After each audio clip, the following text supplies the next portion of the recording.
You are listening to RudolfSteinerAudio.com. If you are listening to the podcast of this, it is located at rudolfsteiner.podbean.com. Please consider becoming a patron. As well, there are two publishing houses, steinerbooks.org in America and rudolfsteinerpress.com in England, who are the sole publishers of Steiner into English and have given me permission to do these recordings. Please consider patronizing them as well. This is a reading of Collected Works, Volume 79 by Rudolf Steiner, a cycle of lectures. I believe it was given in Oslo between November 24th and December 4th, 1921. I don't have a translator for this. 10 lectures, entitled Self-Consciousness, the Spiritual Human Being. Lecture 1 is entitled The Reality of Higher Worlds. Let me first of all express regret that I am unable to speak to you in your own language. As this is not possible, I must ask to be allowed to deliver the lecture in German. To begin with, I want to express my heartfelt thanks for the cordial and friendly words of greeting. I only hope that I shall be able in some measure to fulfill the task which lies in front of me. I am sincerely grateful for the opportunity given me by the students here to say something about anthroposophical spiritual science. Footnote: this lecture was given in answer to an invitation from an association of students in Christiania. It was held in the largest hall, the Mission House in Christiania, seating some 2,000 people. End of footnote. After many long years of work in this domain of knowledge, I know well how difficult it is to make spiritual science to some extent intelligible to modern civilization and culture, and I know too how easily misunderstandings arise. For these reasons, I want to express very special gratitude to the students by whom the invitation was issued. I attach great importance to the fact that here too, as in other countries, students are beginning to pay some attention to anthroposophical spiritual science. The wish was expressed that this lecture should deal with the theme of the reality of the higher worlds. As all my writings for many, many years have been concerned with answering this very question, you will realize that one brief lecture is foredoomed to be both inadequate and incomplete. My endeavor must be to indicate by certain guiding lines how the higher worlds can become a reality. Obviously, I shall be unable today. It may be possible to speak more fully elsewhere during the next few days, to bring before you anything in the nature of convincing proof. All that I can do is to indicate the lines and directions along which proof may be found. Anthroposophical spiritual science cannot speak of the reality of higher worlds without pointing to the paths leading to this reality. And there is no desire whatever to set these paths in opposition to what has been achieved in so admirable a way by the scientific strivings, the scientific spirit of the last few centuries. It is the conviction of anthroposophical spiritual science that doubts cast from one side or another upon the scientific exactitude of its research are based entirely upon misunderstanding. Anthroposophy does not wish to be a matter of amateurish talk, but a path of knowledge, along which the higher supersensible worlds are approached with the same scientific exactitude, the same methodical and disciplined thought with which natural science has for so long approached the laws of nature.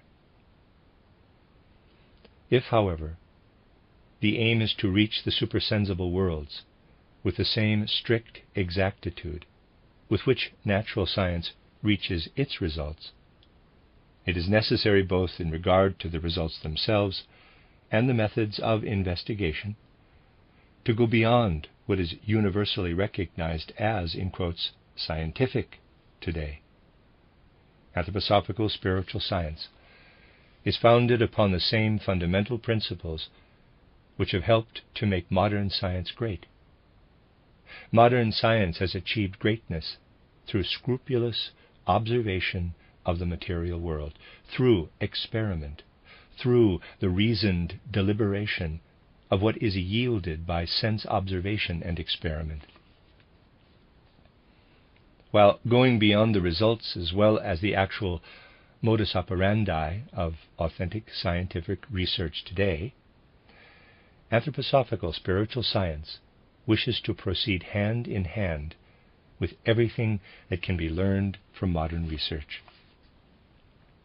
This going beyond is founded primarily upon the knowledge that man's power of investigation, insofar as it has developed in the sphere of natural science, comes up against certain boundaries. Every scientific researcher is aware that the great problem concerning the eternal nature of the soul, it is usually known as the problem of immortality, of destiny, in the widest sense, therefore as the problem of the higher worlds. Every scientific researcher is aware that this problem lies beyond the boundaries of modern science. Moreover, it is recognized that the whole mode of thinking, the faculty of cognition, the power of knowledge itself, have all been evolved from investigation of the material world of sense, and that at a certain point an impassable barrier is reached. Anthroposophy is in complete accord with modern scientists when it is a matter of affirming that these boundaries do indeed exist, so far as the everyday consciousness of man is concerned. In the realm of philosophy, of course, many endeavors have been made to overstep these boundaries, but nothing that the intellect or the human heart can conjecture about what lies on yonder side of the world of the senses can stand the test of searching examination. The inadequacies of such conjectures are betrayed above all in that they reach into a void. The intellect feels that it is dependent upon what the senses communicate, and that whenever it would like to pierce through the tapestry of the material world, no content remains in the field of ordinary consciousness.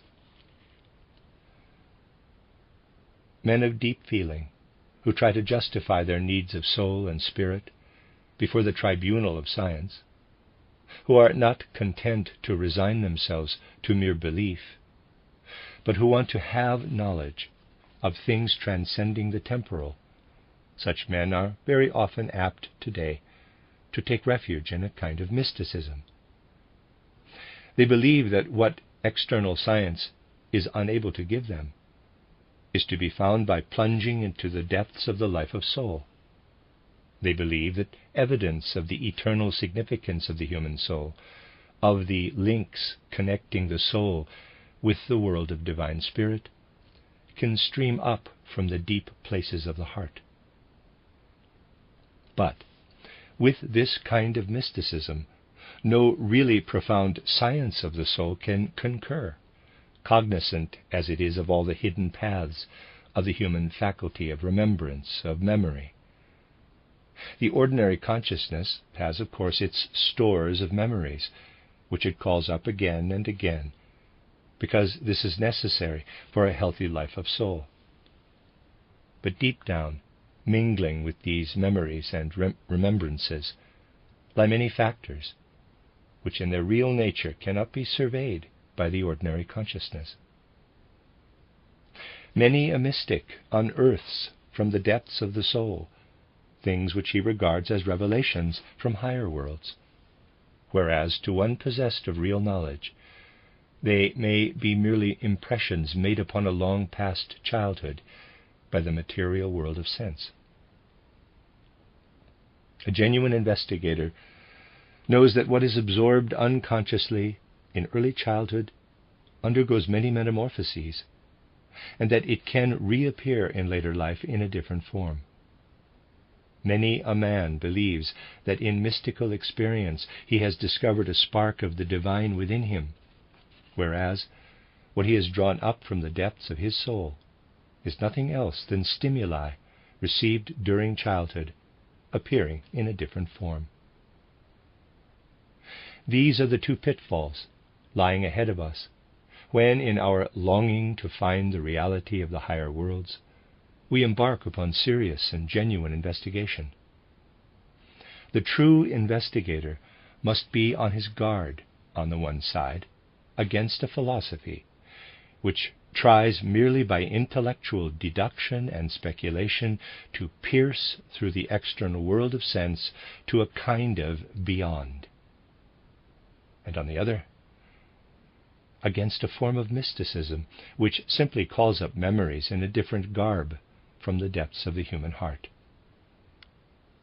In both directions, he comes up against insurmountable barriers. On the one side, the material world of sense, which ordinary consciousness cannot break through, and on the other, the human side, the storehouse of memories which must be present in any healthy life of soul, and which forms a boundary interiorly, a boundary which, again, the ordinary consciousness cannot cross, except it be through illusions and fantasies. The aim of anthroposophical research is to avoid both these pitfalls and to attain true and genuine knowledge of the higher supersensible worlds. Hence, in all honesty and frankness, it asserts that the faculties of cognition operating in ordinary life and ordinary science will inevitably come up against these boundaries and are incapable of penetrating through them into the higher worlds. Anthroposophical spiritual science, therefore, sets out to awaken faculties slumbering in the soul, of which the ordinary consciousness is unaware, and to embark upon investigation into the reality of higher worlds only when these faculties have undergone due development. This kind of investigation into the things of the spirit does not take its start from anything that is nebulous or mystical. It takes its start from faculties of ordinary life, but transforms them, makes them essentially different. The first faculty to which the attention of the bona fide spiritual investigator must be directed is that of remembrance, of memory, within those boundaries and limits of which mention has been made. This faculty of remembrance enables us to call up, either involuntarily or at will, pictures of our life since birth, or rather, since a point of time shortly after birth. Unlike ordinary psychology, anthroposophy takes full account of all the implications here, and tries by deliberate efforts of will to bring ideas, mental pictures, concepts, thought content into the center of the consciousness, which in other circumstances occurs only by the exercise of the faculty of memory and recollection. Anthroposophy sets out to develop a first elementary faculty of higher knowledge in this way, by means of certain exercises carried out by the faculty of thinking. Anthroposophy does not, however, content itself with the faculty of thinking, which comes to expression in ordinary memory, but goes on beyond this, not to the arbitrary meditation, often cited by nebulous mysticism, but to inwardly disciplined, systematic meditation. My task today is to indicate the principles of this subject. Fuller and more precise details are to be found in my books titled Knowledge of the Higher Worlds and Its Attainment, titled An Outline of Occult Science, readers aside, also known as An Outline of Esoteric Science, end of readers aside, and others. It is only possible now to indicate certain fundamental guiding lines for a study which will have to be pursued for many years. The point of importance is that the faculty of thinking in man is developed to a greater strength and intensity than it possesses in ordinary life and in ordinary science. When in some piece of work a muscle has to be constantly exerted, its power is strengthened. The would-be spiritual investigator proceeds in the same way with respect to the forces of the soul. He places some mental picture, idea, or set of ideas, of which he can maintain a complete survey, deliberately and as a free act of will, at the center of his consciousness, and dwells upon it for a certain length of time. Some people will require more time, others less, according to their faculties and their capacity for concentration. Please note, for it is a very important point, that I am speaking of pictures of which a complete survey can be maintained. If anything from our store of ordinary memories were to be brought up into this meditation or these exercises of thinking, we should be led astray. For the storehouse of thought contains many reminiscences, many unconscious impressions received from life, which would have their effect during the exercises. Nothing whatever must be allowed to work from the unconscious into true anthroposophical meditation. A complete survey must be maintained, and everything must be subject to conscious deliberation. Therefore, the demand is sometimes made, and with good reason, that one who aims at becoming an actual investigator in spiritual science shall ask an already experienced investigator to recommend certain exercises.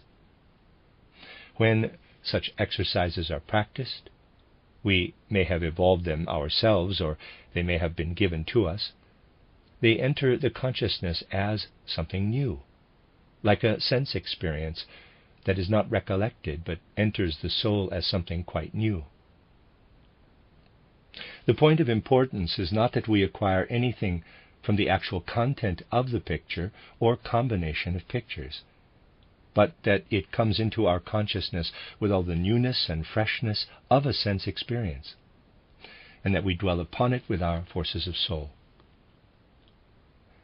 Just as we execute some piece of work by using a muscle, so do we exert the forces of the soul when we dwell upon the picture or idea with sustained and deliberate concentration. If care is taken to observe all the details of the exercises described in my books, there will be no danger of succumbing to anything in the nature of suggestion or autosuggestion. Every moment of the exercise will be filled with a conscious activity of will, and after a time we shall feel that the powers of our soul are being strengthened and enhanced. It is not necessary to devote a great deal of time each day to these exercises, but they must be repeated over and over again. One person will need a lengthy period, another may achieve considerable success in a few months. Others again will need years. The principle, however, is the same throughout. The forces of soul, the forces of thought, are inwardly strengthened by the exercises until finally a point is reached where the advance is made to imaginative thinking, imagination. I have called this development imaginative thinking because one becomes aware by degrees that thought is getting free from the abstraction and intellectualism with which it is fraught in ordinary life and ordinary science. Pure thought begins gradually to be lit by a picture content, warmed through by glowing life, as real in every respect as the pictures and inner vitality produced by external sense impressions. It is very important to remember this, for we, all of us, know that when our attention is directed to external sense impressions, everything teems, is saturated, has great intensity. Our whole being is given up to these sense impressions. But if, having turned our attention away from these outer sense impressions, we engage in the kind of thinking that is usual in ordinary life and science, this thought is colorless, has little warmth. There is good reason for speaking of the colorlessness, the pale cast of abstract thought. And nearly all the thinking that goes on in ordinary life and science is abstract. Only those thoughts which arise in moments when we are caught up in the outer reality of the world of sense, only those thoughts teem with content. The glowing life and teeming content is what is at first a purely inward experience, however, can only be reached by the exercising and strengthening of thought in the way I have indicated. Then we begin, in very truth, to think in pictures, in imaginations. But one thing must be quite clear. In this imaginative thinking, we have at first nothing either before us or within us that amounts to external spiritual reality. The objective significance of this imaginative thinking is gradually brought home to us, however, when we grasp the following. Everyone knows how, in a tiny child, the brain develops by degrees into the marvelous organ it eventually becomes in the course of life. It can be said with truth that, to begin with, the brain is a plastic organ, allowing the formative forces of the soul to express themselves in its whole structure, its convolutions, and so forth. This process is at work during earliest childhood. It comes to a halt at a certain point, a point reached as a result of natural development and ordinary education. With what has thus been acquired, we try to meet the demands of everyday life and to make progress in ordinary science. But in that, as children, we have developed from year to year, we have acquired greater and greater capacities. In striving for imaginative knowledge, we again become aware of this increasing capacity.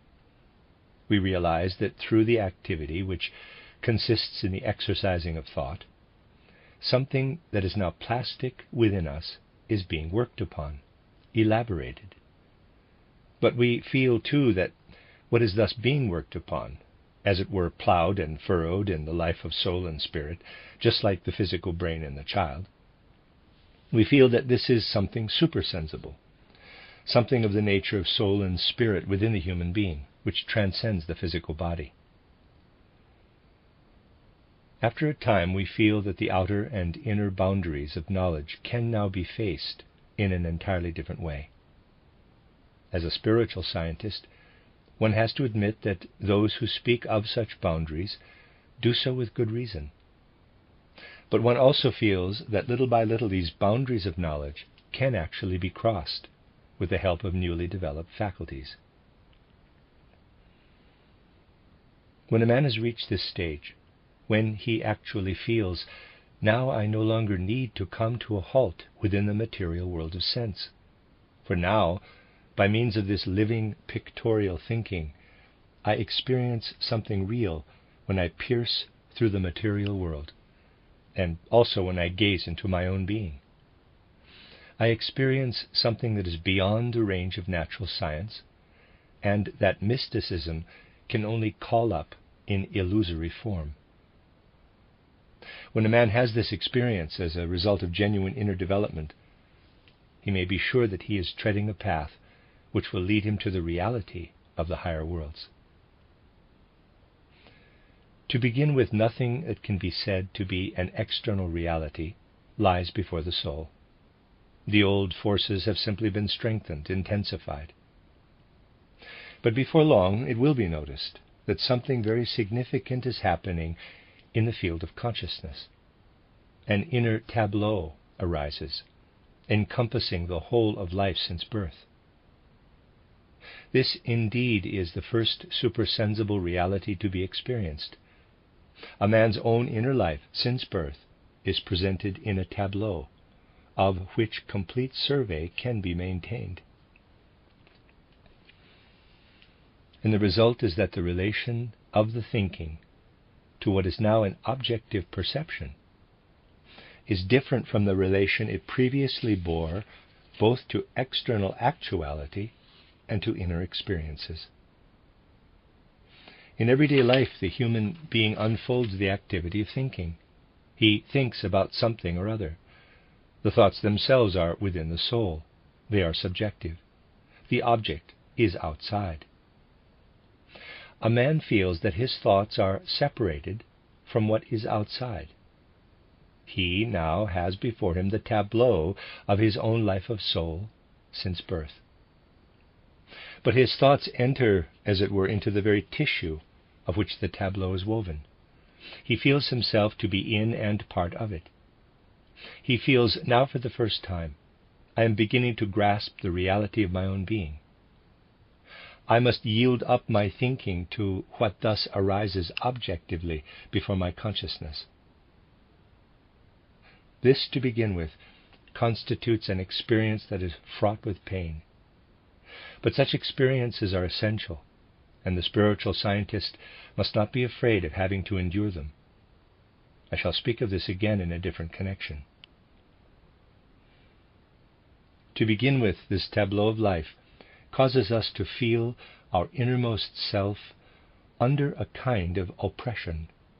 The lightness and ease with which in other circumstances thoughts, ideas, feelings, impulses of will, wishes and the like arise, seems to have departed, and we feel our own being, as it were, under a load, constricted. But to put it briefly, in this very experience of oppression, we begin to be aware of reality.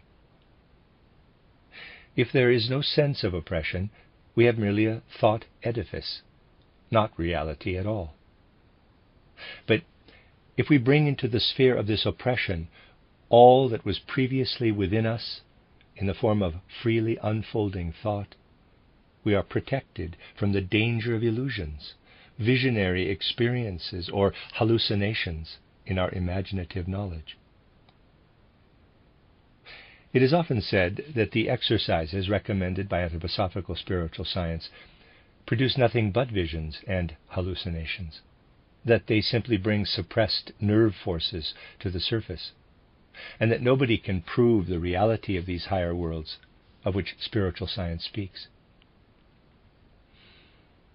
Yet anyone who pays attention merely to what I have said today will realize that the path taken by anthroposophical spiritual science is the antithesis of all the paths which lead to visions, hallucinations, or mediumship.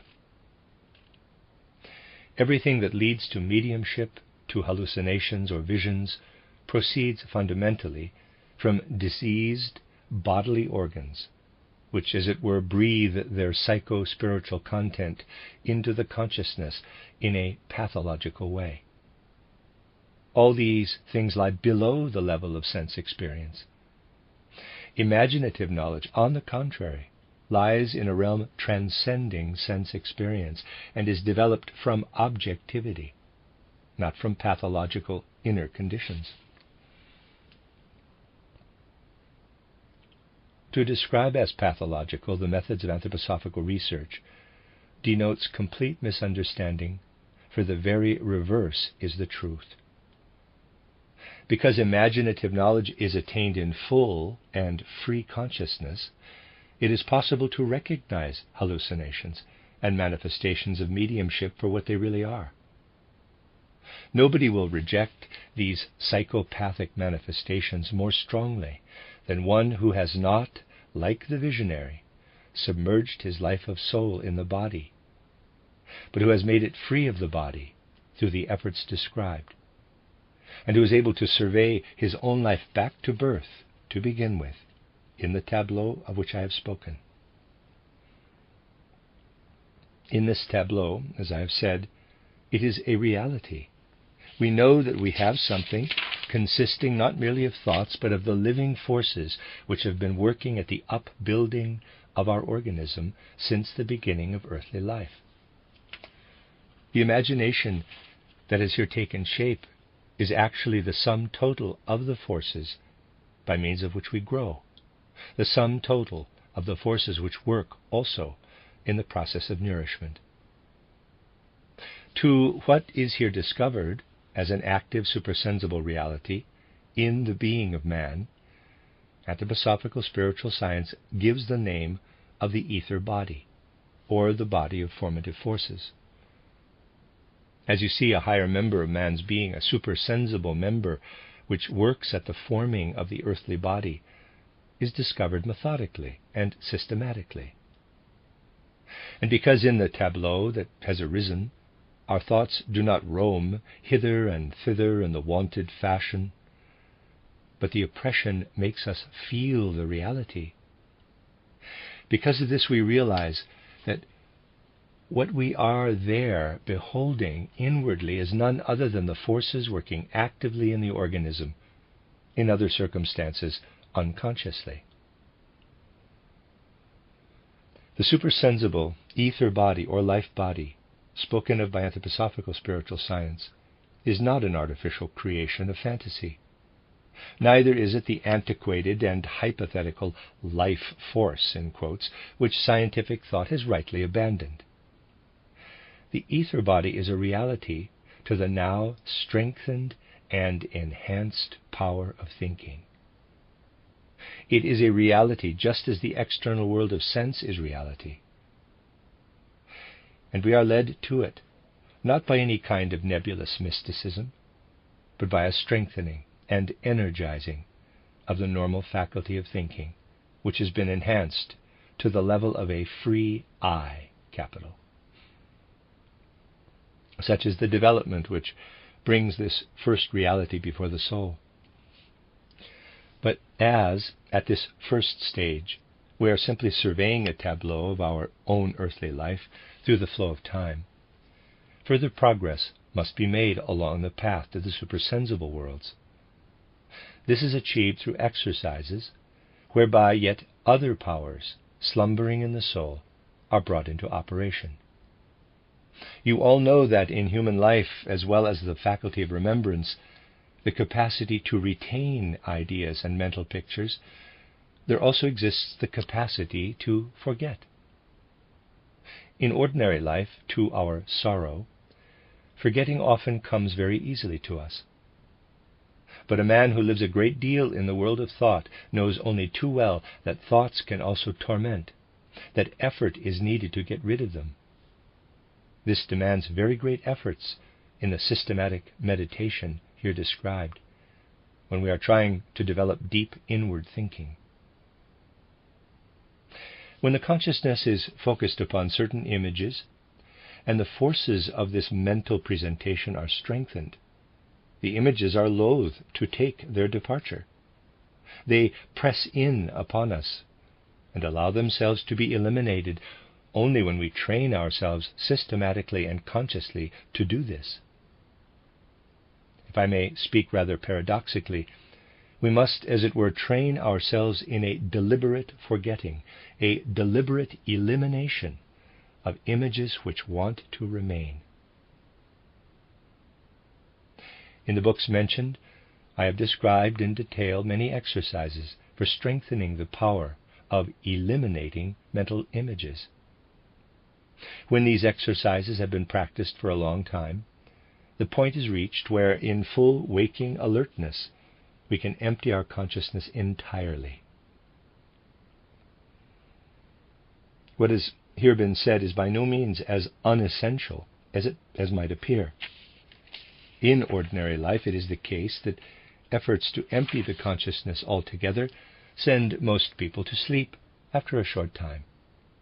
Now, it is even more difficult to empty the consciousness when, as the result of meditation, it has been filled with intensified images.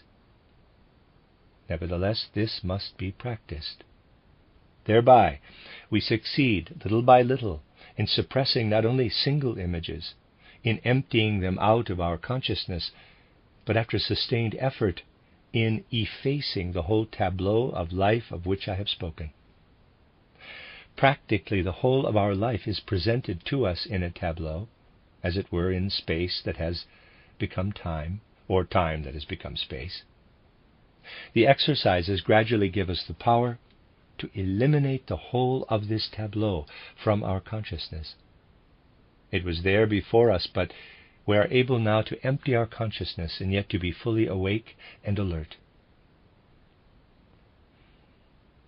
This is a very important step on the path to the reality of the higher worlds. For when the consciousness, having first been filled with the tableau of life, with perception of the ether body, has been completely emptied, we are not confronting a void. True, we recognize that the material world of sense is no longer around us. It is no more around us than it is in deep, dreamless sleep. But a world we have not previously known, a world of supersensible beings and supersensible happenings, springs up before us. This is what happens after the life tableau has been eliminated from our consciousness. It is absurd to say that what springs into view after all these efforts may simply be reminiscences of life or illusions. Anyone who genuinely experiences it knows that reality is before him as surely as he knows that the external material world is reality. The essential point, however, is that when a man becomes prone to hallucinations and visions, he loses his ordinary normal consciousness. He lives in his hallucinations, and his powers of thoughtful deliberation have departed.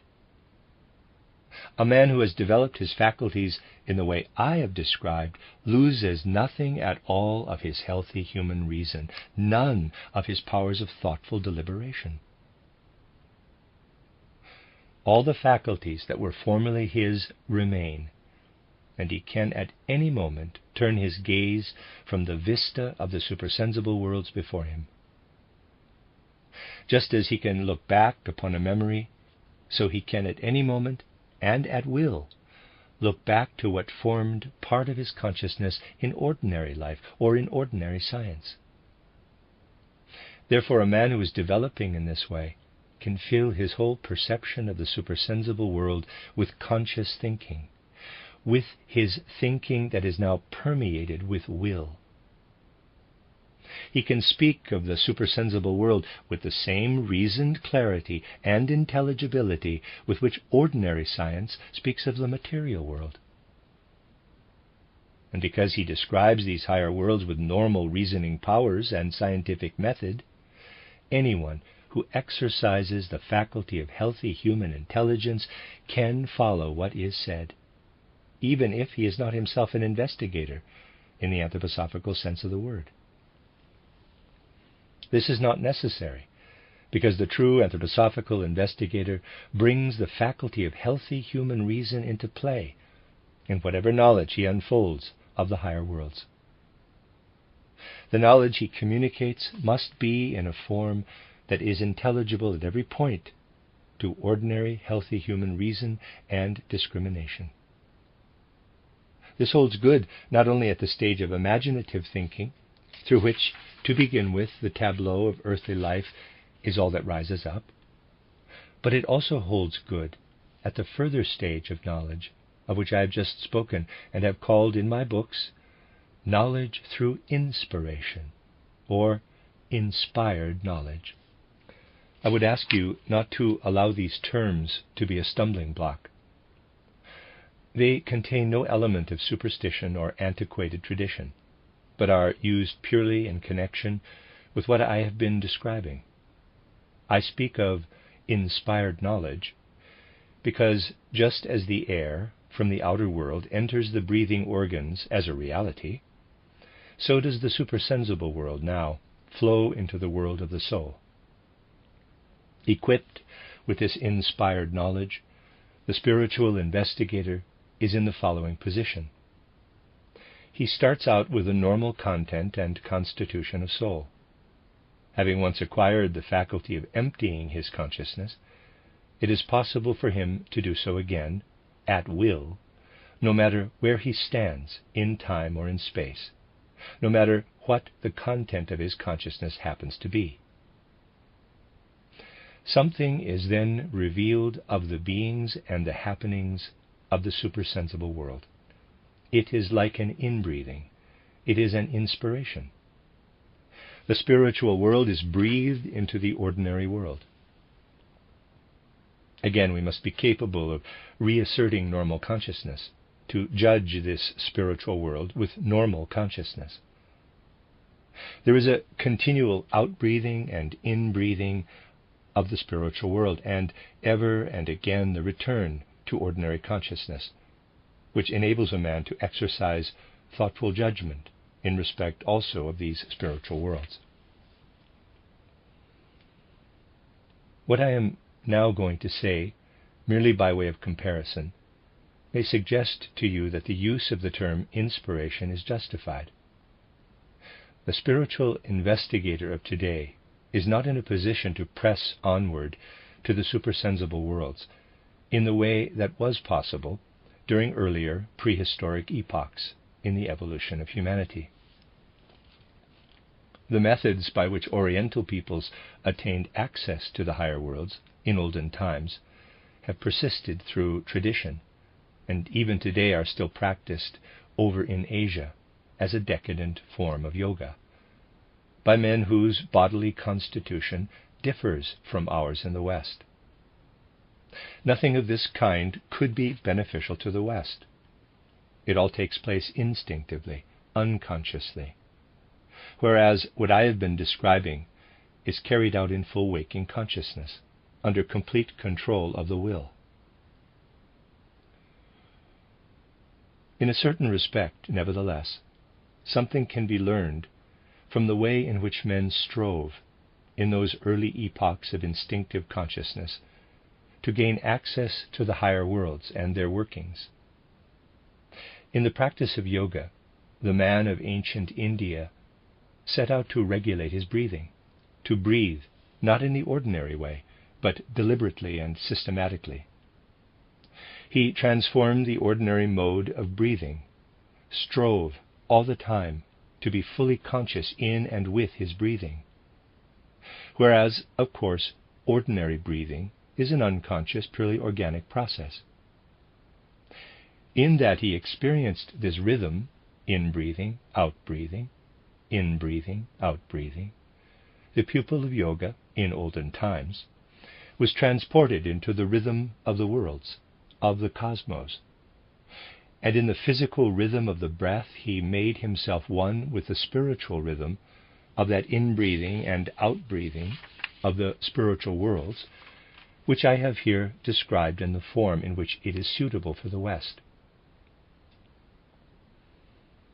In very truth, we enter, as it were, into unison with the rhythm. Our existence as men of earth can be inspired again and again, continuously, by a higher supersensible world. What is this supersensible world in reality? Through imaginative cognition, we have learned to know the ether body, the body of formative forces, working in us during earthly existence. This body of formative forces has now been suppressed and a new world discovered. The world of sense is no longer immediately present. It is only a remembrance. In this new world, a higher reality is discovered. That higher reality which permeates and works in and through the ether body, or body of formative forces, just as the ether body in turn permeates the physical body. Again, as the result of deliberate and systematic steps taken along the path to the higher realities, and not of any play of fantasy, anthroposophical spiritual science speaks of the astral body of man, which is thus discovered and which permeates the body of formative forces, although its life lies in other worlds.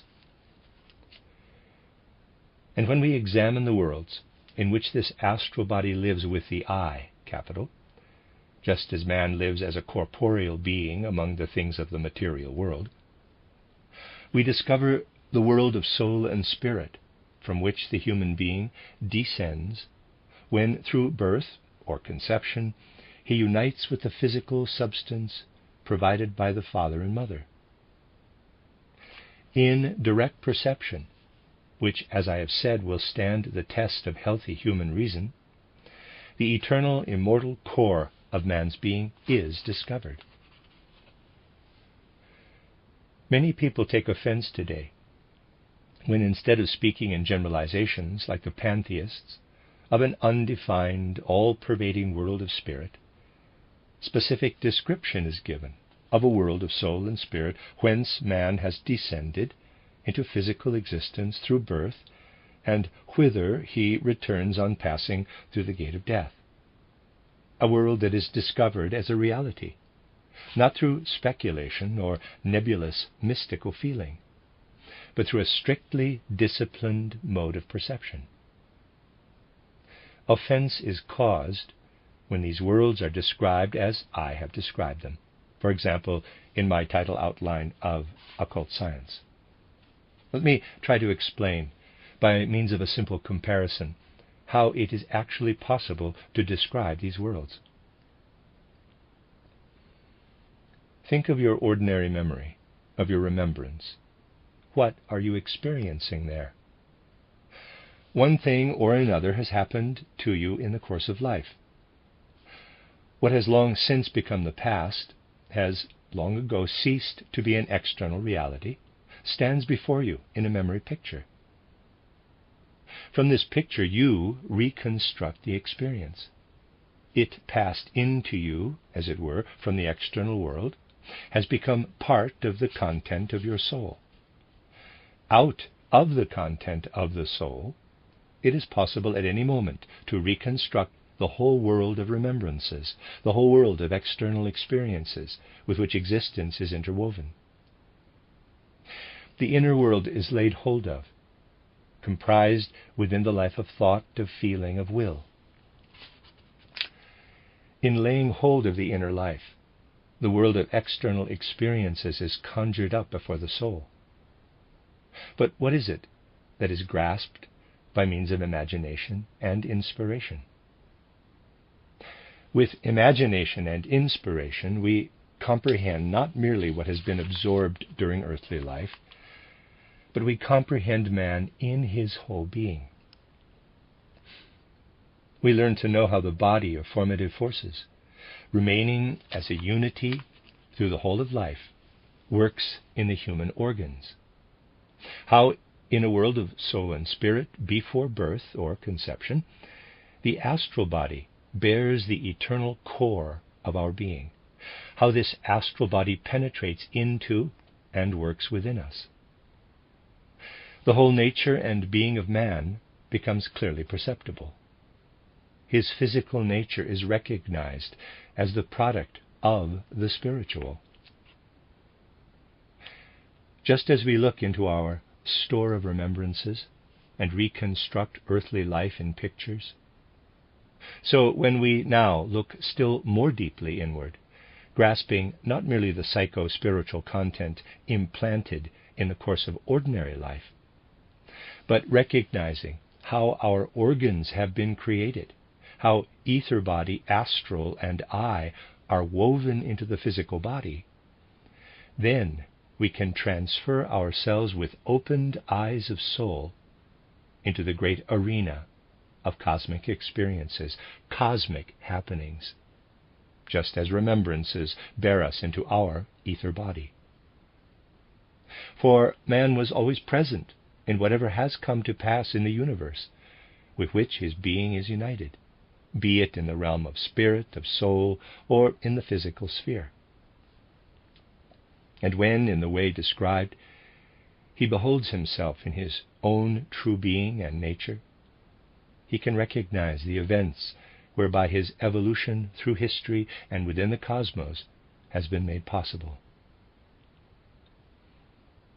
Those who grasp the full import of these thoughts will no longer consider it peculiar when, in my title Outline of Occult Science, they find descriptions of how the human being, in his primeval forms, was connected not only with the earth, but with planetary worlds, which, as earlier metamorphoses, preceded the earth, and how the very makeup and constitution of the human being points to future transformations of the earth into other planetary conditions. How it is possible really to penetrate into higher worlds, and to recognize the kingdoms around us as men of earth, as the product of higher spiritual worlds, supersensible worlds. It is only right that the strenuous efforts which anthroposophical spiritual science must make to achieve these results should be known and understood. There is a very prevalent opinion that what spiritual research says about the reality of higher worlds is merely the result of some form of, in quotes, inspiration, so-called, or of subjective intellectual deduction, or even of pure fantasy. Indeed, it is not so. Clinical research, astronomical research, for example, demands specialized and difficult work. But what is acquired inwardly, in the way described, learned, as it were, from man's own being by inner experimentation, in order to unfold perception of higher worlds, this is an even more difficult task, demanding greater devotion, greater care, greater exactitude, and methodical perseverance. What is here described, in all seriousness, as spiritual science, is fundamentally different from current forms of occultism, mysticism, and the like. As science stands in contrast with superstition, so does anthroposophical spiritual science stand in contrast with current forms of occultism, which try to acquire knowledge through mediums, or by compiling external sensational data in amateurish fashion. This particular brand of modern superstition is vanquished by nothing more decisively than by genuine spiritual research, with its absolutely scrupulous and exact methods. When, having acquired knowledge through inspiration, a man is able to gaze into the world he left at birth or conception, and will enter again after death, he experiences something which, in its reflection in the ordinary consciousness, seems to be a kind of pessimism.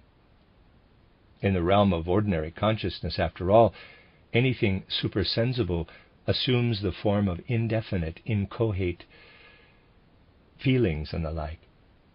The experiences which come to the spiritual investigator through inspiration seem to take the form of pessimism.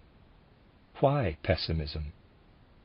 Because it is actually the case that when the spiritual investigator enters the higher worlds, he experiences something like a deep pain, universal privation. By means of the exercises indicated in my books, we must be armed against this pain, be ready to bear it valiantly and resolutely. What then is this pain that is experienced in all reality? It is actually a deep and intense longing.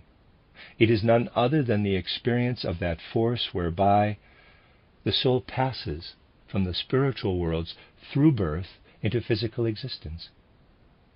The soul has been living in spiritual worlds, and the last period of this life, before the descent through birth into physical existence, is experienced as a yearning for the physical world. This yearning subsequently becomes the pain experienced by the spiritual investigator.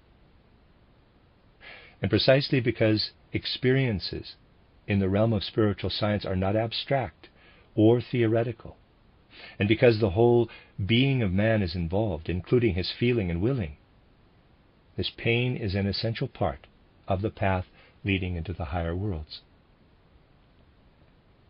Theorizing is by no means sufficient when it is a matter of treading the anthroposophical path into the spiritual worlds. The experiences which accompany the methods employed by genuine investigation demand at every stage due moral preparation. And there is really no better preparation for the moral strengthening of man in body, soul, and spirit than practice of the exercises leading to knowledge of the reality of the higher worlds. they will never reveal themselves to one who merely theorizes, but only to one who devotes his whole manhood to quickening in the soul all his faculties of good feeling, of appreciation of beauty in the world, his power of reverent contemplation of the secrets of the universe. Only he who makes love of men and love of worlds into forces of inner, all-permeating warmth achieves the moral strength that is necessary in order to press forward to the reality of higher worlds. Many will admit, therefore, that the exercises I describe for the path to the higher worlds, taken by spiritual science, have a moral side that is genuinely worthy of recognition. This will be admitted, too, by those who fall away and are not willing to tread the actual path to knowledge of the higher worlds. Yet it is this path alone which, in face of the modern longing for science, can lead into these worlds. Through imagination and inspiration, a man reaches his innermost self. But this innermost self must also surrender itself to the world around. I have already explained that thinking, even at the stage of imagination, must flow outward into what is objective. Thinking, deliberate and disciplined thinking, is always in operation in our discovery of higher worlds. But we must also be aware that our whole being has, as it were, to be given over to this reality of the supersensible worlds. After the attainment of inspiration, however, through the efforts made and the experiences undergone, we become aware of the I, the central core of our being in all intensity. And this is the point at which the harmony, the union between the experience of freedom and that of nature necessity can be realized and known. In ordinary life we are enclosed in the web of this nature necessity. How often we feel that what is living in our impulses of will surges up from subconscious depths, from instincts and natural urges, even when it has worked itself a little way out of the sinful in the direction of the good. It is almost as impossible to survey what is working in the urges and impulses of the will as it is to survey the experiences undergone during sleep. And after all, in the urges and impulses of the will, there is contained much that plays into our life of conscious moral responsibility. A man who has achieved inspiration and imagination, however, has been strengthened by his efforts and exertions. He experiences the I in far greater intensity, given over to the world, it is true, yet restored to his keeping. Such a man will not say, with those who adhere to prejudiced scientific views, the same nature necessity which causes the stone to fall to the ground, the stone in turn to be warmed by the sun, the nature necessity which inheres in electricity, in magnetism, in acoustic and optical phenomena, that same necessity is at work when, as a human being, I act and unfold my impulses of will. Indeed, in ordinary science and everyday life, men cannot get rid of the gnawing doubts which assail them in connection with this problem.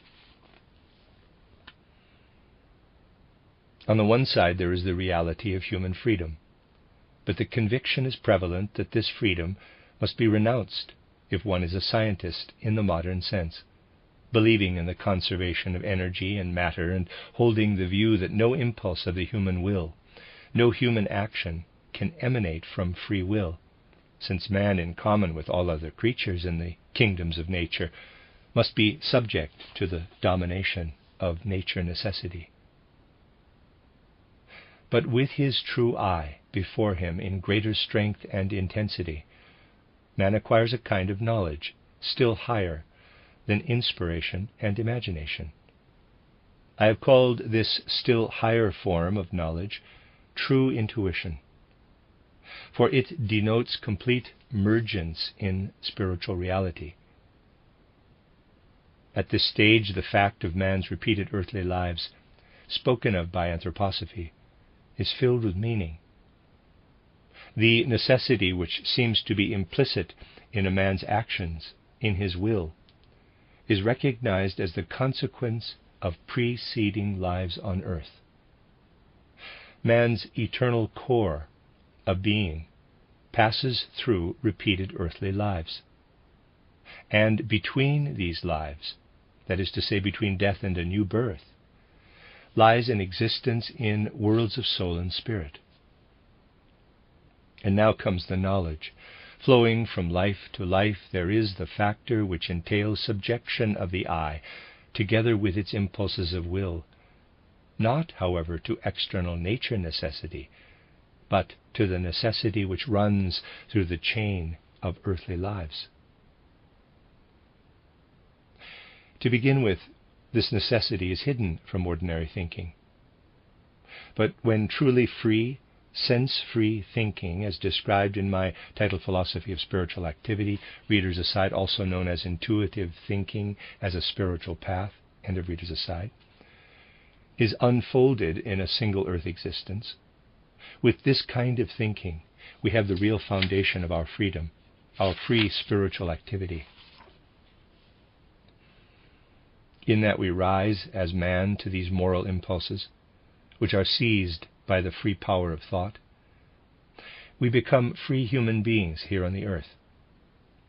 And what inheres in our existence in the form of necessity, living itself out as destiny, this is not nature's necessity, but the necessity which runs through repeated earthly lives. This too is revealed to intuition, the third stage of supersensible knowledge. There before us, presented in wonderful harmony, is the freedom inherent in a single earthly life, and what we feel to be the necessity of destiny, which is not external nature necessity, nor due to the normal constitution of the human body, but which streams in from earlier earthly lives. This no more makes us unfree than does a change of the stage on which our life takes its course, when circumstances are such as to make us still dependent upon the connection between this life and the old. If, for example, we emigrate from Europe to America, the ship takes us thither and our life proceeds in a new setting. This is destiny. But in spite of having crossed from Europe to America, we remain free beings. Necessity and freedom can be differentiated when we perceive on the one side the necessity inhering in repeated earthly lives, and on the other the freedom which is implicit in each single earthly life. To look upward into the higher worlds gives us security and confidence, inasmuch as the purpose and meaning of earthly life become clear. We no longer merely yearn for higher worlds, although that too is necessary for any sense of security on the earth. Earthly life becomes insecure if we lose our connection with the divine spiritual within us.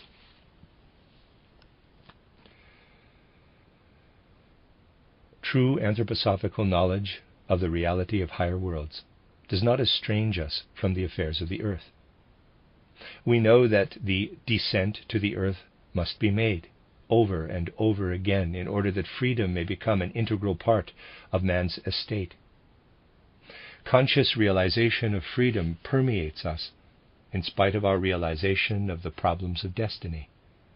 For we have learned to understand these problems in their spiritual aspect, in the light of the reality of the higher worlds. It has only been possible to give a very bare outline of this subject. Abundant literature exists today and is at the disposal of everybody. In one brief lecture, I've only been able to indicate certain guiding lines, but what has been said will, to some extent, show you that anthroposophical knowledge of the supersensible worlds has not the slightest tendency to be remote from the world, to be unpractical. It does not wish to lead human beings in their egotism into vapid castles in the air. On the contrary, it holds that to alienate a man from the world would be to sin against the spiritual. The Spirit is only truly within our grasp when the flow of its power makes us practical and capable human beings. The Spirit is creative. The mission of the Spirit is to permeate, not to escape, from material existence. Anthroposophical knowledge of the supersensible worlds is therefore at the same time a power in practical life. Hence, as I shall show in other lectures here in Christiania, anthroposophy strives to enrich the several sciences, the life of art, as well as the domains of practical life, with all that knowledge of the reality of higher worlds can add to the things of the material world.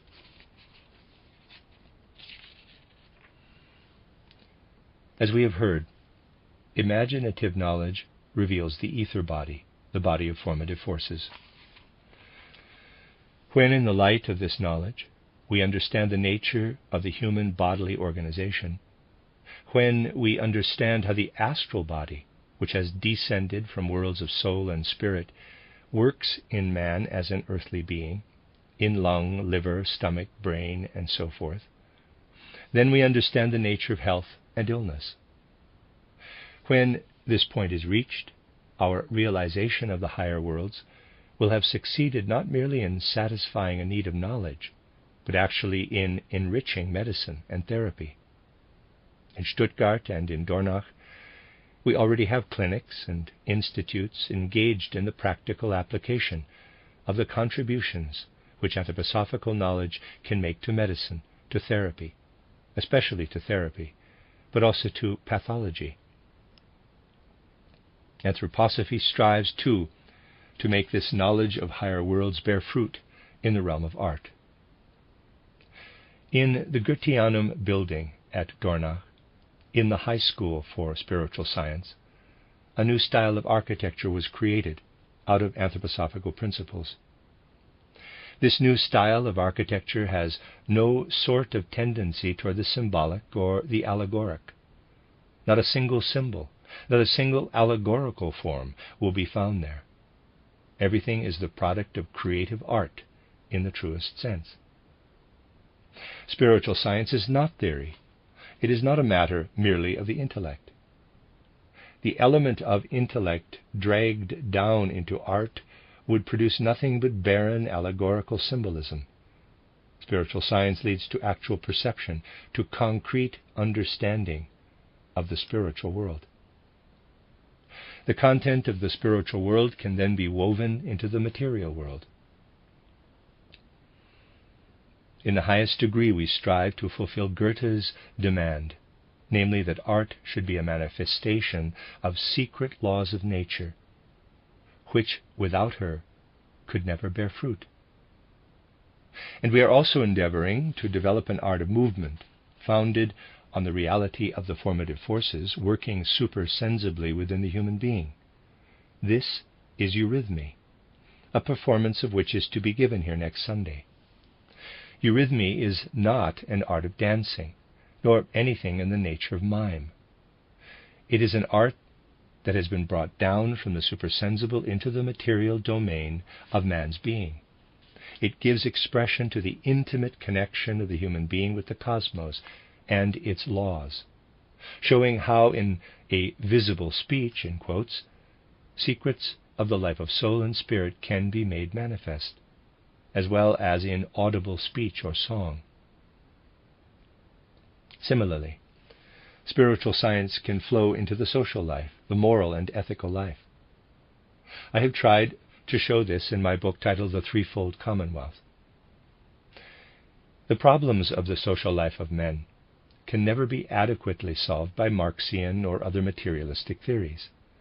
In his innermost existence, man is a spiritual, supersensible being. And as a social being, too, it is his task to give expression to the supersensible in the domain of his social life. Failing this, the burning social questions of our time can never be fruitfully solved.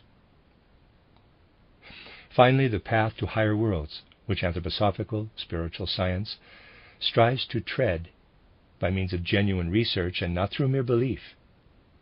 This path is connected with man's deepest and most inward quest, with the bonds he tries in devotion and piety to forge with the divine spiritual foundations of the universe.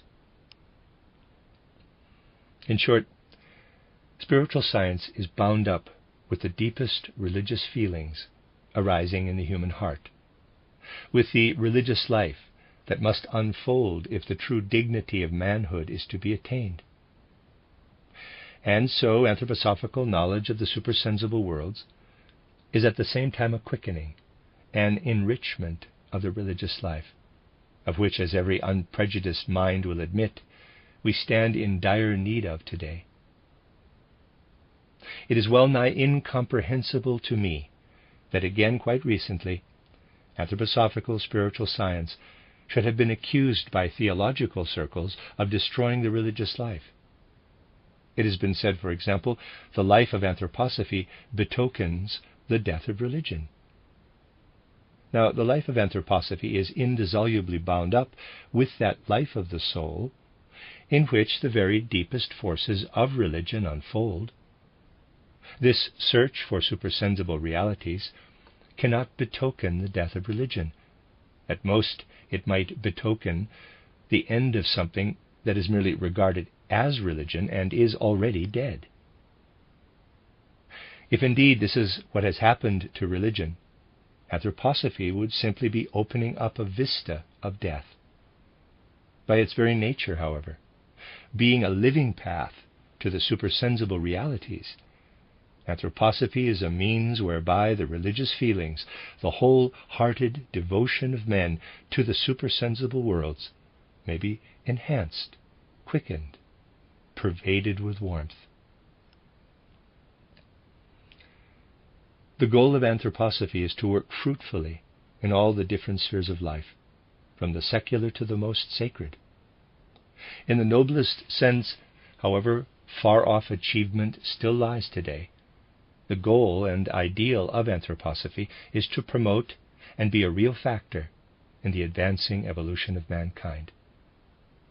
And every unprejudiced person who has passed with alert consciousness through the catastrophic period of the second decade of the 20th century will admit that many, many spheres of existence today are calling out for new and vitalizing impulses.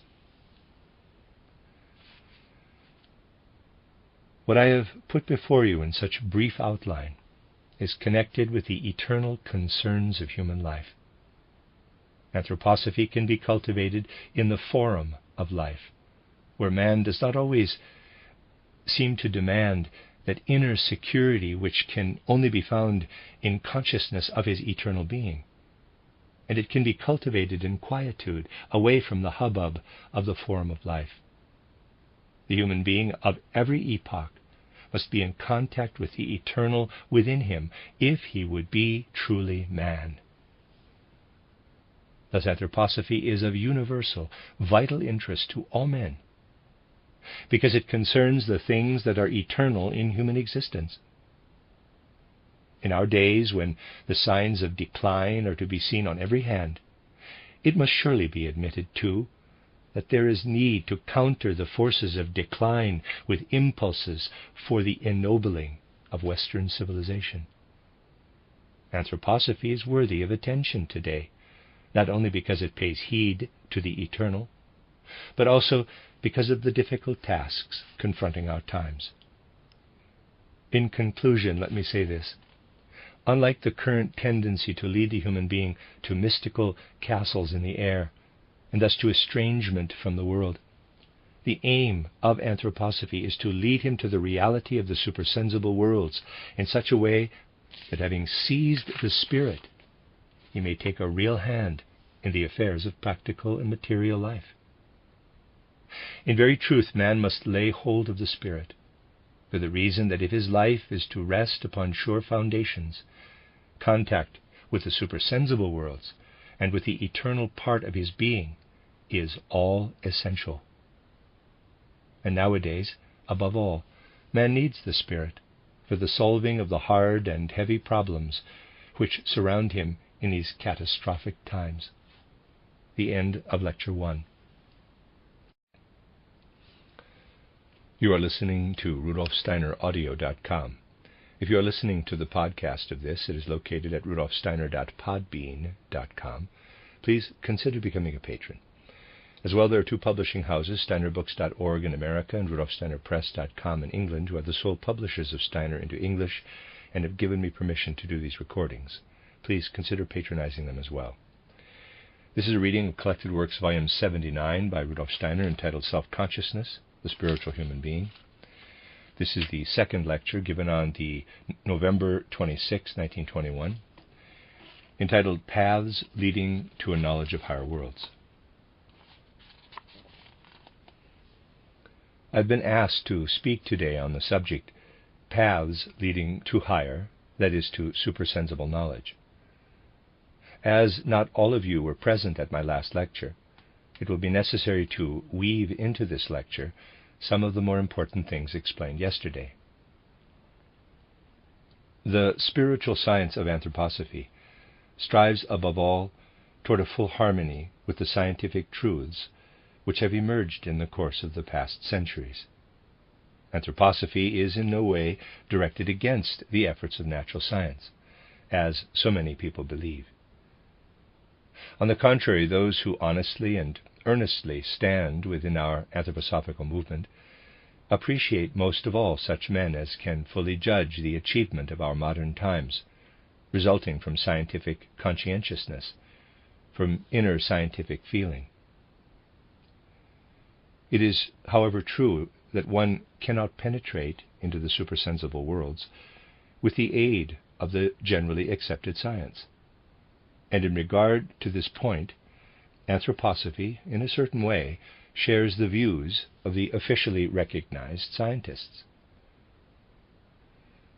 Anthroposophy clearly recognizes that people are quite right when, in regard to natural science, they speak of boundaries to human knowledge. Anthroposophy also recognizes that one cannot step beyond these boundaries with the ordinary forces of human understanding.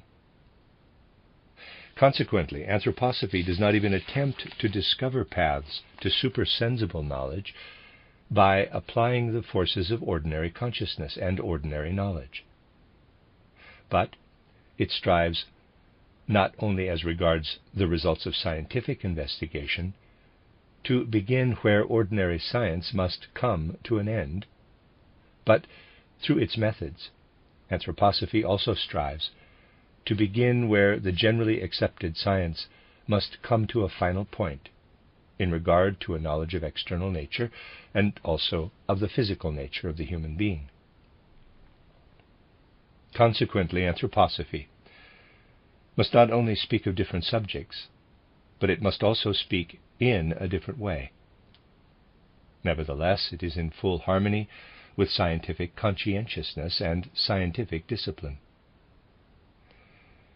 Its starting point is to draw out of man's inner being latent forces, to rouse slumbering forces of knowledge, enabling the human being to penetrate into the supersensible worlds. Anthroposophy does not say that special qualities and capacities are needed for a knowledge of the supersensible worlds. It does not declare that such a knowledge is based on qualities which can only be possessed by a few people. But it takes as its foundation forces which can be drawn out of every human soul, forces which transcend those which we inherit, as it were, from childhood onward, and which also transcend those which we gain through ordinary education, through an ordinary schooling. A person who wishes to become a spiritual investigator, in the anthroposophical sense of this word, must set out from the point where he stands in ordinary life and in ordinary science. From there he must guide his development of his own accord. The forces which should be developed, first of all, are the forces of thinking. This is a first step in such a development. And we shall see that this does not imply the development of one-sided intellectual forces of thought, but the unfolding of the whole human being.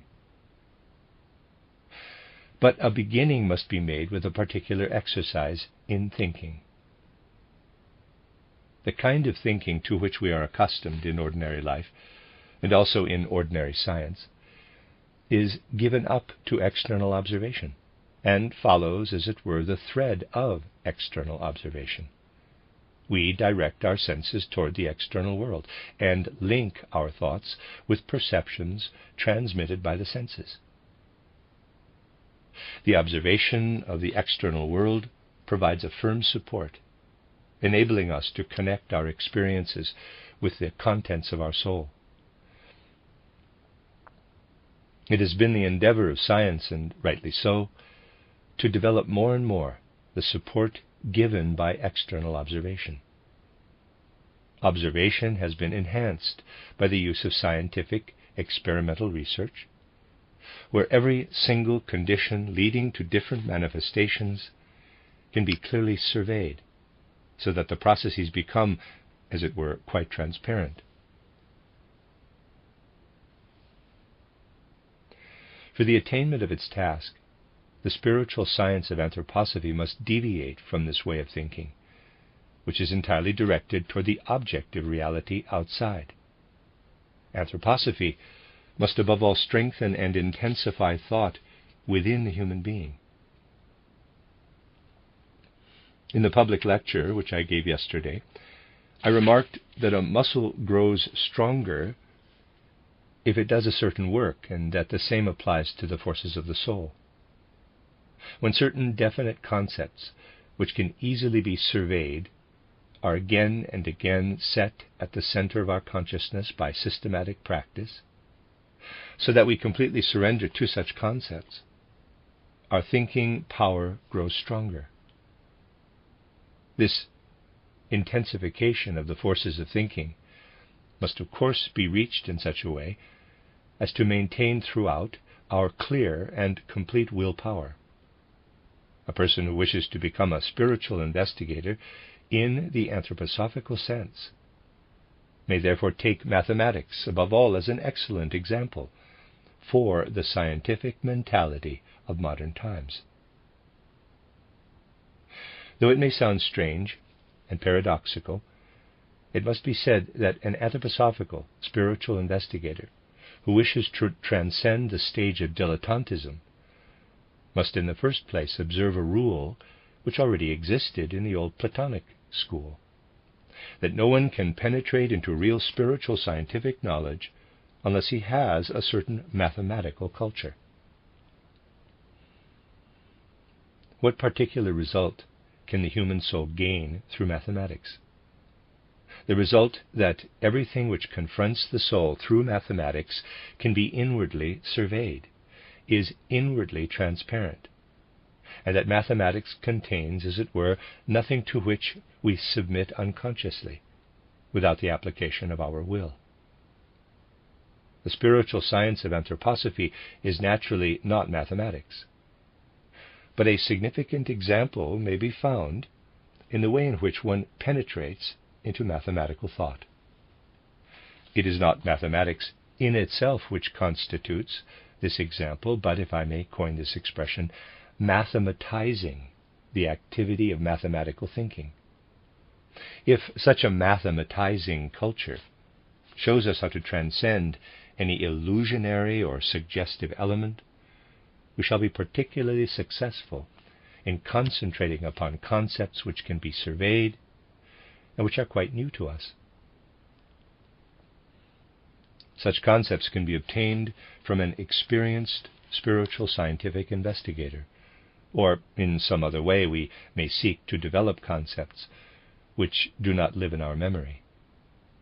They are set in the center of consciousness, and we then concentrate upon them with the whole life of our soul, with all our power of concentration. Our attention is turned away from everything else, and for a certain space of time, which must not be too long, we try to concentrate ourselves upon such a concept or complex of concepts. Why must such a concept or complex of concepts be something quite new?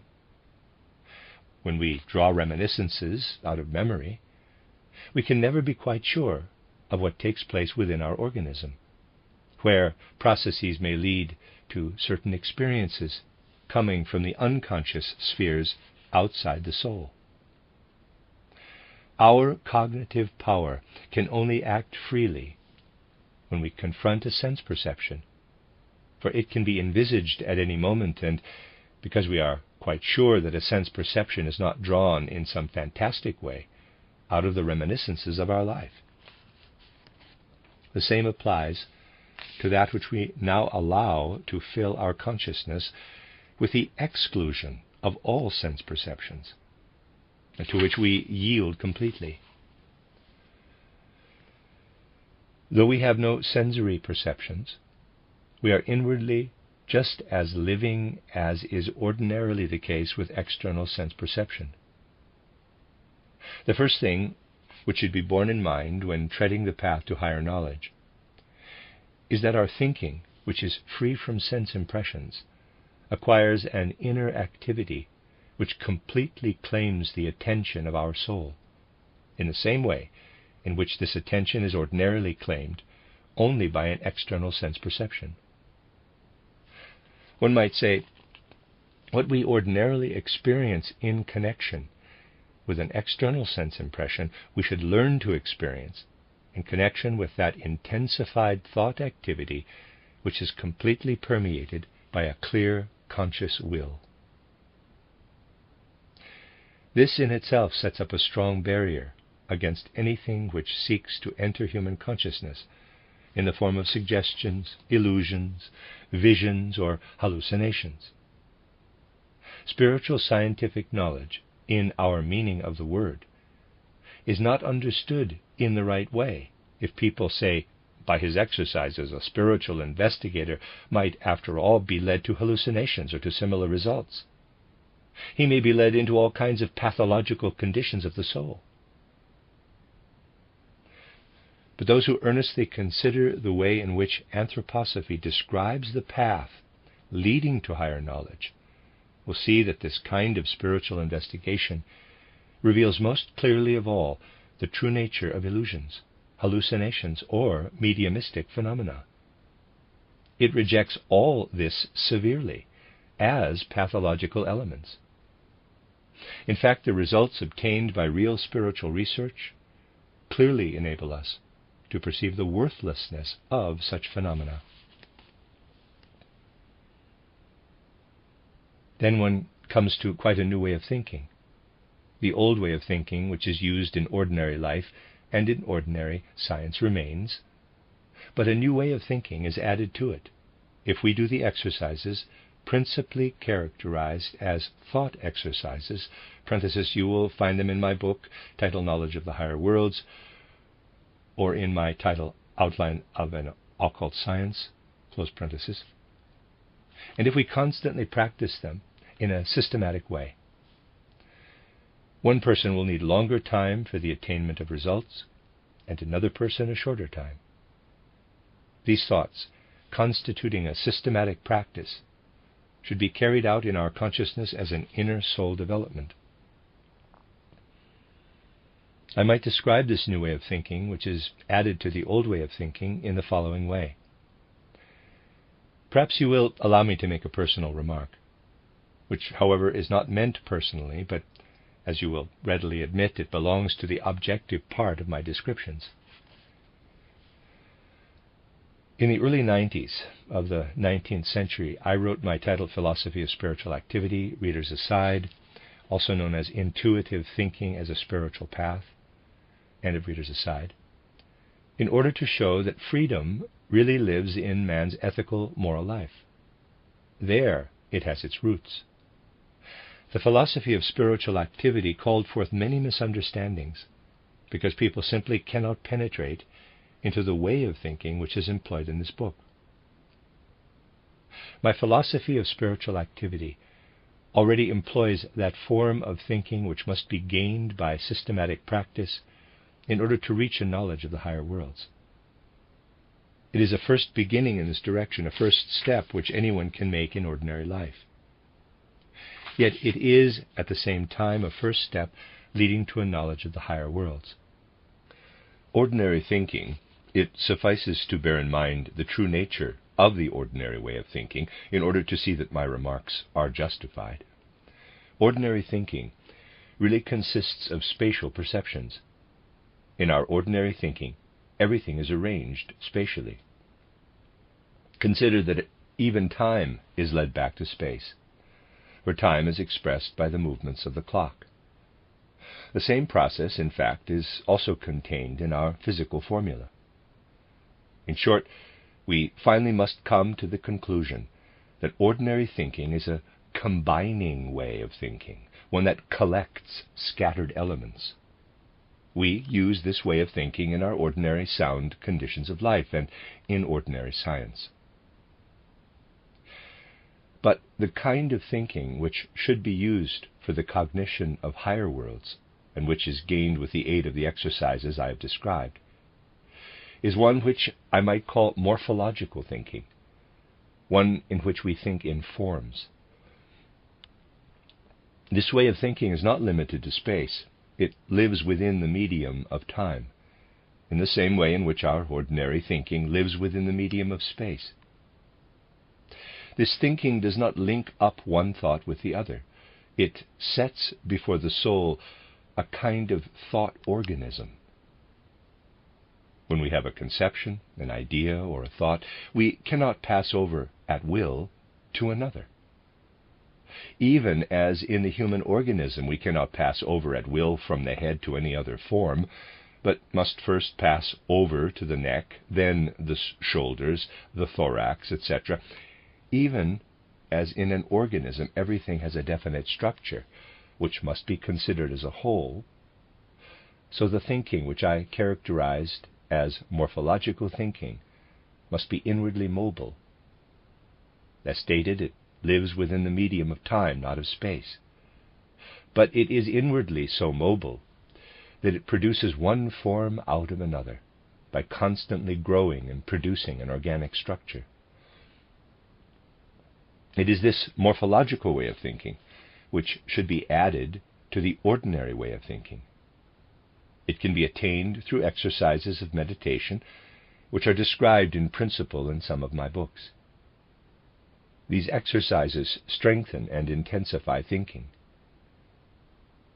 The morphological way of thinking, the thinking activity which takes its course in forms and pictures, enables us to reach the first stage in the knowledge of supersensible worlds, namely the stage described in my books as imaginative knowledge.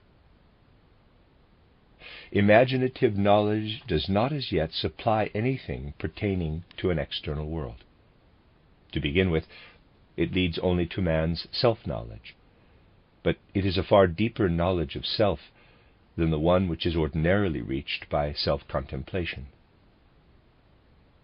This imaginative knowledge brings forms into our consciousness, forms which are experienced just as livingly as any sense perception, but they have a peculiar quality of their own. Our ordinary thoughts could not live within our consciousness in a sound way if we were unable to remember them. In regard to spiritual health and a sound development of soul life, a very great deal depends upon our remembering capacity, upon our memory. Only those who have a continuous memory in their waking life condition, a memory which goes back to a certain moment in childhood, can be said to be of sound mind. Perhaps you will also have heard of the terrible condition of certain psychopathic people, due to the fact that certain memories are blotted out. Psychiatry knows this state in which memories are blotted out, and it shows us the great importance of a continuous memory if the human soul is to live in a sound condition. This applies to the ordinary development of thought. but it does not apply to the way of thinking just characterized as morphological or imaginative thinking. When our eye, EYE, or some other sense organ is turned to some external object, the perception can be experienced only as long as our sense organ is exposed to it.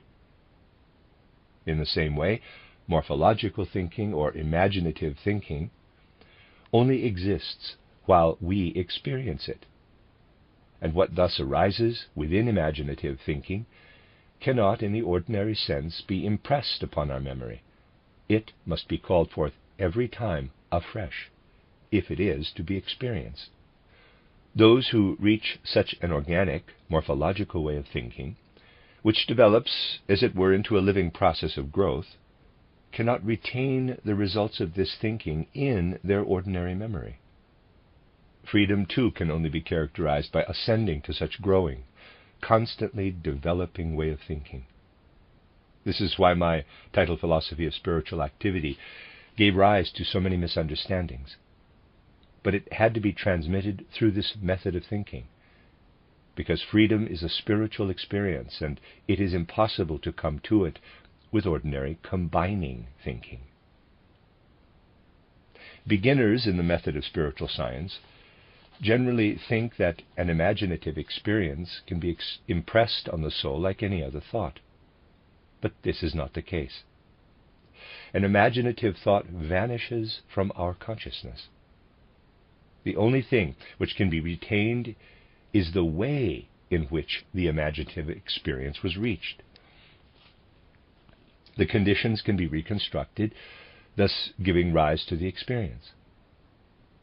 If we wish to see again a flower which we have already seen, we must return to it and look at it. In the same way, the inner processes leading to an imaginative experience must be recalled, if we wish to have this experience again. A spiritual scientific content cannot be remembered without further ado. This even applies to the most elementary things in honest spiritual scientific investigation. Here, again, allow me to mention something personal, but which is also an objective fact. You see, what an anthroposophical investigator of spiritual science has to say cannot, as it were, be transmitted day by day in the form of lectures, in the same way in which natural scientific facts are generally advanced. Scientific facts can be remembered. They live in our memory and can be set forth with the aid of memory. But the facts which a spiritual scientific investigator has to advance must come from his inner living experience. He cannot prepare himself in the same way in which one generally prepares lectures based on memory. The only thing he can do is to reconstruct the conditions enabling him to experience the most elementary facts of spiritual science. We should realize that the spiritual science of anthroposophy leads in its very first steps to a development of otherwise dormant forces of the human soul, and we should not think that any results can be reached in regard to higher worlds through ordinary philosophical speculations. The imaginative knowledge described to you just now leads, as already stated, to a kind of self-knowledge. Finally, it leads us to a great tableau in which we simultaneously survey all the organic elements that have built up our whole life from our earthly birth onward. Inwardly, we perceive the creative formative forces which build up the human being, and we first perceive them in connection with our own self.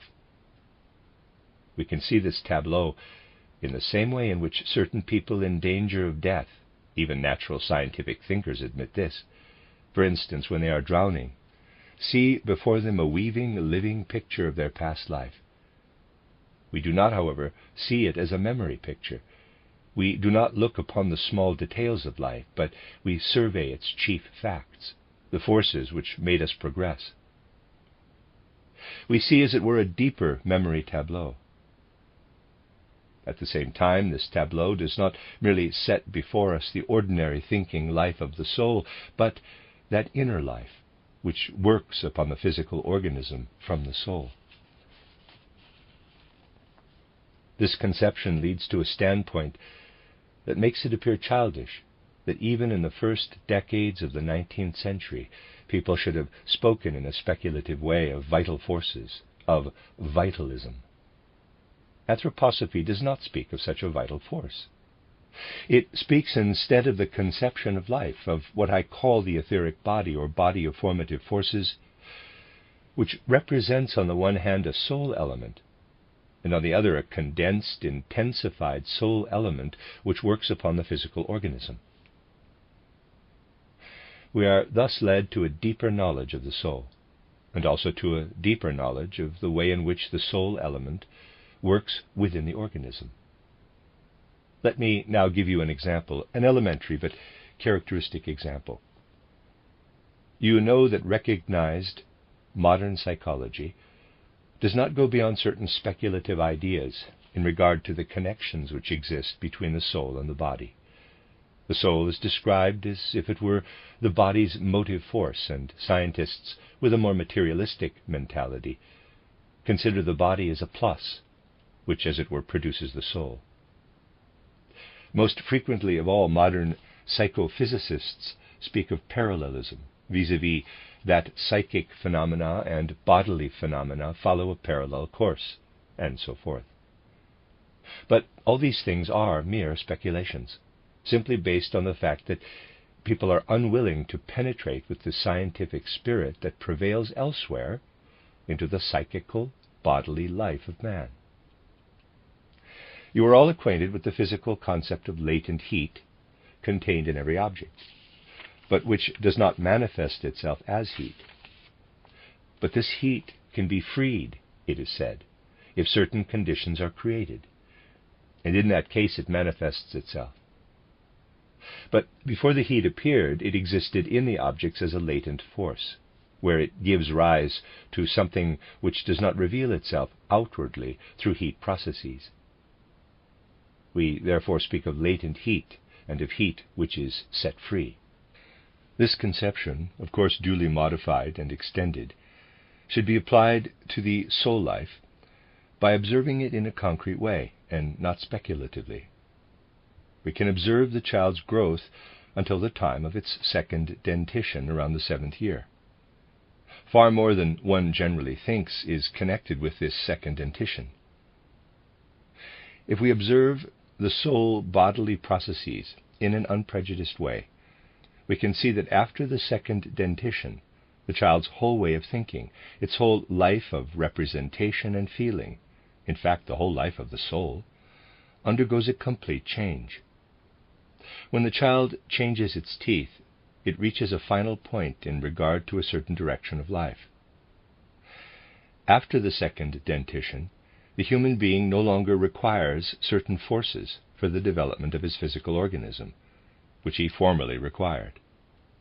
The forces which push out, if I may use this trivial expression, the second teeth are not merely localized in the human head, but they are forces which work in the whole body and manifest themselves locally when the second teeth appear. They exist, however, in the whole physical organism. Those who observe this whole process as objectively as natural scientists are accustomed to observe and think in natural science reach the point of recognizing that the forces which push out the second teeth were latent forces, bound up with the physical organism. They gave the child's physical body its structure, but with the second dentition they were set free, so that they can now appear in the child as soul spiritual forces. Here we may see concretely how the soul spiritual forces and the bodily organization are interrelated. This is not seen speculatively, but in a real concrete way. Those who only wish to observe the soul at one moment and then the body may speculate or experiment for a long time, yet they will only come to quite abstract results in regard to the connection which exists between the soul and the body. But those who observe the processes in the sequence of time will find that after the second dentition, certain soul forces appear in the child, revealing a more sharply outlined concept of memory, more sharply outlined feelings. And they will know that these are forces in the soul which were set free, and which now manifest, whereas formerly they were submerged in the physical organism. Observations, not mere speculative thought, shows them the connection between the body and the soul. This example shows us how we should investigate the interactivity of soul and body with the aid of imaginative thought. We gain insight into the activity of the soul spiritual forces in the physical bodily organization. This is what is presented in the tableau which I have described. If we have reached the point of developing this imaginative way of thinking, we must proceed further with the strength thus gained. Even as a muscle grows stronger through practice, so the thinking power grows stronger if we do these exercises, which are described in greater detail in the books mentioned. If we develop within us an intensified thinking, endowed with plastic forces, which lives in time, other forces of our soul may be developed and intensified. The ordinary thoughts of life come and go, or we try to get rid of them, either by discarding them from our soul, or the organism sees to it that we forget them, and so forth. But the thoughts of the kind described, which are called up in our consciousness for the sake of gaining higher knowledge, cannot be blotted out as easily as ordinary thoughts. A great effort must be made to forget them. This is a second kind of exercise, an artificial forgetting, as it were, an artificial suppression of thought. If we have practiced this artificial suppression of thought for a sufficiently long time, corresponding to our individual development and predispositions, we become able to suppress the whole tableau of which I have spoken, so that our consciousness is quite empty. The only thing which should remain to us is our calm thinking power, permeated by the will. But this thinking now appears in a new form. I have now described to you two ways of thinking: the ordinary way of thinking, which is connected with space, and a way of thinking which has a growth of its own, in which one thought always grows out of the other, even as in a living organism one limb is connected with the other. If this morphological way of thinking is practiced for a certain time, we gradually develop a third way of thinking, which we need in order to ascend to a higher stage of supersensible knowledge. We need this kind of thinking when we rise to a stage which is higher than that in which we merely survey our own organization. Imaginative knowledge leads us to a survey of our own organization, so that we say to ourselves, here on earth, the soul spiritual element, which is supersensible, works upon the physical body. We must use this morphological way of thinking, for otherwise it is not possible to understand what takes place in the medium of time, and works upon the physical body out of a supersensible sphere. For this is something which undergoes continual metamorphoses. Our thinking must become mobile, and our thoughts must be inwardly connected with each other. Mere combining thought cannot grasp the life which proceeds from the spirit. This can only be grasped by an inwardly living thinking. But still another way of thinking must be developed if we wish to rise up to the next stage of supersensible knowledge. Let me use an example in order to explain this to you. Even this example is difficult to penetrate, but I think you will be able to grasp what I mean. Let us bear in mind the fact that Goethe tried to interpret the single cranial bones as metamorphoses of the vertebra. In the single bones of the skull, Goethe perceived transformations of the vertebra. Though somewhat modified, modern science also adopts this view. But It is no longer entirely in keeping with Goethe's conception. Nevertheless, this view is valid today. It does not suffice, however, to consider the purely morphological derivation of the cranial bones. We must go further if we wish to understand the relationship of the human head to the remaining human organism. We will restrict ourselves to the skeleton. We must not only envisage a transformation, but something very different. Let us ask, for instance, what relation exists between the bony system of the arms or legs and the bony system of the cranial bones, of the bones of the head? Here it is the case that the metamorphoses through which one form gives rise to the other can only be grasped if we bear in mind that this is not only a spatial metamorphosis taking place within the medium of time, but that quite another process takes place, which is very difficult to understand, namely a kind of turning over, a reversal. If you wish to grasp the mutual relation between the bones of the leg and the bones of the skull, you must compare the external surface of the skull with the inner surface of a hollow bone, let us say of the upper thigh bone.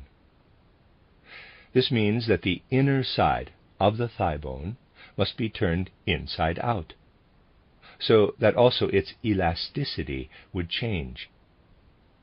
Its inner surface would, in that case, be turned outward and correspond to the external surface of a cranial bone. And vice versa, the outer surface of the thigh bone would not correspond to the outer surface of the cranium, but to its inner surface. Imagine this process of metamorphosis like a glove which is turned inside out, but at the same time the elasticity of the glove undergoes a change. A new form arises.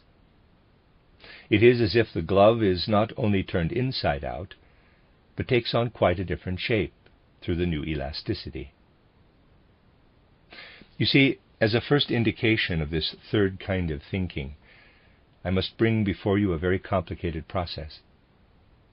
This kind of thinking does not only live in constantly changing forms, but it is able to reverse the inner structure so as to change its form. This can only be achieved through the fact that now our thinking no longer lives in the medium of time. For in this process of reversion, the subject of our thoughts transcends space and time and penetrates into a reality which lies beyond space and time. I know that we cannot immediately become familiar with this third kind of thinking, which differs so greatly from the combining and the plastic ways of thinking.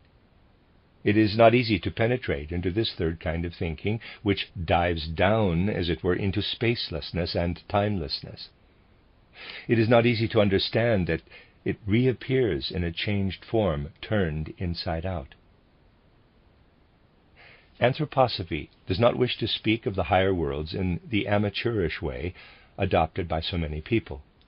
But because anthroposophy is as honest as any other honest science, it must point out that it is not only necessary to abandon the sphere of higher science, but that it is even necessary to acquire a completely new way of thinking. If we wish to advance to a qualitative thinking, man's inner forces must be held together in an entirely different way. For the whole quality of our thinking undergoes a change during this process of reversal, when the inner is turned into the outer. When we succeed in submerging our thought into a qualitative element, it is possible to ascend to that stage of knowledge of the supersensible worlds which follows the stage of imaginative thought. If the tableau of which I have spoken has been suppressed so that an empty consciousness is established, then we have an empty consciousness for a certain time. This can be achieved if we suppress merely a concept. But when such a reality is suppressed, when we suppress forces, which are constantly at the service of growth and nutrition during our earthly existence, we dive down into a completely new world. We then really are in the higher worlds, and the ordinary physical world lies behind us like a memory. We must have it as a memory, for otherwise we should not be of sound mind. Without memory we should be psychopaths, subjected to hallucinations and to illusions. If we proceed in the right way, along the path of spiritual investigation, we maintain our calm, thoughtful consciousness, permeated by the will, even when we ascend to the highest worlds, and there can be no question of falling a prey to hallucinations or suggestions. When we are subjected to hallucinations or suggestions, the ordinary consciousness is entirely supplanted by a pathological consciousness.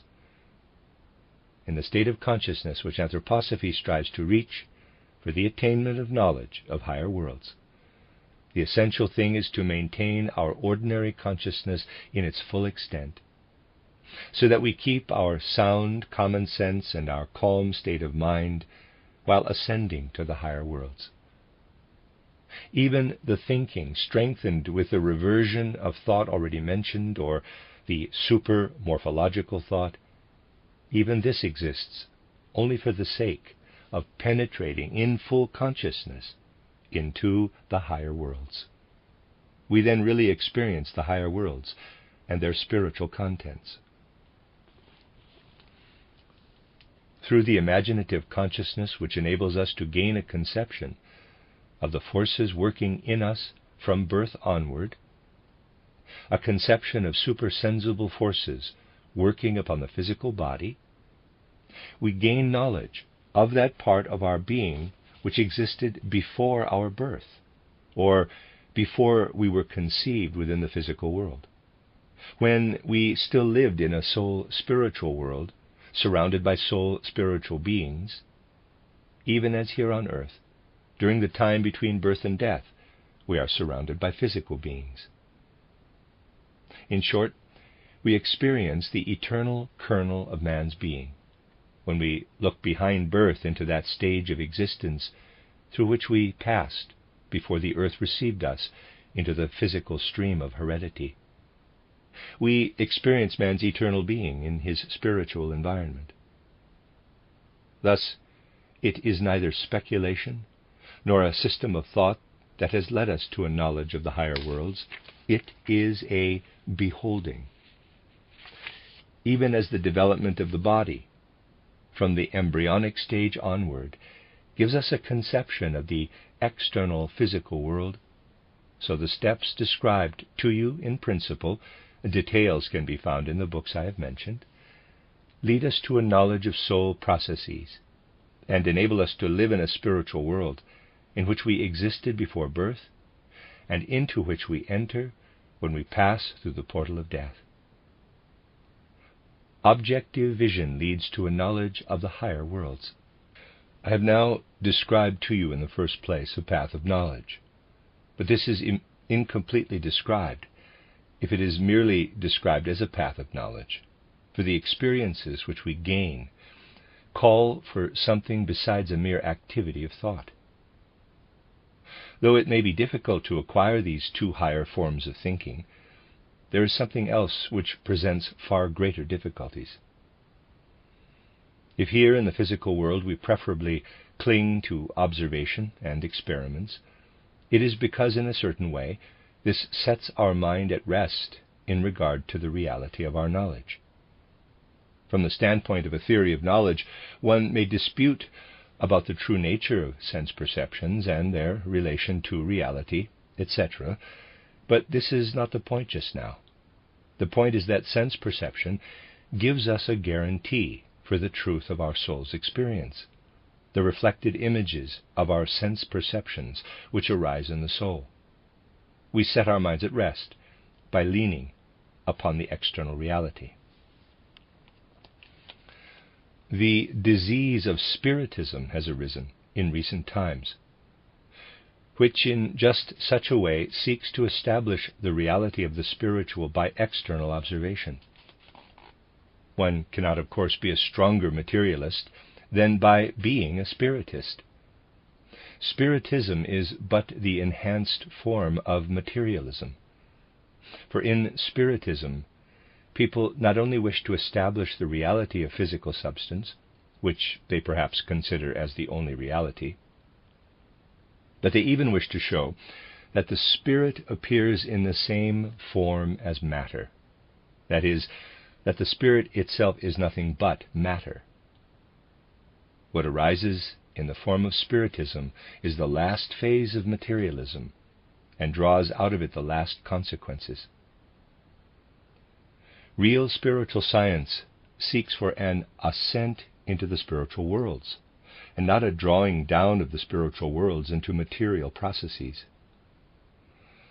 But when we ascend to the spiritual world in the manner described, we no longer have the support which the external world provides, as it were, for our soul experiences. We need something which gives the certainty that we are not floating in emptiness, that our soul experiences in the higher worlds are not mere fancies. We need a support in the same way in which the external sense perceptions give us a support in our ordinary life. This again can only be reached through the development of inner forces. Please do not misunderstand me. I do not mean that the forces which we already have in ordinary life, one has to speak in terms taken from ordinary life, suffice. We must develop forces even in spheres which are not the spheres of thought, in order to reach not only vision, but vision rooted in reality. The assurance which our sense perceptions provide from outside consists in the fact that one sense supports the other. When we have an impression of sound or of sight, we do not immediately know whether this is an hallucination or not.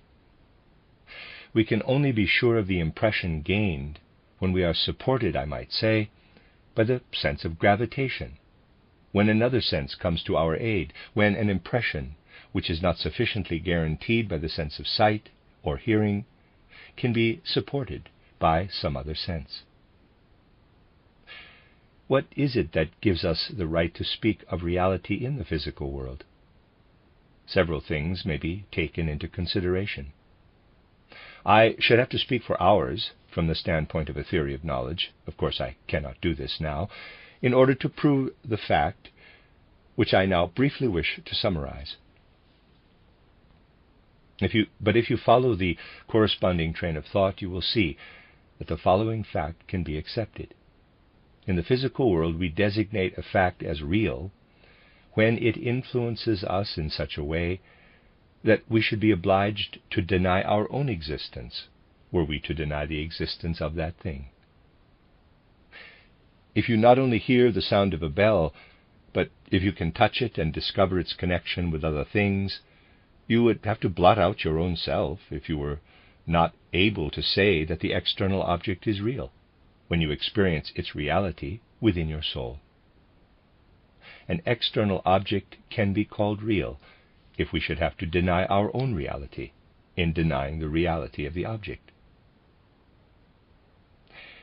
What we describe as reality is therefore intimately related with our own reality. That is why forces must also be drawn out of our own reality, which is a soul spiritual reality. And these moral forces may be compared with an object which I grasp, and which shows itself to be heavy. Within our own being, we must seek supporting forces for the reality of the spiritual worlds into which we penetrate in the way I have described. This can only be done if we develop certain moral qualities which we already have in our ordinary ethical attitude in life. The moral forces must be strengthened in the same way in which we strengthen the force of thought. These moral forces should not only be developed for the sake of our ethical life, they must be further strengthened. Let me now speak to you only of two kinds. The first is what we call moral courage, or courage in general. This should be intensified in the same way in which the forces of thinking are intensified. The forces of courage within us may be intensified if the retrospective tableau, arising through imagination, is placed before the soul, and we then look upon it and experience it in the right way. We then discover a higher kind of courage in our own life.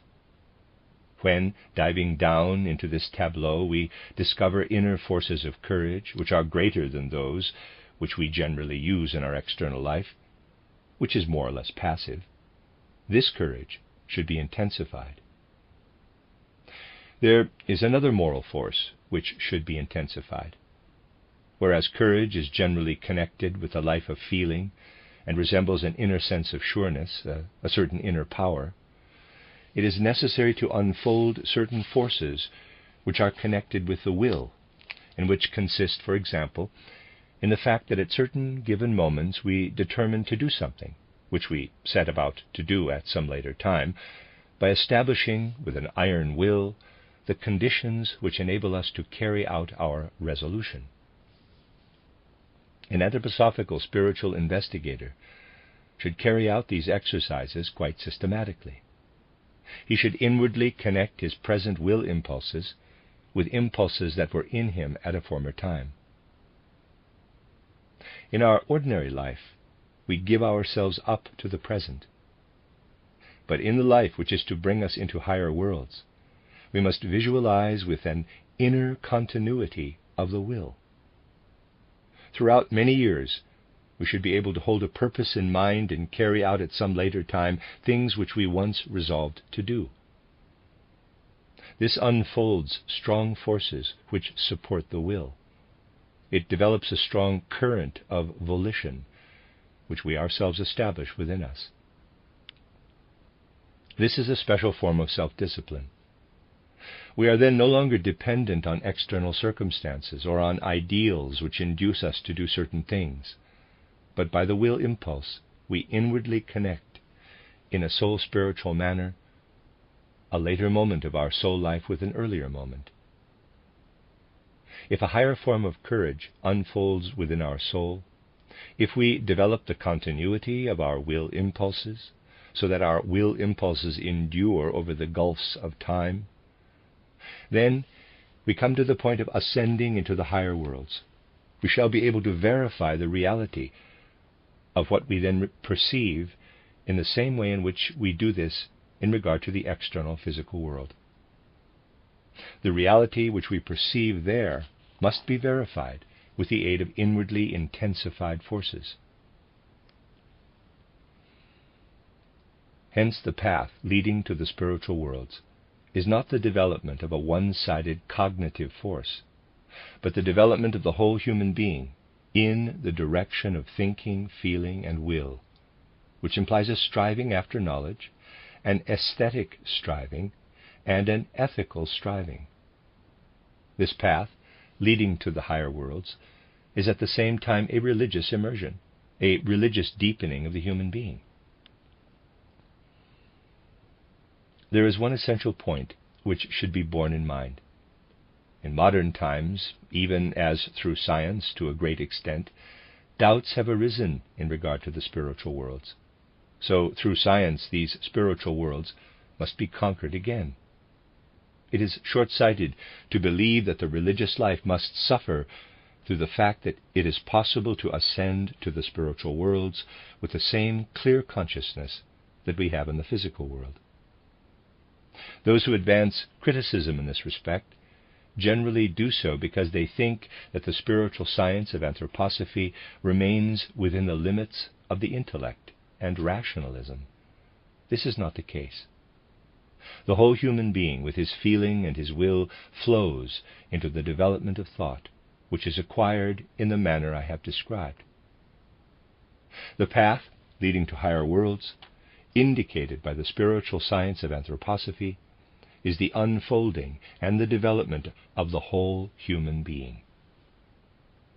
Even as in ordinary physical life, thinking grows out of the organism like a flower, so higher knowledge grows out of the fully developed human being who unfolds all his forces harmoniously and intensively along the path leading to the higher worlds. Through the development of mere thinking, we only come to a world of images. If reality is to be perceived within this world of images, we must develop, in the way I have indicated, the courage contained in moral forces, the will contained in our character, our own individual will, which we maintain throughout periods of time. These two forces, and others, which you will find described in the books already mentioned before, should be intensified. The human being as a whole must be led in a soul-spiritual way into those other worlds in which he lives before he is conceived by physical forces and enters physical life on earth, or in which he lives after passing through the portal of death. If we wish to ascend to this life with knowledge, if we wish to acquire the vision of the supersensible worlds, the whole soul-spiritual being of man must be led toward them, not only some vague part of him which desires to become acquainted with these worlds theoretically. The spiritual science of anthroposophy can therefore fructify the whole life of man. Anthroposophy does not seek in some abstruse, mystical way to estrange us from the world, but strives, on the contrary, to lead us into practical life, into a life which is truly practical. That is why it can be so fruitful for science and art, social and religious life, in short, for the most different spheres of life. I can only give a few indications in this connection. If we can see the life tableau of retrospective vision, of which I have spoken, a tableau which is in reality a structure of formative forces moving in the stream of time, if we can recognize this structure, we can also see how the human body arises out of this system of forces and how it develops. For it is only an external illusion to speak of the heart, the lungs, etc.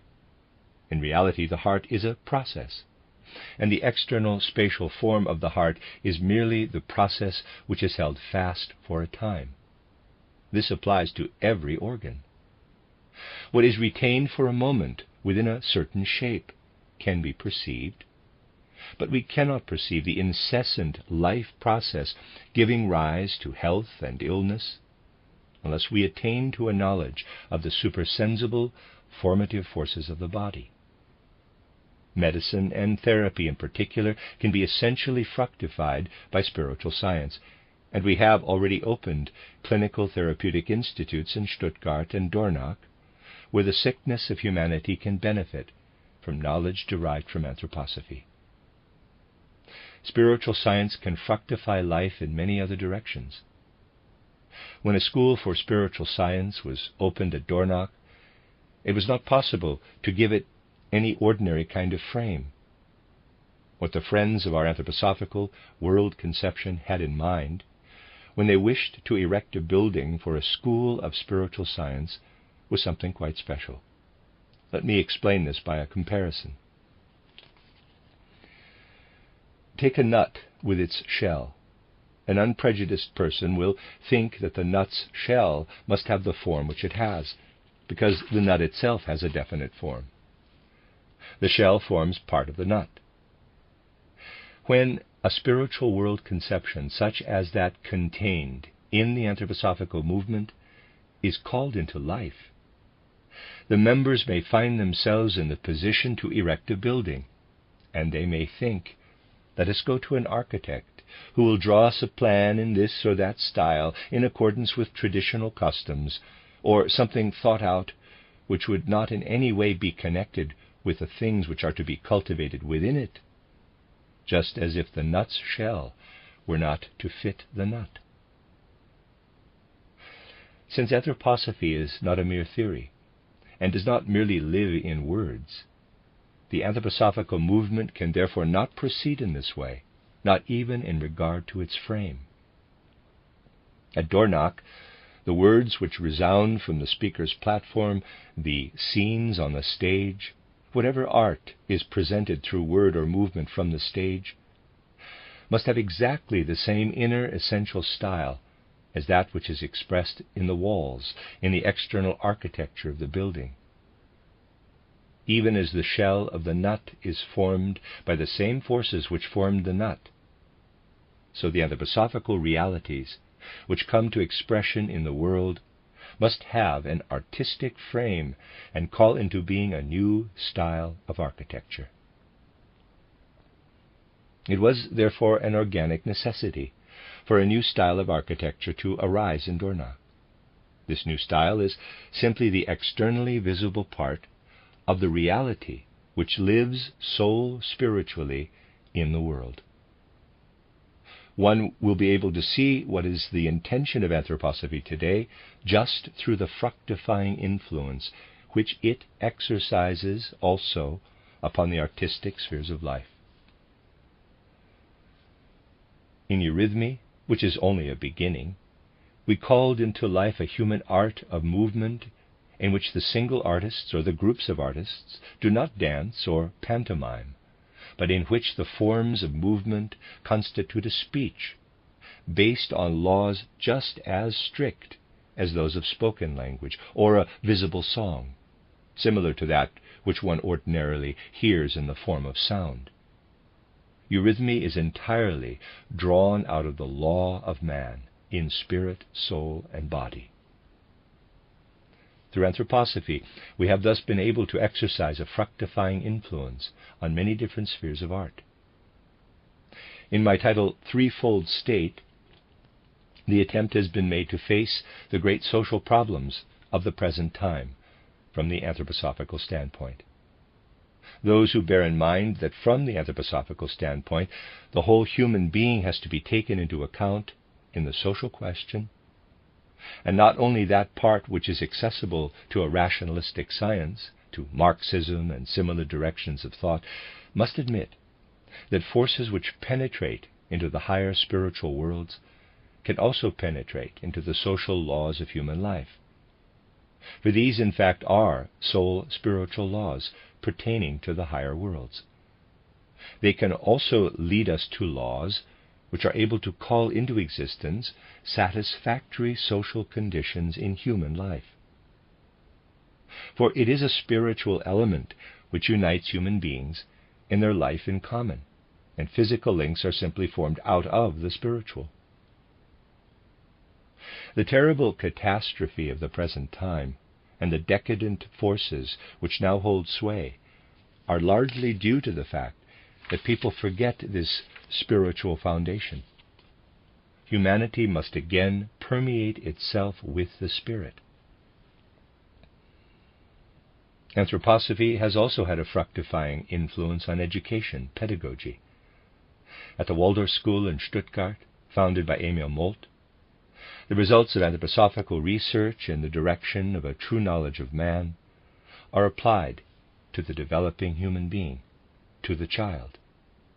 The paths which lead us to the higher worlds also enable us to observe the child year by year and week by week as it develops from birth to puberty.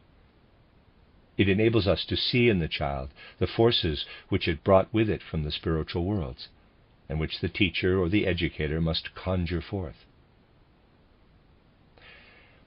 I can only give a few indications in this direction, for at the Waldorf School we have tried to develop all these things in detail into an art of education.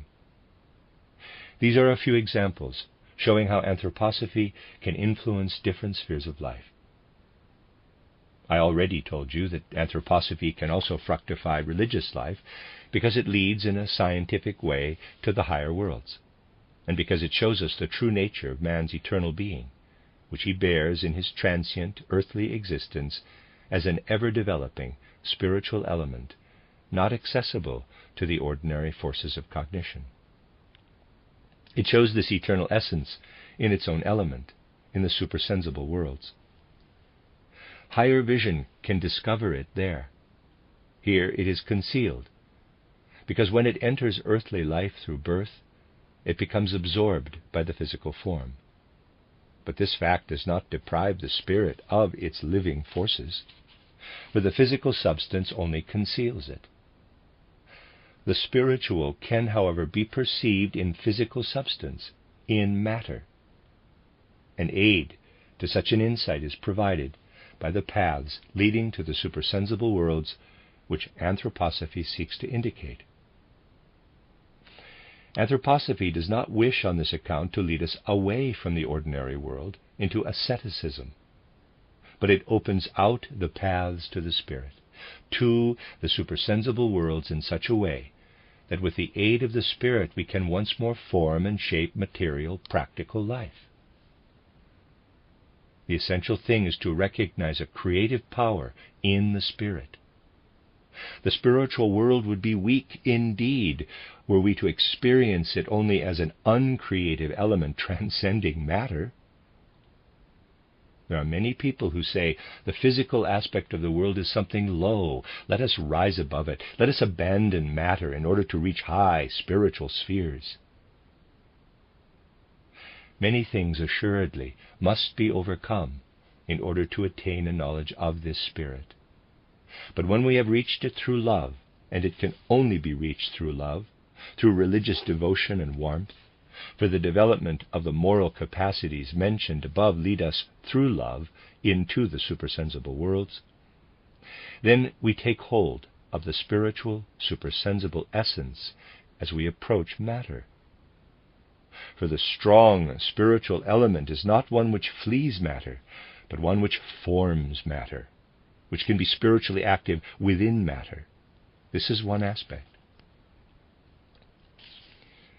On the other hand, let me tell you one other thing which should be borne in mind, my dear fellow students, namely, that the spiritual science of anthroposophy, as it is meant here, treads the paths leading to the supersensible worlds in such a way that the results obtained along these paths do not stand outside the ordinary natural scientific facts and their operations, but penetrate them as a sole spiritual force. Even as a person is a full human being in the true meaning of the word, because here on earth he lives in a physical body, which bears within it a sole spiritual element, so science can only be science in the full meaning of the word if it is not a mere knowledge of the external physical reality, but if this knowledge can be permeated by the knowledge of the spiritual worlds. For this reason, the spiritual science of anthroposophy wishes to set itself within the other science by meeting the demands of the being and nature both of man and of the universe. Even as in his physical life man must bear within him spirit and soul, so a real spiritual science which opens up true, reliable ways into the supersensible spiritual worlds must become the spirit and soul of ordinary science, dealing with the physical world. And even as the spirit and the soul in man do not fight or rebel against the body, but should harmonize with it fully, so the spiritual science of anthroposophy should be in full harmony with real, genuine knowledge of nature and history. The end of Lecture 2. You are listening to RudolfSteinerAudio.com. If you are listening to the podcast of this, it is located at rudolfsteiner.podbean.com. Please consider becoming a patron. As well, there are two publishing houses, steinerbooks.org in America and rudolfsteinerpress.com in England, who are the sole publishers of Steiner into English and have given me permission to do these recordings. Please consider patronizing them as well. This is a reading of Collected Works, Volume 79 by Rudolf Steiner. 10 lectures, entitled Self-Consciousness, the Spiritual Human Being. This is Lecture 3, entitled The Foundations of Spiritual Science. Translator unknown. I wish to give you in 3 lectures a survey of what anthroposophy has to say concerning the human being and his relation to the universe.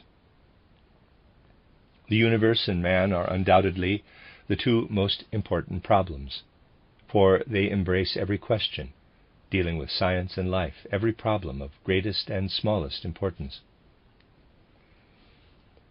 It lies in the nature of these problems that in regard to these things I must limit myself to the anthroposophical horizon, that is to say, to the things connected with the great life problems of human existence, which transcend the knowledge gained through sensory perception, and which lie beyond the sphere of ordinary science. In regard to the human being, self-knowledge is undoubtedly a problem which must appeal to us most of all. For in order to gain a foundation and a firm standpoint in life, we must first obtain a conception of our own nature. And it must be said that at all times people have sought to gain a knowledge of the universe, for they knew that the mysteries of the world's evolution are connected with man's own being. They knew that they could only learn something about man's being by seeking to know what the universe is able to give them, the universe of which the human being forms a part. Moreover, it cannot be denied that in connection with a knowledge of man and of the universe, modern people show a deep interest for everything which transcends ordinary science. And we may say that innumerable attempts are now being made to transcend the spheres of ordinary science in order to investigate what lies beyond birth and death, beyond the world which can be fathomed by ordinary sense perception and by the understanding which is based upon it. In recent times we can observe above all that there are scientific investigators who in many ways endeavor to transcend the spheres indicated above.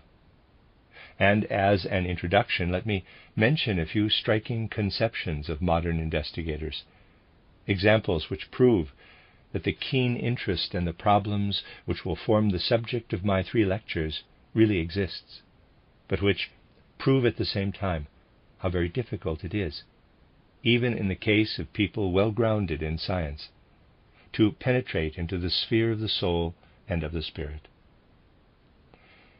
As I do not wish to speak in abstract terms, let me proceed immediately from concrete examples.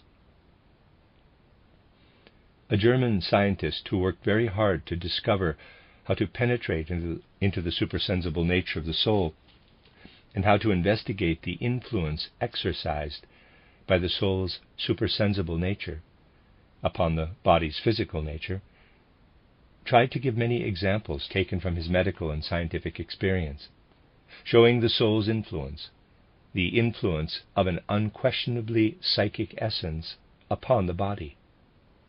A marked example contained in one of the books written by this physician and scientist named Schleich, who was personally well known to me, is the following. He describes a patient who came to him in a great state of excitement, because in the office he had pricked his skin with an inky nib. The doctor could ascertain that it was quite an insignificant scratch, but the patient was under the delusion that this prick with an inky nib had given him blood poisoning and that he would have to die unless his hand was amputated, and he begged the doctor to amputate his arm, as quickly as possible. The doctor could only tell him to be calm, that he would be quite well again in a couple of days, and that there was nothing to be afraid of. As a responsible doctor, he had to tell him this and could not, of course, amputate his arm. But the patient was not satisfied. He went to another doctor who told him exactly the same thing, and also refused to amputate his arm. Schleich was nevertheless nervous, for he was acquainted with soul moods, and so he inquired the next day how the patient was feeling, and he was told that the man had died. The autopsy did not reveal any trace of blood poisoning or similar symptoms.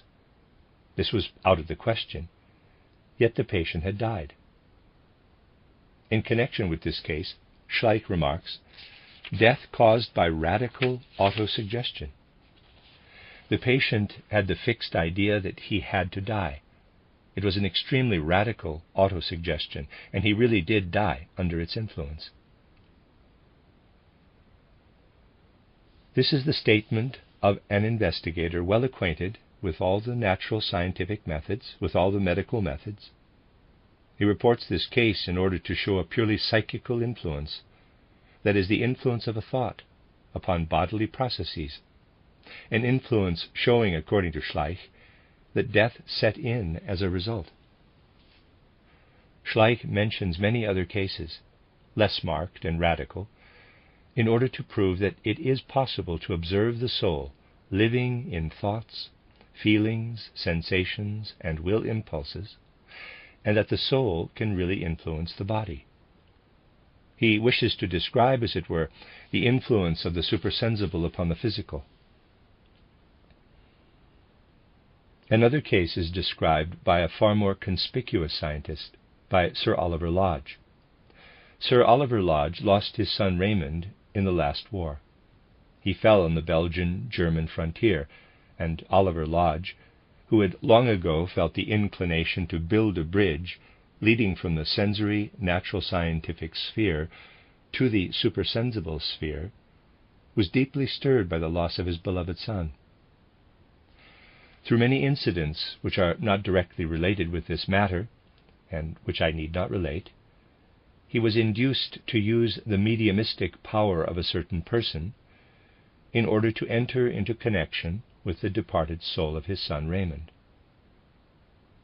When such a case arises in ordinary spiritistic circles, it is not necessary to consider it seriously, for one knows how unscientific these meetings are, and how amateurishly and unscientifically such cases are judged and investigated in them. But the matter must be taken more seriously when we have to do with one of the greatest of modern scientists, with a man so thoroughly at home in the sphere of external natural scientific research, and so well acquainted with scientific methods. That is why Oliver Lodge's book on his spiritual intercourse with his son Raymond made such a deep impression on the world. On reading this book, we immediately feel that it is written by a man who does not approach the investigation of such things superficially, but by a conscientious and responsible scientist. Even in other things, which I will not mention here, one can see that Oliver Lodge applies to this sphere the same way of thinking, the same scientific method which he is accustomed to apply in his physical laboratory. The real facts which he relates, and which, one might say, rightly produced such a deep impression upon all those who read Sir Oliver Lodge's book, are as follows. Through the medium in question, Oliver Lodge and a few other people who were present at the séances were told that his son, that is, the soul, the spirit of Oliver Lodge's son, wished to describe a scene enacted on the Belgian-German frontier shortly before his death, and the medium related that Raymond Lodge had a photograph taken and described this act in detail.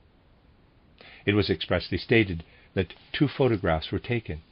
These 2 photographs were carefully described, and attention was drawn to the fact that upon the second photograph, Sir Oliver Lodge's son had a somewhat different pose from that on the first one. When these communications were made in London through the medium, Sir Oliver Lodge describes it so that one can really see, I emphasize this expressly, that he took every possible scientific precaution, at the time when these experiments were made. No one in London knew anything about these photographs, nor that they had been taken. After examining all the facts, Sir Oliver Lodge came to the conclusion that if this message were true, it could only come from his son, the departed son himself. In fact, after 2 or 3 weeks, the photographs, which no one had seen before, really arrived in London. They corresponded with the description given by the medium, or, as Sir Oliver Lodge believed, with the description given by the soul of his son. Even a scientist could see in this fact, to begin with, one might say, quote, experimentum crucis, close quote. Nobody in London could possibly have seen the photographs.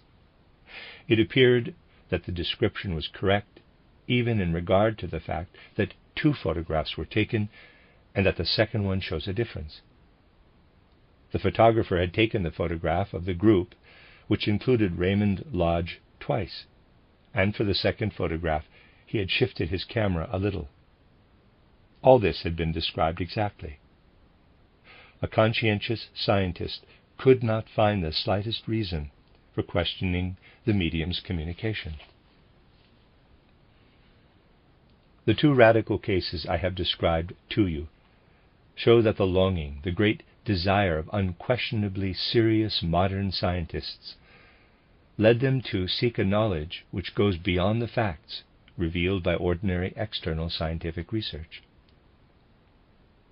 But one who speaks of the foundations of anthroposophical research, one who speaks from an anthroposophical standpoint, must draw attention to the fact that the methods of this investigation differ from those adopted even by such serious-minded scientists. For in regard to a scientific way of thinking and a scientific mentality, the foundations of anthroposophical research, I hope that my 3 lectures will make things clear to you from every aspect, should be stricter and more conscientious than any other, even in comparison with such strict scientists as the above. And one who ventures to criticize such great scientists is perhaps first called upon to judge and to explain the far greater certainty constituting the foundation of anthroposophy, which is so often accused of advancing fantastic notions. This certainty given by anthroposophy is far greater than that transmitted by the most conscientious scientific investigators of the present time. In order to indicate the critical attitude, the earnest and truly scientific character of anthroposophy and its foundations, let me first bring forward the critical objections which can be raised against the scientific interpretations given in the 2 above-mentioned examples. Let me now begin with these things, for in connection with today's subject, my last 2 lectures already contained many explanations, so that the essential facts are known to the great majority of those who are now present. Allow me, therefore, briefly to illumine the things already explained to you from another angle. The following objection must be raised in regard to Schleich and his case of, quote, death through autosuggestion, close quote. Please accept this, to begin with, as a simple critical objection, showing how matters might also be viewed. Let us suppose that the man who pricked his hand with an inky nib and who believed that he had blood poisoning really had some unknown inner defect, so that sudden death, through a natural cause, would have arisen in any case during the night after the accident. Such cases of sudden death really exist. On the other hand, all those who seriously investigate what can be achieved by a strengthening and intensification of the human cognitive powers, in the direction which I tried to indicate during the last 2 days, know that certain undefined soul forces may be driven to a special climax through some abnormal conditions, through, one can really say, abnormal pathological conditions. Such cases undoubtedly exist and are critically described in books, so that everyone can test them, whenever the human will, and we shall see how this is possible, becomes transformed, and thus attains cognitive power. Since the human will is directed toward the future, it is able, under certain pathological conditions, to have a premonition of events which prepare themselves, of events which will take place in the future, out of the whole connections of a person's life.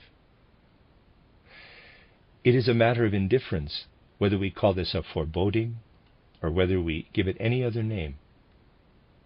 But it is a fact that under certain pathological conditions of a lighter nature, which do not clearly appear in the form of illness, a person may foresee in the form of a picture that he will, for instance, in 14 days, be thrown from his horse.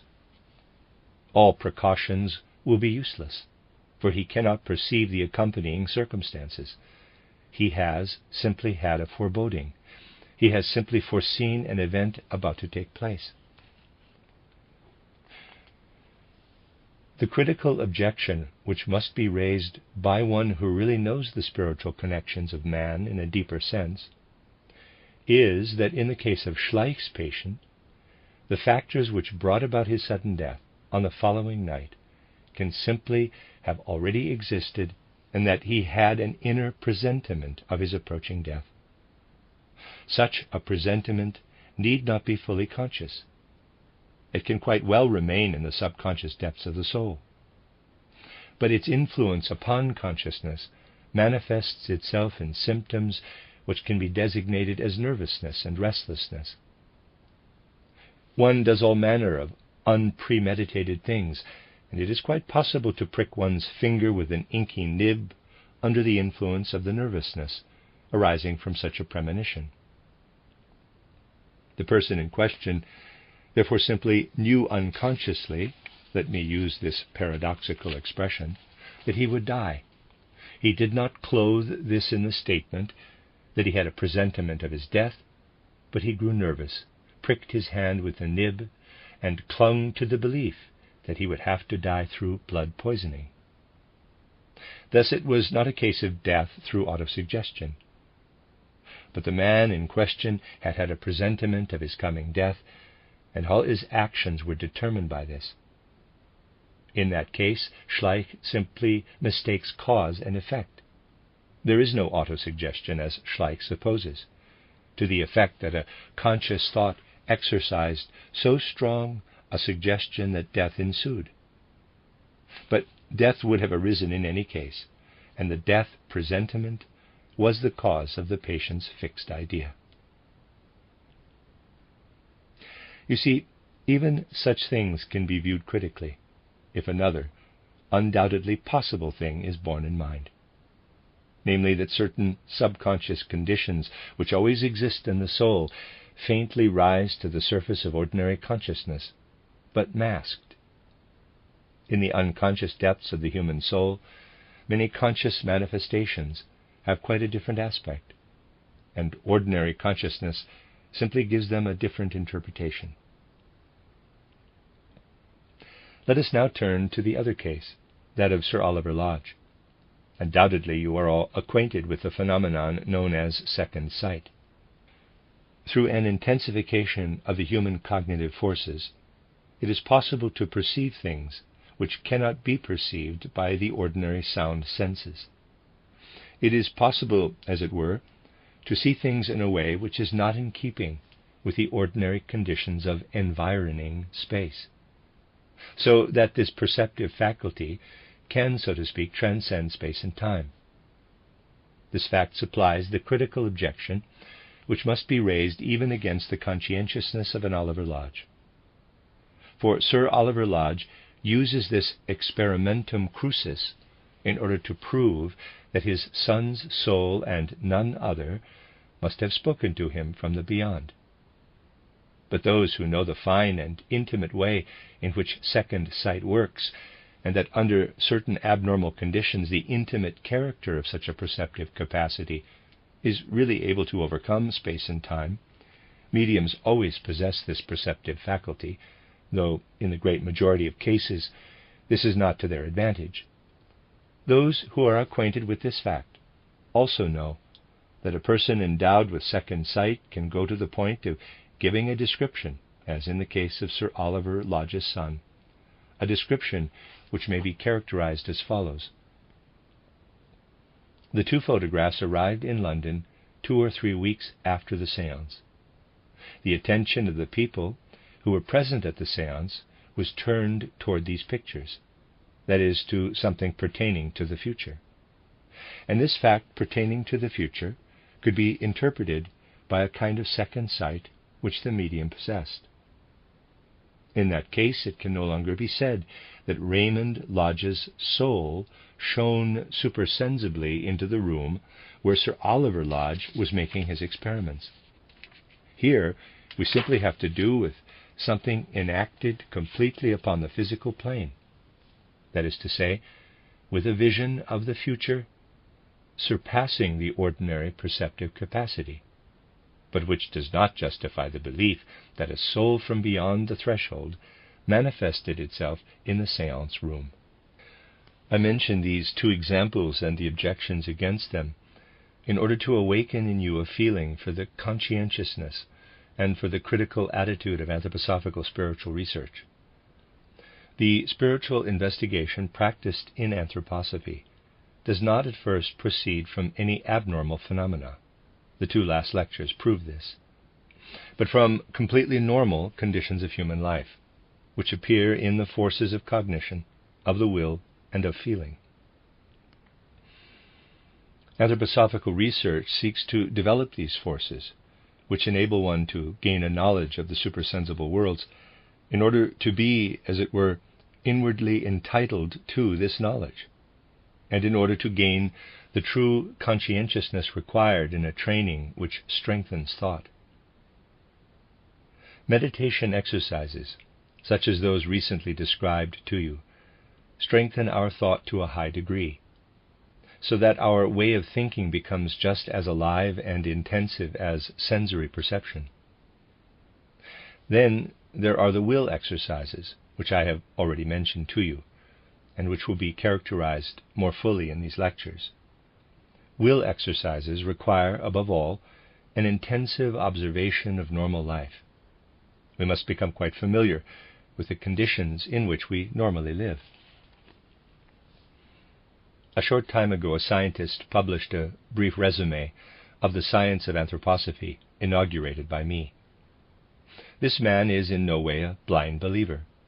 He briefly recapitulates what I have been giving you as anthroposophy, a material which already constitutes a voluminous literature. He recapitulates it, at the same time declaring that he is neither for nor against anthroposophy. But then he makes a remark which has the semblance of being that of a strong opponent, although the author is neither an opponent nor a follower. I must confess that this cutting remark pleased me exceedingly, particularly if seen in the light in which anthroposophy appears in comparison with the rest of modern culture. The writer remarks that in the light of ordinary consciousness, many of my statements produce an irresistibly comical effect. I must admit that I like this remark for the following simple reason. When things are mentioned, such as Sir Oliver Lodge's case, or the other case reported by me, people prick up their ears because in a certain way this appeals to their sensationalism, and because it differs from what they are accustomed to hear. This does not seem irresistibly comical to them, but when an anthroposophist is obliged to establish a connection with altogether normal and human things, with human memory or with the ordinary expressions of the human will, and explains that through certain exercises human thought may be intensified, and that through self-education the will can be developed so that one changes and is able to penetrate as a transformed human being into the supersensible world, and because he uses ordinary words designating things which ordinarily surround us, words which people do not like to apply to anything else, then he may produce an, quote, irresistibly comical effect, close quote.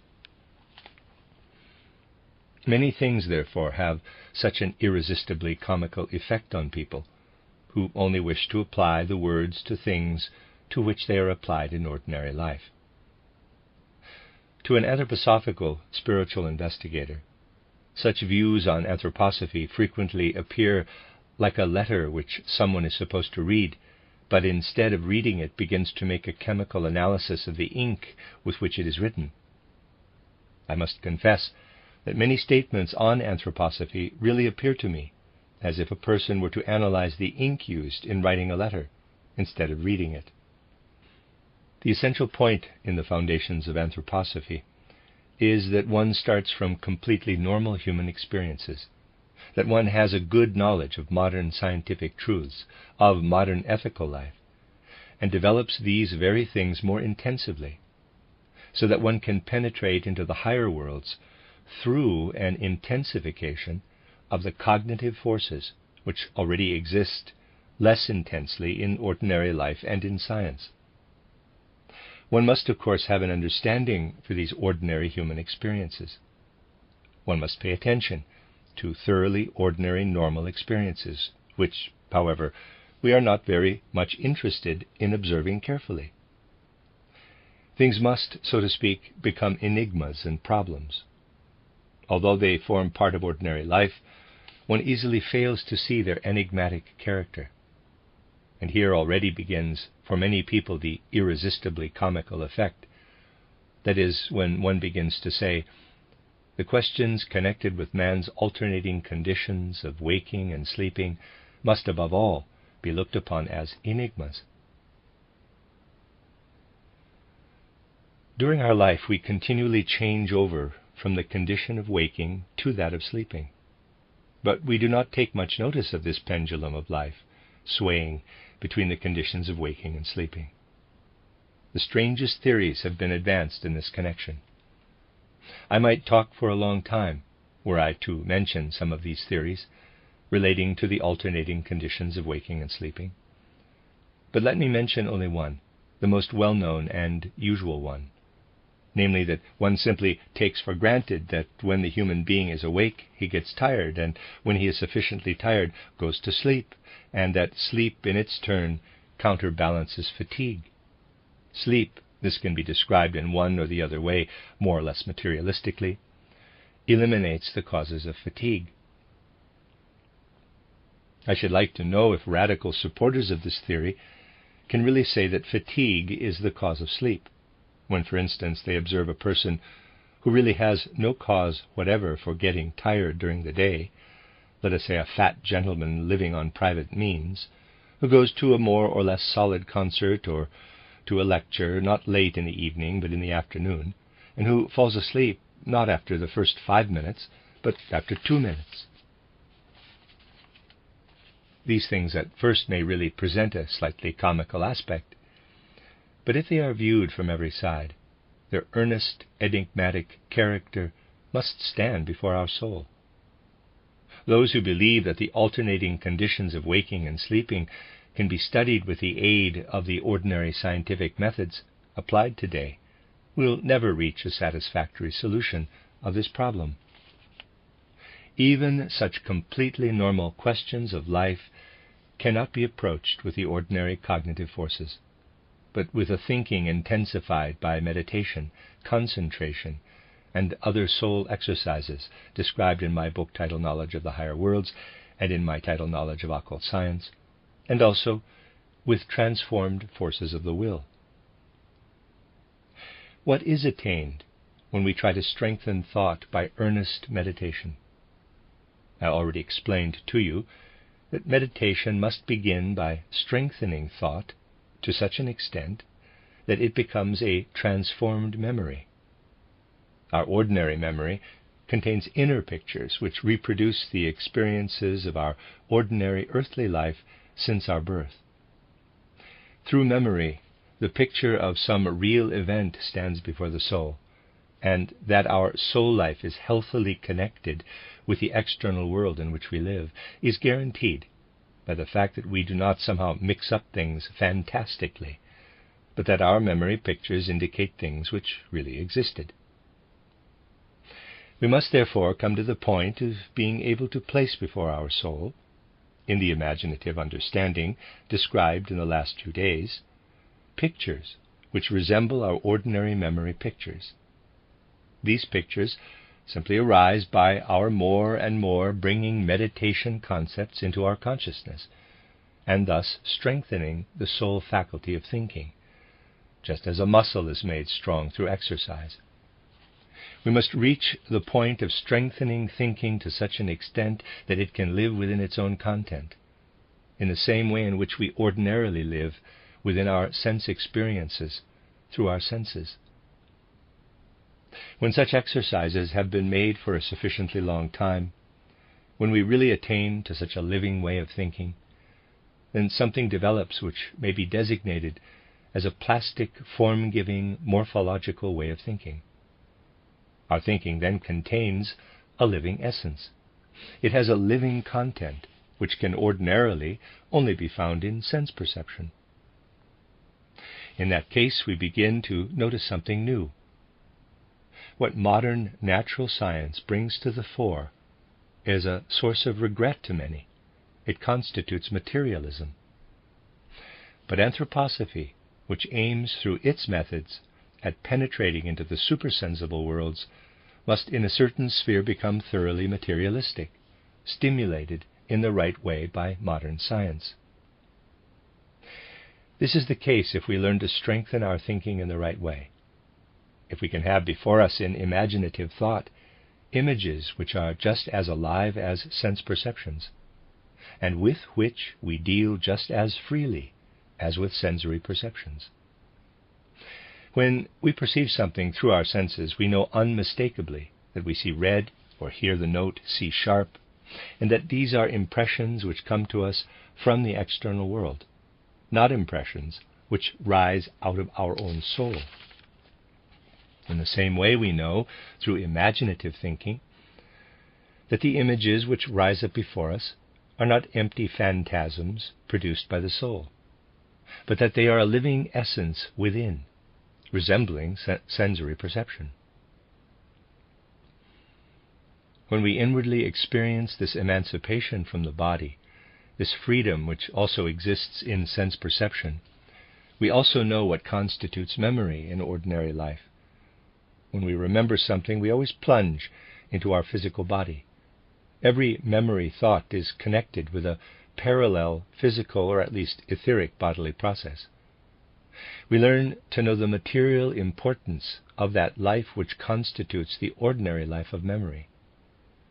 We then no longer ascribe the contents of memory to the independent soul, as does Bergson, the French thinker.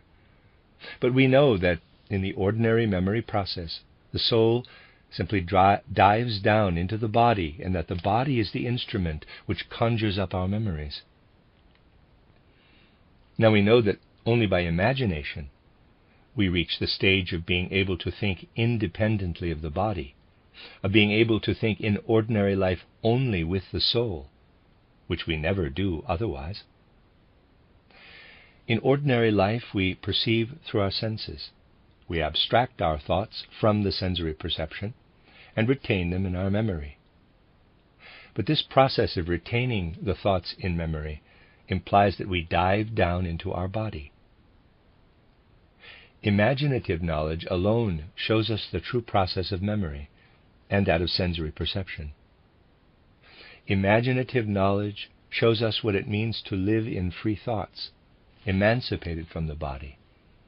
It also shows us what it means to dive down into the physical organism with our thoughts when we remember something.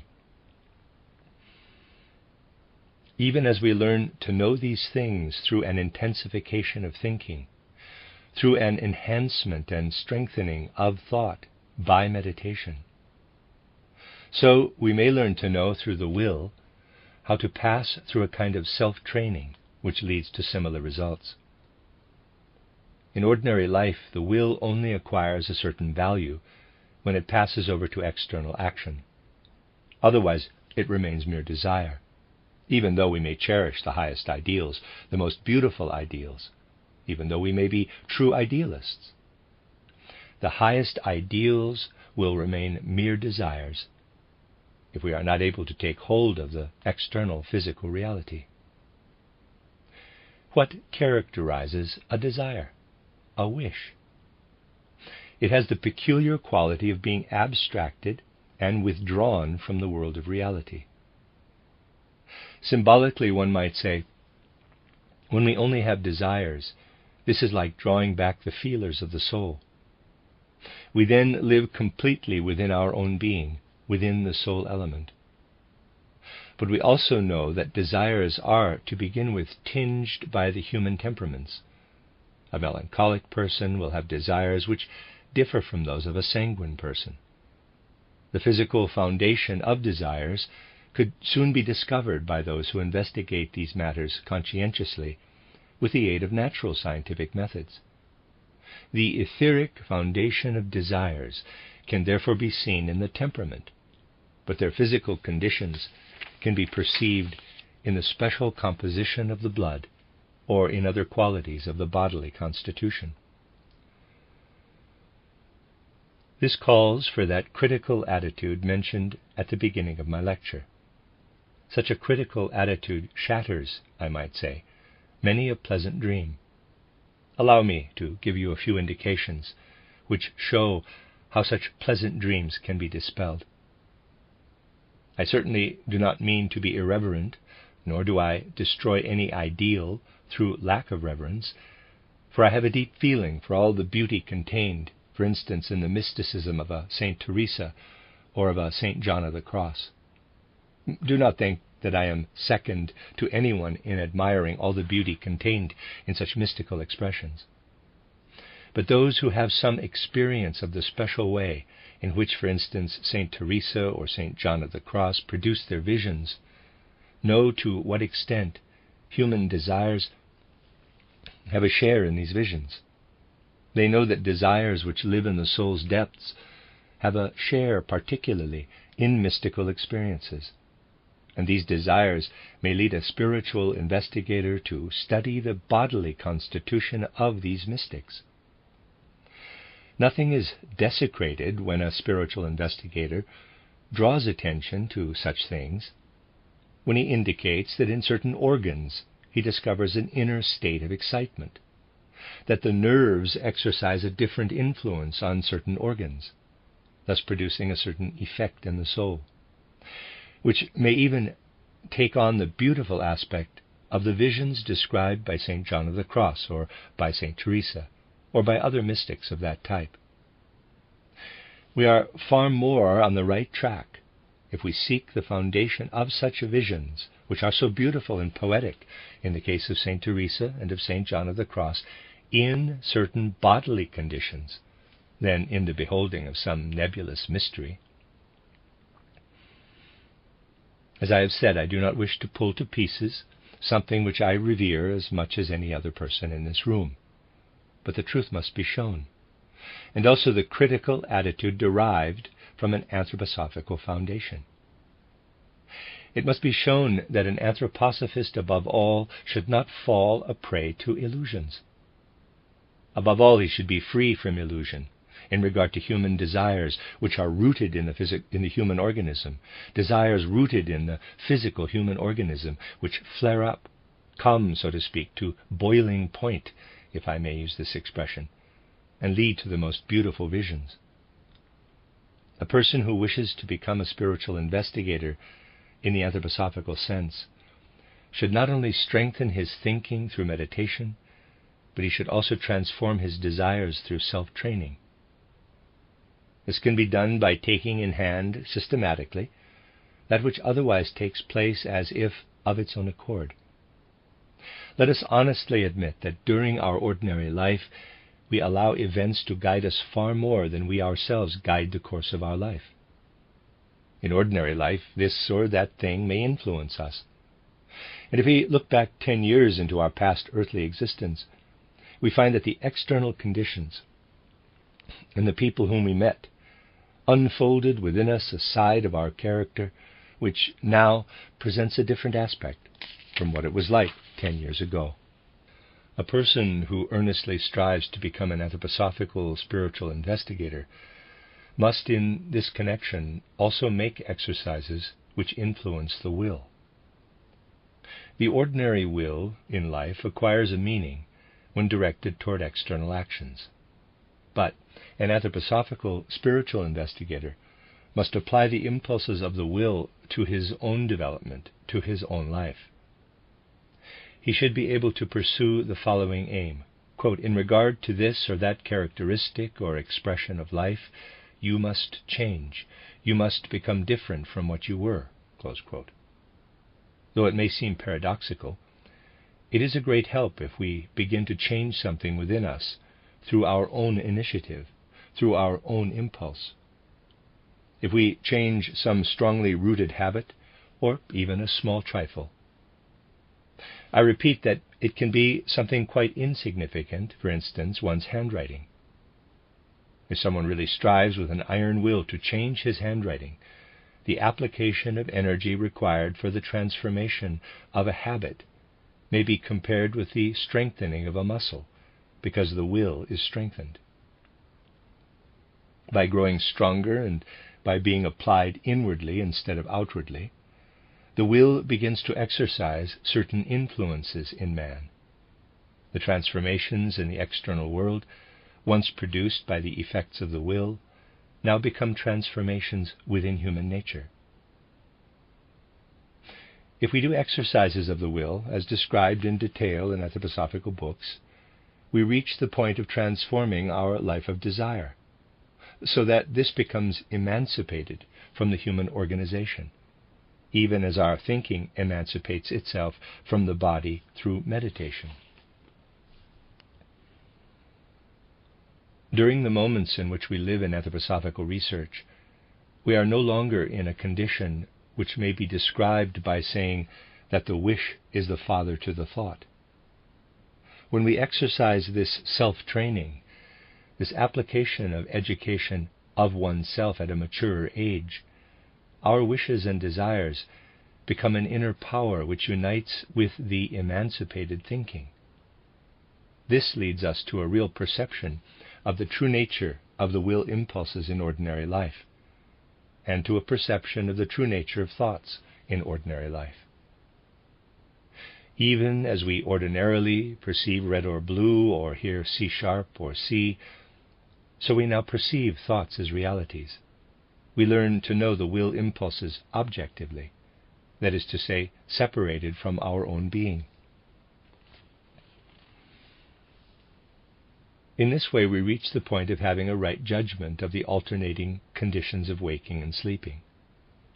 Only by rendering thought objective through exercise, as objective as a sense perception, so that we are no longer connected with our body, as in the case of a remembered thought, only with this thinking developed in free meditation can the act of falling asleep be rightly grasped and perceived.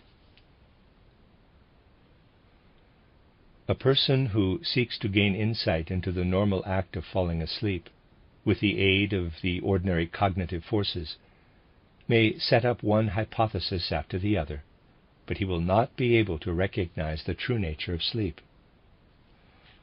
This strengthened thinking which we acquire, and on the other hand our transformed desires, are those which show us that when we fall asleep, we can in a certain way still follow the moment in which sleep takes hold of us.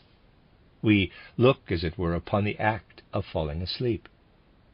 And we learn to know that when we go to sleep, we do not simply have before us a changed bodily condition, but that we really slip out of our body with our independent soul life. We go out of our body and we leave something behind, namely our thoughts. We can leave our thoughts behind consciously when we fall asleep, only because our thinking has been intensified. The thoughts remain behind with the body and fill it in the shape of formative forces. We notice that we have abandoned our body only with our feeling and with our will.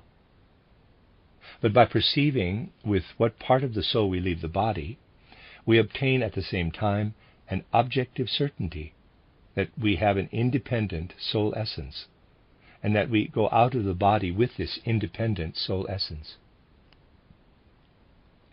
And now we know that what we leave behind on the bed on falling asleep is not only something which can be investigated by physiology, anatomy, and biology, but that it is permeated by the web of thoughts. This web of our thoughts must first be made strong enough so that we can abandon it consciously, in the same way as we consciously turn our face away from colors and leave off looking at them. Through this strengthened thought, we know that we leave behind on the bed our physical body and a body of forces containing thoughts which act like forces. We leave these bodies behind so that they may exist independently between falling asleep and waking up. These thoughts, these morphological thoughts described to you in recent lectures, exist in our ordinary consciousness only as reflected images. They too have a reality, and with this reality they fill out our physical body as a special etheric body. Now, we know that when we fall asleep, we abandon our sensory body and our thought body. I might also say the physical body and the etheric body, or the physical body and the body of formative forces. We abandon these bodies with our will and with our feeling. In ordinary life, our constitution does not enable our consciousness to remain clear. It is not strong enough to maintain consciousness unless it is filled out by thoughts. Consciousness, such as we have it in ordinary life and in ordinary science, must unite with the body and experience within the body the thoughts of the body. Only then it is fully conscious. But when the soul goes out of the body as mere feeling and will, we ordinarily become unconscious. But a person who attains to the imaginative thinking referred to here recently experiences the moment of falling asleep consciously, and he can produce conditions which resemble ordinary sleep, except that they are not unconscious, but that forces are at work within him, and that he can really experience the organism of feeling and of the will. That is to say, he really experiences that part of his being which can emancipate itself from the body. If we thus learn to know the moment of falling asleep, we also learn to know the moment of waking up. We now learn to judge that the moment of waking up really consists of two parts. Our attitude on waking up is the same as when a sense impression is produced. Whenever we wake up, something must stimulate the soul. This need only be our own body, which has slept long enough and which produces this stimulus in its changed condition. But even as there is a stimulus in every sensory impression, so there is always a stimulus when we wake up. And this stimulus works upon our feeling, which left the body when we fell asleep. Even as the eyes and the ears perceive colors and sounds, so the emancipated soul now perceives, through feeling, something which is outside. The moment of waking up is a perception through feeling. We take hold of the body when we wake up. The independent will takes hold of the physical organism in the same way in which we ordinarily move an arm or a leg. Waking up really consists of these two acts. In regard to falling asleep and waking up, we have now learned to know the alternating connection between the independent soul, which leaves the body every night with its feeling and with its will, and the conditions in which the soul lives from the moment of waking up to the moment of falling asleep, when it is united with the body. Anthroposophical investigation is therefore based upon a strengthening of the capacities of thinking and of the will, so that we are able to observe and really perceive things which we ordinarily cannot perceive. And if in this way we are able to perceive the alternating conditions of sleeping and waking, we are then capable of passing on to something else. For if we continue more and more in the exercises described in the recent lectures and indicated in detail in the books already mentioned, we come to the point that we do not always fall asleep when we leave the body, but that we can at will draw out of the body our feeling and our will and really look back upon the body. Then the human body is as objective as a desk or a table in ordinary life. We learn to know a thing only because we are no longer connected with it, no longer penetrated by it subjectively, because it stands before us as an object. The object which stands before us when we go out of the body, with the will and with the feeling, is above all the physical body. Tomorrow we shall see that this perception outside the body gives us a new aspect of man's physical being. We perceive above all the body of formative forces, consisting of a web of thoughts, but active thoughts. We look back upon it as if it were a mirror. And then we are confronted by the strange fact that whereas formerly we were subjectively or personally connected with our thoughts, we now face this world of thoughts as if it were a photographic plate. In looking back upon our body, our thoughts stand before us like a photographic plate. This is the same as the miniature reflection of the world which we ordinarily have in our eye, EYE.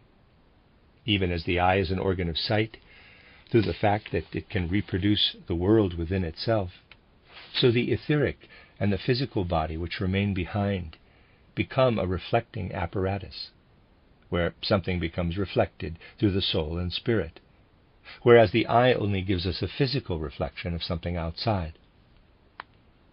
By leaving our thoughts behind in the physical body, we see through this mirror not only the web of thoughts, but also the world.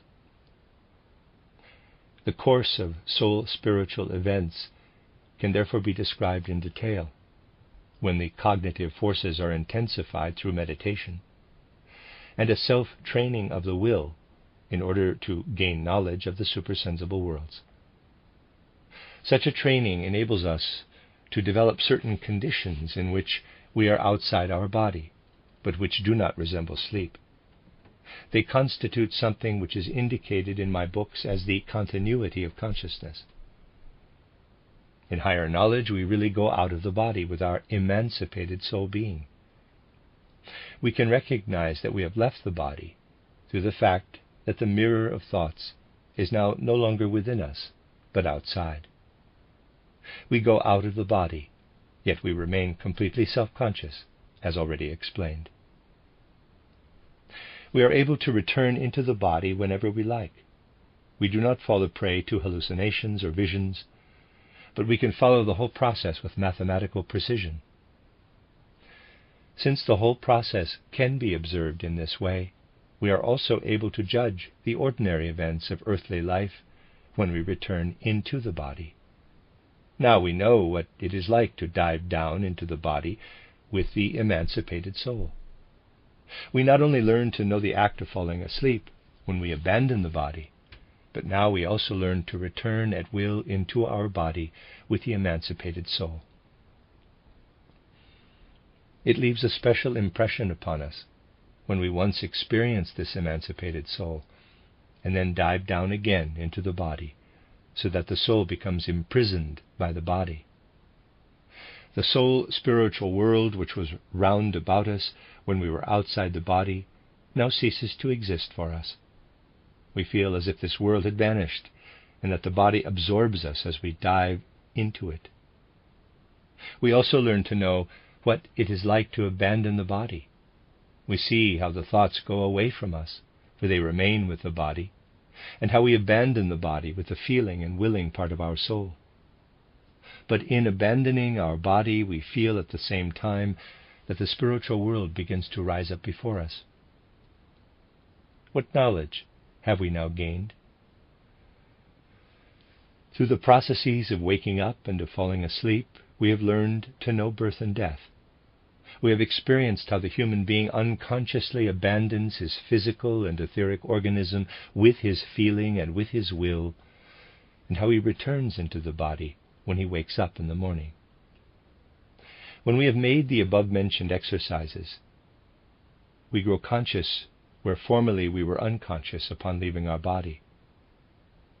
In full consciousness, we now experience in advance a process which takes place when we die.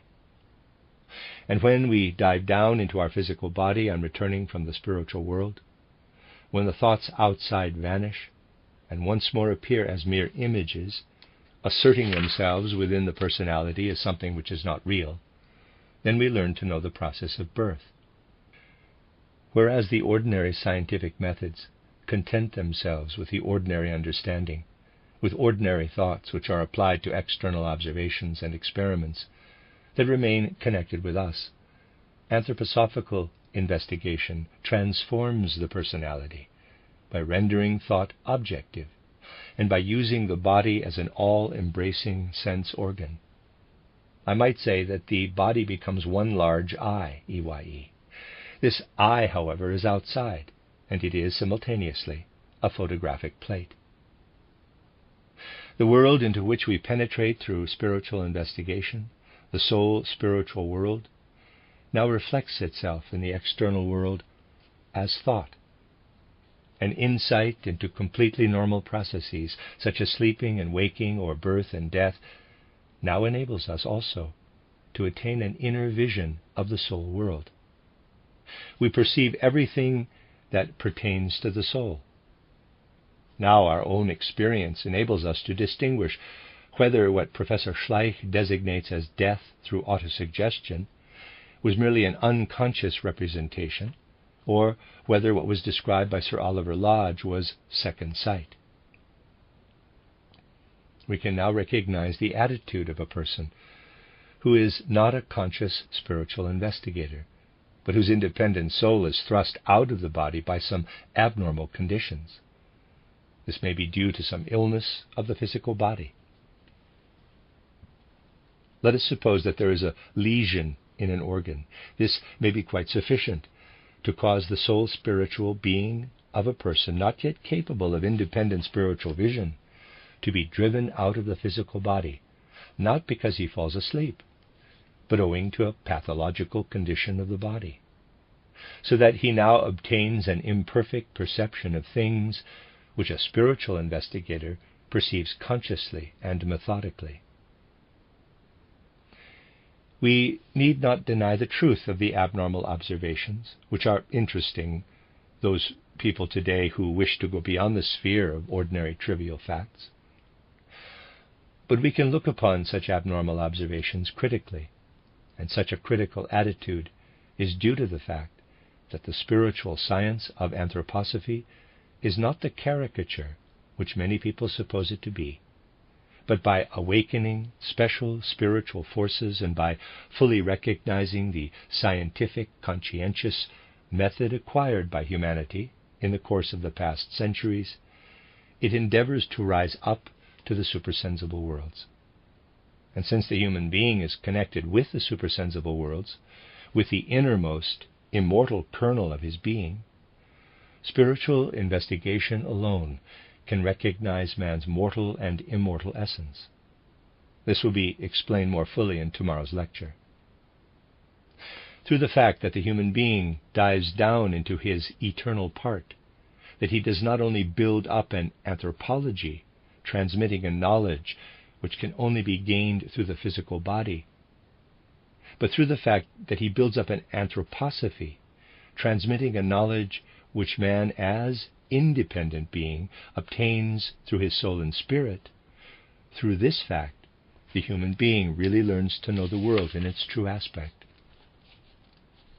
The task of my next 2 lectures will be to describe the true being of man, his immortal, everlasting being, and the true aspect of the universe from the standpoint indicated today.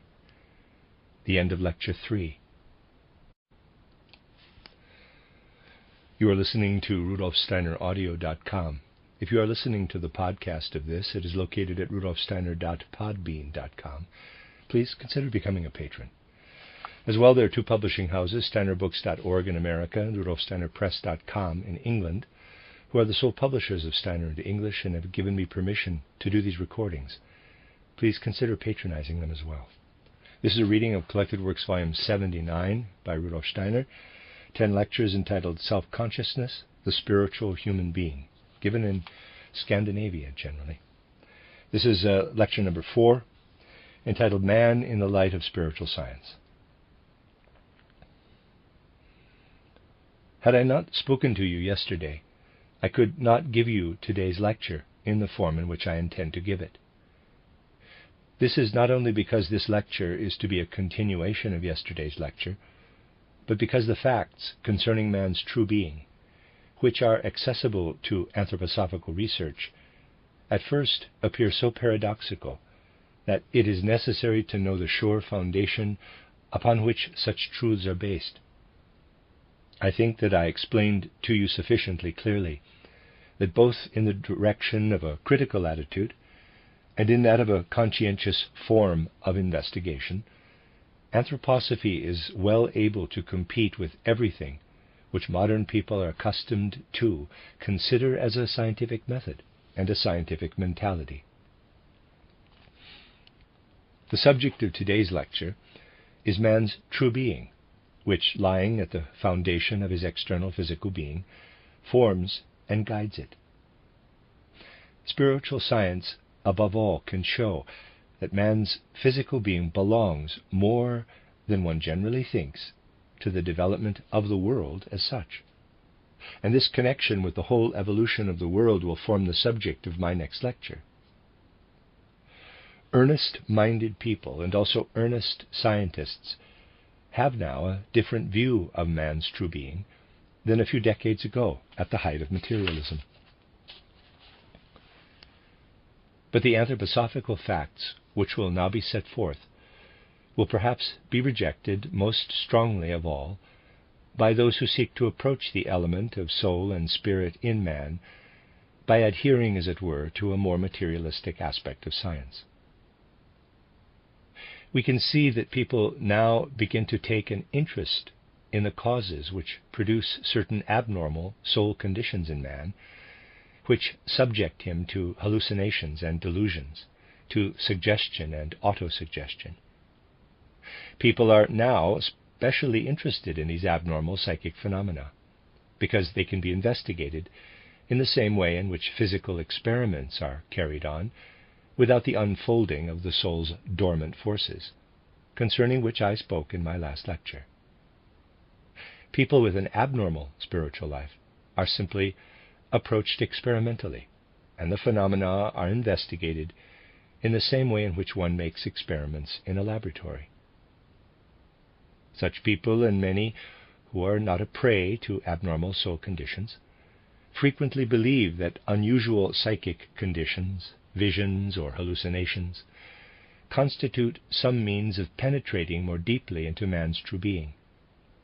They even think that in these abnormal conditions, a kind of revelation from the real spiritual worlds can be received. Now that man's true being can be investigated in the light of anthroposophy, it is possible to throw light upon the real meaning of these abnormal psychic conditions.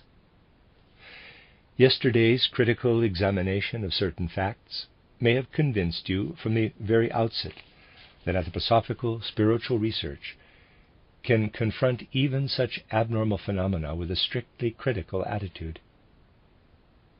Another kind of phenomenon confronts us when it is possible to perceive certain thoughts of certain people under conditions of time and of space, which must undoubtedly be designated as abnormal. These cases are now being discussed quite seriously by modern scientists. Telepathy is a phenomenon of this kind. During certain psychic conditions, thoughts can be perceived through telepathy without the ordinary instrument of the senses. Indeed, these thoughts can even be perceived at a distance. One also speaks of telekinesis, or of certain forces proceeding from the human being, which manifest themselves simply through influences at a distance, without the physical intermediary of the human being, so that it appears as if it were possible to unfold willpower and to transmit it into space without the medium of the body. In scientific circles, experiments have already been made with the application of scientific methods, experiments falling under the category of teleplastic, in which phantoms and apparently physical forms appear in connection with a person or in his close proximity. It is clearly evident that these forms consist of a fine substance, of an etheric substance, and that plastically they are permeated by something rooted as plastic force in human thinking, by something existing in human thought. We therefore speak of telepathy, telekinesis, and teleplastic. When anthroposophical spiritual science confronts these phenomena, it must again raise the critical question: do these phenomena proceed from that part of the human being which, as explained yesterday, abandons the physical and the etheric body of man at the moment of falling asleep, that sentient and volitional being which remains outside the body from the moment of falling asleep to the moment of waking up,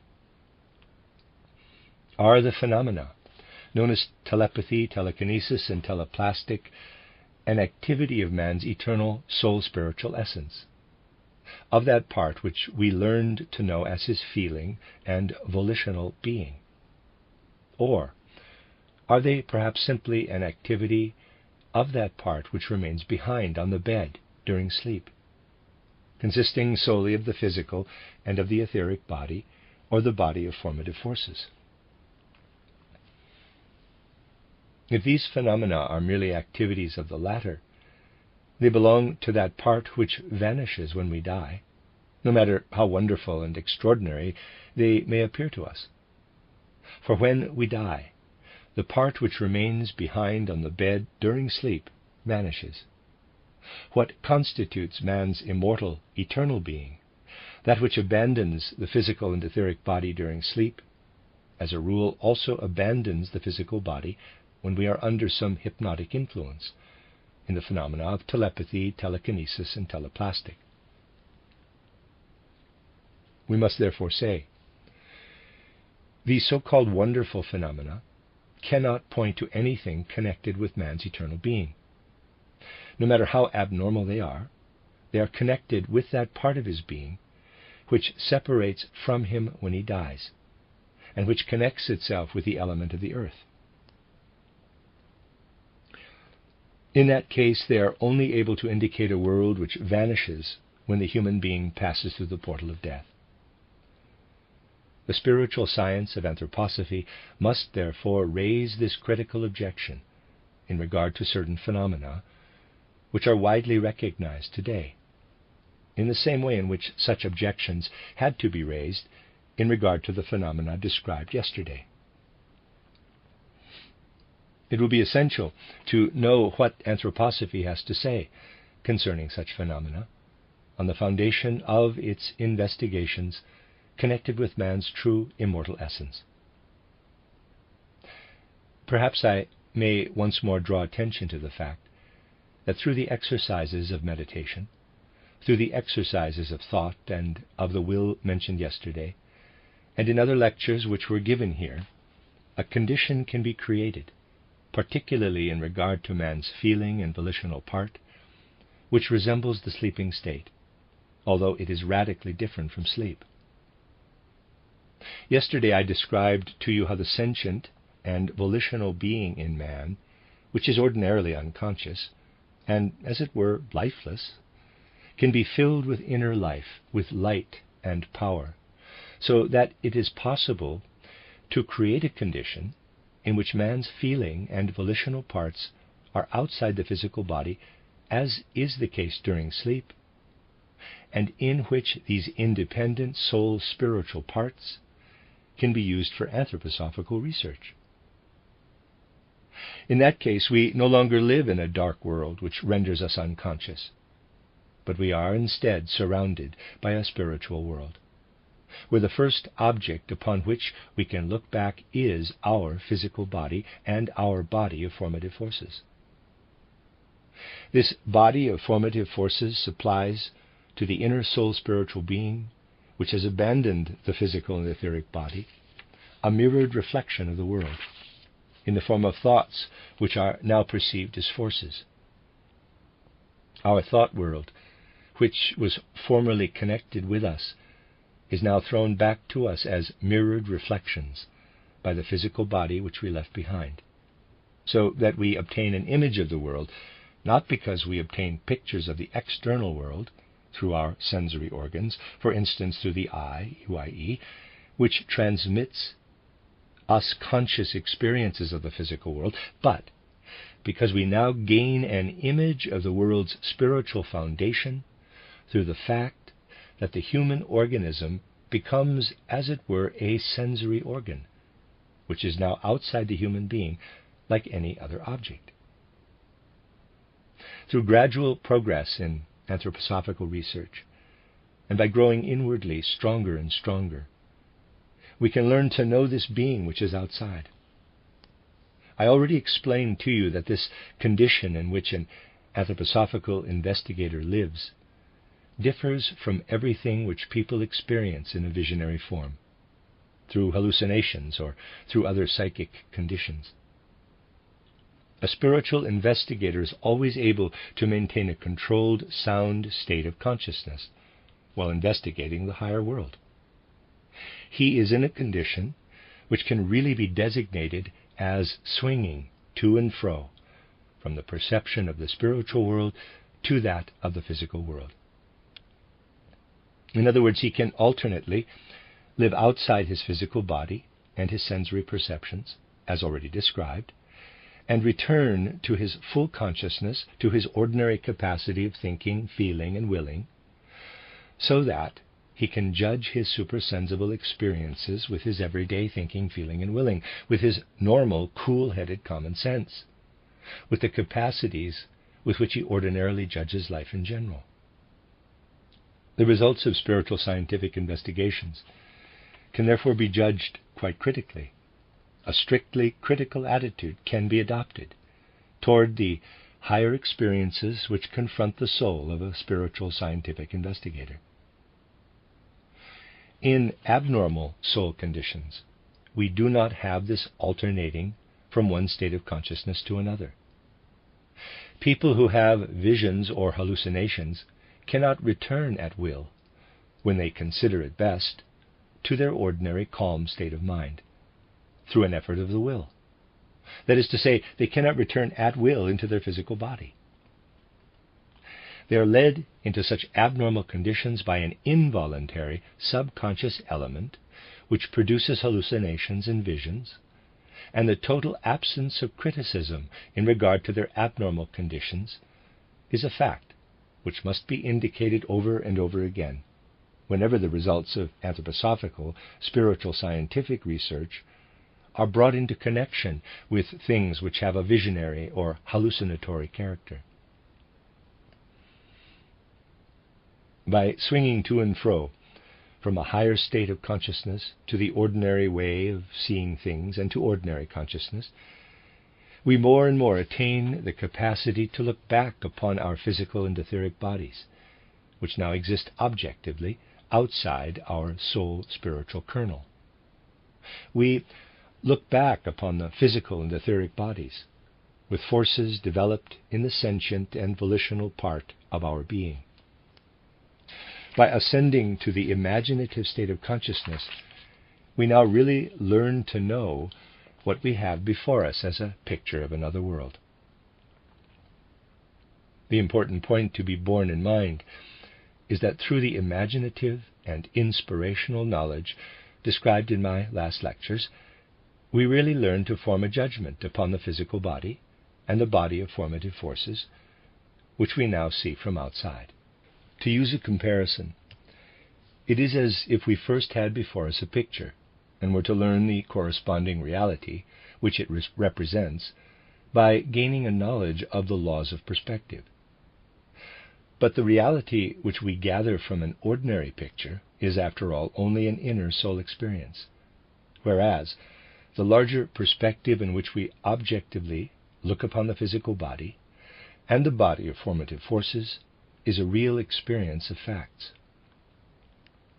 For we learn to know that the physical body and the body of formative forces contain in an image what we ourselves were before descending into the physical world through birth or conception. In this perspective, something frees itself from what we thus see before us and leads us back into the spiritual world through which we passed before we united ourselves through birth or conception with the physical substance given to us by our parents and ancestors, and transmitted by the physical stream of heredity here on the earth.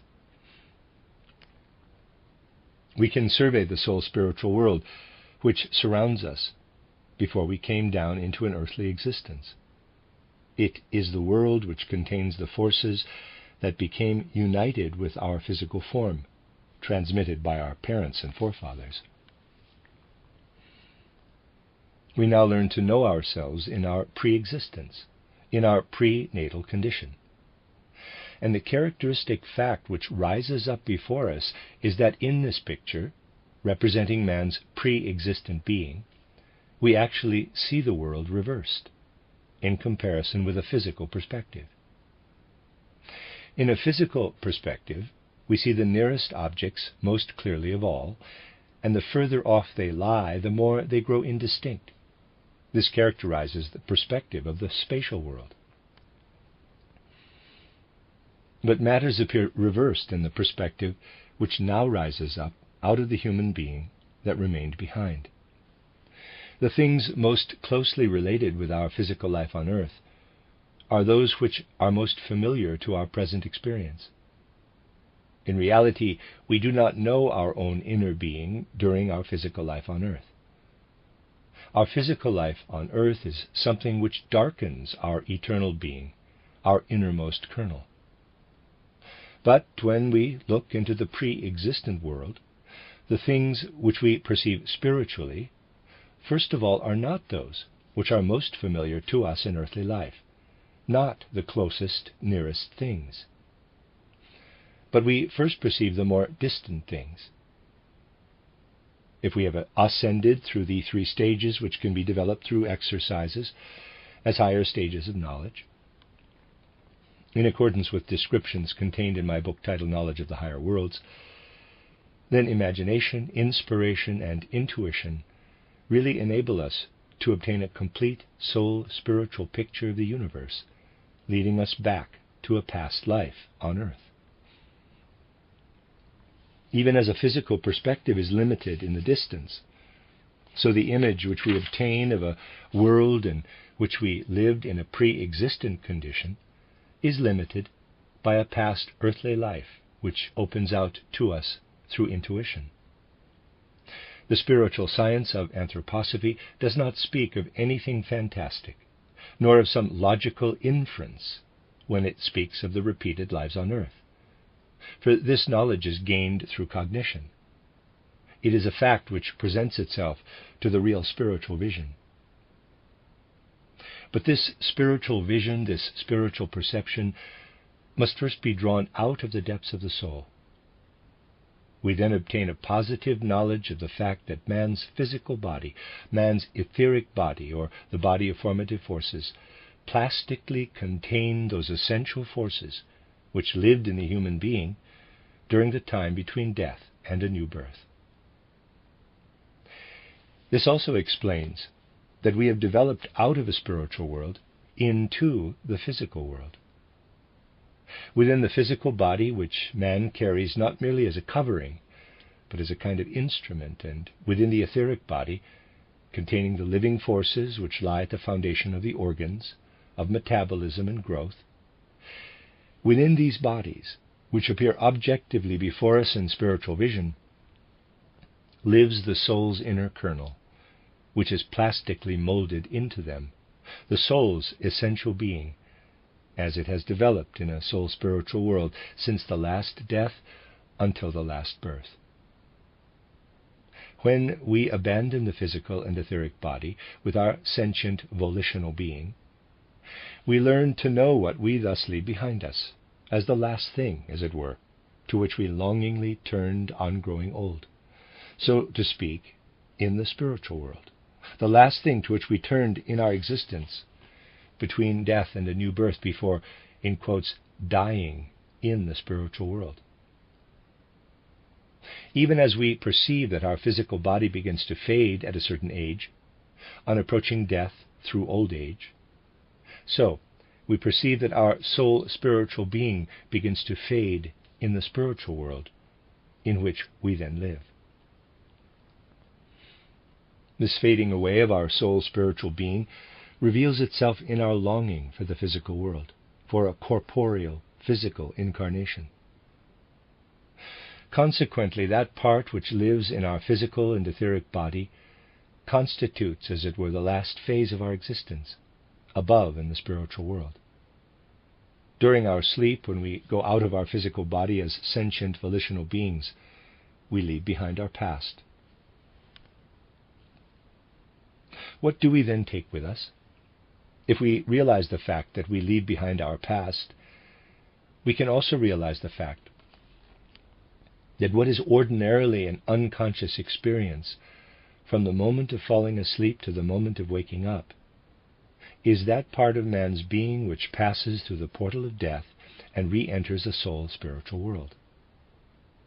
That part of man's being which could not dive down into the physical and etheric body, which remained behind, as it were, that part goes out every night when we fall asleep.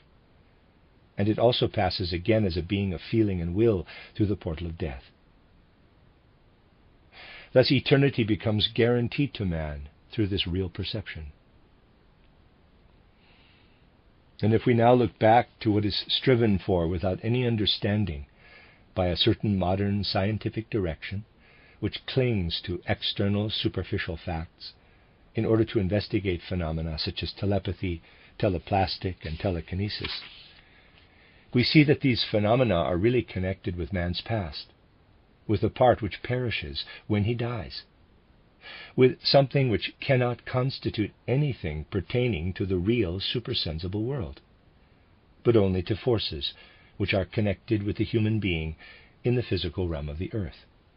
If we vividly imagine that part of our pre-existent being, which descends into a physical embodiment through conception and birth, we can understand that in its development it absorbs the forces and substances transmitted by the hereditary stream. It also takes its forces during the course of earthly existence, which are absorbed through the process of nutrition and breathing, and through everything which the human being receives from the external world. The human being only exists as a full reality in that being that descends into physical embodiment from a pre-existent, prenatal life. Within the mother's body it already enters into and envelops itself with physical matter, and later on draws in substance through breathing, nutrition, and so forth. Only when the human being is awake, only during this normal condition of life, the part which man thus incorporates into himself enters into connection with his true being, with his sentient and volitional being, through the physical and etheric bodies. When the human being is awake, there exists a normal connection between his sentient, volitional being and his thinking capacity, which is bound up, as we already have seen, with the etheric body and with the physical body. Let us now suppose that in a hypnotic condition, man's sentient and volitional being is drawn out of the physical and the etheric body. The hypnotized man, whom we then have before us, consists merely of the body of formative forces and of the physical body, with all the physical substances and forces which he has absorbed from the external physical world. There are many reciprocal relationships between these substances and forces in the environing world, and all this enters the human being. When the sentient volitional part of man is outside the physical and etheric body, it is possible to observe the influence of these physical substances. Through anthroposophical investigation, we discover that this does not pertain to man's immortal essence, to man's inner kernel, but that it is something which pertains to the external world and which unites with his immortal part, something which became incorporated into it in the past. The same thing can appear if the person succumbs to some kind of illness. In a normal condition, a diseased organ can be felt through pain, sickness, and so forth. This is the case when the volitional sentient being is rightly connected with the physical and etheric body. But if the physical or even the etheric body is somehow deformed by illness, then through the disease of some organ, some inner member of the soul and spirit, the sentient volitional being in man dives down more deeply into his animal physical nature than is the case in a normal state of consciousness, when the memories are only thrown back like mirrored reflections. When the physical organs are sound, the human being dives down into his physical body only to a certain degree. But if the organs are diseased, if only one organ is diseased, the soul spiritual being not only dives down as far as the point where pain arises in the normal course of an illness, but it dives down deeper still. The soul spiritual being unites with the physical organism, whereas in the ordinary course of life, man's sentient volitional being is normally connected only with the sensory and with the nervous system. It now becomes connected with the lower animalic organs and with the vegetative organs, so that the involuntary conditions of hallucination and of visionary experience arise. One sees that hallucinations and visionary experiences, as well as other similar conditions, are entirely united with man's physical and etheric bodies, and that, therefore, they can only be experiences which vanish when the human being dies, and can throw no light whatever upon the supersensible world in which we live between death and a new birth. There is, however, one phenomenon attested by sound scientific research, namely that in a mediumistic condition it is possible to perceive thoughts of a certain importance, and sometimes one can be amazed at the very clever thoughts voiced by a medium in trance, that is, by a person who is in a kind of hypnotic state, thoughts which would not be possible to him in a normal state of consciousness. Does this fact contradict the explanations given above? It does not contradict them, because not only the physical body, but also the etheric body can exercise an influence in space without the medium of the physical body. Even quite normal people, particularly those who have a spark of genius in them, may produce thoughts and fantasies which are not limited to the body of formative forces. And because these transcend normal life and even the human being himself, they go out, as it were, into the universal cosmic ether, which we shall learn to know in our next lecture. We can really say that the artistic thoughts which transcend normal life continue to swing in the universal cosmic ether, thoughts which appear, if I may use this expression, in superhuman artistic creations and experiences. These thoughts whir about in the cosmic ether. People who prepare themselves through exercises of the will and meditation described yesterday know that man does not only produce things physically by physical deeds. They know that thoughts which are not required for the maintenance of individual life, parenthesis, individual life requires thinking forces which change into forces of growth, close parenthesis, are imparted to the universal cosmic ether. When the etheric body is in some pathological condition, when it is deformed, or when it becomes mediumistic through trance, then the thoughts which whir about in the cosmic ether and which do not enter our normal consciousness can penetrate into a person deprived of his soul spiritual part and manifesting as a medium. And when, for instance, the thoughts of a dead person imparted to the universal ether manifest themselves through a medium, it is possible to believe that one is really perceiving the thoughts, the present thoughts of the departed soul, whereas, in reality, one only perceives the echo of thoughts rayed out before death, when that person was still living on the earth. This is what should always be borne in mind through a sound, critical, spiritual, scientific attitude.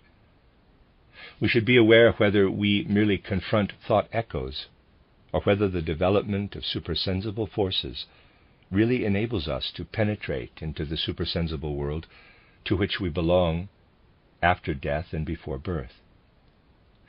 Telepathy is merely an etheric transmission of thoughts with the exclusion of the senses. In telekinesis, certain forces producing changes in the physical body through nutrition or through other physical substances are stimulated to action in space without a physical intermediary. The human being only consists of about 10% of solid substance. He is a liquid column in regard to the remaining 90%. But he also consists of finer materials, extending to the etheric. In a pathological condition, when an organ is diseased, so that the soul spiritual part dives down too deeply into the animalic part, it is possible to impart thoughts with the aid of these finer substances, which are rayed out in a certain way. Teleplastic also arises in this way.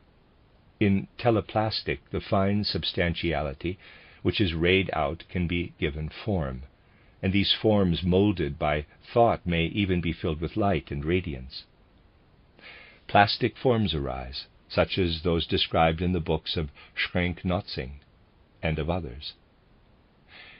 These works are always on a scientific level and preclude any idea of swindle or fraud. But in all these cases, we simply have to do with activities proceeding from that part of man's being which perishes when he dies. They do not supply us with anything which can lead us into the real supersensible world. We penetrate into the real supersensible world when we are able to observe things outside the body with the aid of our sentient volitional being, through a systematic training and intensification of our normal soul capacities, and by maintaining our normal state of consciousness. In that case, we can survey the past, which appears in the physical and in the etheric body, the past which we rayed out from a spiritual world, and which plastically molded our physical and etheric substances. And since we first perceive most clearly of all, so to speak, the things which lie further off, and only gradually the things in closer proximity, we are able to see as far as the point of our death in a preceding life. As described in my title, Theosophy, this perception of our pre-existent, prenatal life enables us to give a description of man's experiences after death.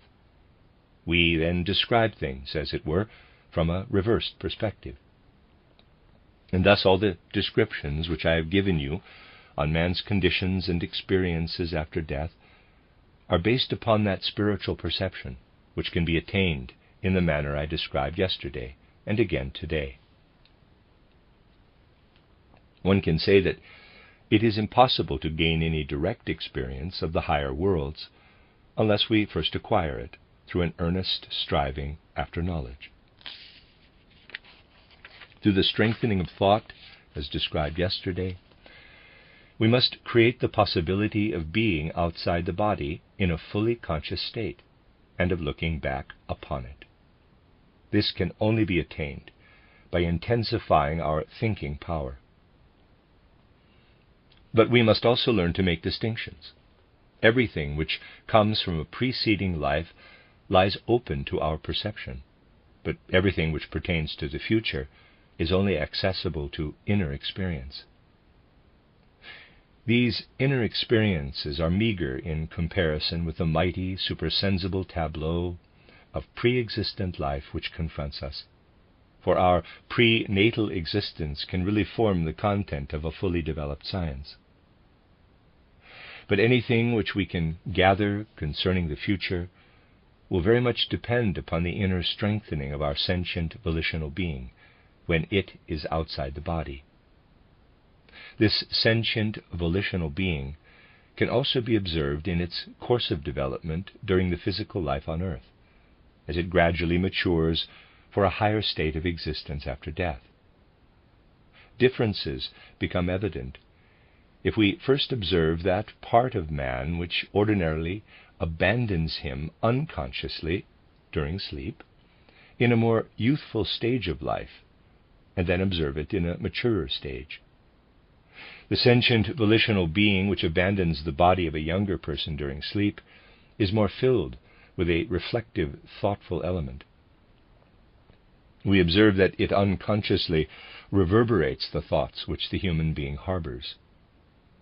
When a person grows older, he no longer carries out of his physical body so many thoughts when crossing the portal of sleep, but he takes out with his sentient volitional being into the external world forces of character, forces contained in his developed impulses of the will. We can therefore say, during our earthly life, we gradually change from a being in whom thoughts are the predominant element into a being who manifests in his sole spiritual part more the echo of forces which constitute his character. Essentially speaking, we do not pass through the portal of sleep with our thoughts, for we leave them behind when we fall asleep, and they shine forth through the physical body. We leave behind the thoughts which animated us during our earthly life from birth to death. We learn to look upon them as external thought forces of the world. Later on, after death, we learn to know them as an external world. We pass through the portal of sleep with these forces which have formed our character, which constitute our inner moral development.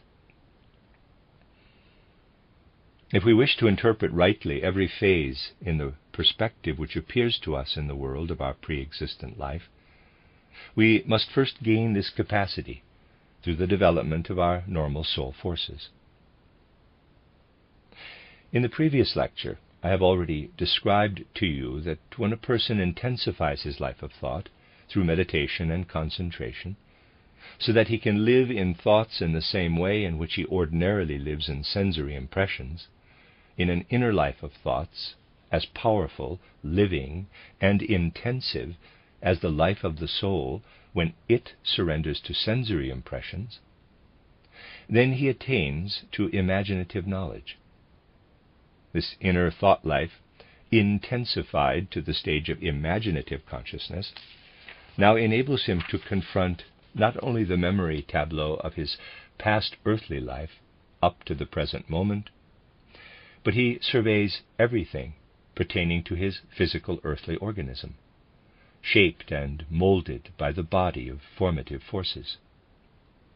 His first supersensible experience is to look back from the present moment upon his whole earthly life, as far as childhood, in the form of a mighty tableau.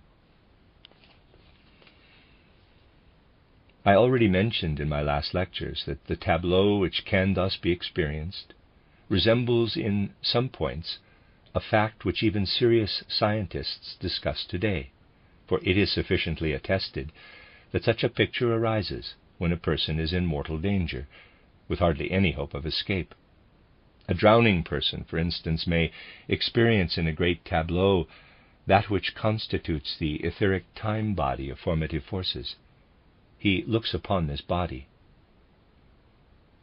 Supersensible knowledge enables us to obtain this same survey, which constitutes the first experience after death, through the right interpretation of the perspective described to you of our pre-existent prenatal life.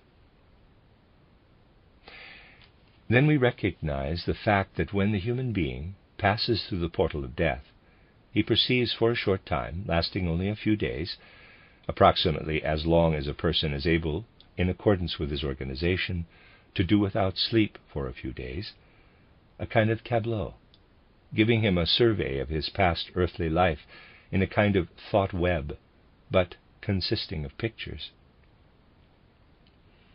We obtain for a short time this survey of our earthly life when we pass through the portal of death. I might say that we face our earthly life without the participation of our feelings and of our will, purely in a kind of passive survey. After death we learn to know this first condition, as I have described it. We must first gain this experience through supersensible knowledge, through meditation and concentration, etc. But we require another kind of training if we wish to interpret rightly in this tableau the connection between our past earthly life and the life after death. In our earthly life, and even in ordinary science, we generally surrender ourselves passively to the external world with our thoughts, feelings, and will impulses. We keep pace with the external world. We experience the yesterday then in connection with it, the today, and a little later, the tomorrow. And the inner reflections of our thoughts, feelings, and will impulses, developed within the soul, are connected with the external course of time as a continued natural experience. This, as it were, gives our ordinary thinking and feeling a kind of support. But man's thinking cannot reach the required degree of intensification, enabling it to make supersensible investigations, if it passively submits to the external course of time.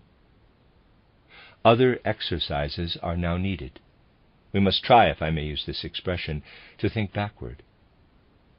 When the day is over, we should pass in review all that we have seen during the day. But we should not do this in the form of thoughts, nor critically, but in the form of pictures. We should, as it were, see everything once more in the same way in which we see things through our fantasy, but from evening to morning in reversed sequence. We should acquire a certain practice in this thinking backward in the form of pictures. It is relatively easy to think backwards larger portions of the day, but in order to have a reversed picture of the day's course, atomistically small portions must also be surveyed backward, and this must be practiced for a long time. We can then advance to other exercises. For instance, we can seek help by trying to experience a drama backward, from the fifth act back to the first. Try experiencing melodies inwardly by hearing, as it were, soul spiritually. We can, thus, attain the capacity of looking upon our life's memories.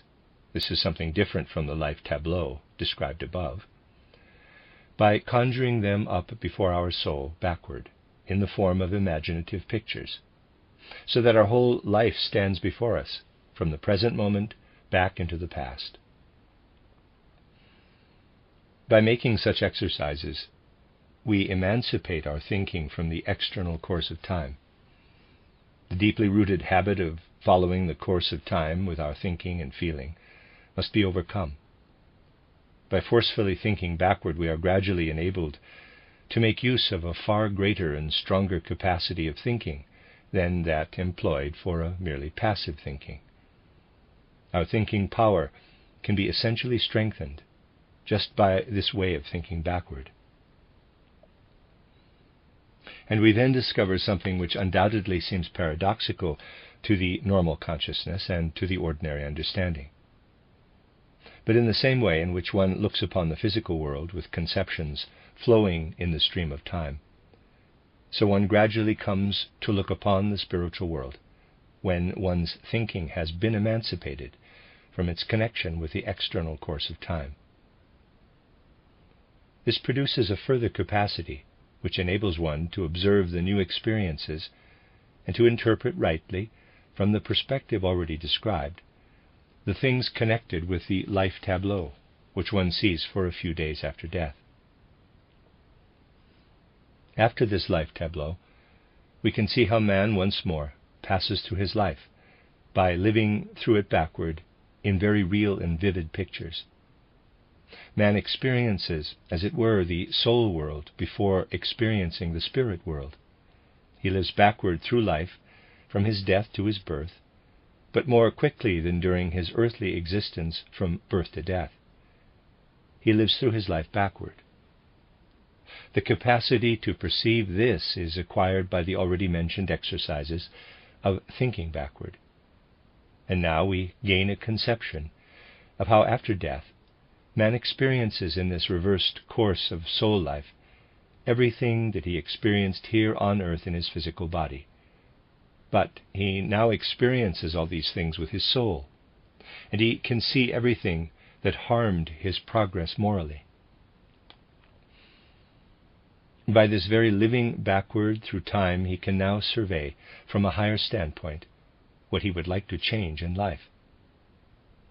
For he can see how certain moral defects handicapped his development toward perfection. But since he now experiences all this in a living way, it does not remain in the realm of thought.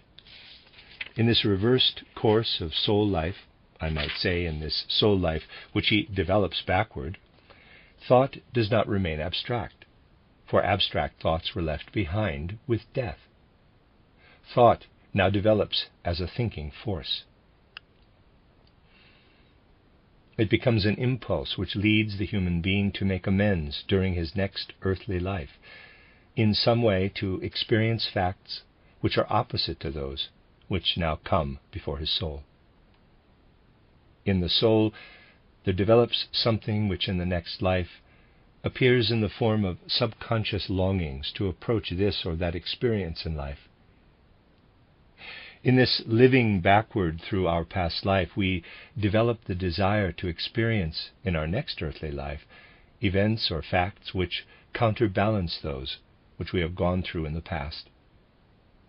And so this reversed course of development contains the seed of something which we unconsciously bring with us when we are born again, something which can be described somewhat in the following way. This is generally not accessible to the ordinary consciousness. Nevertheless, it lives in man. But observe, merely with your plain common sense, something which supersensible research establishes as a fact, namely, how we approach some decisive fact in life. Let us suppose that during one of our earthly lives we meet another human being in our 30th or 35th year. I will take a decisive event. And that he becomes our life companion, with whom we wish to share our further destiny in life, that we discover that our souls harmonize. An ordinary and materialistic person will say that this was pure chance. Deeper minds, there are many, and they can be traced in history, have, however, reflected a little over this problem. If we now look back in life from this decisive event, if we survey what preceded it, what came before that, and still further back, we find that the course of our life tending toward this event followed a definite plan. Sometimes we discover that an event which we thus experience in our life, a fact having such an incisive influence upon our life, appears like the organic conclusion of a well-defined plan. If we have first constructed such a plan hypothetically, and lead it back as far as our birth, and if we then survey it with the aid of cognitive forces developed through meditation, retrospective thinking, will exercises, we must really say to ourselves, this hypothetical plan which you constructed may sometimes appear like a mere fantasy, but it is not always so. Precisely for decisive facts in life, it often reveals itself as of greatest importance that the human being carries within him from his birth a subconscious longing, and that guided by this longing, which he perhaps interprets quite differently in the various epochs of his life, he makes the first step, the second step, and all the steps, which finally lead him to the event which he formed as a seed during his retrospective experience after death, and which carries him through his new earthly life as an undefined longing. We thus shape our destiny ourselves in an unconscious way.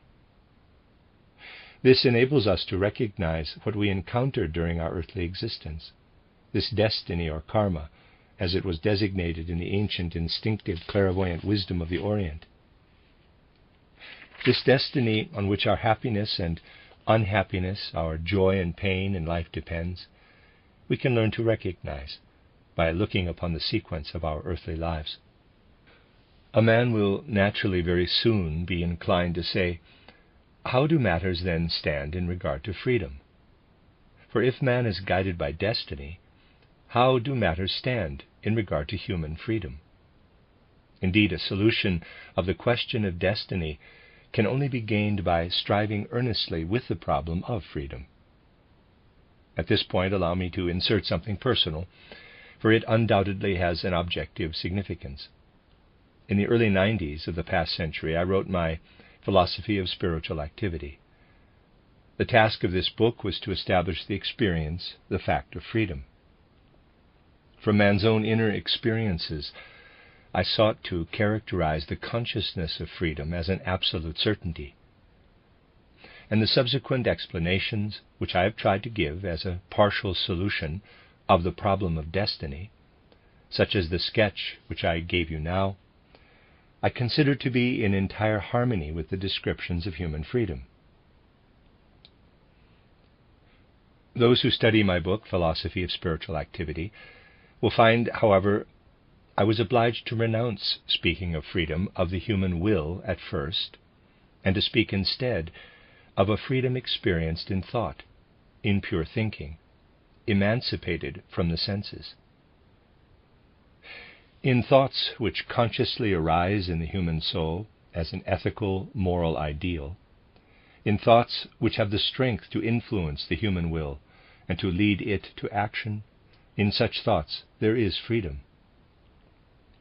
We can speak of human freedom when we speak of human actions shaped by man's own free thinking, when he reaches the point, through a moral self-training, of not allowing his actions to be influenced by instincts, passions, emotions, or by his temperament, but only by the devoted love for an action.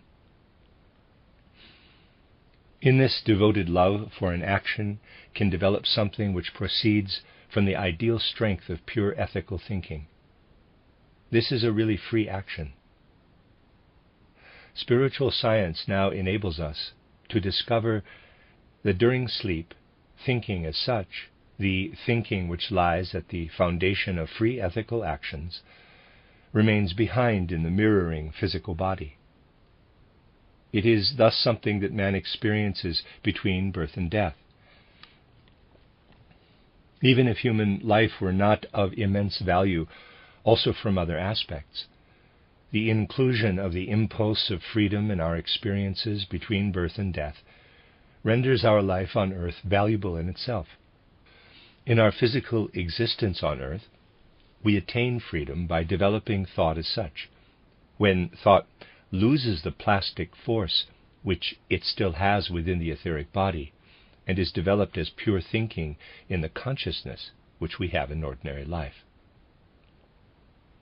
In the early 90s of the past century, I was therefore obliged to set forth a very daring thought in my Philosophy of Spiritual Activity. I had to speak of moral impulses in the form of ethical ideas, and had to explain that these do not come to us from nature, but through intuition. At that time I spoke of, in quotes, moral fantasy. Why? In my title, Philosophy of Spiritual Activity, readers aside, also known as Intuitive Thinking as a Spiritual Path, also known as The Philosophy of Freedom, end of readers aside, I explained that these ethical motives stream into man from the spiritual world, but at first in the form of pictures. He receives them from the spiritual world as intuition. But we thus come, as it were, to the other pole of what we experience here in the physical world. Everywhere in the realm of nature we discover necessity, if we look out into it with our sound common sense and with a scientific mentality. If we look into the world of moral impulses, then we discover freedom. But to begin with, freedom in the form of mere thought, of pure thinking, in the intuition that lives in the thinking activity. At first we do not know how these moral forces enter the will, for we perceive ethical intuitions unconsciously. So we have on the one hand nature, to which we belong through our actions, and on the other hand our ethical experience. Through natural science alone we should lose the possibility to ascribe reality and world-creative forces to these ethical intuitions. We experience nature, as it were, in its whole dense grossness, in its necessity. And then we experience freedom, but we experience it in the finely woven impulses of thinking which reach the imaginative stage. And since these do not form part of nature and can be experienced in free activity, we know that they come from the spiritual world, as I have indicated in my Philosophy of Spiritual Activity. But something must now be inserted between these intuitions, which are entirely of a picture nature and unreal, and which only acquire reality through ethical life. between these intuitions and the objective cognition of nature and its laws. It is imagination and inspiration, which arise in the way I have described, that now insert themselves. In that case, intuition too undergoes a change. The impulse which first appeared only in pure thinking becomes, as it were, condensed into a spiritual reality. In this newly acquired intuition, gained through imagination and inspiration, we do not learn to know our present ego, but the ego that passes through repeated lives on earth and that carries our destiny through these repeated earthly lives. In passing through these repeated earthly lives which molded our destiny, we are not free. Yet we can always insert free actions into this web of destiny during our different lives on earth. Just because the imaginative intuition enables us to experience ethical impulses, not as realities, but as something which we can freely accept, we can weave freedom into the web of destiny during a definite earthly life. The fact that destiny bears us from one earthly life into another does not render us less free than the fact that a steamer can carry us from Europe to America. Our future is determined by the decision to travel, arrived at in Europe. Yet within certain limits we are always free, and we can move about freely while we are in America. This is how destiny is born from one earthly life into another. But to the world of facts, which we thus experience during our repeated lives on earth, we can insert what wells up out of freedom during a definite life. And so we see that those who struggle with the problem of freedom and see the solution in the contemplation of ethical ideas, which can at first only be grasped through moral fantasy, but which penetrate from the spiritual world into the physical world of man, we see that those who in this way acquire an understanding for the problem of freedom have prepared themselves thereby for the comprehension of destiny, which enters human life almost like a necessity. If we attain this intuition and understand the interweaving of destiny and freedom, and thus intensify still further the forces acquired through meditation, concentration, retrospective thought, etc., we are able to contemplate, that is, to interpret further, the facts which appear to us in the spiritual perspective. What now is attached to this retrospective experience is a life which takes its course in a purely spiritual sphere in which we now live toward a subsequent life on earth. In this spiritual sphere, our experience is just the reverse of our experience during our earthly life. Here on earth, our inner experiences can, to begin with, only be perceived inwardly as pictures. We do not experience our inner being with our ordinary consciousness. For our waking consciousness makes us experience the external world. We look out, as it were, from our own center into the environing spatial world, into the spatial sphere, the external world. We are within ourselves, and the external world is outside. During our existence between death and a new birth, this conception is just reversed. We are now centered in a world which constituted our external world here on earth.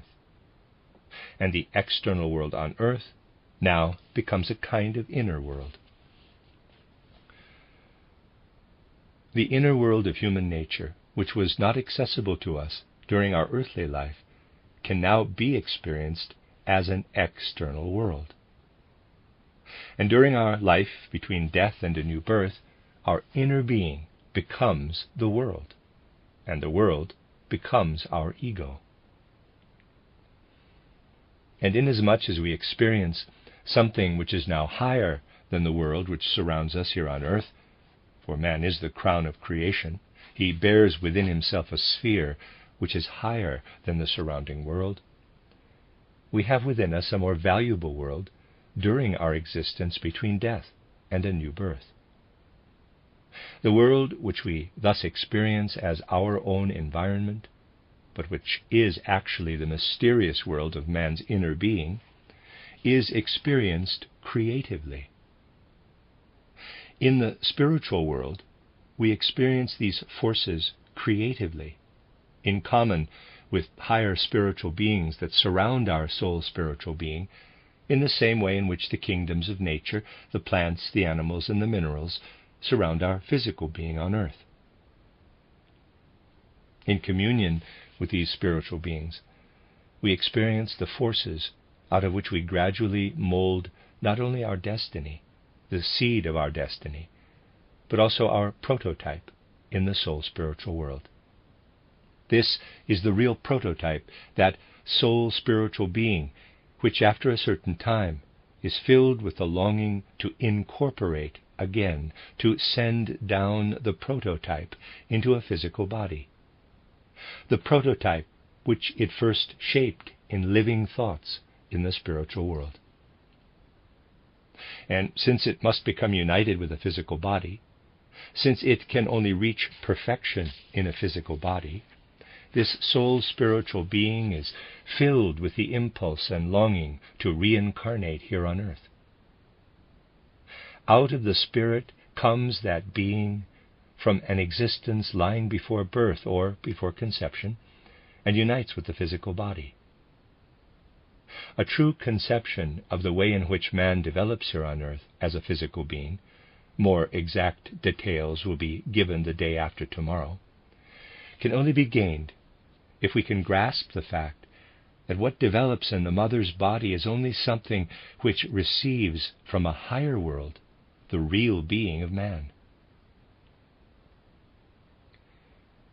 Natural science has a certain ambition and dream, consisting in the hope to discover one day the complicated chemical structure of cells, indeed of the most perfect cells, the reproductive cells, the germ cells of the human embryo. The spiritual science of anthroposophy approaches this same problem, but with quite different means and from an entirely different points of view. And anthroposophy is able, in a certain way, to point out the direction in which to seek that which develops in the mother's body as germinative cell of the human embryo. Here we do not come across complicated chemical combinations, but in reality with a chaotic state of matter.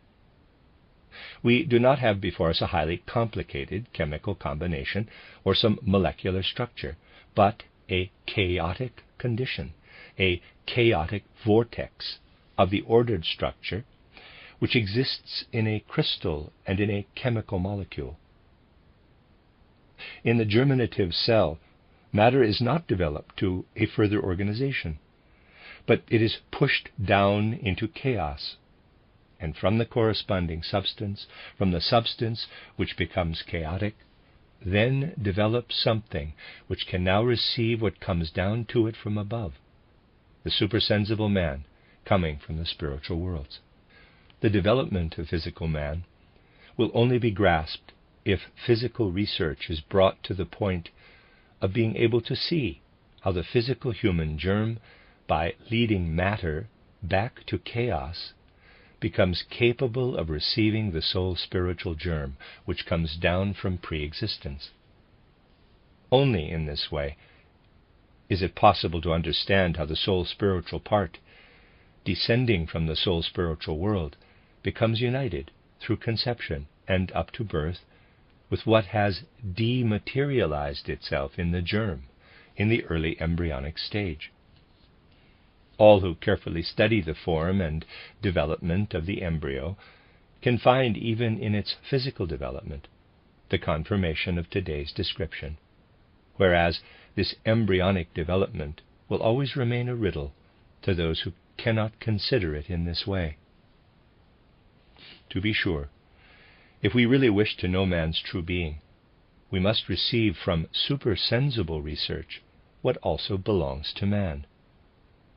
On earlier occasions, I have, for instance, pointed out that in the science dealing with the lower kingdoms, people would everywhere consider foolish things which are looked upon as wisdom in the investigation of the human being. I already gave you the example of a magnet needle, with one of its ends pointing north and the other one south. Now, it would certainly not enter anyone's mind to say that the forces which it manifests are only contained in the magnet needle, in the space occupied by that needle. One looks upon the earth itself as a great magnet, which exercises its influence upon the magnet needle and which determines its direction. The magnet needle is included in the structure of the whole earth organism. In this case, one transcends the single thing, in order to recognize the great comprehensive whole and its interrelation with the single object. Yet, in the case of man, one seeks to recognize everything pertaining to man by studying the development of the germ cell through the microscope and by contemplating only what is enclosed within the human skin. Just as little as the forces of the magnet can be explained through the magnet, just as little is it possible to know what develops in the human being if one does not bring him in relation with the whole world, not only with the spatial world, but also with the world of time. It is not possible to understand the human being unless one goes back to his pre-existent, prenatal being, revealing itself as described to supersensible vision. We learn to know this pre-existent being when man lays aside his physical body here on earth, when we see his etheric body dissolving in the cosmic ether. We see this pre-existent being passing once more through the portal of death in order to begin a new cycle, leading to a further adjustment of life's facts and to a higher perfection. This is how man stands within the evolution of the world, if we look upon his essence as such. What we now receive, inasmuch as we bear our soul spiritual being down to earth, pertains to the evolution of the world, and must be included in the cosmic development, as we shall see in the next lecture. The human being will only be understood if what has been explained today is at the same time inserted into the being and becoming, that is, into the whole cosmic development. For man can only recognize the world by recognizing himself. And what constitutes the universe is reflected in earthly life, and the human being lives through it after death and before birth. From this sphere he takes the forces which he himself incorporates with his physical body at birth or conception. The universe and man belong together, not only outwardly, but also inwardly. Man bears the world within himself. The world as a totality forms man's being. The question which we have raised is therefore partially answered today. It will be fully answered to the extent allowed today by science in my next lecture. In conclusion, let me say a few more words. I want it to be really understood that the facts explained by the spiritual scientific investigator are based upon the development of forces which ordinarily remain unconscious to the soul, but that from the anthroposophical standpoint, the spiritual scientific investigator proceeds in such a way that he clothes the facts obtained through supersensible vision in the thoughts which are ordinarily used in science. Everywhere he takes his thoughts with him, for his research work must always be accompanied by that pendulum swinging from the supersensible to the physical world. He must always stand as his own critic by the side of his higher being, endowed with supersensible vision.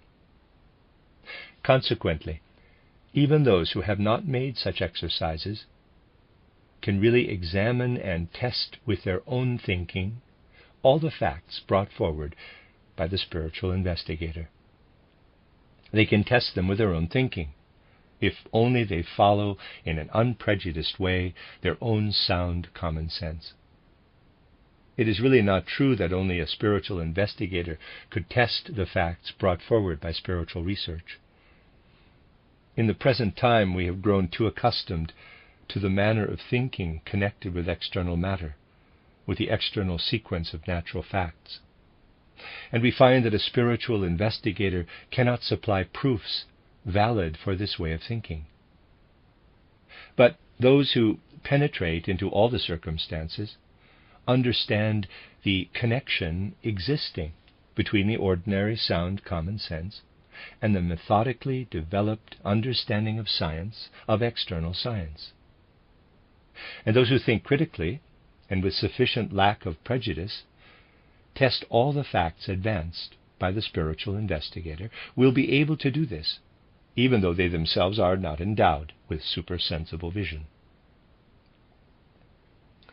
The spiritual investigator brings forward everything in such a way that it can be tested. Those who say that a spiritual investigator merely relates what he sees through his own supersensible vision, without supplying any proofs, resembles a person who is accustomed to think that everything which he finds on earth stands upon a firm ground. And when someone explains to him a solar system, immediately asks, "What then does that rest upon?" Perhaps he does not perceive that it rests upon itself, that it is freely borne by its own forces. A person who asks for proofs resembles one who asks, "On what foundation does a solar system stand then?" He resembles such a person if he asks for ordinary proofs and means such proofs as can only be asked for the external sensory world, where it is possible to discover, without any proof, the things which the senses perceive, the existence of which can be proved through the senses. But human thinking does not only exist for this purpose. Human thinking can also rise to things which are demonstrable not only through sound common sense upon the foundation of sensory experience, but to things which are carried by their own inner forces, like a spiritual planetary system. Try to examine in this way, by applying it to anthroposophical spiritual investigation, the results obtained by such a self-supporting, self-demonstrating thinking. You will then find that the facts advanced by a spiritual investigator are inwardly just as surely founded, even without the so-called external supports, as a planetary system supports itself freely in cosmic space, and that a supporting foundation is only needed by what is terrestrial and heavy. This, however, must be remembered, that thinking must also become really free. It must become something which can carry itself inwardly, if sound human intelligence is to find a proof for the facts which spiritual research advances in connection with the being of man and the evolution of the world.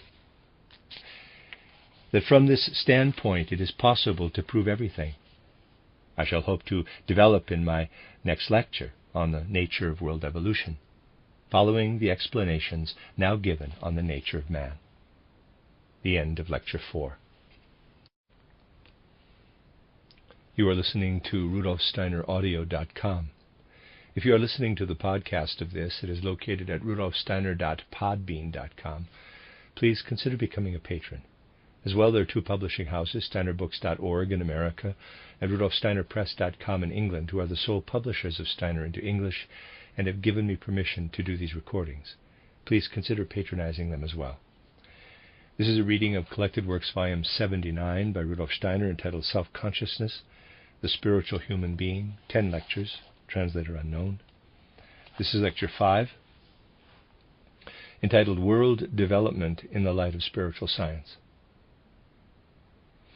The thoughts which I have been putting before you will show you that the acquisition of real supersensible knowledge entails, above all, with the aid of the exercises already described, that the two sides of human nature which are usually inexactly designated as man's inner and outer being should be distinctly separated. Perhaps it may be pointed out that in ordinary consciousness one does not make an exact distinction between man's inner and outer being when speaking of these.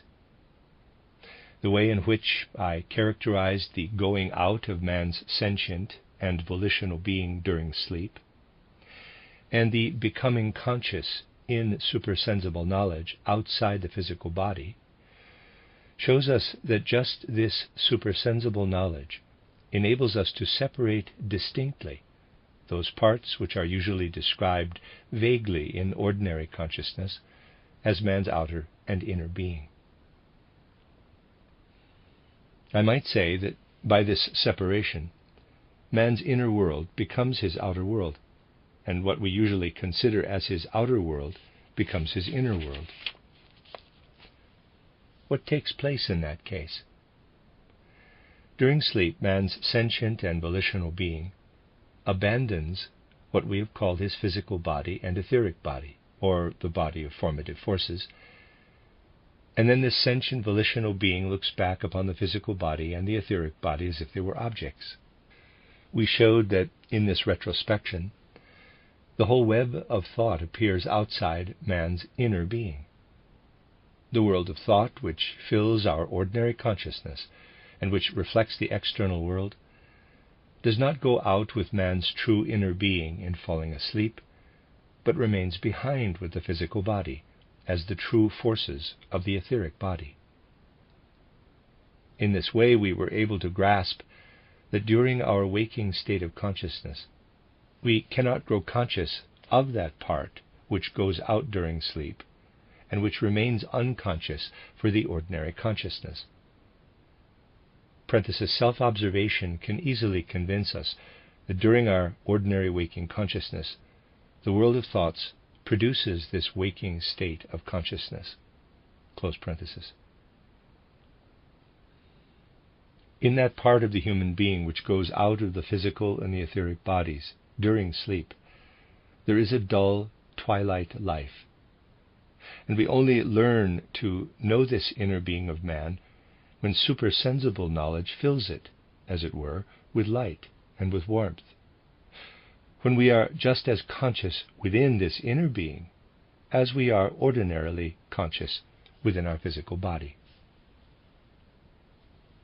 But we also learn to know why we have an unconscious life during our ordinary sleeping condition.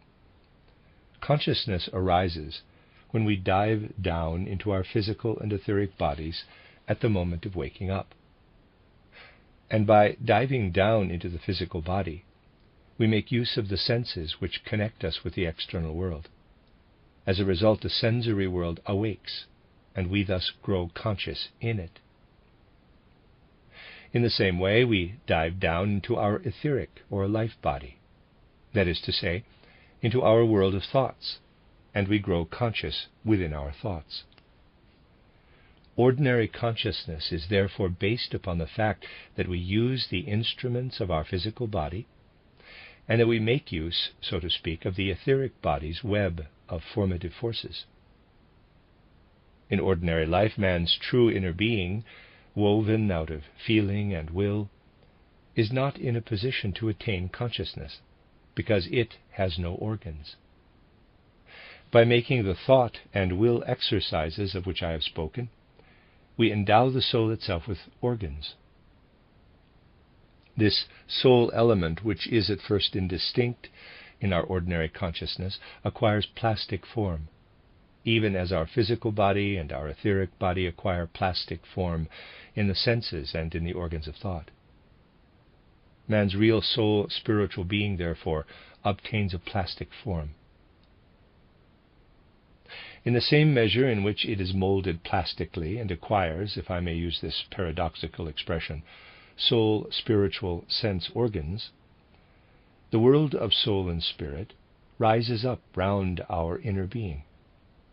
That part of our being which ordinarily lives in a dull twilight existence, and which can only perceive an environing world, namely the physical world, when it uses the physical and etheric organs of perception, thus acquires plastic form and enters into connection with a world which always surrounds us, even in our ordinary life, though we are not aware of it, a world in which we lived before descending into our physical body through birth or conception, as described the day before yesterday, a world in which we shall live again when we pass through the portal of death, for then we shall recognize it as a world which belongs to us and which is not limited by birth and death. But there is one thing which rises up before us when we enter the spiritual world. We cannot enter this world in the same abstract, theoretic manner with which we can live in the physical world and in the world of thoughts or of the intellect. In the physical world and in the world of thoughts, we use ideas and thoughts, which as such leave us cold. With a little self-observation, anyone can discover that when he ascends to the sphere of pure thinking, when he surrenders to the external sensory world without any special interest or a close connection with it, the external physical world, as well as the world of ideas, really leaves him cold. We must learn to know this in detail from particular examples in life. We should note, for instance, how different are the inner feelings with which we consider our home from those with which we look upon any other strange country which is indifferent to us. This will show us that in order to have a living interest for the environing world, our feeling and our will must first be drawn in through special circumstances. Feeling will indeed always dive down into the physical world when we awake, obtaining from this physical world a connection with the senses and the understanding. The fact that love or perhaps hate are kindled in us when we encounter certain people in the physical world, the fact that we feel induced to do certain things for them out of compassion, all this demands the inclusion of our feelings and of everything which constitutes our inner being when we come across such things in the external physical world. How conscious we are of the fact that our inner life grows cold when we rise up to spheres which are generally called the spheres of pale, dry thought and of theoretic study. The being which lives in a dull twilight state, from the moment of falling asleep to the moment of waking up, must, as it were, connect itself during the waking daytime condition with thoughts and with sensory experiences through an inner participation in these processes, thus giving rise to the whole wealth of interest in the external world. And so we recognize that in life itself, feeling and will must first be drawn into the sense world and into the world of thoughts. But we perceive this in the fullest meaning of the word only when, through supersensible knowledge, we become free from the physical and etheric bodies and have experiences outside them within our sentient volitional being. And hence it is evident that we must begin to speak of the world in a different way from how we speak in ordinary life, in ordinary consciousness. The dry ideas, the laws of nature which we are accustomed to find in science and which interest us theoretically, though they leave us inwardly cold, these should be permeated with certain nuances and expressions which characterize the external world differently from the way in which we usually characterize it. Our inner life acquires greater intensity through supersensible knowledge. We penetrate more intensively into the life of the external world. When we try to gain knowledge, we are then no longer able to submit coldly to inner ideas.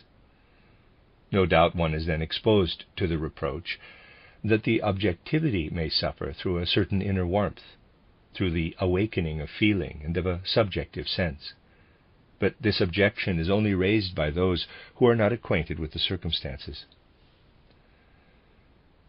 The things perceived through supersensible knowledge make us speak differently of the supersensible objects of knowledge.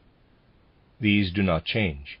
They do not become less objective, for in fact they are objective. When I look upon a wonderfully painted picture, it does not change through the fact that I look upon it with fire and enthusiasm. I should be a cold, prosaic person if I were to face one of Raphael's Madonnas or one of Leonardo's paintings with a purely analytical, artistic understanding, quite coldly and without any enthusiasm. It is the same when the spiritual worlds rise up in supersensible knowledge. Their content does not change through the fact that we connect ourselves with these worlds with inner feelings, far stronger than those which usually connect us with the external world and its objects. When speaking from a knowledge of the higher worlds, many things will therefore have to be said differently. The descriptions will have to be different from those which we are accustomed to hear in ordinary life. But this does not render these worlds less objective. On the contrary, one could say, the subjective element which now breaks forth from the physical and etheric bodies becomes more objective, more selfless in its whole experience. And so the first experience which we have when going out of the physical body and experiencing our inner being consciously, whereas otherwise we always experience it unconsciously, is a feeling of absolute loneliness. In our ordinary consciousness, we never have the feeling that by dwelling only within our inner self, independently of anything in the world pertaining to us, complete loneliness fills our soul, that we ourselves, with everything which now constitutes our soul's spiritual content, must rely entirely upon ourselves. The feeling of loneliness, which sometimes arises in the physical world, but only as a reflection of the real feeling, though it is painful enough for many people, becomes immeasurably intensified when we thus penetrate into the supersensible world. But we then look back upon that which reflects itself as the spiritual environment in the mirror of the physical and etheric body which we left behind. We grow aware, on the one hand, of a complete feeling of loneliness, which alone enables us to maintain our ego in this world. For we should melt away in this world of the spirit if loneliness would not give us this ego feeling in the spiritual world, in the same way in which our body, our bodily sensation, gives us our ego feeling here on earth. To this loneliness we owe the maintenance of the ego in the spiritual world. We then learn to know this spiritual world as our environment, but we know that we can only learn to know it through the inner soul spiritual eye, EYE, even as we see the physical world through our physical eyes. It is the same when the human being abandons his physical and etheric bodies by passing through the portal of death. And in this connection I shall enlarge the explanations already given yesterday. It is true that in this case the physical body is given over to the elements of the earth, and that the etheric body dissolves, as I described in the universal cosmic ether. But what we learned to know as our physical world, through our feeling and will, the world in which we experienced ourselves through the ordinary consciousness between birth and death, this world remains to man. The physical body filled with substance and the body of formative forces permeated by etheric forces are laid aside with death. But what we experienced within them remains as a mirroring element. From the spiritual world we look back through death, through which we have passed into our last earthly life. Just because we have before us this last earthly life as a firm resistance which mirrors everything, just because of this, everything which surrounds us as we pass through the soul's spiritual world between death and a new birth can also reflect itself. Through these experiences we perceive everything rising up in a far more intensive life than the one which we learned to know here in the physical world. And we first perceive, as a soul spiritual being, everything with which we were in some way connected through our destiny, through our karma. The people we loved stand before us as souls. In our supersensible vision, we see all that we experienced together with them. Those who acquire spiritual supersensible knowledge already acquire imaginative vision here in the physical world through everything which I described to you. Those who pass through the portal of death in the ordinary way acquire this faculty, though it is somewhat different from spiritual vision on earth. They acquire it after having passed through the portal of death. From the sheaths of the physical and etheric bodies, which were laid aside, emerges everything with which we were connected by destiny, or otherwise, in this earthly life. It undoubtedly arises in a different way when those whom we left behind still live on the earth, where the connection with them is more difficult. But when they follow us through death, this connection exists in the free soul spiritual life. Everything in our environment with which we were connected as human beings rises up before us. To supersensible knowledge, the fact that people, if I may now express myself in words of the ordinary consciousness, who belonged together here in the physical world, find each other again in the soul spiritual world, after having passed through the portal of death, is not a belief to be accepted as a vague premonition, but it is a certainty, a fact just as certain as the results of physics or chemistry. And this is in fact something which the spiritual science of anthroposophy can add to the acquisitions of modern culture. People have grown accustomed to a certain feeling of certainty through the gradual popularization of a scientific consciousness. They strive to gain some knowledge of the supersensible worlds, but no longer in the form of the old presentiments handed down traditionally in their religious beliefs, for they have been trained to accept that certainty which the external world can offer. In regard to that which lies beyond birth and death, the spiritual science of anthroposophy seeks to pave the way to this same kind of certainty. It can really do this. Only those who tread the path already described, the path leading into the spiritual worlds, can carry the knowledge acquired in physics or chemistry further, out into the worlds which we enter when we pass through the portal of death. Not everything, of course, appears to us in this way. When we look back upon our physical body through supersensible knowledge outside the body, there is one thing which then appears to us very enigmatic, and this enigma can show us best of all that the spiritual science of anthroposophy does not translate the truths which it includes in its spheres of knowledge into a prosaic, dry rationalism. It leads us to spiritual vision, or by communicating its truth, it speaks of things which can be perceived through spiritual vision.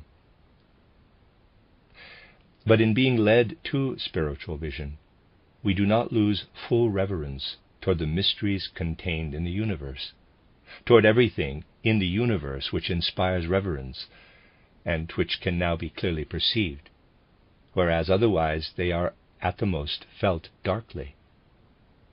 This enigmatic something, which I mean and which appears to us, is that we now learn to know man's relationship with the earth, particularly his relationship with the physical mineral earth. I have already explained to you from many different aspects how our web of thoughts, which is connected with the physical body, remains behind, and in addition to what has been described to you, in addition to what reflects itself and leads us to a knowledge of man's eternal being, we can also recognize the nature of this mirror itself, which we have before us. One might say, even as in the physical world we face a mirror and in this mirror the environing world appears simultaneously with our own self, so in supersensible knowledge, the spiritual world appears through this mirror.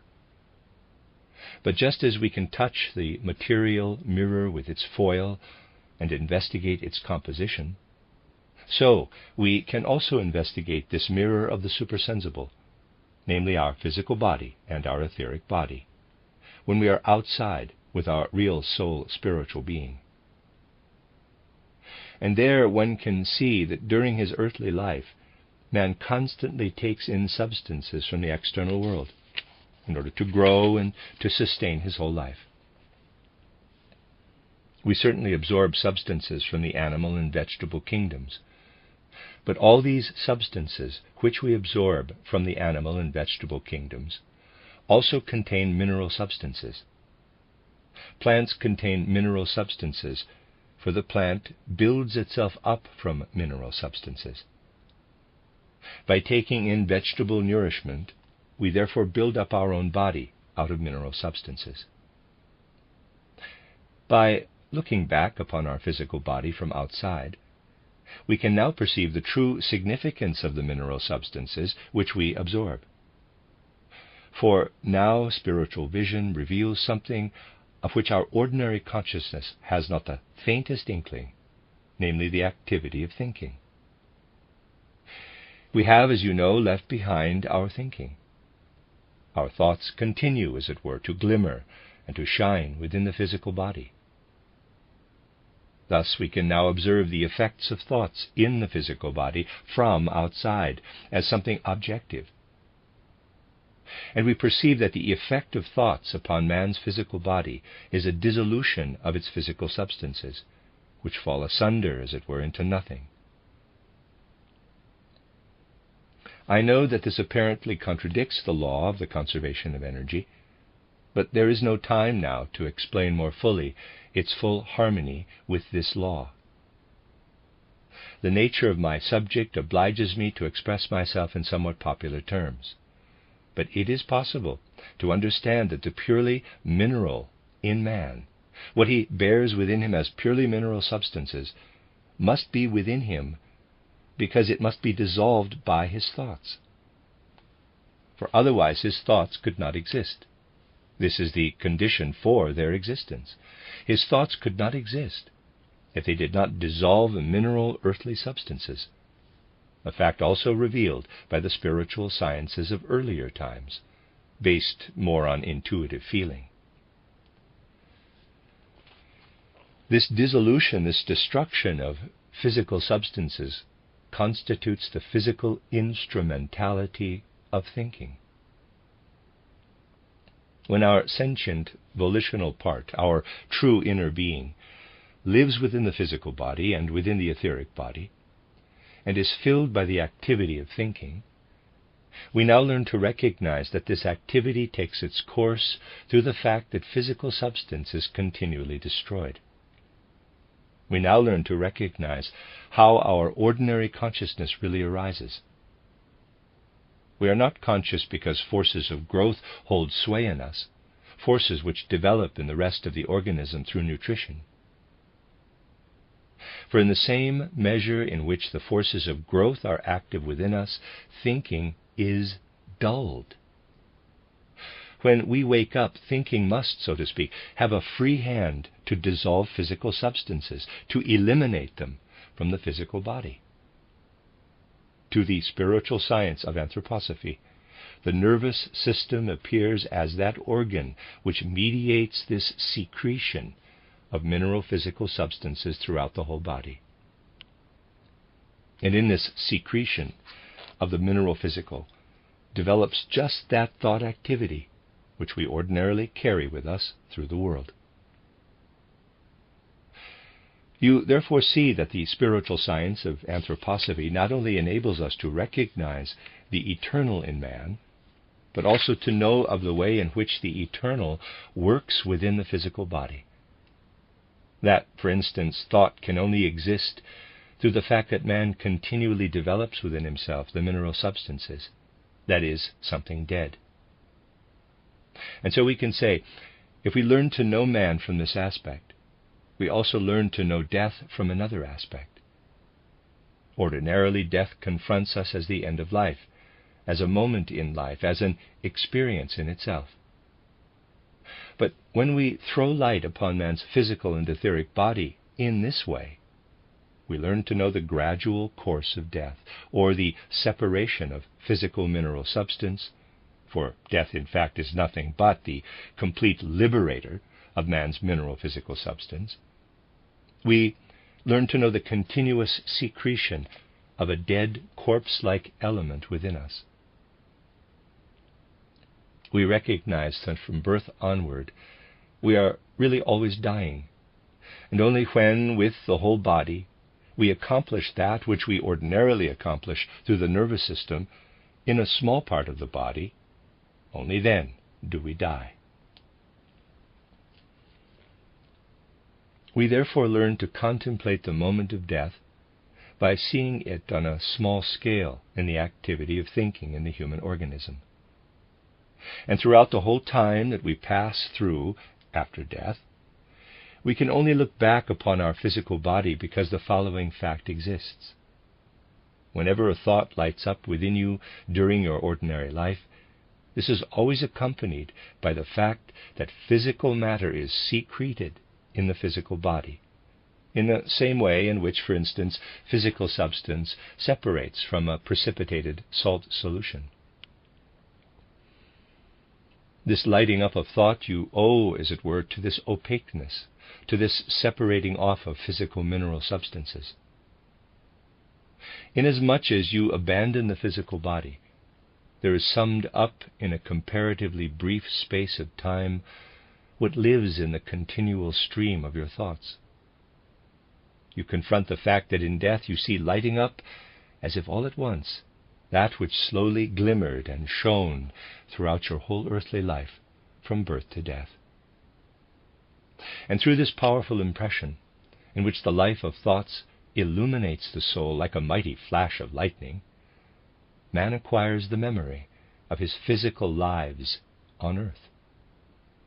The physical body may be cast off, the etheric body may dissolve completely in the universal ether, but through the fact that we obtain in one experience this powerful thought impression, parenthesis to mathematicians, I might say, this thought integral in comparison with thought differentials from birth to death, close parenthesis, we always have before us, throughout the time after death, as a mirroring element, our physical life on earth, even though we have laid aside our physical and etheric parts.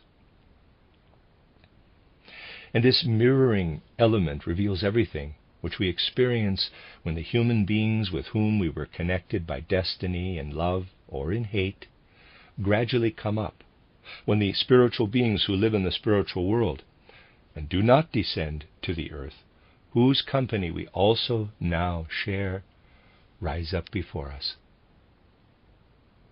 The spiritual investigator may state this with a calm conscience, for he knows that he does not speak on the foundation of illusionary pictures.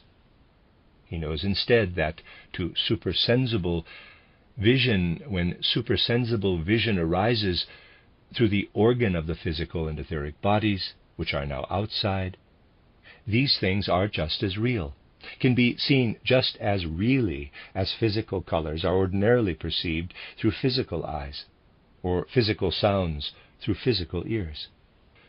This is how the evolution of humanity forms part of the evolution of the world. If we study the development of the world, for instance the mineral life on earth, we understand why there should be mineral earthly laws. They exist so that they might also exist within us, and thinking is therefore bound up with the earth. But in perceiving how the beings who have bound their thinking with the earth emerge from that which produces their thought, we also learn to recognize how man, in his true being, lifts himself above the merely earthly. This is what connects the development of the world with the development of humanity and unites them. We learn to know the human being, and at the same time we learn to know the universe. if we learn to know man's physical body and its mineralization through thinking, we also learn to know through man's physical body the lifeless, mineralized earth. This created a foundation for a knowledge of the evolution of the world from its spiritual aspect also. When we thus learn to know man's inner being, we can consider the development of the world in the light of the ordinary earthly experiences through which we have passed since our birth. If you draw out of your memory store an experience which you had 10 years ago, a past event which you have gone through rises up before your soul as an image. You know exactly from the circumstances of life that it rises up as a picture. Yet this picture conveys a knowledge of something which really existed 10 years ago. How does this arise? Through the fact that in your organism certain processes remained behind, which now summon up the picture. Certain processes have remained behind in your organism, and these summon up in you the picture, enabling you to reconstruct what you experienced 10 years ago. That supersensible knowledge leads us deeper into man's inner nature. We can perceive, for instance, that the physical body becomes mineralized during the thinking process. We perceive this in the same way in which we learn to know some past experience of our earthly life through the traces which it left behind within us. In the same way, the development of the earth can be understood from the development of man. Through the activity of the mineral in man, we learn to know the task of the mineral kingdom within the development of the earth. And if, as already set forth, we learn similarly to know, I can only mention this, for a detailed description would lead us too far, how the vegetable kingdom is connected with man, and how the animal kingdom is connected with him, for this too can be recognized, then the development of the world can be grasped by setting out from the human being. And within the development of the world, we can then see something which is again of the same importance to those who are interested in modern civilization, as are the facts which I explained in connection with a knowledge of the human being, of the eternal inner kernel of man. We know that modern civilization has succeeded, at least up to a certain point, in so regarding man's relationship to the development of the world as to attach him to the evolution of the animals, even though the corresponding theories, or the hypotheses, as some people say, still contain much that is unclear, requiring completion and modification. We follow the development of the simplest organic beings up to the higher animals, and if we continue this line of observation, we come, indeed, to the point of placing man at the summit of animal development. One person does it in this way and the other in that way, one more idealistically and the other more materialistically, in accordance with Darwin's theory of evolutionary descent. But methodically, it can hardly be denied that if we wish to study man's physical nature according to natural scientific methods, we must rank him with the animal kingdom, as has been done for some time. We must investigate how his head has changed in comparison with the heads of the different animal species. We must investigate his limbs, etc. And we thus obtain what is known as comparative anatomy, comparative morphology, comparative physiology. And we then also form concepts as to how man's physical form has gradually developed out of lower beings in the course of the world's evolution. But in so doing, we always remain in the physical sphere. On the one hand, people take it amiss today if the anthroposophical spiritual investigator speaks of the spiritual world as I have taken upon myself to do in this lecture. From many sides, this is viewed as pure fantasy. And although many people believe that it is well meant, they nevertheless look upon it as something visionary and fanciful. Those who become acquainted to some extent with what I have described, those who at least try to understand it, will see that the preparations and preliminary conditions for it are just as serious as, for instance, the preparations for the study of mathematics, so that it is out of the question to speak of sailing into some sort of fanciful domain. But just as, on the one hand, people take it amiss if one describes the spiritual world as a real, visible world, so they take it amiss, on the other hand, if in regard to man's physical development, one fully accepts those who follow man's development Darwinistically, with a natural scientific discipline, along the animal line of descent as far as man. No speculations should enter the observations made in the physical sphere, and all sorts of things sought for there, as is done, for instance, today in neo-vitalism. This is full of speculations. The old vitalism was also full of speculative elements. But whenever we consider the physical world, we must keep to the physical facts. For this reason, the anthroposophical spiritual investigator, who on the one hand ventures to speak in a certain way of the conditions after death and before birth, as I have done, does not consider it as a reproach, that is, he is not affected by it, when people tell him that his description of the physical world is completely that of a modern natural scientist. He does not bring any dreams into the sphere which constitutes the physical world. Even though people may call him a materialist when he describes the physical world, this reproach does not touch him, because he strictly separates the spiritual world, which can only be observed with the aid of a spiritual method, from the physical sensory world, which has to be observed with the orderly, disciplined methods of modern natural science. A serious spiritual and scientific investigator must therefore feel particularly hurt and pained at reproaches made to him with regard to certain followers of spiritual science who sometimes rebuke natural science out of a certain pride in their spiritual scientific knowledge, and out of their undoubtedly shallow knowledge of natural science. They think that they have the right to speak negatively of science and of scientific achievements, but the spiritual investigator can only feel deeply hurt at their amateurish, dilettantish behavior. This is, however, not in keeping with spiritual science.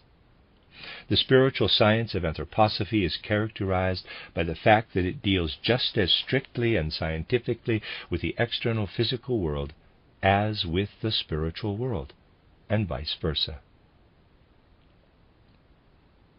With this preliminary condition, the anthroposophical spiritual investigator stands entirely upon the ground of strictest natural scientific observation in regard to the study of the world's development.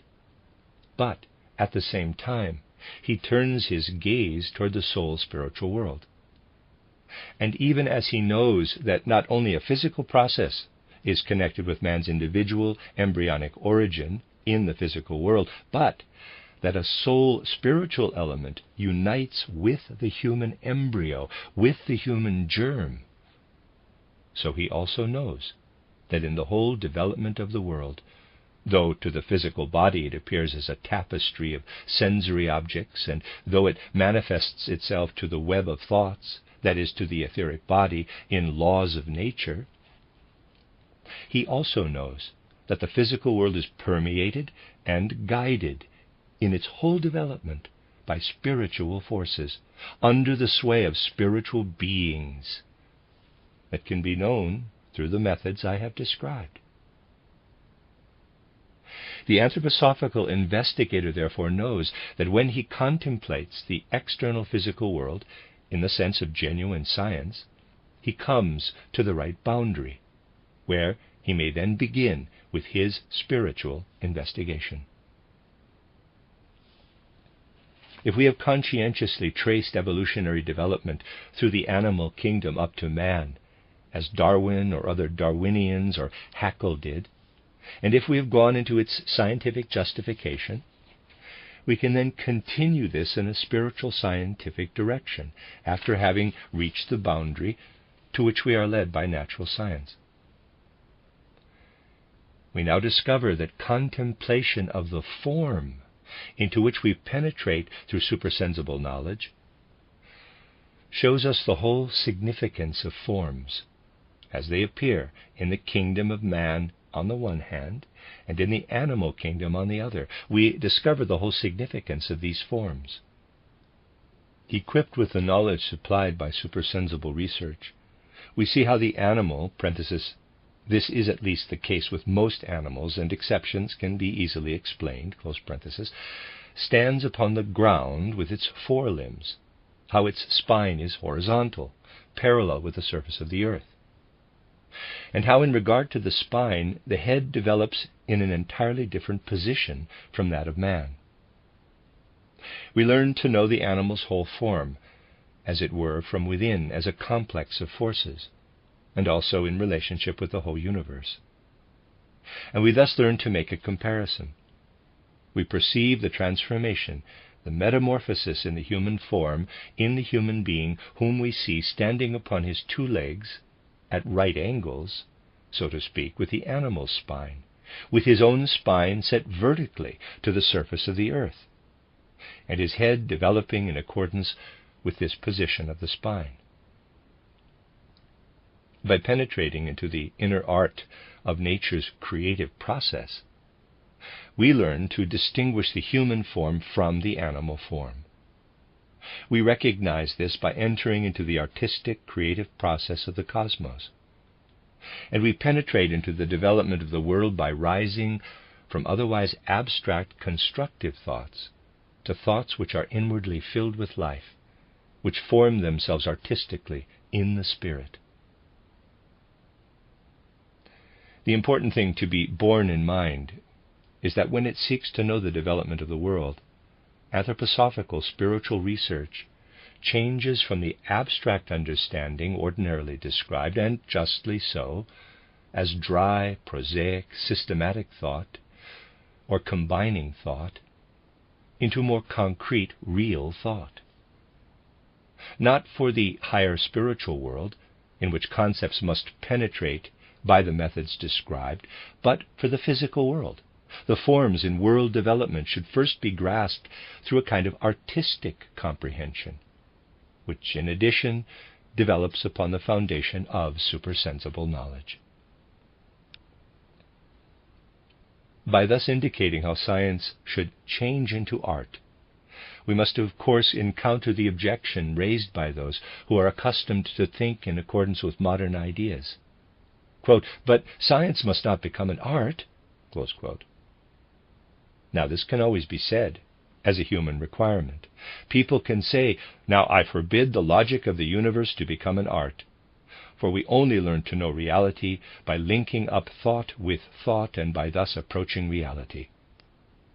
Yes, if the world were as people imagine it to be, one could refuse to ascend to art, to an artistic comprehension of forms. But if the world is formed in such a way that it can only be comprehended through an artistic comprehension, it is necessary to advance to such an artistic comprehension. This is how matters stand. That is why those people who were earnestly seeking to grasp the organic in the world development really came to an inner development of the thinking ordinarily looked upon as scientific thinking. They came to an artistic comprehension of the world. And as soon as we observe with an artistic, intuitive eye, EYE, the development of the world, beginning with the point where the ordinary Darwinistic theory comes to a standstill, we perceive that man, grasped as a whole, cannot simply be looked upon by saying that once there were lower animals in the world from which higher animals developed, that then still higher animals developed out of those, and so forth, until finally man arose. If we study embryology in an unprejudiced way, it really contradicts this conception. Although modern scientists set up the fundamental law of biogenetics and compare embryology with phylogeny, they do not interpret rightly what appears outwardly even in human embryology, because they do not rise to this artistic comprehension of the world's development. If we observe in a human embryo how the limbs develop out of organs which at first have a stunted aspect, how everything is at first actually head, we already obtain the first elements of what is revealed by the artistic comprehension of the human form as I meant it. It is not possible to arrange the whole human being with the animals. One cannot say the human being such as he stands before us today is a descendant of the whole animal species. No, this is not the case. Just those who penetrate with genuine scientific conscientiousness into scientific Darwinism and its modern description of the development of the world will discover that through a higher understanding it is simply impossible to place man at the end or at the summit of the animal chain of development. They must instead study the human head as such, the head of the human beings. This human head alone descends from the whole animal kingdom. Though it may sound strange and paradoxical, the part which is generally considered as man's most perfect part is a transformation from the animal kingdom. Let us approach the human head with this idea, and let us study it carefully. Observe with a certain morphological, artistic sense how the lower maxillary bones are transformed limbs, how also the upper maxillary bones are transformed limbs, how everything in the head is an enhanced development of the human form. You will then recognize in the human head that upon a higher stage it reveals everything which has been developed in the animal under so many different forms. You will then also understand why it is so. When you observe the animal, you can see that its head hangs upon one extremity of the spine, and that in the typical animal it is entirely subjected to the law of gravity. Observe instead the human head. Observe how the human being stands within the cosmos. The human head is set upon a spine which has a vertical direction.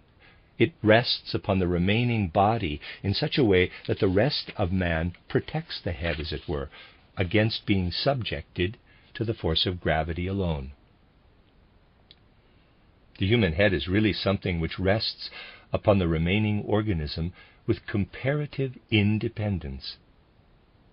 And we come to understand that through the fact that the human head is carried by the remaining body, it really travels along like a person using a coach. For it is the rest of the body which carries the human head through the world. The human head has its transformed limbs, which have become shriveled, as it were, and it is set upon the rest of the organism.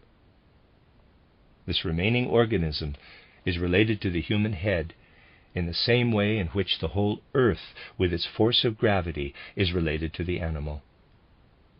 In regard to the head, the human being is membered into his whole remaining body, in the same way in which the whole animal is membered into the earth. We now begin to understand the human being through the development of the world. And if we proceed in this knowledge of the human form with an artistic sense and understanding, we finally comprehend how the human head is the continuation of the animal series, and how the remaining body of man developed later out of the earth and was attached to the human head. Only in this way we gradually learn to understand man's development. If we go back into earlier times of the past, we can only transfer into these primordial epochs that part of man which lies at the foundation of his present head development. We must not seek the development of his limbs or of his thorax in those early ages, for these developed later. But if we observe the development of the world by setting out, as I described, from the human being, if we observe it in the same way in which we look upon some past experience through memory, we find that the human being had already begun his development in the world at a time when our higher animals, for instance, did not as yet exist. There were, however, other animal forms present at that time from which the human head has developed, but the higher animals of today were not in existence. We can therefore say, let us now take a later epoch of the earth. In the further course of his development, man developed his head out of earlier animal beings through the fact that his spiritual essence animated him. That is why he could bring his head to a higher stage of development. He then added his limbs, which developed out of the regular forces of the earth. The animals which followed could only develop to the extent to which man had developed with the exclusion of his head. They began their development later, so that they have not come as far as the human development of the head. They remain connected with the earth, while the human being separates himself from it. This proves that it has a real meaning to say, man is organized into the development of the universe in such a way that while he is connected with the animal kingdom, he rises above it through his spiritual development. The animals which followed man in their development could only develop as much as man had developed in his limbs and thorax. The head remained stunted because a longer time of development should have preceded it, such as that of man, in order that the real head might develop. Through an artistic contemplation of the forms in the world's development, the conscientiously accepted Darwinistic theory is transformed, insofar as it is scientifically justified today. And we recognize that in the development of the world, the human being has behind him a longer time of development than the animals. That the animals develop as their chief form that part which man merely adds to his head. In this way, man reaches the point of lifting one part of his being out of the force of gravity, whereas the animals are entirely subjected to it. Everything which constituted our head with its sense organs is raised above the force of gravity, so that it does not turn toward heavy, ponderable matter, but toward the ether, which fills the sensory world. This is the case above all with the senses. We should see this if we were to study them more closely. In this way, for instance, the human organ of hearing depends upon an etheric structure, not only upon the air structure. Through all this, the human being forms part not only of the material world, of the ponderable physical world, but he forms part of the etheric outer world. Through the etheric world he perceives, for instance, what the light conjures up before him in the world of colors, etc., etc. Even through his external form, he rises above heavy matter, up to the free ether. And for this reason we see the development of the world in a different way when we ascend from natural science to spiritual science. But when we rise up to an artistic conception, we also perceive the activity of the soul spiritual in man. And we must rise up to such a conception if we wish to understand the human being. We should, for instance, be able to say, in regard to his soul spiritual, sentient volitional being, we must speak of loneliness and of a life in common with others, as if these were theoretical concepts as I described today. We must rise up to the moral world, and finally we come to the religious world. These worlds are interwoven and form a whole. If we study the human being in accordance with a natural scientific mentality, and in the sense of modern civilization, we find, on the one hand, the rigid scientific necessity of nature into which the human being is also inserted. And on the other hand, we find that man can only be conscious of his dignity and can only say, "I am truly man," if he can feel within him the moral religious impulses. But if we honestly stand upon the foundation of natural science, we have pure hypotheses as to the beginning and the end of the earth, hypotheses which speak of the Kant-Laplace nebula for the beginning of the earth and of a heat-death for the end of the earth. If in the face of the natural scientific demands we now consider, in the sense of modern civilization, the moral religious world which reveals itself intuitively, I have shown this in my title, Philosophy of Spiritual Activity, if we consider this world, we must say, we really delude ourselves, we conjure up before us a fog. Is it possible to believe that when the earth passes through the death by heat, that there should still exist anything else in the sense of natural science than the death too of all ideals? At this point, spiritual science, or anthroposophy, steps in and shows that the soul spiritual is a reality, that it is working upon the physical, and that it has placed man in the human form into the evolution of the world. It shows that we should look back upon animal beings which are entirely different from the present animals, that it is possible to adhere to the methods of modern science, but that other results are obtained. Anthroposophy thus inserts the moral element into the science of religion, and anthroposophy thus becomes moral religious knowledge.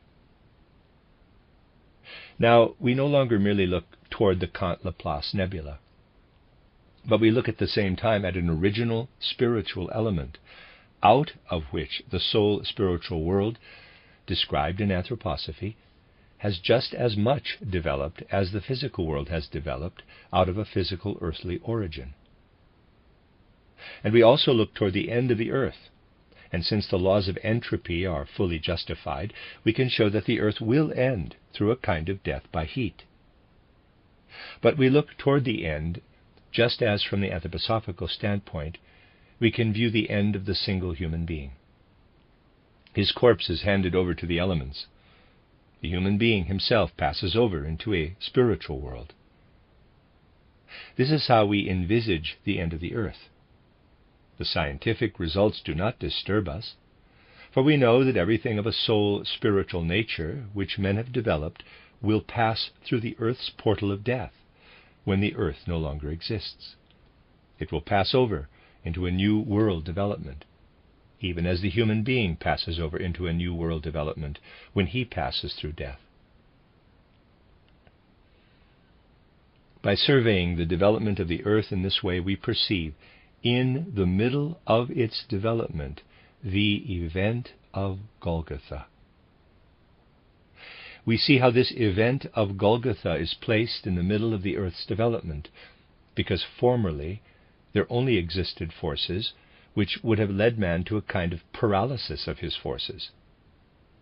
We really learn to recognize, I can only allude to this at the end of my lecture, that in the same way in which through the vegetable and animal fertilization a special element enters the fertilized organism, so the mystery of Golgotha brought something into the evolution of the world from spiritual worlds outside the earth, and this continues to live.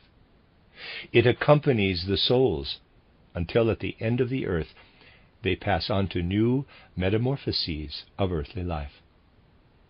I should have to describe whole volumes were I to show the path leading in a strictly conscientious scientific way from what I have described to you today in connection with the evolution of humanity and of the universe to the mystery of Golgotha, to the appearance of the Christ being within earthly existence. But through a spiritual scientific deepening, many passages in the Gospels will appear in an entirely new light, in a different way from what it has hitherto been possible for Western consciousness. let us consider only the following fact. If we take our stand fully upon a natural scientific foundation, we must envisage the physical end of the earth. And those who continue to stand upon the scientific foundation will also find that finally the starry world surrounding the earth will fall away. They will look upon a future in which this earth below will no longer exist and the stars above will no longer exist. But spiritual science gives us the certainty that just as an eternal being goes out of the physical and etheric body every evening and returns into them every morning, so an eternal being will continue to live on when its individual body falls away. When the whole earth falls away from all the human soul spiritual beings, this eternal part will continue to live, and it will pass over to new planetary phases of world evolution. Now Christ's words in the Gospels resound to us in a new and wonderful way. Quote, "Heaven and earth shall pass away, but my words shall not pass away." Close quote. And connected with these words are those of St. Paul. Quote, "Not I, but Christ in me." Close quote. If a Christian really grasps these words, if one who really understands Christianity inwardly, and who says, "Not I, but Christ in me," understands Christ's words, "Heaven and earth shall pass away, but my word shall not pass away," that is, what lives within my everlasting being shall not pass away, these words will shine forth from the gospel in a remarkable way, with a magic that calls forth reverence. But if one is really honest, they cannot be directly understood without further effort. If we approach such words and others with the aid of spiritual science, and in the anthroposophical sense, if we approach many other sayings which come to us out of the spiritual darkness of the world development, of the development of the earth and of humanity, a light will ray on to them. Indeed, it is as if light were to fall upon such words as, quote, "Heaven and earth shall pass away, but my word shall not pass away." Close quote. Light falls upon them if we hear them resounding from that region where the mystery of Golgotha took place, that event through which the whole development of the earth first acquires its true meaning. Thus we see that spiritual science, in the sense of anthroposophy, strives above all after a conscientious observation of the strict methods of the physical world.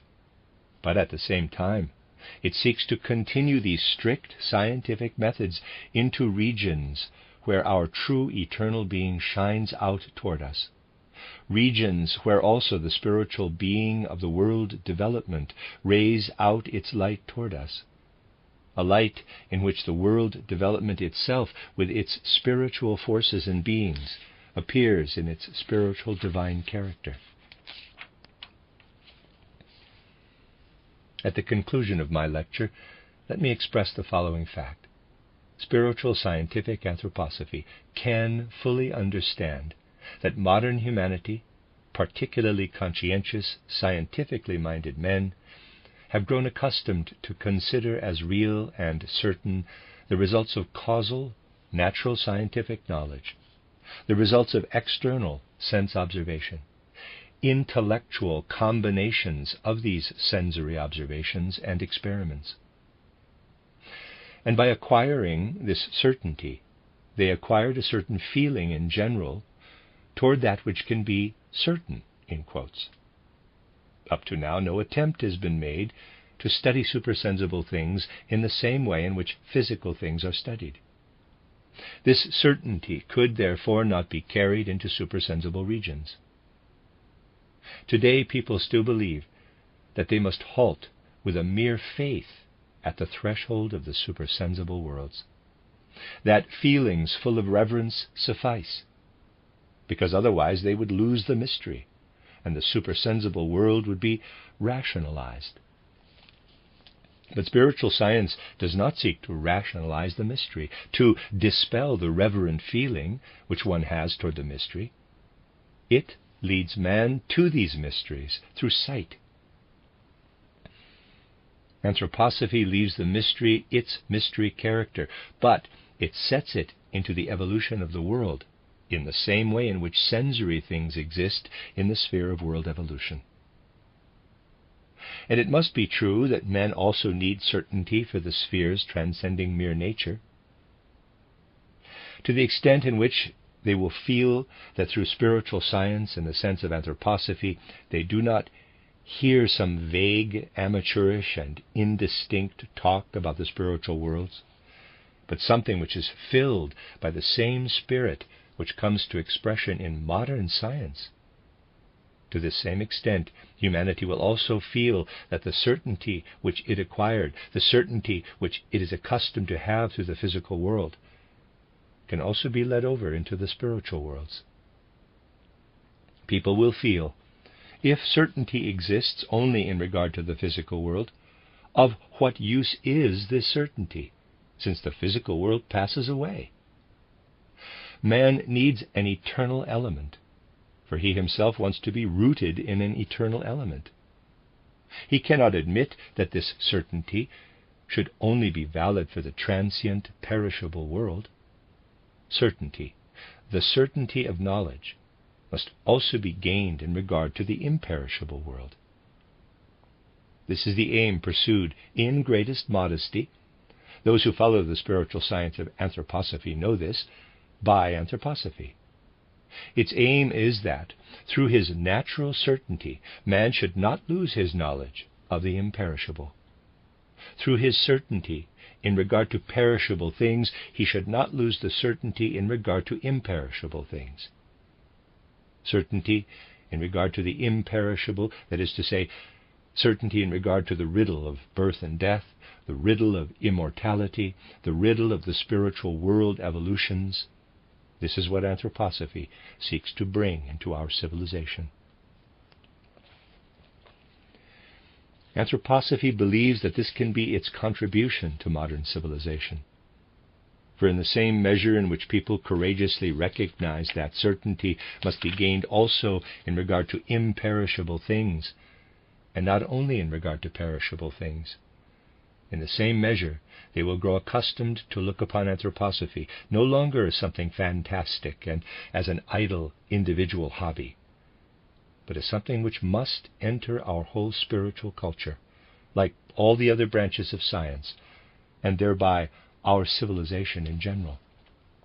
The end of Lecture 5. You are listening to RudolfSteinerAudio.com.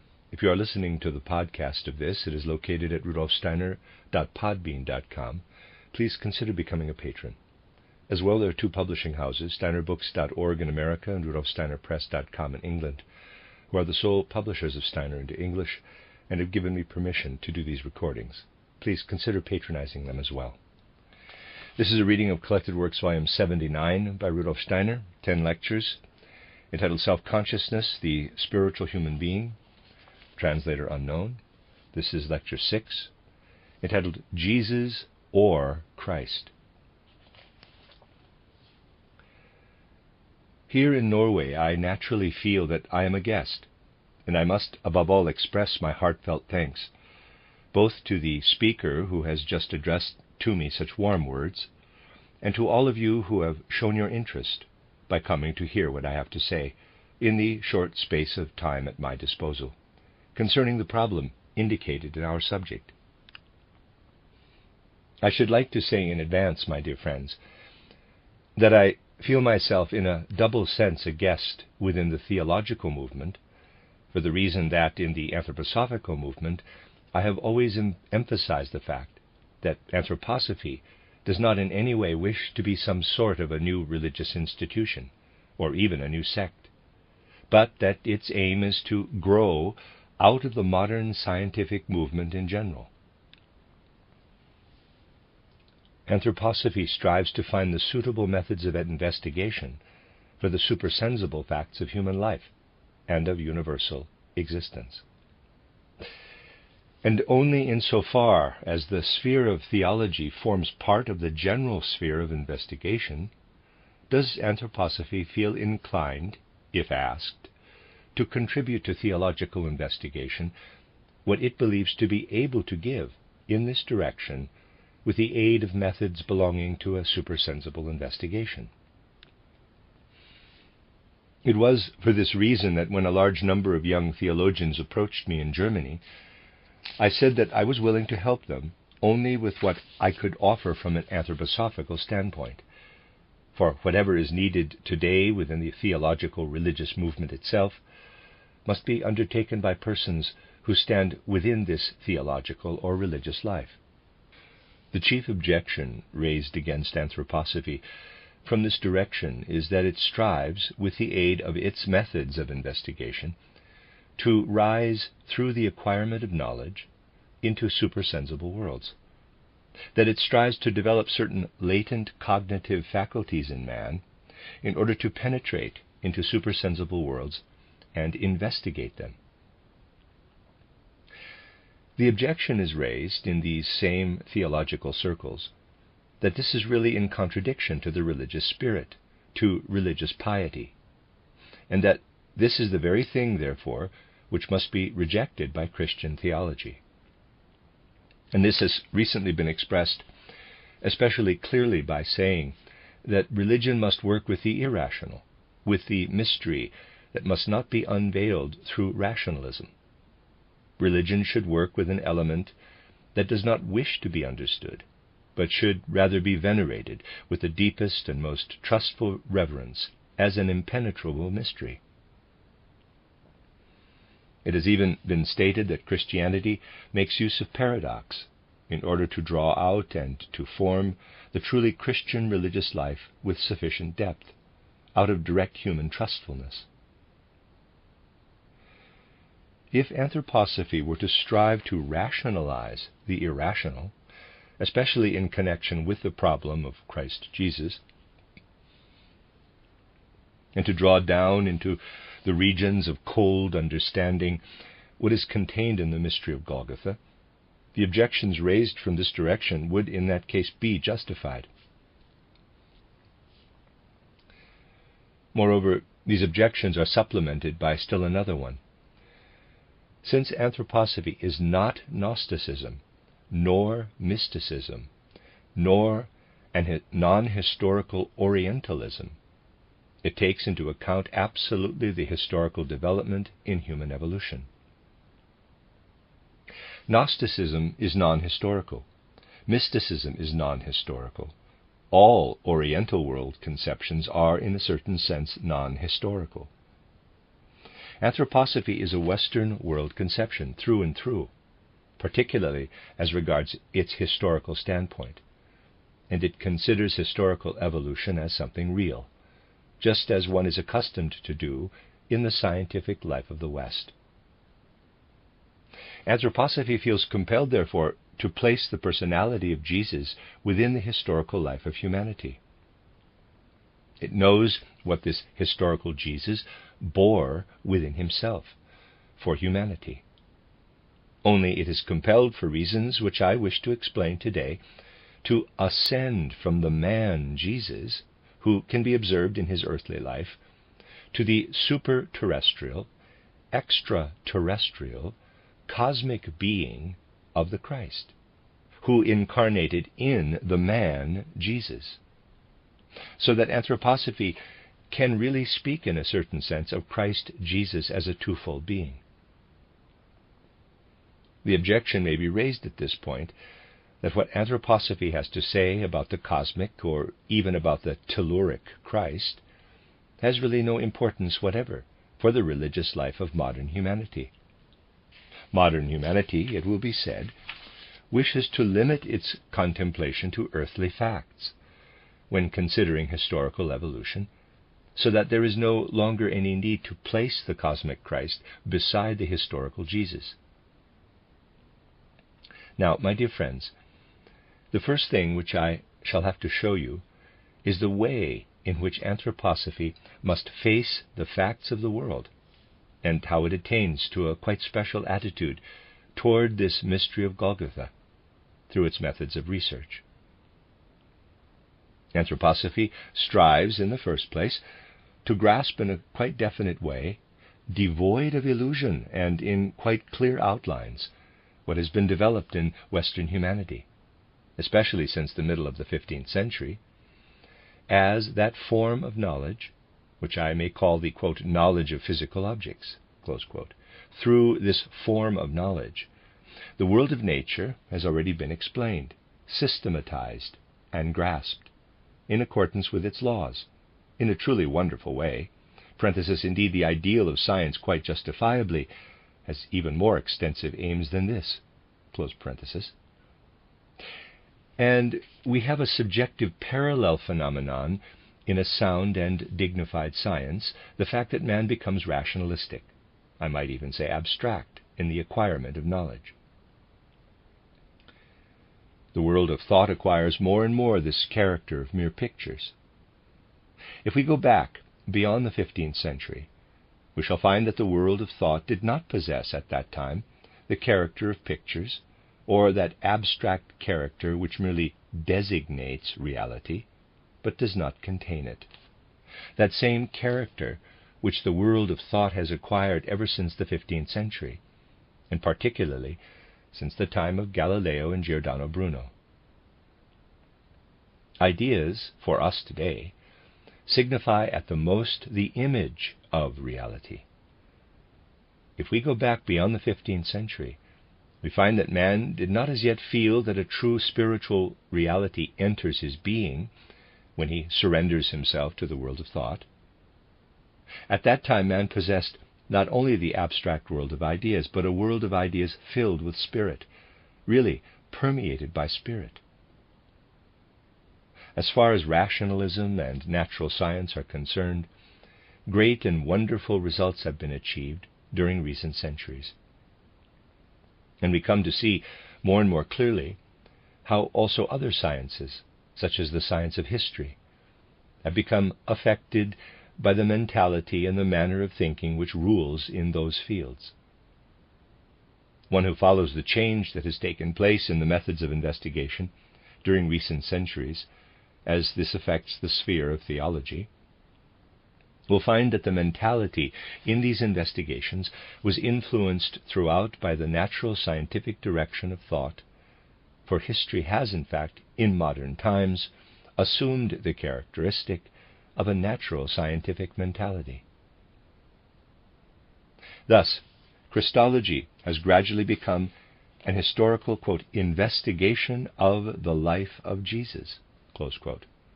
This is quite comprehensible when we look upon the whole course of spiritual evolution in modern times. We must understand that this has to be so. But we must also understand that this direction, if followed further, will tend at the same time to rob Christianity of the Christ, and will approach more and more closely to what can be offered by the neutral attitude toward religion of an historian like Ranke, for instance, who placed the personality of Jesus within the historical course of events as the noblest being who ever walked upon earth. Theology has thus approached even nearer to historical investigation. Until today, we find that many theologians can hardly be distinguished in their mentality and methods of investigation from an historian as eminent as Ranke. In contrast to this, anthroposophy emphasizes that certain cognitive forces, which remain latent in man during ordinary life and are also latent in ordinary science, forces of which we are not conscious, but which are nevertheless contained in every man and can be drawn up out of his consciousness, lead man through knowledge out of the mere sense world and enable him to grasp by its means a supersensible world, in the same way that a human being endowed with senses is able to grasp the sense world.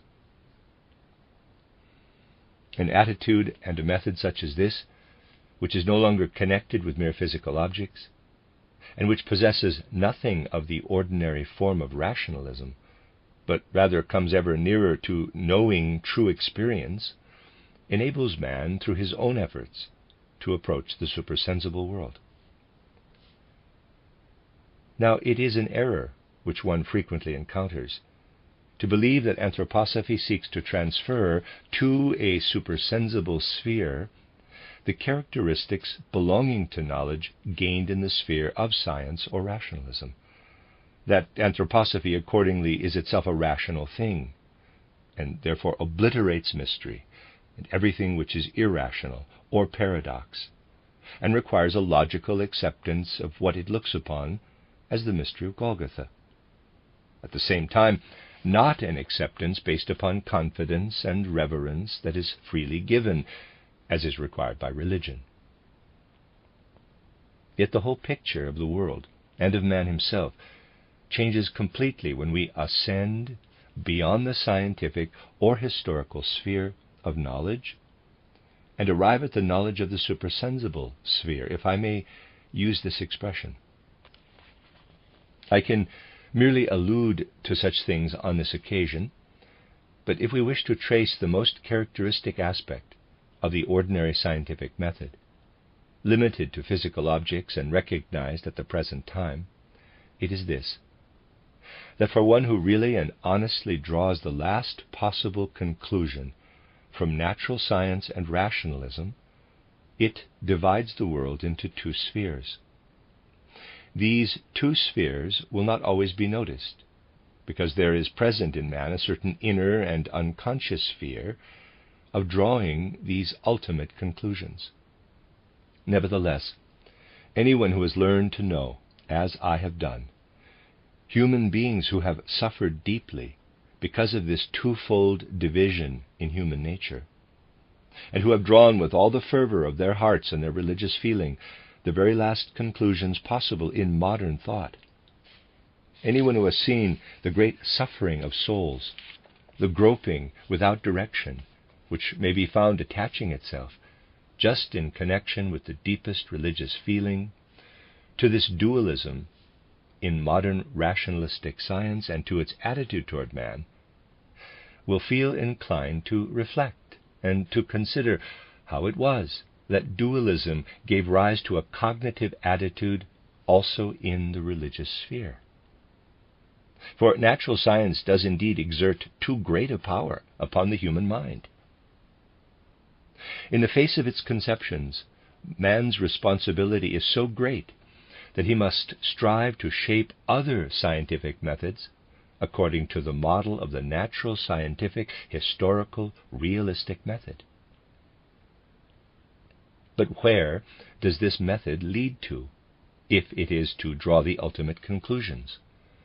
It leads to where a deep abyss, an abyss which cannot be bridged by a knowledge limited to physical objects, arises between what we acknowledge as natural scientific necessity and what we grasp within our moral ethical life, what ultimately guarantees our true human dignity. And if we truly experience this moral ethical life, it will appear to us as the direct outflow of the divine, leading us unswervingly toward religious piety, toward religiosity. At the same time, this deep abyss between ethical religious life and what natural science reveals, as far as physical man is concerned, may indeed be concealed from man's view by a veil of mist, owing to a certain inner, unconscious sphere. Yet anyone who tries, with absolute honesty, to understand human nature will find that this contrast cannot be bridged with the aid of natural science. An hypothesis fully justified from a scientific standpoint, the Kant-Laplace theory, is applied to the beginning and to the end of earthly existence. I will refrain from speaking about this in detail, for although this theory has now been modified, it stands there nevertheless as something at the beginning of the world, which is quite indifferent to human evolution, as the source of those ethical, divine ideals to which we surrender ourselves, as to something the existence of which cannot be questioned, yet something which exists merely in the form of images or pictures. Again, if we also contemplate the end of earthly existence from a natural scientific aspect, we find another hypothesis, likewise justified from a scientific aspect, namely the entropy theory, which speaks of death through heat at the end of our earthly existence. Thus a natural scientific necessity places man between the Kant-Laplace nebula and death through heat. Man lives between these two extremes and surrenders himself to his ethical religious ideals. Nevertheless, ultimately, he finds these unmasked as mere illusions, since at the end of earthly existence there faces him death through heat, and the immense corpse will swallow up not only the physical etheric elements contained in earth evolution, but also everything contained in ethical ideals. My dear friends, it is most certainly not out of a religious rationalism, but out of a knowledge which I have gained in an elemental cognitive way, that I am compelled to include in what is hidden by a veil of mist, by which we try to conceal what approaches man, and which can be one of the most painful of all soul experiences, the fact that man has sought for information that did not exist in ancient religions, nor in the early times of Christian evolution. He has tried, namely, to distinguish between knowledge and faith. For knowledge, in spite of everything, gradually becomes a Moloch, owing to the power which it necessarily exercises over the human mind. And this Moloch gradually devours faith, if faith cannot cling to a higher, truly supersensible knowledge, which is able to approach even the mystery of Golgotha. Readers aside, Moloch is M-O-L-O-C-H, end of readers aside. And here it is that anthroposophy must draw attention to the fact that what is supplied by a rigid, natural scientific necessity will assume for supersensible knowledge merely the form of a phenomenon. Just as the world which we see with our eyes and hear with our ears dissolves into phenomenalism. I can merely allude to these things today, but anthroposophy tries to show that what we see with our eyes has nothing to do with the material world, but with the world of phenomena. And in supersensible knowledge, the sense world loses something of its rigid solidity, as it were, while on the other hand the ethical religious world loses likewise some of its abstractedness, some of its estrangement from physical necessity. The two worlds draw nearer to each other. The ethical religious world becomes more real, and the physical sense world assumes more of the nature of phenomena. And it is not through speculation, not through an abstract philosophical method, but through real experience, that a world is built up which transcends our ordinary sense world. Moreover, this world which we then see no longer contains any contrast between what is ideal and what is real. Both have drawn nearer together. The laws of nature become moral, I might say, in this other world, and the moral laws are condensed into events of nature. Let me mention only this one fact. Anthroposophy also, to be sure, places something resembling death through heat at the end of earthly existence. But anthroposophy considers that what man bears within him as moral religious ideals is like a seed for a future existence, just as the life of this year's plants passes on through seeds into the plant life of next year. Anthroposophy here collides strongly with a certain paradox contained in modern science. After all, I do not hesitate to say this here, because I believe that it will meet with less objection in a circle of theologians than in a circle of rigid natural scientists. I shall venture to say, namely, that anthroposophical spiritual knowledge knows that the so-called law of the conservation of energy and of matter is no longer valid in a world which is described as a supersensible world. And it also knows that this law of the conservation of energy and of matter has a merely relative validity in the world which appears as the world nature and is comprehended by rationalism. Anthroposophy teaches us to realize, in the case of the human organism, that it is not matter alone which is to be found transforming itself there, that it is not only metamorphosis of matter that takes place. Outside the human organism, in the rest of the world of nature, the laws of the conservation of energy and of matter hold good. Within the human being himself, however, anthroposophy teaches us that there is a complete disappearance and overcoming of matter, and that a resurrection of new matter takes place, arising out of mere space. If I were to use a trivial comparison in order to point out the situation with regard to matter and energy in the human organism, I should express myself as follows.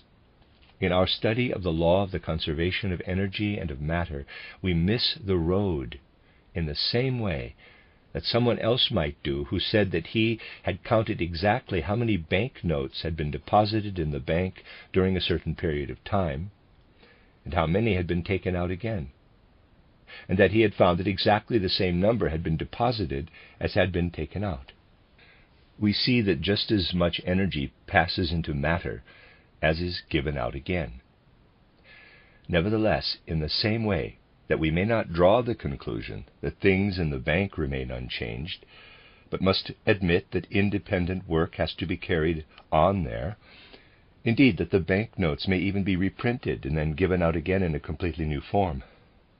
So, in the case of the human organism, we may not draw such conclusions as are formed in connection with the law of conservation of matter and of energy. Both the destruction of matter and energy and the creation of matter and energy take place.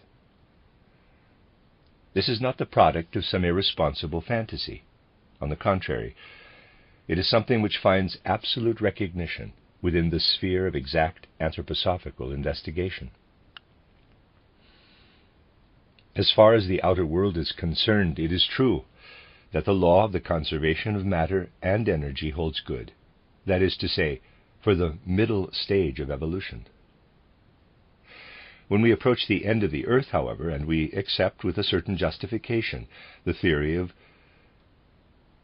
consumption of the earth by fire, we do not see an enormous graveyard, but we find that everything which has been developed by man in the way of moral and aesthetic ideals and godlike spiritual convictions can indeed unite itself within man with the new forms of matter that will have arisen, and that in consequence of this we have to do with an actual seed of continuing development. Through that which arises in man, the death of external matter will be overcome. We find in anthroposophical spiritual science something which does indeed show us that ethical and moral forces also are directly active within matter. In the case of man, this remains, for ordinary consciousness, at the present time, in the unconscious. But, to repeat, for that stage of consciousness which is reached in anthroposophical investigation, we must recognize absolutely that what is ethical, moral, and religious is condensed to reality, and that whatever lies in the external world of matter dissolves into a mere sequence of phenomena. Thus the two worlds come nearer toward each other. Moreover, we shall also then find them coming nearer together when we see just how things look to the human being who lives in this higher knowledge. We are accustomed to speak and to judge logically when we apply ordinary rationalism to the outer world of nature, and base our standpoint upon logical categories of this sort, which are quite justifiable for the outer sense world. Anthroposophical spiritual science deviates also from this method simply out of objective necessity. It must deviate from it, because with its methods of knowledge, it not only experiences but also observes things differently. There are two concepts, in particular, which manifest themselves. There are many others besides these, to be sure, which also manifest themselves, but these two must be considered especially important for us today. There are two concepts which we otherwise know only indirectly as objects, but which we do not ordinarily apply in the way in which we apply logical concepts. For in the world of true knowledge, even that which becomes expression, becomes revelation, is brought nearer to reality, which otherwise remains formal, ideal. The two concepts which here appear to us are the concepts of illness and health. You will all admit, my dear friends, that from the standpoint of logical categories in the ordinary sense world, it is quite impossible to speak of healthy and ill, to speak of what is not only true but what is acknowledged because it is healthy. In the world of organic nature, we recognize whatever is healthy as the principle of growth and development. We recognize what is ill as deformity, as an impediment to normal development. When we employ logical categories, however, we do not speak of healthy and ill. When we progress from the ordinary knowledge of external objects to that knowledge which is applied by anthroposophical spiritual science, we must begin to speak in terms of healthy and ill. For our observation compels us to find, in the supersensible world into which we now enter, not any longer ideas and concepts, but experiences. Healthy and ill are experiences.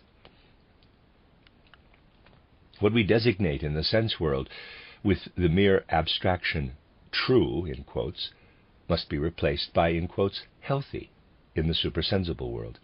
And what we designate in the sense world as, in quotes, untrue, in quotes, wrong, must be replaced by ill, in quotes, when experienced in the supersensible world.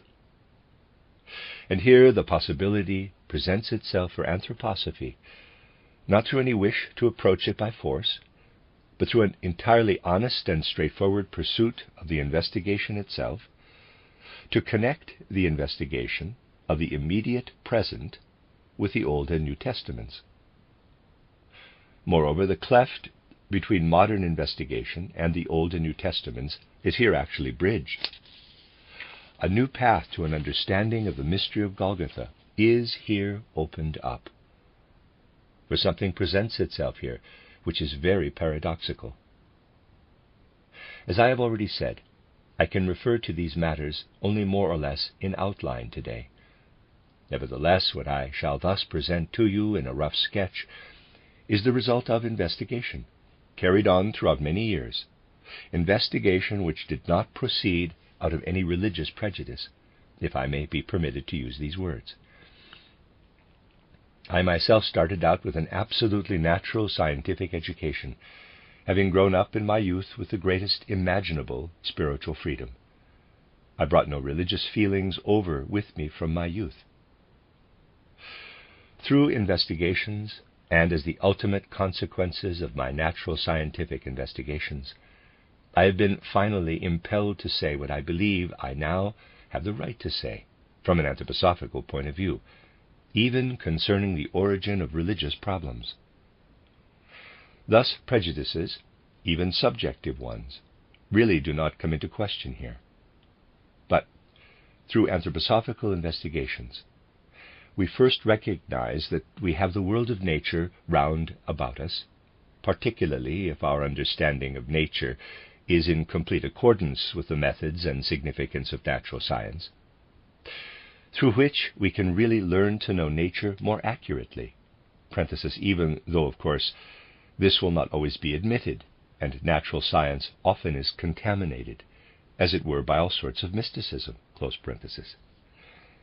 If we really understand nature, not only with regard to its phenomena and its laws, but also through the fact that we can form certain conceptual ideas concerning what it really is, we shall then say to ourselves, whatever takes place out there in nature continues its course also in man. Whatever takes place outside the human skin is also to be found inside the skin of the human being standing before us. We find processes of nature outside, and we find them also inside, within us. But here we come upon the paradox which reveals itself to anthroposophical investigation. namely, that all ascending processes of nature, in man, all those processes which strive toward fruitfulness, have only a limited period of validity, and become within man tearing down destructive processes. And as a result of a manifold observation of nature and of innumerable anthroposophical studies of the human being, this forceful and overpowering thought comes to us. Nature is permitted to be nature outside the boundaries of the human skin. Inside the sheath of man's skin, however, whatever was nature becomes the very opposite of nature. If now we have risen to the height of supersensible methods of research, we see that the forces which are constructive forces in nature become destructive forces in man, and that these destructive forces in man's nature become the bearers of evil. This is the difference which anthroposophy must point out, in contrast to mere idealism, that nature is permitted to remain nature, whereas man's inner life is not permitted even in the sphere of the body to remain nature. Even from the aspect of nature, whatever is active in man as a continuation of nature becomes something pathological, and hence something evil. Nature outside of us is neutral toward good and evil. In us, its activity is destructive, conducive to illness and evil, even from the bodily aspect. Moreover, we are able to withstand whatever is active in us as evil, and this again can be seen through anthroposophical perception. Only through the fact that during life between birth and death, our contact with external nature is such as to permit our life to become only a reflection of external nature. We do not grasp with our consciousness what is organically active in the depths of our human nature as primal foundation of evil. We fill our consciousness by receiving sense perceptions from outside. We receive these exterior sense impressions, but we convey them only to a certain point. Beyond this, they may not go. For if they did so, supersensible knowledge shows us this, they would poison us, as it were. We reflect them back. In consequence of this, a boundary line arises between all that constitutes the organs of consciousness in man, those organs which receive external nature, and all that constitutes the continuation of nature itself, the further development of its constructive forces in man. The conscious processes do not reach beyond this boundary line, but are instead reflected back and form our memory or power of recollection. What lives in our memory is reflected external nature, which does not penetrate into us any more deeply than a ray of light into a mirror.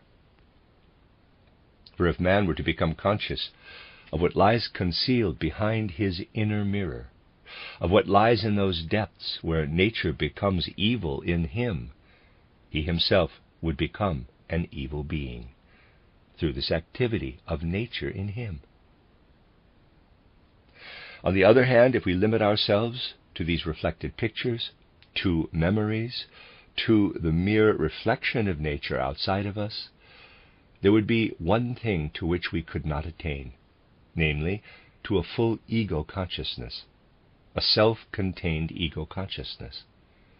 We should not be able to attain to this.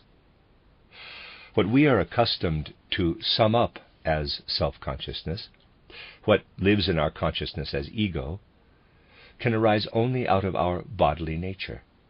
Its primal roots are grounded in the nature of man. For this reason, rationalism, for its part, is just as neutral in its attitude toward good and evil as are the laws of nature. Yet if all that constitutes human self-consciousness were to extend over the other side of man's soul life, this awakening of the ego during the present period of human evolution would bring about an irresistible inclination to evil, to that which lives in us as destructive forces of nature. At this point there now arises a significant contribution to knowledge, which leads us over into the sphere of religion. This may seem, particularly if the physical world is contemplated from a supersensible point of view.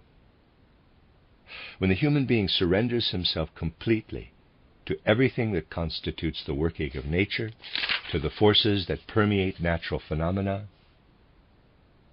he comes to the point where he says that atheism is not only logically incorrect, but that it is in fact an illness. It is not an illness which is ordinarily detected, but anthroposophical spiritual science, for the very reason that it substitutes, from its supersensible point of view, the concepts healthy and ill, for the simple concepts correct and incorrect, is in a position to say that in these combinations of fluids in man, which are no longer familiar to external physiology and biology, there is present something pathological when a human being declares with all the conviction of his soul that there is no God. For a man with a sound and healthy nature says, in spite of the fact that he is capable of doing evil, this evil remains in the subconsciousness, a sound and healthy human nature says, there is a God. At the same time, this consciousness that there is a God, which is the immediate expression of a genuine human healthiness, contains only that acknowledgement of God, which I might call the acknowledgement of the Father. We can do no more by submerging ourselves in nature, by experiencing nature within us, than to attain to the consciousness of the Father.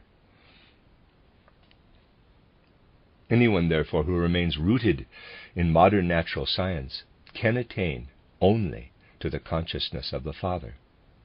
And he will more or less lose the Son, the consciousness of the Christ, from out of the ranks of divine beings, even though he will not admit this.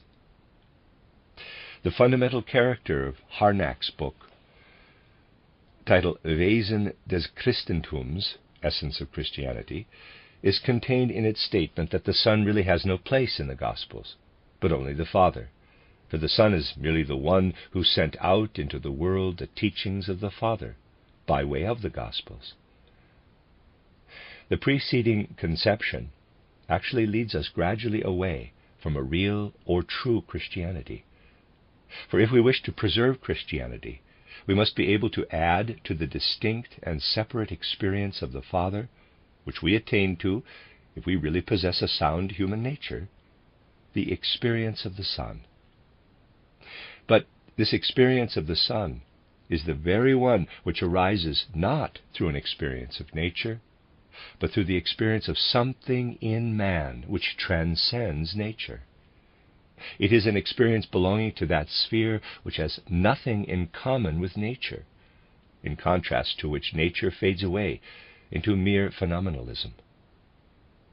And then there arises the possibility that the experience of the Son may be added to the experience of the Father. Just as the experience of the Father is simply the result of perfect harmonious health, so the experience of the Son is a fact which we pass through in our inner life when we begin to notice that we are rising to the full consciousness of our ego, that we must develop this ego during our life on earth, and that this ego consciousness is itself absolutely connected with nature. If we do not wish that it should become a prey to evil, then this awakening of the ego must attain, during the course of our life on earth, to where it becomes permeated with the divine spiritual content.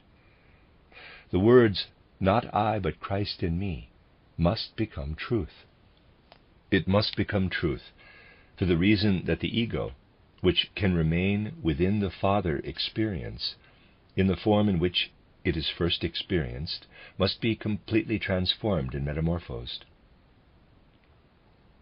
Man need not become ill through what is merely the reflection of outer nature, when the latter does not itself enter his consciousness, but appears merely in mirrored pictures, in reflections.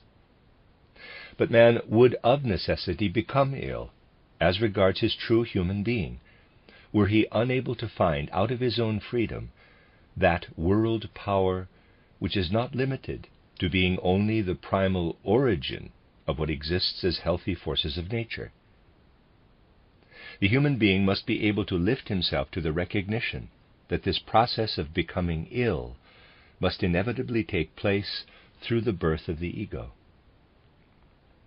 The rest of man's soul life might, under certain circumstances, remain healthy, but the stability of the ego would nevertheless, of necessity, cause this soul life to become ill, if the human being were not able to meet, during his life in an inward, sense-free experience, that being who can be found here upon the earth, yet who is himself not of earth, who can be found only through the free act of the soul, and the finding of whom is therefore entirely different from the finding of the Father. In Western Europe, little emphasis is laid upon the distinction between these two experiences, the Father experience and the Son experience. On the other hand, if in our day we turn to the East and study, for example, such a work as the philosophy of the Russian philosopher Soloviev, we shall find, just in his case, that he actually speaks like a man of the first Christian centuries, except that he clothes what he has to say out of this attitude of mind in modern philosophical formulas. We can see clearly, from the way in which he speaks, that his experience of the Father is quite distinct from his experience of the Son. He experiences, instinctively, what we again must discover and acknowledge through spiritual investigation.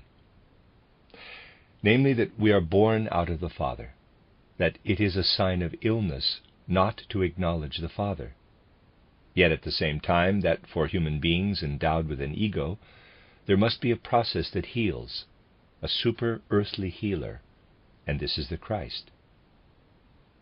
Not to experience the Father means to be inwardly ill.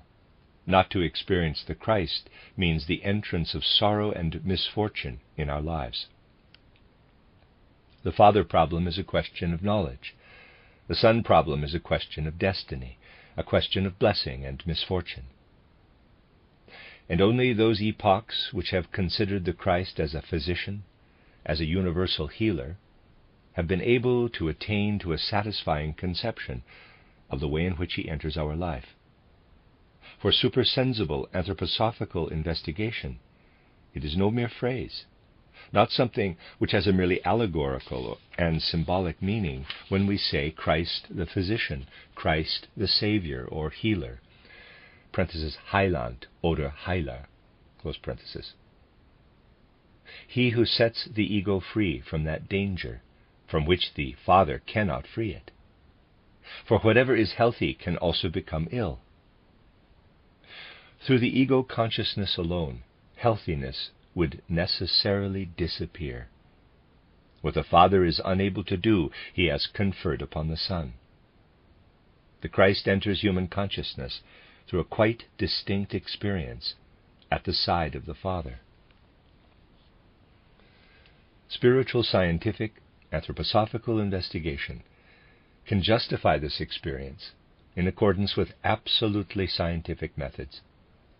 But first, at this point, something would reveal itself which I should like to call the eternally present Christ. We find him, if we only seek deeply enough, in our soul's being. We find him as a being whom we cannot bring forth out of our own soul.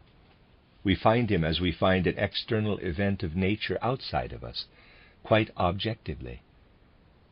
We meet him after our birth, during the course of our human development. We must draw him forth out of our moral perception. Yet at the same time, he is the eternally present Christ. If, on the other hand, we have found this eternally present Christ, if we have justified him in the face of anthroposophical investigation, we enter also upon historical investigation in a way quite different from the one we have previously followed. For this is the strange thing about it, that when we ascend to the higher consciousness, we must first again descend to the ordinary consciousness. We cannot investigate the sense world in a higher consciousness. This would lead only to phrases and idle words. If someone were to develop a higher consciousness only, to know only what anthroposophy is, he would have to beware of speaking about natural science. For he who wishes to speak about natural science must also have a thorough scientific knowledge of nature, in accordance with the methods of modern investigation.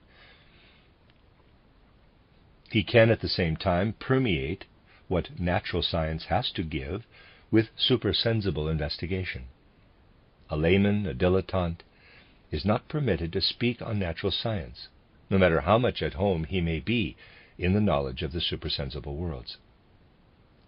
The supersensible worlds have, as a matter of fact, exactly the same significance for the sense worlds which oxygen has when it is outside the lungs. The lung is what corresponds to nature. Spiritual science must first be poured into natural science if natural science is to be made fruitful. But here, another sphere may be considered. And again, I repeat, this is not because of any religious prejudice. One may approach it at first without any historical consideration, and quite without any help from the Gospels. It is what I should like to describe as that epoch of human development which coincides outwardly for us with the mystery of Golgotha. It is a fact that also one who does not advance to supersensible concepts and ideas may approach the mystery of Golgotha. In this case, he will be tempted to proceed more and more in a purely external, naturalistic, historical way, and to transform Christ Jesus into the simple personality of Jesus of Nazareth. He who progresses to anthroposophical, spiritual investigation finds everywhere the necessity, first of all, to permeate with knowledge everything that presents itself in the field of nature and of ordinary history. It is only when approaching the historical mystery of Golgotha that he does not find this necessity. For here the higher concepts may be applied directly and without preconception. It is possible to comprehend directly, through supersensible investigation, what took place in the sense world in just the way in which it took place. Here we come to the next point. We see now that the ego development, about which I have already spoken to you, was actually not always present in human development. We find justification, for example, for the fact that the farther back we go in the evolution of speech, the more we find that the designation for I, capital, the ego, is included within the verb, that the designation of the ego as a word by itself appears only later in human evolution. Yet this is only something external.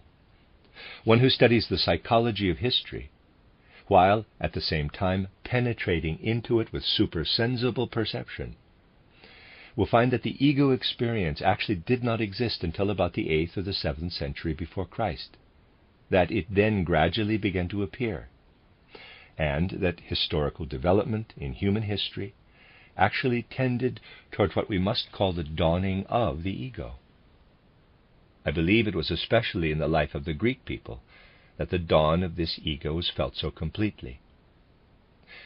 This was not only because they were conscious of the fact that this ego had its origin in nature and is therefore subjected to nature, thus bringing death to man if it develops for itself alone. For this reason, the Greeks really felt that it is better to be a beggar in the upper world than a king in the world of shades. This was an altogether justified feeling. But it was felt also in another way.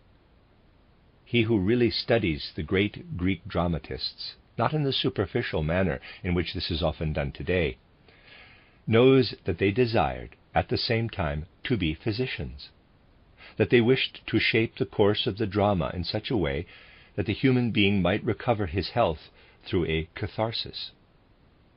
The Greeks had a sense for the need of healing, in their art. And now, if we pass over in this period of historical development into the Roman world, we feel how the content of the human soul, in religious life, in the life of the state, and in public life, becomes stiffened in abstract concept. We find humanity in great danger at that time of becoming ill as a result of ego development. And we feel what it really means. Parenthesis, I am not making use of analogy, nor playing with words. Even if it may appear to be so, what I am saying is really the result of anthroposophical investigation. Close parenthesis. We have a feeling for what it really means when in the Orient the therapeutists appeared, a certain order which set itself the task of actually healing humanity, which was falling into illness, restoring it to health. What we see arising in the course of historical evolution is that humanity did not wither away and become ill, as we would suppose to be the case if we were to consider, without preconception, the continuation of those impulses alone which existed in humanity previous to the 7th and 8th centuries before Christ. Humanity does not wither away, does not become ill. On the contrary, it receives into itself a certain ingredient which has a healing influence from within. We see here the activity of an historical therapy. Anyone who does not feel that the Old Testament and also the other ancient religions point throughout to the fact that man's course of evolution is a gradual sickening process through sin, who does not see that humanity becomes ill through sin, cannot feel, on the other hand, a certain something that radiates forth and brings to the earth from outside the telluric sphere, a new influence, in the same way that a new force enters the soil when seeds are sown there. We learn to understand that a fructifying seed has been sown from supersensible worlds as a seed that brings healing. For humanity was indeed about to become ill. We learn to see, moreover, that something which is cosmic and not merely telluric enters the evolution of the earth. And when we learn to see in this way, when we see a being entering historical evolution as the great invisible therapeutist, we may then trace the personality of Jesus of Nazareth. It arises before us, even without the help or influence of the Gospels. For a search of this sort is not influenced by prejudice, but is led by a star, by something which is like the flashing forth of an inner light, which enables us to find the personality we have sought. Thus we really follow two different roads. On the one hand, we unite all sciences, including that one which takes into consideration in historical evolution not merely the concepts right and wrong, but also the concepts healthy and ill. We adopt this synthetic science, and with it we approach the mystery of Golgotha, just as the 3 wise men or magi from the east approached it of old, with their ancient science and their starry lore. On the other hand, we may also approach this mystery out of the simple feeling of the human heart, out of the true feelings of human nature.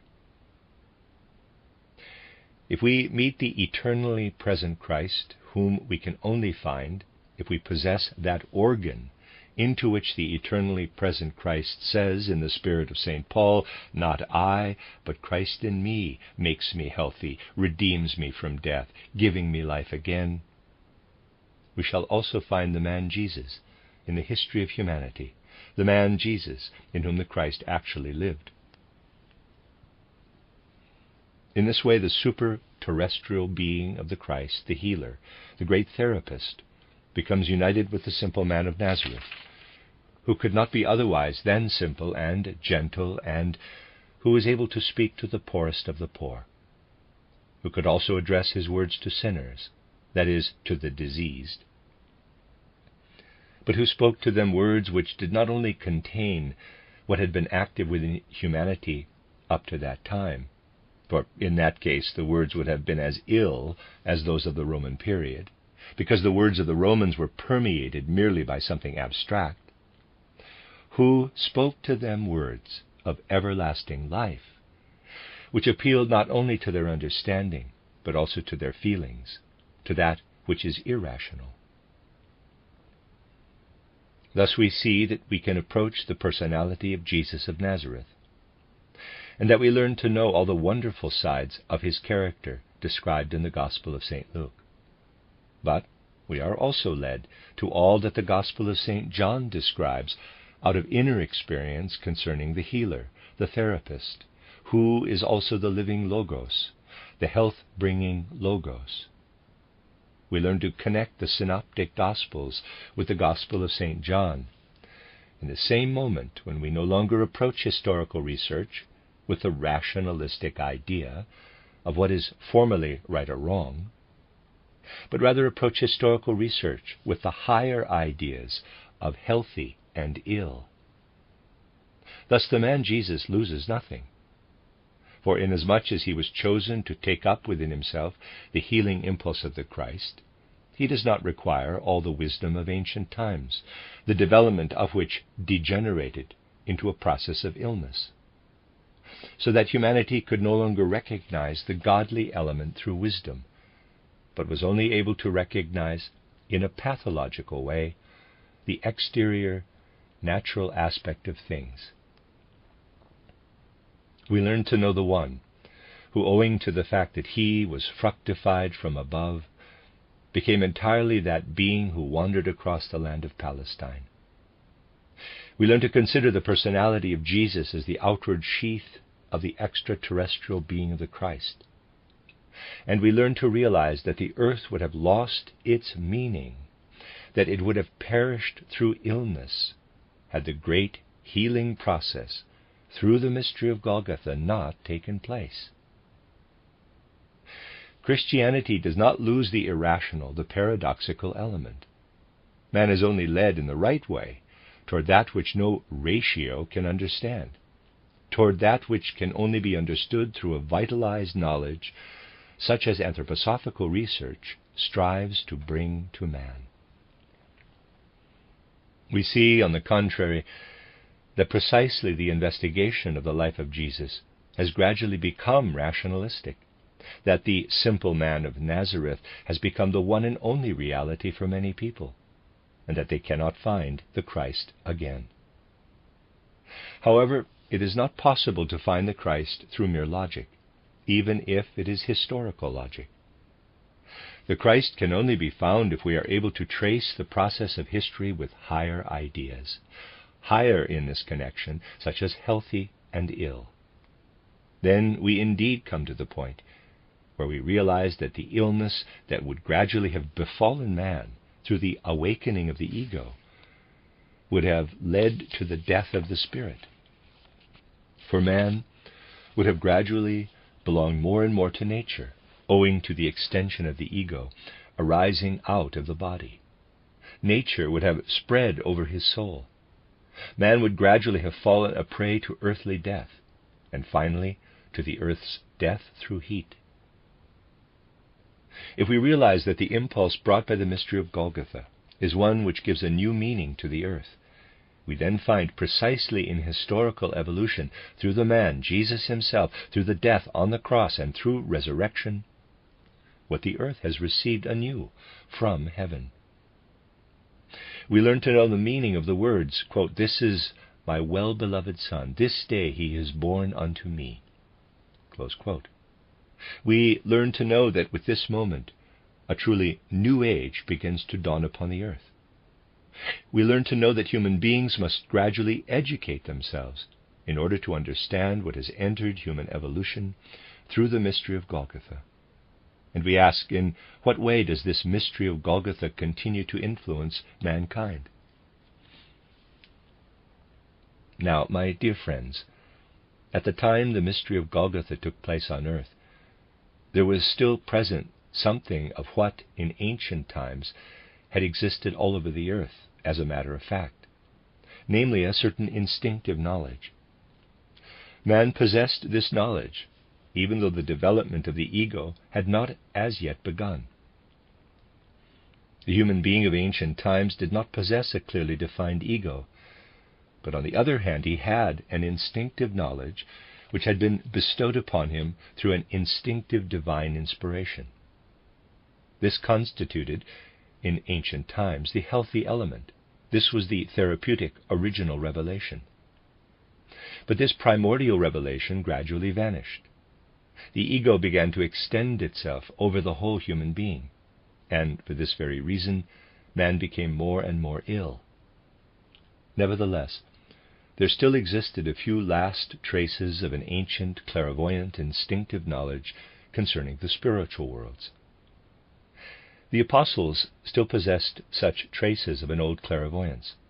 Also the Gnostics and many others possessed it, although in the case of the Gnostics, these traces were not always perfect or even adequate. Thus it came about that the Christ could still be recognized with the aid of these inherited remnants of a true ancient clairvoyance belonging to the past. People were still able to know that an extraterrestrial being had appeared in Jesus, a being that had never before lived on the earth. It was Paul who experienced this more profoundly than anyone. As Saul, he had already, to a certain extent, been initiated in all the mysteries in which it was possible to be initiated, out of the waning light of the ancient wisdom. It was out of this waning light of the ancient wisdom that he had opposed and combated the Christ Jesus. In the very moment, however, that a supersensible vision arose in his inner being, the very moment that Christ appeared before him as the eternally present one, Paul turned toward the cross on Golgotha. The inner experience of the Christ brought him to the outer experience of the Christ. Thus he was able to call himself an apostle, to take his place among the apostles, indeed as the last of their number. Just as the apostles and the disciples were still able to exalt themselves to an experience of the Christ, through the forces which they had inherited from ancient clairvoyant times, in the same way that they were able to understand the resurrection, so also was Paul able to understand it. But with the extension of the ego, this understanding gradually vanished. I might say that theosophy has more and more become theology. Through logic, man gradually abandons his existence as a purely nature being, and enters in place of this into the development of his ego, which at the same time alternately leads him to that tendency to illness, of which we have already spoken. The course of evolution, if it does not wish to lose the understanding of the Christ, must return again to the possibility of recognizing the Christ as a supersensible, super-terrestrial being, in order that the personality of Jesus may be valued in the right way. Thus we can also understand everything that has taken place since the time of the apostles, of the apostolic fathers. We understand the struggles, the living struggles which took place throughout the centuries, influenced by the waning knowledge of the past and by the gradually developing ego consciousness. Those struggles to attain to a vision of the historical Christ. It is not a new religion or a new sect that anthroposophy wishes to found. But if it simply pursues its own path and attains to supersensible knowledge, it must come face to face with the mystery of Golgotha, not merely as one among many other events of earth, but as that event which gives the earth its particular meaning. Anthroposophy teaches us, moreover, that what mere ratio, in parentheses, reason, would cease to understand can be understood again through supersensible vision. Anthroposophy can again, by following that path of knowledge, which, as we have indicated, is not a rationalistic path, make known the inner divine being of Christ, in addition to the external, historical personality of Jesus. And the concept of Christ Jesus thus acquires again the fullness of content, only that it is a concept which humanity must obtain through freedom. This concept of Christ Jesus may reveal itself, as it were, on the path followed by the poor shepherds, who at first divine inwardly the eternal Christ, and then seek him outwardly in the child Jesus. But it is not only, as many would believe, along the path taken by the poor shepherds that we can reach the Christ Jesus. For in that case science would, in spite of everything, arise like a Moloch and swallow up so simple a faith. We can also, if we truly master science, find again that star which leads to Bethlehem.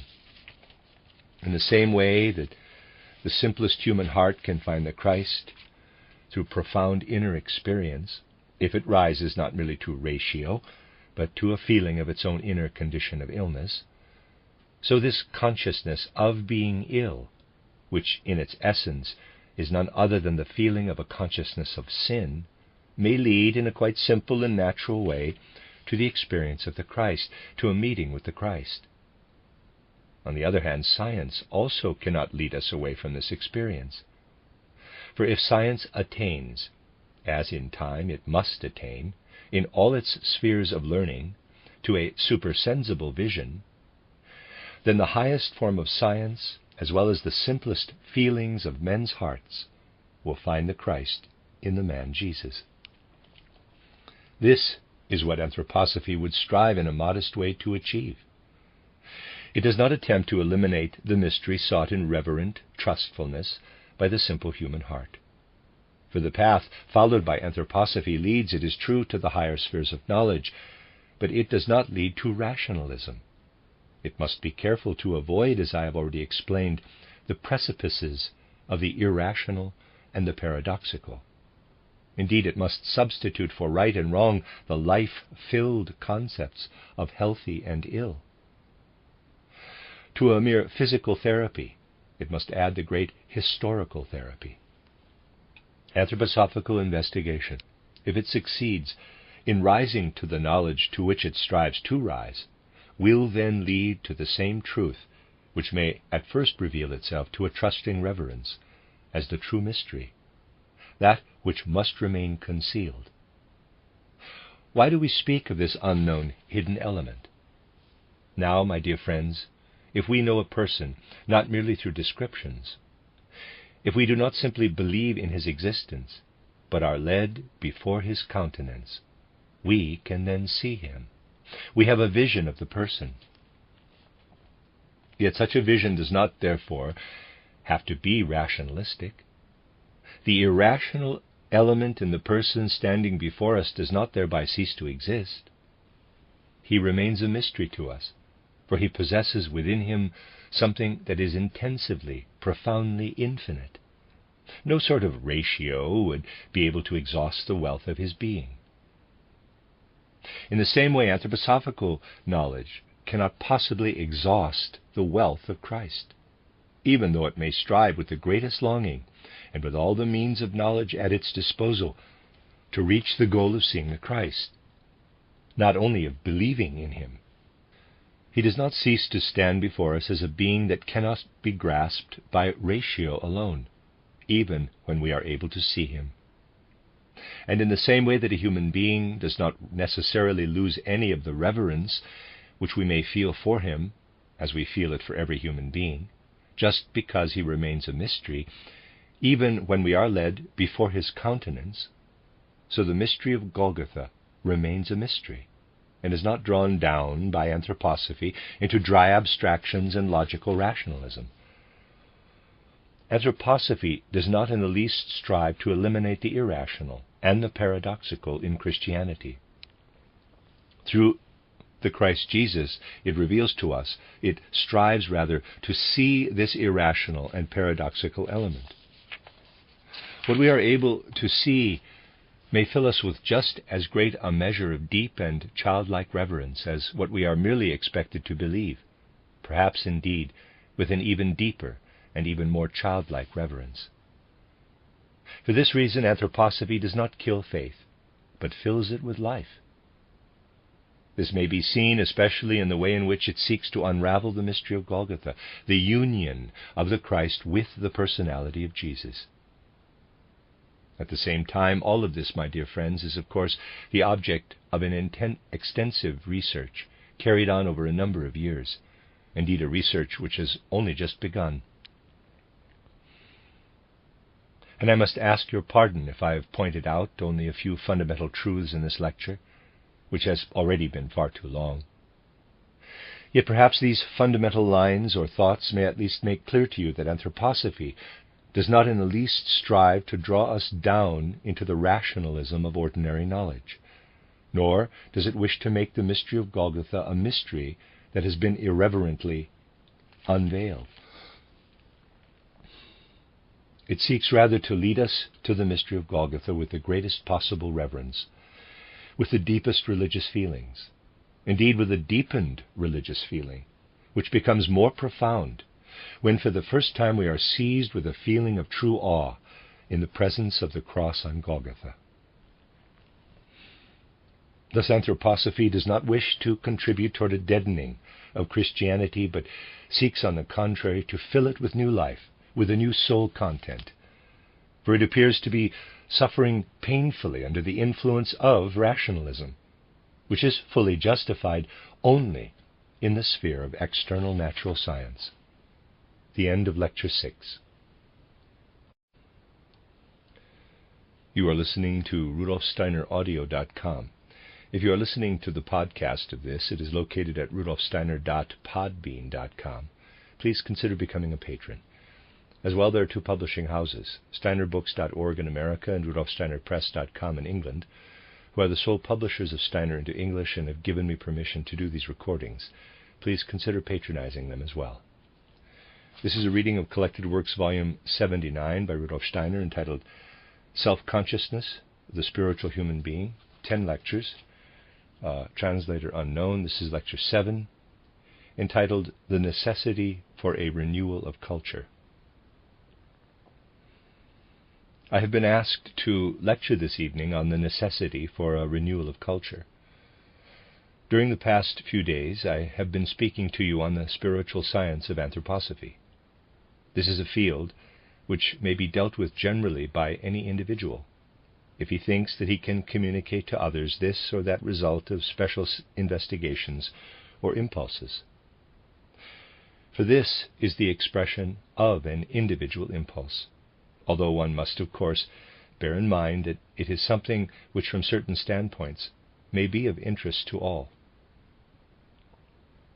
But I have quite a different feeling in regard to this evening's subject. In the present time, when one has to speak of the necessity for a renewal of culture, one only has the right to do so if one can perceive that this subject really corresponds to a general demand, that people are filled by the desire for a renewal of culture and believe in what may be called a renewal of culture. An individual must therefore more or less interpret a generally ruling view. For in regard to such a subject, arbitrary individual opinions would only be an expression of lack of modesty and conceit. The following question therefore arises: does this subject correspond today to a generally ruling feeling, to a sum of feelings which exists in wide circles? If we look in an unprejudiced way into the hearts and souls of our contemporaries, if we study their soul moods and their general frame of mind, we may indeed believe that this subject of the necessity for a renewal of culture is in many respects justified. Do we not see that in the most varied spheres of life, many of our contemporaries feel that something must penetrate into our spiritual life and into the other branches of human life, something which in some way corresponds to the longing which manifests itself so clearly? Today we come across searching souls in many fields of artistic life. Who has not noticed these searching souls? We find them above all among modern youth. Particularly there we find that youth expects something which it cannot obtain from the things offered by the generally prevailing spirit of the times. Especially in the sphere of ethical religious life, we come across such seeking souls. Innumerable questions, expressed and above all unexpressed, questions which live only in the depths of feeling, are now reposing in human hearts. If we consider social life, then the course of the world's events and all that takes place, as it were, within this domain, takes on the aspect of one great question. Where must we look for some kind of cultural renewal of our social life? The individual, however, who considers these different questions may, nevertheless, not go further than the belief that he can but offer a small contribution toward these problems, arising out of a generally felt need in this domain. But perhaps the explanations, resulting from anthroposophical spiritual research, contained in the last lectures which I gave to you here, entitle me to set forth a few facts on the subject chosen for today, even though the spiritual science of anthroposophy knows that in regard to many things which people are now seeking, it can at the most offer a few impulses which can bear fruit. Yet it is the very aim of anthroposophical research to offer such impulses, such germinating forces. At Dornach in Switzerland, we have tried to establish the School for Spiritual Science, the Goetheanum. Here we can say that at least the attempt has been made to fructify the single scientific spheres by adding to the results obtained in medicine, natural science, sociology, history, and many other fields, by the highly significant methods of recent times, the results which can be obtained through direct investigation of the spiritual world itself. In the pedagogical, didactical field, the effort has been made to obtain some practical results through the Waldorf School in Stuttgart. Attempts have even been made to achieve results in the economic field. But there we must say that present conditions are so difficult that these newly founded economic undertakings must first pass the test, showing whether they are able to, I will not say attain, but at least encourage what so many modern people are seeking to find. Let me therefore begin with this quest. I cannot speak, of course, from the standpoint of your nation, where I have the great pleasure of being your guest. I can only speak to you from an international standpoint. Those who have open hearts, minds, and souls for the longings of that section of mankind which counts most for the future, those who observe this in an unprejudiced way, cannot help turning their gaze to the young people in their quest. Everywhere we find that our young people are filled with a longing, arising out of an altogether indefinite feeling, for something quite new. The earnest, significant question must therefore rise up. Why do our young people not find full satisfaction in the things which we as older people could offer to them? And I believe that this very quest of youth is connected with the most intimate and deepest soul impulses, which give rise in men's hearts in the present time to this general sense of seeking. I believe that in this respect we must penetrate deeply into human souls, if the call for a renewal of culture, which can now be heard plainly, is to be judged according to its true foundation. We shall have to look into many depths of human soul life. Above all, we cannot deal only with the characteristics of modern culture, but we shall have to survey a longer stretch of time. If we do this in an unprejudiced way, we find that in an international respect, the special soul configuration of modern humanity has been prepared during the past 3, 4, or 5 centuries.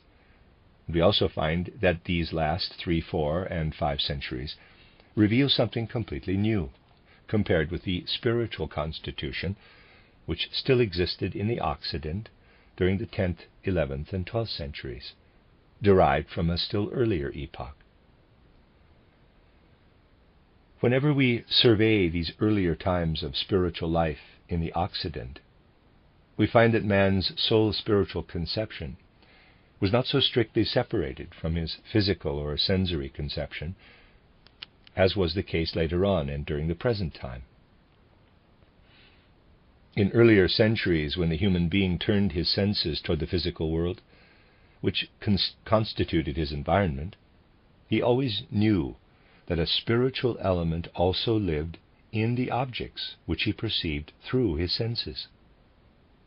He no longer had such a highly spiritual conception of the world as, for instance, the ancient Egyptian, or even the ancient Greek, who saw the external embodiment of soul spiritual beings in the world of the stars. But he still had some inkling of the fact that a spiritual essence permeated everything in his physical environment. Again, when the human being of earlier centuries looked back upon his own self, he did not strictly separate his physical bodily part from his soul, that is, from thought, feeling, and will. I might say that by being conscious of his soul, he was at the same time conscious of the members of his body, of the organs of his body, and he also perceived a soul spiritual essence in these bodily organs. He felt a soul spiritual essence in his own organism. In the world outside, he experienced this soul spiritual essence, and within his own self, he also experienced a soul spiritual essence. He thus felt a certain relationship, a certain intimacy with the world around him. He could say to himself, "What lives within me also lives in a certain respect within the universe, and divine spiritual beings who lead and guide the world placed me into this universe." He felt connected with the universe and had a feeling of intimacy with it. He experienced, as it were, that he formed part of the great soul, spiritual, physical organism of the universe. This is a feeling which we do not fully understand today, because during the past centuries, the times have undergone a complete change. This change appears not only among theoreticians and scientists, but it reveals itself in every human heart, in every human soul. It does not merely reveal itself in the way in which modern people contemplate the world, but also in the way in which spirit is embodied in matter, in artistic creation, and in the enjoyment of art. It reveals itself in our social life, in the way in which we face our fellow man, in the understanding which we have for him, and in what we demand from him. Finally, it reveals itself in the feelings which we have concerning our own ethical religious impulses, in the way in which we experience the divine within our own heart and soul, in our attitude toward the impulse which gave to the earth, in the deepest way, the key to the spirit underlying earthly existence, in our attitude toward the deeper inner meaning of Christianity. We can therefore say, what people thus search for in the widest circles must in some way be related with this change. What is the nature of this change? Now, the last centuries have seen the dawn of an age which is frequently described as the age of intellectualism. But it was not intellectualism, an abstract use of the understanding which in the past made people feel so closely connected and acquainted with the surrounding world, as I briefly explained to you just now. Only in the course of human evolution has modern man thoroughly learned to have full confidence in the intellect and in the understanding, when contemplating the world and even when experiencing it. Now, however, there are two conditions of human life which are interrelated. Inwardly, intellectualism and confidence in the authority of reason, of the understanding, and outwardly, faith in the phenomena of nature, and a sense for the observation of nature's phenomena. Inwardly, modern man developed an inclination to set everything under the rule of an intellectual observation based on reason. As a natural consequence, this inner capacity, above all, could only be applied to the phenomena of nature, to everything which can be observed through the senses, to everything which can be analyzed or combined in the form of thoughts. These two things, I might say, the indisputable observation of nature and the development of the intellect, were the two great important means of education used during recent centuries. They exercised their strongest influence upon civilized humanity during the 19th century and have also carried their fruits into the 20th century. One of the characteristics connected with the use of the intellect is that, in a certain way, our inner experience becomes isolated. The use of the intellect, it clearly reveals itself in its picture character, in a certain way estranges feeling. It takes on a cold, prosaic life nuance, and in reality, it can only develop in the right way through external nature, through everything which constitutes the surrounding world.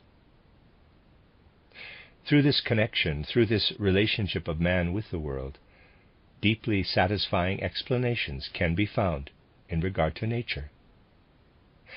But it does not supply in the same measure as in the past the possibility to discover oneself, as it were, within external nature. The sole spiritual element which shone out to the men of olden times from a world filled with color, sound, warmth, and coldness, and from the year's seasons, could be experienced as something which was related to what lived in their inner being. Through our feeling, we can no longer directly bring into our own inner being the whole external life of nature, which we learn to know through the intellect. All that we discover through intellectual research in physics, chemistry, and biology. We can certainly strive to investigate biologically man's inner organic structure. We can even go as far as seeking to investigate the chemical processes of the human organism. But if we apply the investigation of external nature to the human organism in order to understand it, we shall never find that this manner of investigation also takes hold of our feeling, that it can be summed up in a religious ethical feeling toward the universe, and that finally it can be expressed in the feeling, quote, I am a member of the universe. Soul spiritual is the universe, and I too am soul spiritual. Close quote. This feeling does not shine out of the things which could be learned through recent centuries, through the magnificent impulses of natural science.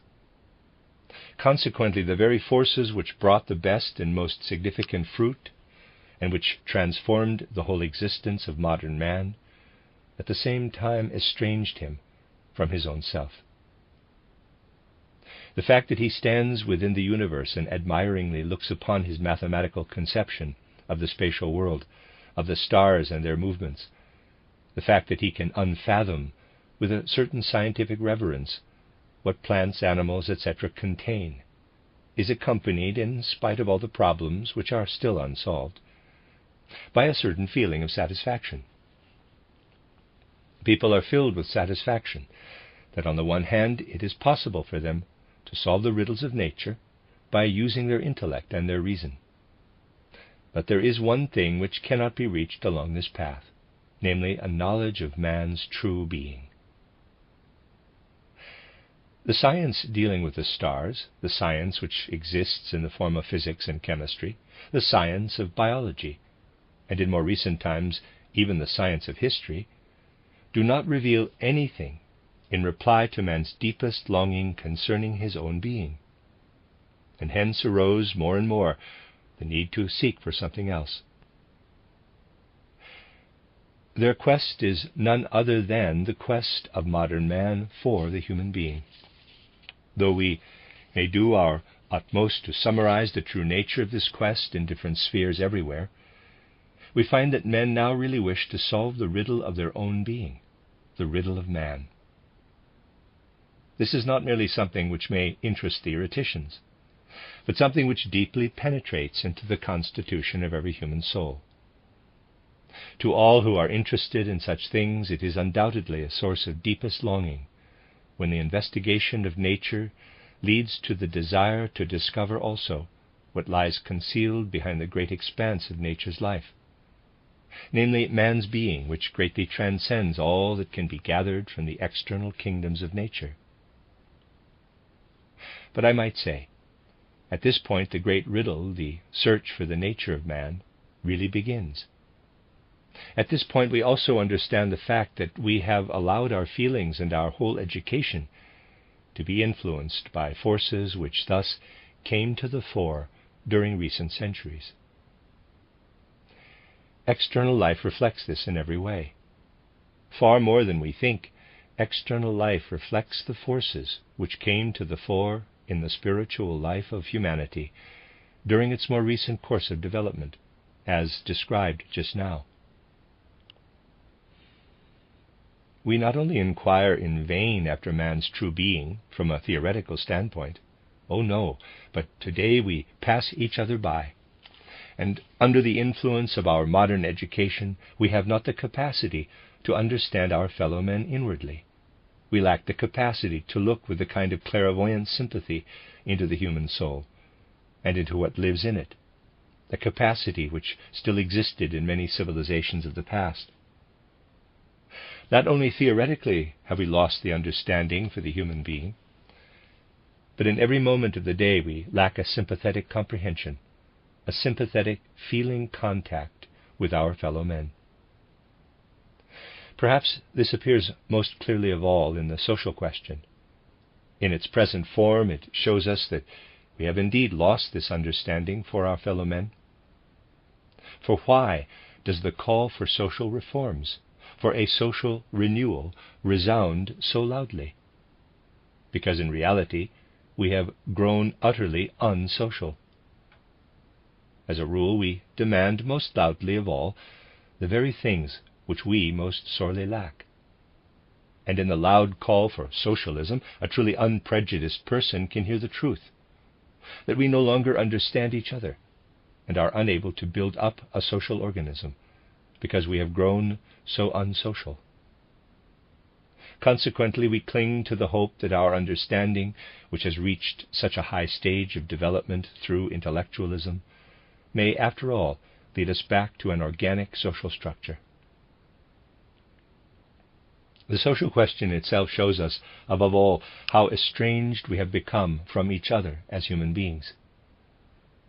In quite recent times, the religious question confronts us, because we have lost the immediate inner experience of being directly connected with the divine essence of the universe. We no longer feel the voice speaking within our own self as an expression of the divine spiritual. The call for a religious renewal also arises through a really felt need.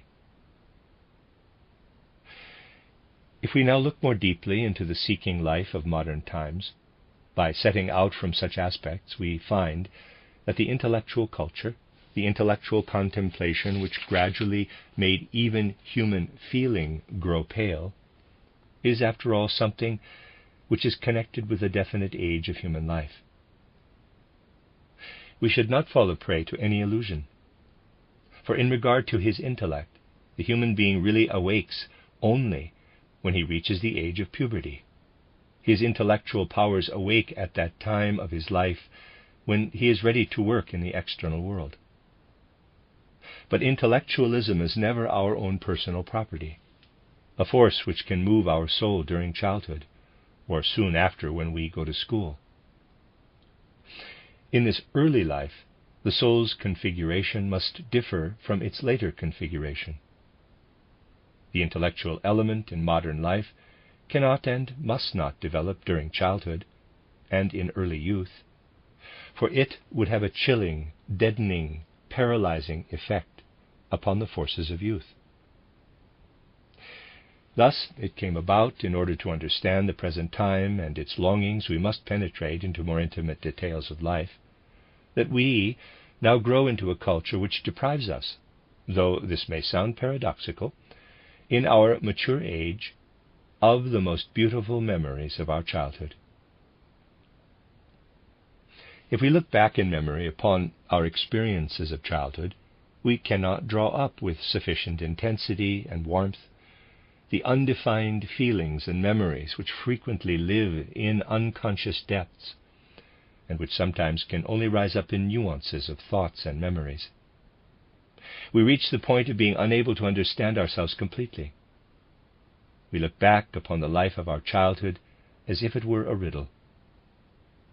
We no longer know how to speak out of our full human being, and into the language which we speak as grown-ups, we can no longer bring that shading which re-echoes what the child experiences in its living wisdom, when it turns its innocent eyes to the surrounding world, when it unfolds its will during the early years of its existence.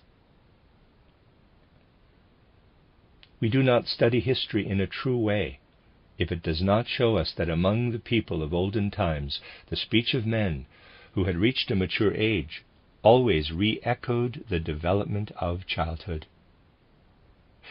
We live through our childhood unconsciously, but in such a way that this unconscious life of the soul still contains, in an intensive form, what we brought with us through birth, through the union with the physical body, what we brought with us from the soul spiritual life of our pre-existence. Those who can observe a child, those who have an open soul and mind for this kind of observation, will discover the greatest mystery when they see how, week by week, the child unfolds what the human being brings with him into the earthly physical world from a soul spiritual existence. What man's eternal being unconsciously brings into the human members, into the whole human organization, so that it lives and pulses through the body, brings about an inner permeation with soul spiritual forces, which, however, encounter a kind of chilling substance, when, later on, the intellect, which really exists only for earthly concerns, comes to the fore. Those who today have enough self-observation for such intimate things know that a kind of thin fog spreads over that which seeks to enter our mature consciousness from our childhood. They know that it is impossible to bring into words which have grown old the living experiences of childhood, because these exercise a soul spiritual influence and live within the child in a far more intensive soul spiritual form than they can later on live in an intellectualistic state. A witty writer of the 18th and 19th century once wrote, "During his first 3 years of life, man learns far more than during his 3 years at the university. I do not mean to hurt the feelings of university students, for I can appreciate them, but I also believe that in regard to our whole full manhood, we learn more during the first 3 years of life, when we form our organism out of our still unconscious wisdom, than we can ever learn later on. Yet our modern culture strongly develops the tendency to forget these most important 3 years of life. At least it has the tendency to prevent their coming to expression in a corresponding living way in that which manifests itself later on as the expression of our mature culture. But this fact exercises a great influence upon our whole civilized life. If we are unable to color, animate, and spiritualize our mature speech and the thoughts of mature life with the forces which well up from our own childhood, because the intellect gives us pictures, a spiritual world in pictures, but is unable to absorb spiritual life, the life of the Spirit itself. If we are unable to do this, we cannot speak to youth in a living and intensive way. We then speak out of a lost youth to a living youth round about us. This is the feeling which we discover in modern youth. This is the feeling expressed in their search, and which may be characterized as follows, quote, "You old people speak a language which we cannot understand. You speak words which find no echo in our hearts and souls." Close quote. This is why the call for a renewal of culture is to be heard above all in the longings of our young people. And we must realize that by going back to a comprehension of the spiritual, we must again learn to speak to youth in the right way, and even to speak in the right way to children. My dear friends, those who permeate their inner being with the truths which anthroposophical spiritual research seeks to grasp through the soul's living being and not through abstract thoughts, take hold of something which does not grow old, which even in mature years does not deprive them of the forces of childhood. They feel in a certain way the more spiritual forces of childhood and of youth entering their maturer life. They will then find the words and the deeds which appeal to youth, the words and deeds which unite them with the young.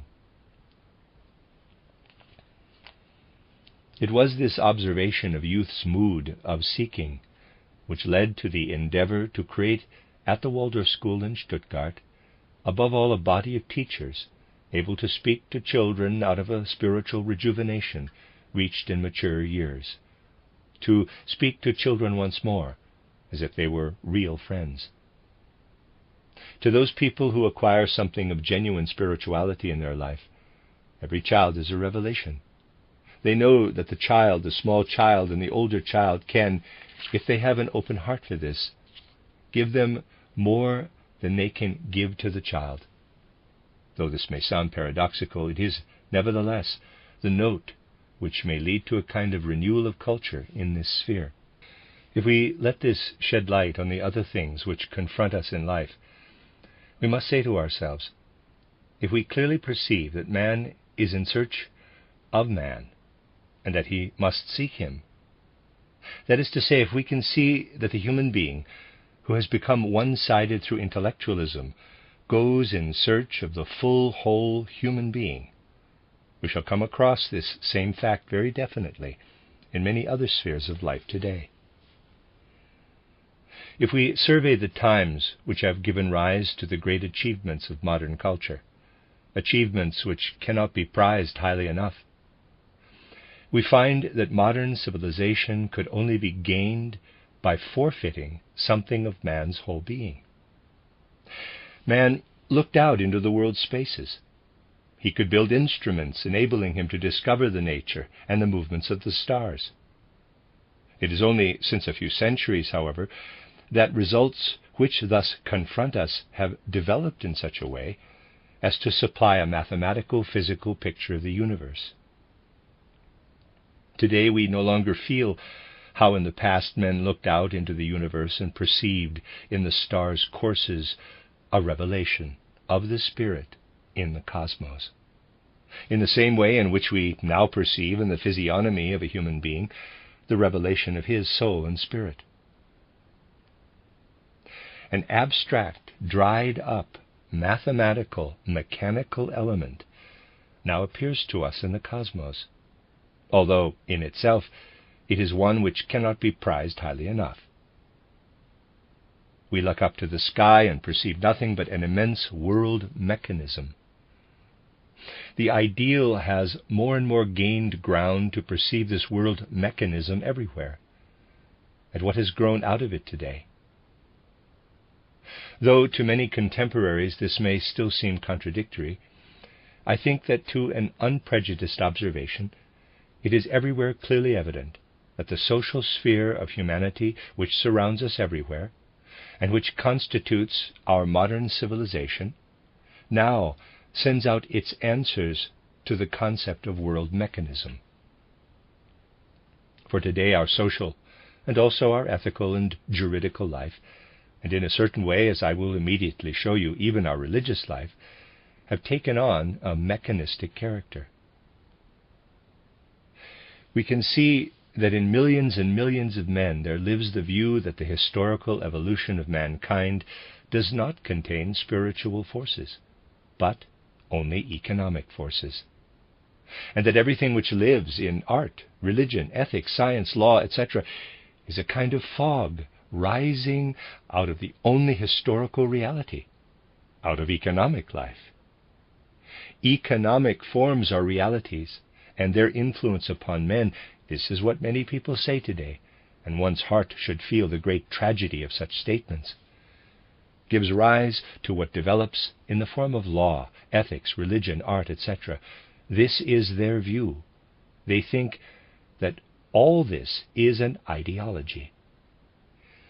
This has driven us in a direction which has, to be sure, produced great results in the spiritual life of the Occident. But today it has reached the opposite pole of what once existed in ancient, better times of the past in the civilization of the Orient, though even the Oriental culture has now become decadent. It was a one-sided culture, but our modern culture is also one-sided. Let us bear in mind that once upon a time, in the East above all, there lived a race which described the external physical world as Maya, as the great illusion. For it only looked upon man's inner life as the true reality. Man's thoughts, sensations, feelings, and impulses of the will were the only reality. Once upon a time, there was this other one-sided conception of perceiving the true essence and reality only in man's inner being, in the world of his thoughts, feelings, and sensations, and of seeing in the external world nothing but Maya or the great illusion. Today we have reached the opposite conception, which is also one-sided. From the standpoint of modern culture, we see the physical world everywhere round about us, and we call it the true reality. Millions of people see reality only in the physical course of economic processes and consider man's inner life an ideology, with the inclusion of everything which has proceeded from it in the development of culture. What millions and millions of people now designate an ideology is, after all, the same thing which the Orientals once called Maya, illusion. It is simply a different word, and used, to be sure, in the opposite sense. The Oriental could have applied the word ideology to the external world and reality to his inner being. Modern culture has reached the stage that countless people now apply these words in an opposite one-sidedness. Our social life reveals something of which we can say it has resulted in great and significant triumphs for science, but it has brought difficulties into human life itself, into the ethical and social life of men. But this mechanization of life which now faces us does not only live in the ideas of millions of men, it really also exists. Our external life has become mechanized, and with our modern culture we are now living in a time which supplies man's answer in the social, ethical, and religious spheres of life. What arose as a conception of the world in the great age of Galileo, Copernicus, and Giordano Bruno, the conception which was then born, demands, to be sure, that it should be permeated with humanity in a different way from what has been the case so far. For the mechanization of our human life is, as it were, the answer of civilization to the mechanical character of our intellectual scientific life. We can see this in every detail. Today we study natural science, we study the development of animal species from the lowest, simplest, most imperfect forms right up to man. Guided by highly praiseworthy scientific thought, we then place man at the end of this line of organic beings. What does this teach us in regard to him? That he is the highest animal. This is, of course, significant in a certain way, but we thus also learn to know man in his relationship to the other beings, not as he experiences himself as man. We learn to know what man develops in regard to the other beings, but not what constitutes his own self. Man loses himself inasmuch as he contemplates the external world in accordance with the admirable principles of modern natural science. And hence the search for the human being, since through the great achievements of modern time, man has, in a certain way, lost himself. And if we then look at the communal life in the social organism, we find that there reciprocal actions compel men to live as they do. In regard to this necessity, we have gone very far in modern times. Into every sphere of social life there has entered a division of work. As regards the external mechanized life of modern times, we must work so as to realize the truth of the words, all for one and one for all. In regard to external life, we have had to learn to work one for the other. But also here we can see that for those who have not preserved old traditions, but who have grown into the most modern form of life, human labor has become completely separated from the human being, and that our modern understanding only enables us to grasp the external nature of man. Our conception and feeling in regard to human labor, through which we help our fellow men and work together with them, has therefore become a purely external one. We no longer observe the man and how he develops his work out of his sole spiritual existence on earth. We do not see how human labor is the outcome of a man with whom we are closely bound up through feeling, who is a being like us. We see him and we do not feel that he is working for us. No, in the social life of today, we look at the product. We see how much human labor has flowed into it, and we judge human work insofar as we find it in the product. This is so deeply rooted in people's minds that by enhancing this great error of modern times, Karl Marx reached the point of designating everything circulating as human labor in the form of goods produced for human consumption as a crystallized, condensed labor.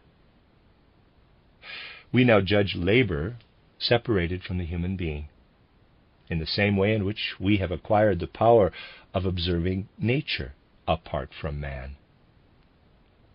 Our judgment of human labor is really infected by what we have learned to know concerning man and by the way in which we look upon him through natural science. This only leads us as far as the nature side of man, only as far as the fact that man is the highest animal. We do not penetrate as far as man's innermost being. Even when we observe man in his work, we do not see how this work comes from him, but we wait instead until the product is there, and only seek the work in something which has become emancipated from the man. And there stands man among us as a social being, who knows that he must put into labor his human nature and frequently his human dignity. And he sees that this human dignity and the way in which labor comes out of his inner self is not valued. Human work is only valued when it has streamed into the external product, which is then brought on to the market. Labor is there something which has been submerged in the wares, something which can, as it were, be bought and sold. So in this connection, too, we see how man has lost himself. He has forfeited, as it were, a piece of his own self, his work, to the mechanism of modern civilization. We see this above all in the juridical part of the social organism. If we observe how the spiritual, mental life prevails among us in modern times, we find that the spirit only exists in abstract thoughts, that we can only have confidence in abstract thoughts, and forget that the Spirit lives within us in a direct way, that the Spirit enters into us whenever we occupy ourselves with it, that our soul is not only filled by thoughts, but that our soul is really penetrated by the Spirit whenever we are spiritually active.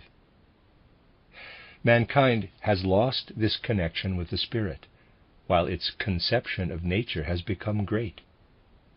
This in regard to the spiritual life. In regard to our juridical, social, and political life, the example of human labor has shown us that something which is connected with the human being has been torn away from him. When we observe the human soul in its intercourse as man with man, we do not see feeling flashing up and growing warm when one person looks at another's work. There is no warm feeling for the man at his work. We do not see the work developing in connection with man. But we only see something which can no longer kindle the other man's warm sympathy. We see the labor after it has left the man and has flowed into the product. So in this sphere too, in the sphere of human intercourse and juridical life, we have lost man. And if we look at the sphere of economics, in the economic life, man must procure for himself what he needs for his consumption.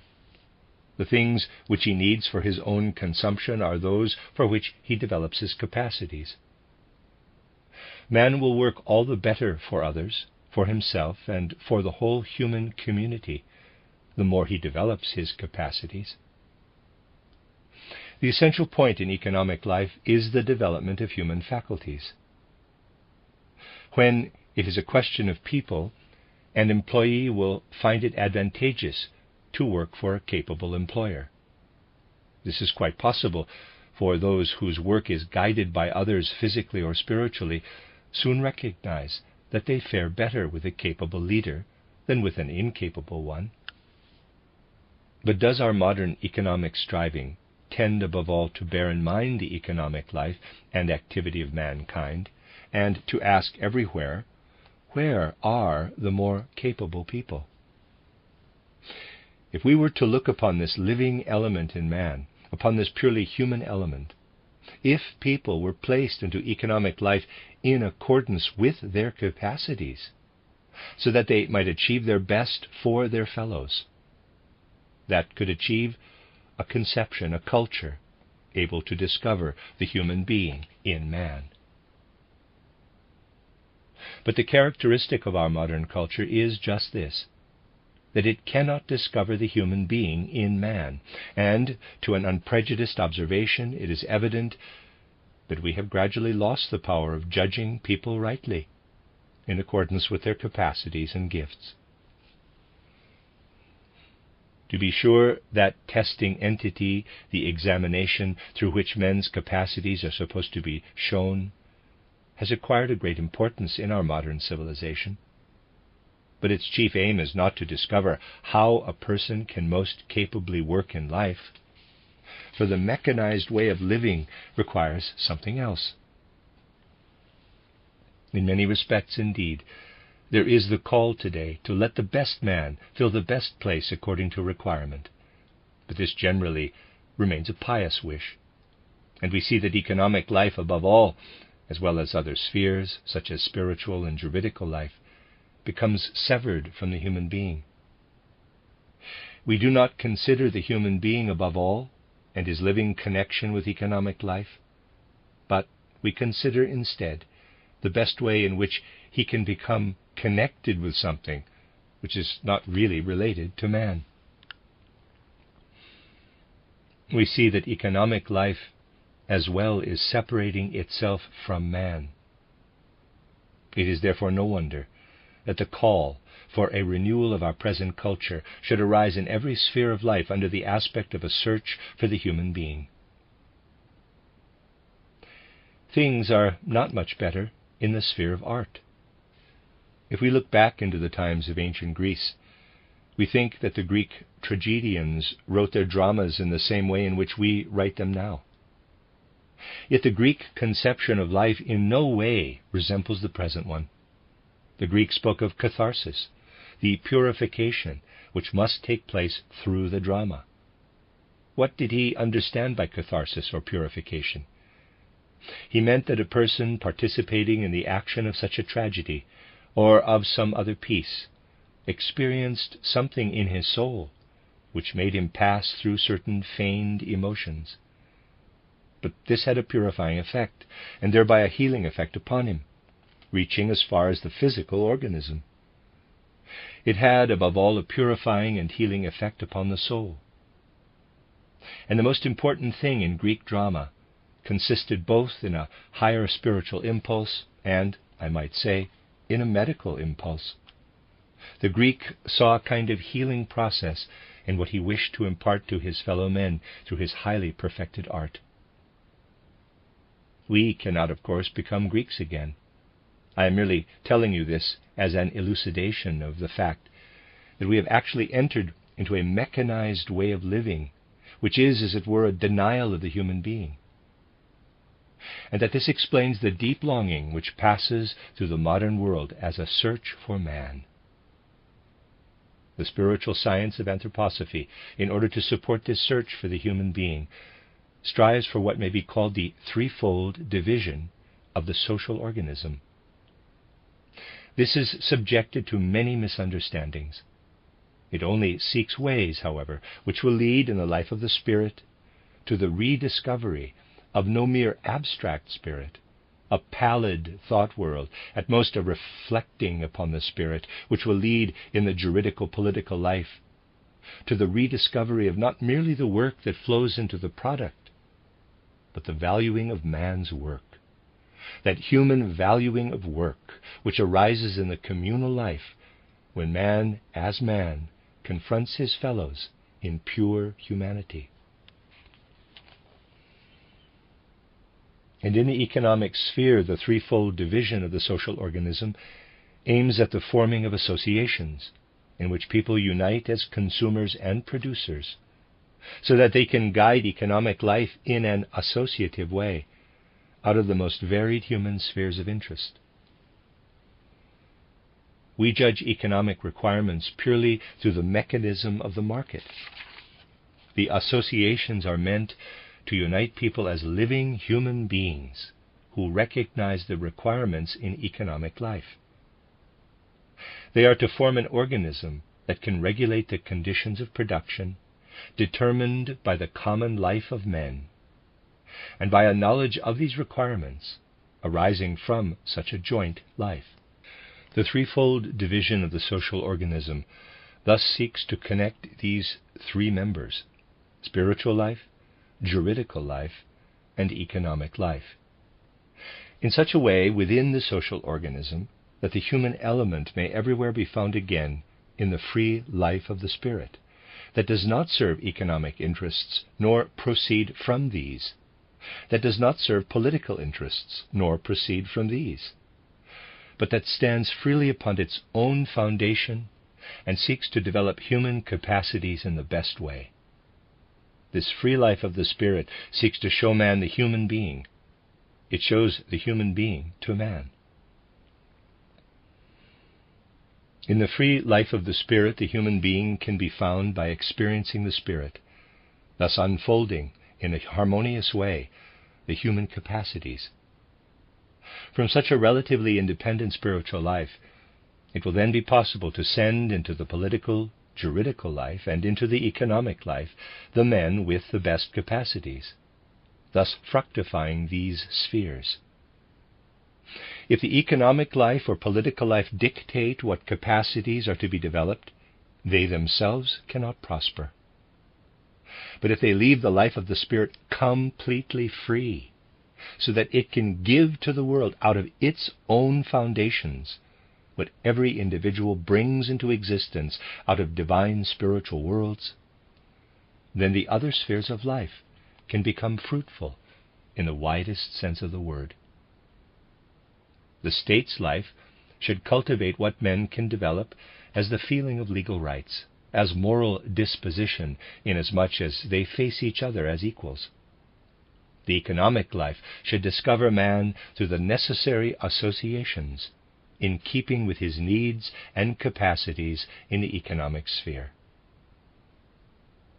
The threefold division of the social organism does not aim at a mechanical separation of these three spheres, but by establishing a relative independence of these three spheres, it seeks to enable man once more to find through these three spheres of life the full humanity which he has lost and which he is seeking to discover again.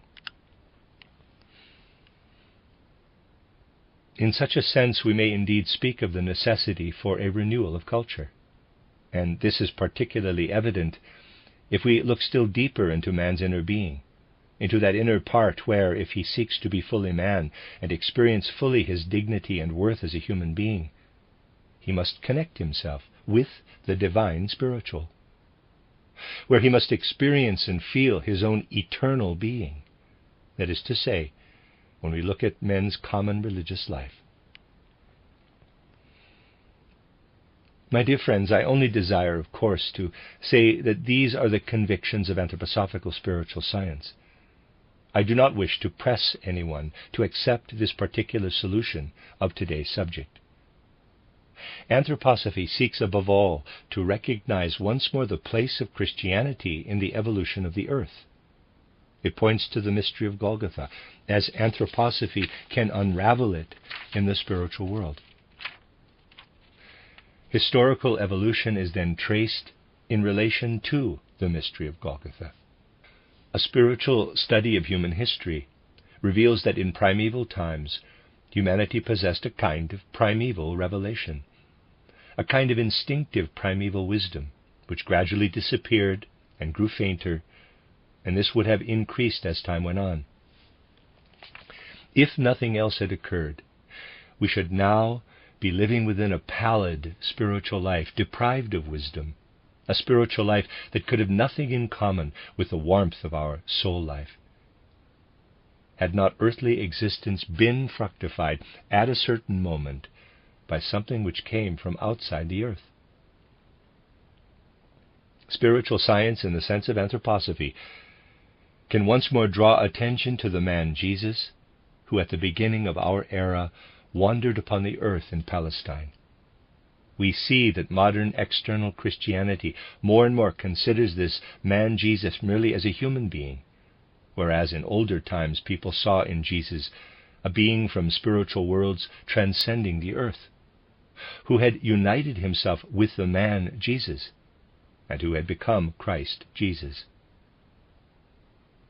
By investigating the spheres outside the earth with the aid of spiritual observation, spiritual science does not only draw attention to the man Jesus, but also to the Christ, who descended from heavenly heights as a principle transcending the earth and penetrating through the mystery of Golgotha into human life on earth.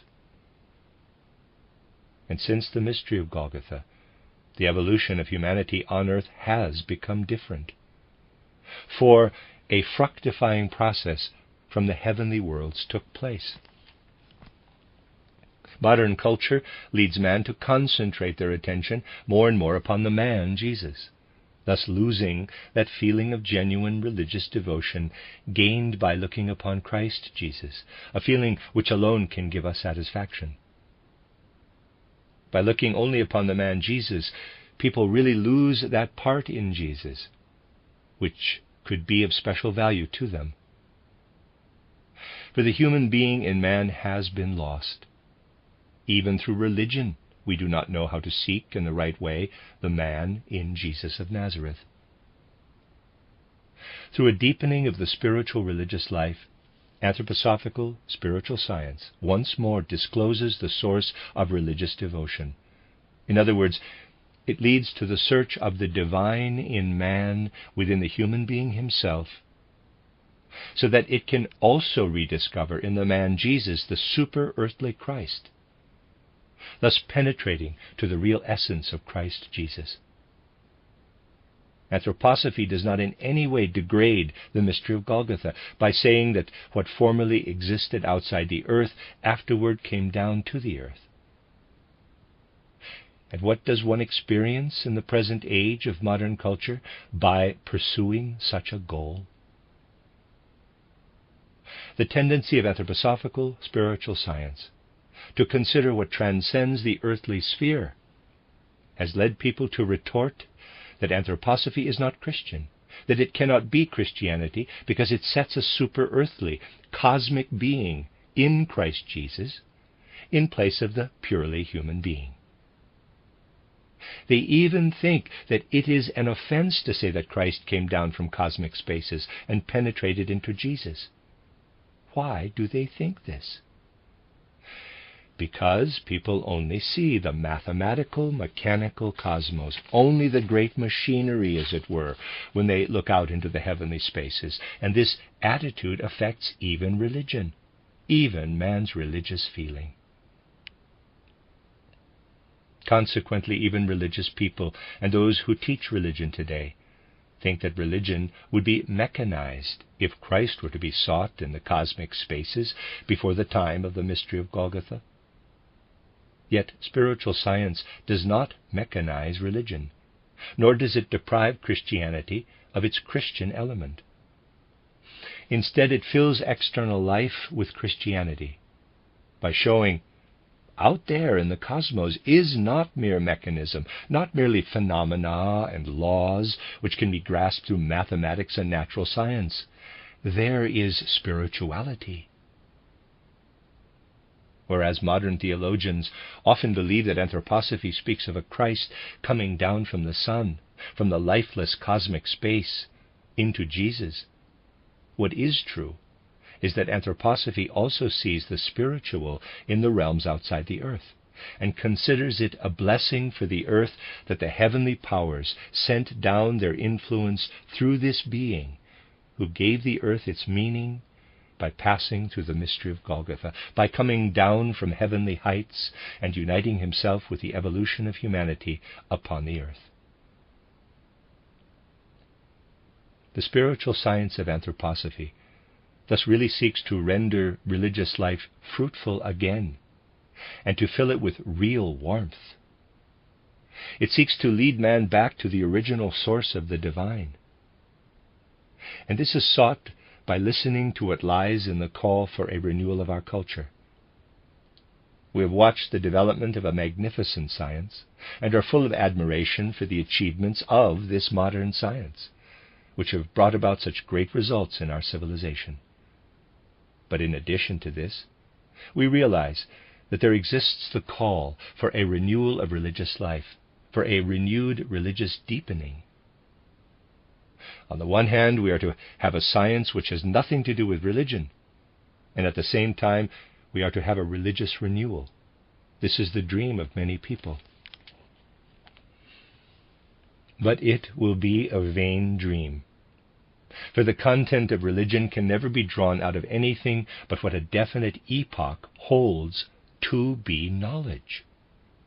If we look back into times when religious life was fully active, we find that religions were also filled with the content of knowledge of a definite epoch, though in a special form, with the breath of reverence and piety, with true devotion, and this is especially significant, with a feeling of veneration for the founder of the particular religion. Our present time, our modern civilization, will therefore be unable to draw any satisfaction out of a religious content which does not harmonize with the knowledge which is accessible to modern people. That is why anthroposophical spiritual science does not seek a religion in addition to science, but it endeavors instead to raise science itself to a stage where it can once more become religious. It does not seek an irreligious science, and beside it an unscientific religion, but a science which can cultivate a religious life out of its own sources. For the science which anthroposophy seeks is not based in a one-sided way upon the intellect, but it embraces the whole human being and everything which lives in him.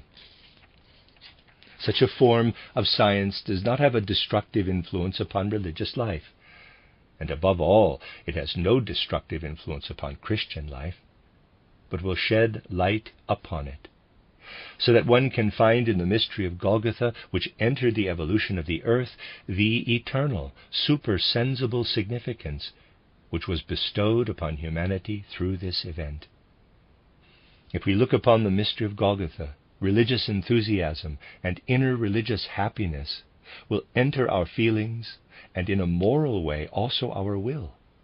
And this religious life cannot be destroyed, but can be illumined in the right way by the truths which we can see and comprehend in regard to Christ Jesus and his entrance into the earthly development of humanity. Spiritual science, therefore, tries to meet the search for the human being. As I already explained to you, this lecture is only meant to be a small contribution to the hoped-for and longed-for renewal of our modern culture.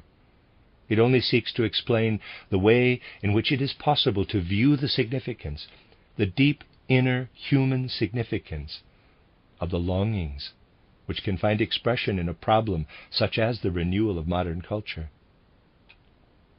In my lecture, I also wished to show you that this call for a renewal of culture is really at the same time a call for knowledge, for the development of a new feeling of the true human nature.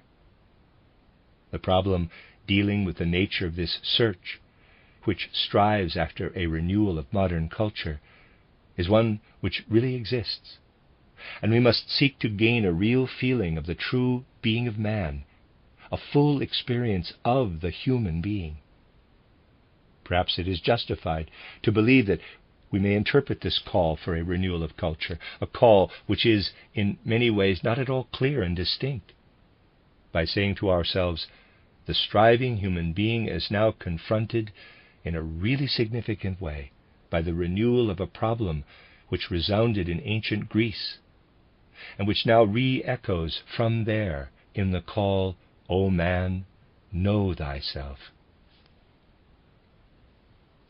Assuredly, the noblest endeavors of hundreds and thousands of years have been spent in the attempt to solve this problem. Today it is more than ever the greatest problem of destiny. No matter how individual persons may reply to the question, how are we to reach a renewal of culture? I think I indicated this to some extent. The answer will somehow have to lie in the following direction. How can we rediscover, by a fully human striving, man himself, so that in contact with his fellow man, who in his turn should devote himself fully to the world and his fellows, man may once more find satisfaction in his ethical, social, and intellectual life? This constitutes, I think, the problem dealing with a renewal of our modern culture. The end of Lecture 7. You are listening to RudolfSteinerAudio.com. If you are listening to the podcast of this, it is located at RudolfSteiner.podbean.com. Please consider becoming a patron. As well, there are two publishing houses, SteinerBooks.org in America and RudolfSteinerPress.com in England, who are the sole publishers of Steiner into English and have given me permission to do these recordings. Please consider patronizing them as well. This is a reading of Collected Works, Volume 79 by Rudolf Steiner. 10 lectures entitled Self-Consciousness, the Spiritual Human Being, translator unknown. This is Lecture 8, entitled The Relationship of Man with the Cosmos. Only if it is regarded as a time of trial and testing can anything propitious emerge from the period of grave difficulty through which humanity has been passing. I cannot help thinking today of the lectures given in this very town many years ago before the war, and those of you who have studied what was then said will have realized that certain definite indications were given of the terrible times ahead.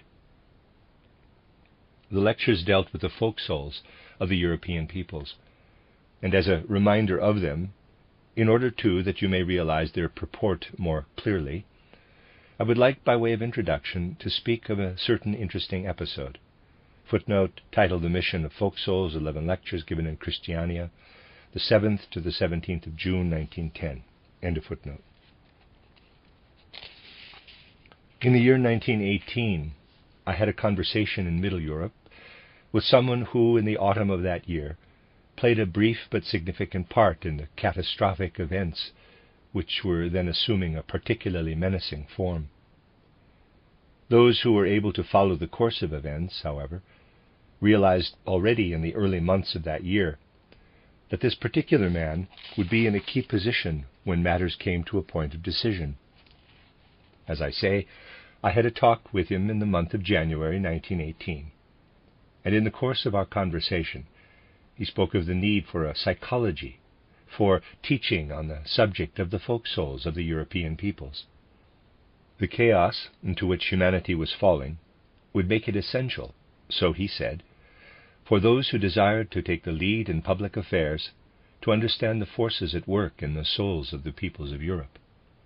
And he expressed deep regret that there was really no possibility of basing the management of public affairs upon any knowledge of this kind. I answered that I had given lectures on this very subject, and I afterwards sent the volume to him, having added a foreword dealing with the situation as it then was in January 1918. I tell you this merely in order to indicate the real purport of the lectures. Their aim was to give true guiding lines for counteracting the forces which were leading straight into confusion and chaos.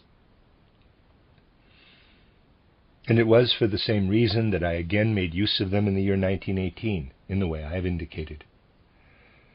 But it was all quite useless, in spite of the preface dealing with the necessities of the situation that had later arisen, because ripeness of insight was required to understand the strength of the forces leading to decay.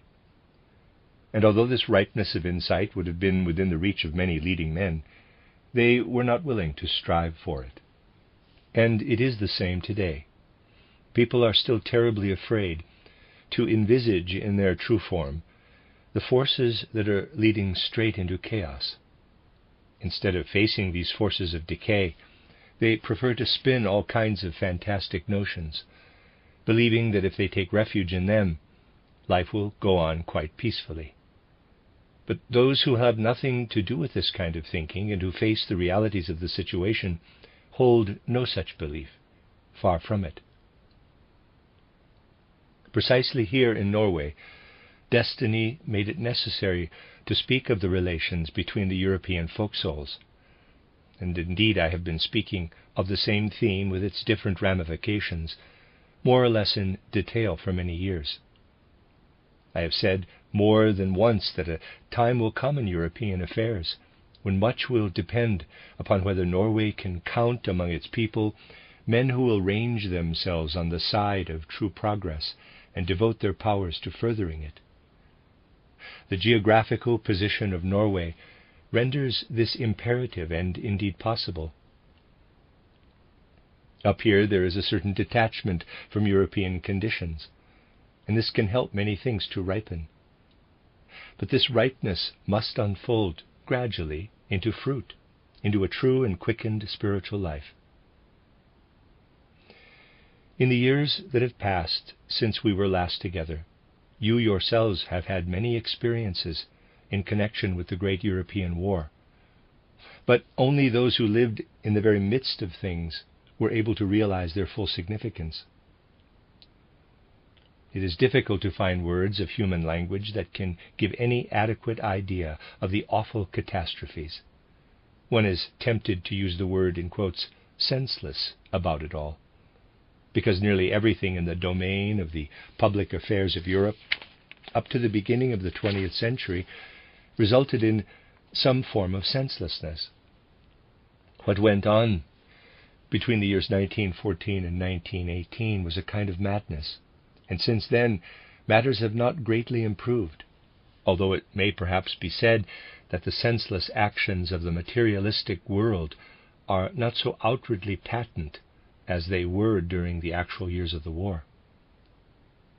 Today it ought to be realized much more fully than it is that Europe is bound to come to grief if attention is not turned to the spiritual foundations of human life.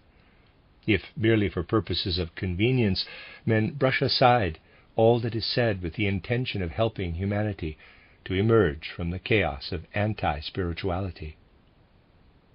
The fact that my lectures on folk psychology were ignored by one who held a leading position during this period of senseless action seemed to me to be deeply symptomatic. And it is still the same today.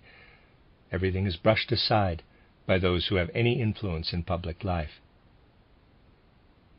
It is a pity that the significance of certain words spoken by an Anglo-South African statesman has not been grasped in Europe. The words were not spoken from any great depth, but nonetheless they indicated a certain feeling for the way in which affairs are shaping at the present time. This statesman said that the focus of world history has shifted from the North Sea to the Pacific Ocean, that is to say, from Europe in general to the Pacific Ocean. And this too may be added, that for which, up till now, Europe was a kind of center, has ceased to exist. We are living in its remains. It has been superseded by great world affairs as between the East and the West. What is going on now, all unsuspectingly in Washington, is nothing but a feeble stammering, surging up from depths where mighty unobserved impulses are stirring. There will be no peace on the earth until a certain harmony is established between the affairs of East and West, and it must be realized that this harmony has first to be achieved in the realm of the Spirit. However glibly people may talk in these difficult times about disarmament and other luxuries of the kind, for luxuries they are and nothing more, it will amount to no more than conversation, as long as the Western world fails to discover and bring to light the spirituality that is indeed contained but allowed to lie fallow in the culture which has been developing since the middle of the 15th century. There is a store of spiritual treasure in this culture, but it lies fallow. Science has acquired a magnificent knowledge of the world, and we are surrounded on all hands by really marvelous technical achievements. It is all splendid in its way, but it is dead as compared with the great currents of human evolution. And yet in this very death there lies a living spirituality which can shine into the world even more brilliantly than all that was given to man by Oriental wisdom, although that must never be belittled. Such a feeling does in truth exist in all unprejudiced observers of life.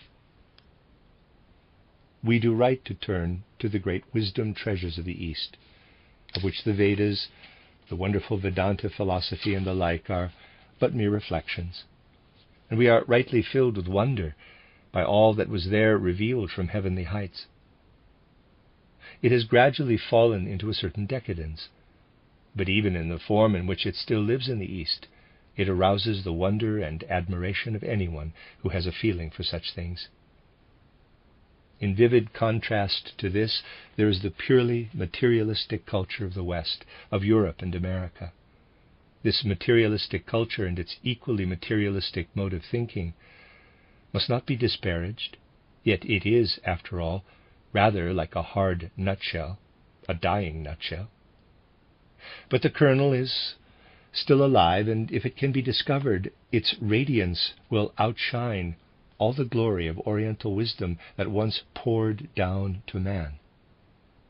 Let there be no mistake about it.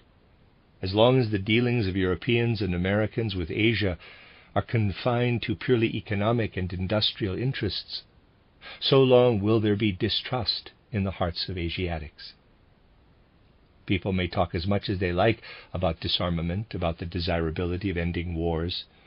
A great war will break out between the East and the West, in spite of all disarmament conferences, if the people of Asia cannot perceive something that flows over to them from the spirit of the West. Western spirituality can shine over to Asia, and if it does, Asia will be able to trust it, because with their own inherent, though somewhat decadent spirituality, the Asiatic peoples will be able to understand what it means. The peace of the world depends upon this, not upon the conversations and discussions now going on among the leaders of outer civilization.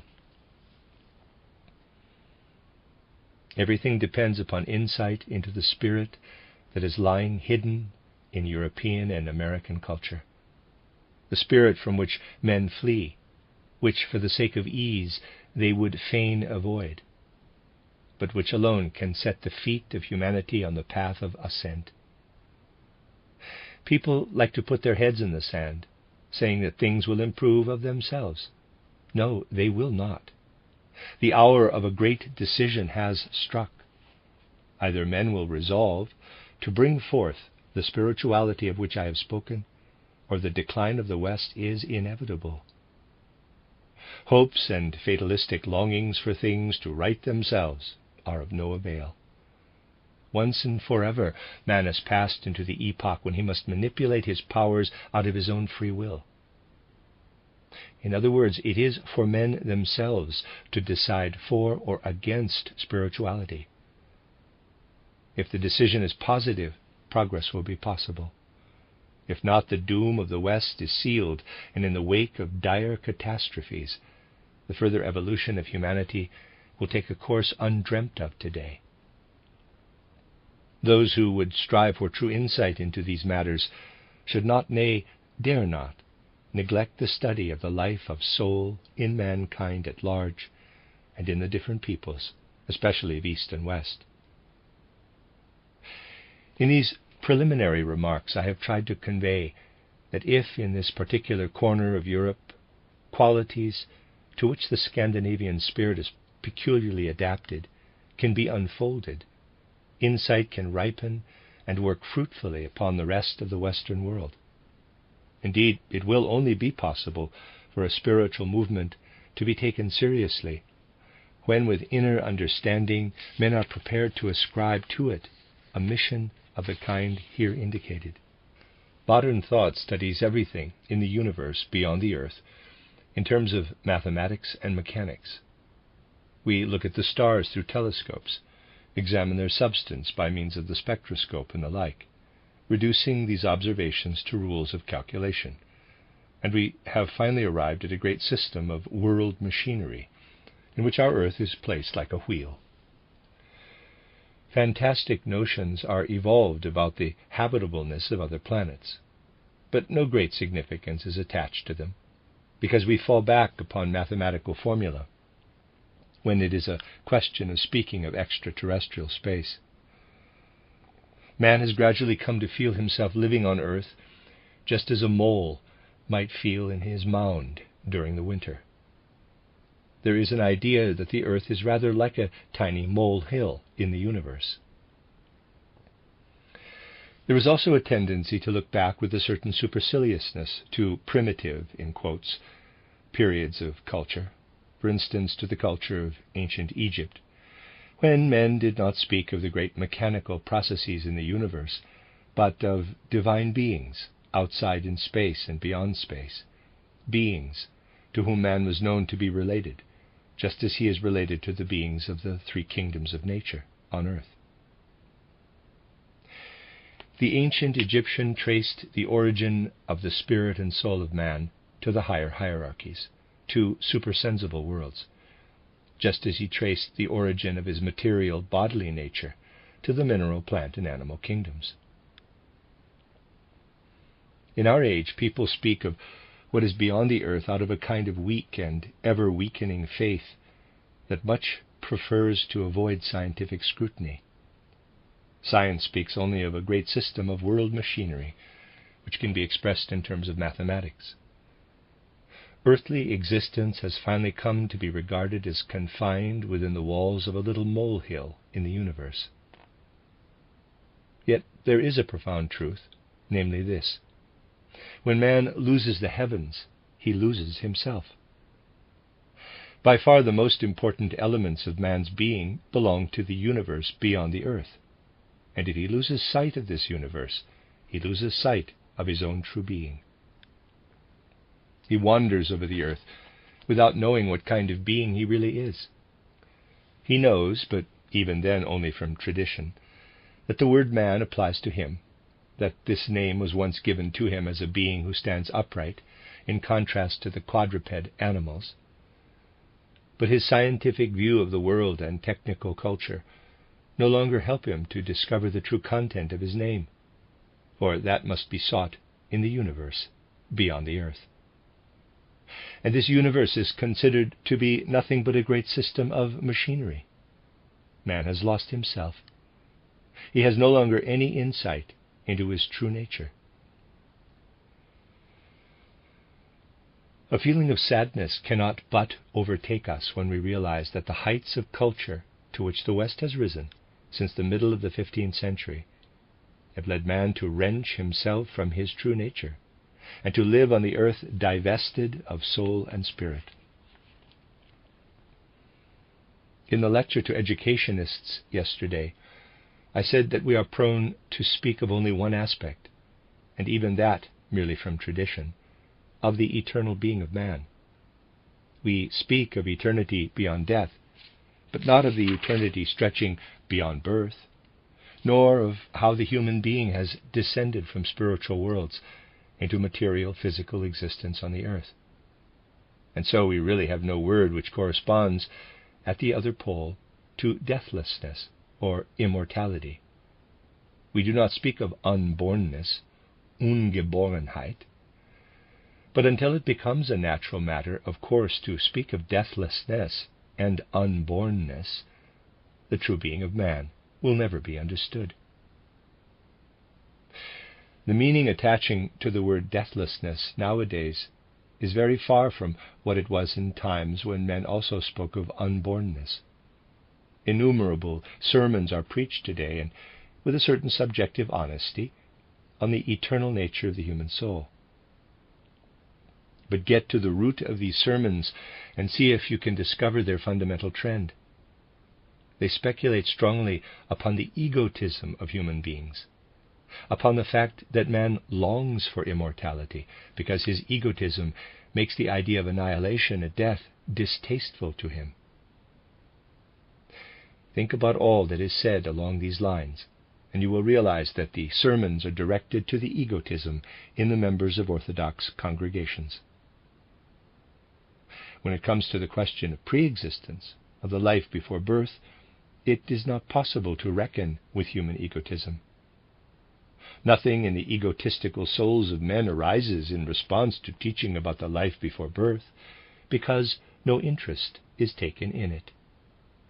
The attitude is more or less this: if indeed there was a life before birth, we are experiencing a continuation of it. One thing is certain: we are in existence now. What then is the object of speaking of what went before? It is, in short, only egotism that makes man hold fast to the teaching that death does not bring annihilation. And so, in speaking of the life before birth, one has to appeal to selflessness, to the quality that is the very reverse of egotism.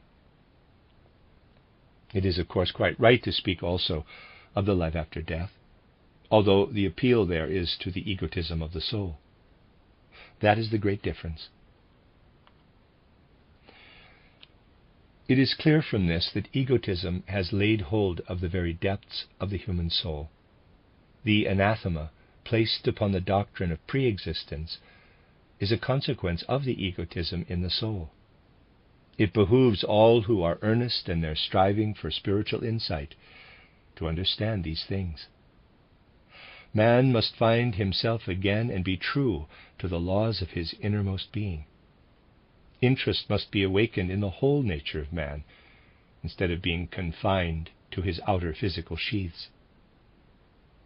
But this end cannot be achieved until man is regarded as belonging not only to the earth, which is conceived as a little molehill, but to the whole cosmos, until it is realized that between death and a new birth, he passes through the world of stars, to which here on earth he can only gaze upward from below. And the living essence, the soul and the spirit of the world of stars, must be known once again. The first thing we observe about a human being is his outer physical structure, but the essential principle, namely its form, is generally disregarded. Form, after all, is the most fundamental principle so far as physical man is concerned. Now, when we embark upon a theme like this, which has been dealt with from so many angles in other lectures, it will be obvious at once that only brief indications can be given. Knowing something of the spiritual teachings of anthroposophy, however, you will realize that what I shall now say is drawn from a deeper knowledge of the world, and is something more than a series of unsubstantiated statements. The human form is a most marvelous structure. Think, to begin with, of the head. In all its parts, the head is a copy of the universe. Its form is spherical, the spherical form being modified at the base in order to provide for the articulation of other organs and systems. The essential form of the head, however, is a copy of the spherical form of the universe, as you can discover if you study the basic formation of the embryo. Linked to the head structure is another formation, which still retains something of the spherical form, although this is not so immediately apparent. I mean the chest structure. Try to conceive this chest structure imaginatively. It is as if a spherical form had been compressed and then released again, as if a sphere had undergone an organic metamorphosis. Finally, in the limb structures, we can discover hardly anything of the primal embryonic form of man. Spiritual science alone will make us alive to the fact that the limb structures, too, still reveal certain final traces of a spherical form, although this is not very obvious in their outer shape. When we study the threefold human form in its relation to the cosmos, we can see that man is shaped and molded by cosmic forces, but these forces work upon him in many different ways. The changing position of the sun in the zodiacal constellations through the various epochs has been taken as an indication of the different forces which pour down to man from the world of the fixed stars. Even our mechanistic astronomy today speaks of the fact that the sun rises in a particular constellation at the vernal equinox, that in the course of the coming centuries it will pass through others, that during the day it passes through certain constellations and during the night through others. These and many other things are said, but there is no conscious knowledge of man's relationship to the universe beyond the earth. It is little known, for example, that when the sun is shining upon the earth at the vernal equinox from the constellation of Aries, the solar forces streaming down into human beings in a particular part of the earth are modified by the influences proceeding from the region in the heaven of fixed stars, represented by the constellation of Aries. Neither is there any knowledge of the fact that these forces are peculiarly adapted to work upon the human head, in such a way, indeed, that during earthly life man can unfold a certain faculty of self-observation, self-knowledge, and consciousness of his own ego. During the Greek epoch, as you know, the sun stood in the constellation of Aries at the vernal equinox. In the Greek epoch, therefore, Western peoples were particularly subject to the Aries forces. The fact of being subject to the Aries forces makes it possible for the head of man to develop in such a way that ego consciousness, a faculty for self-contemplation, unfolds. Even when the history of the zodiacal symbols is discussed today, there is not always knowledge of the essentials. Historical traditions speak of the zodiacal symbols Aries, Taurus, Gemini, and so forth. In old calendars we frequently find the symbol of Aries, but very few people indeed realize the point of greatest significance, which is that the ram is depicted with his head looking backward. This image was intended to indicate that the Aries forces influence man in the direction of inwardness, for the ram does not look forward nor out into the wide world. He looks backward upon himself. He contemplates his own being. This is full of meaning.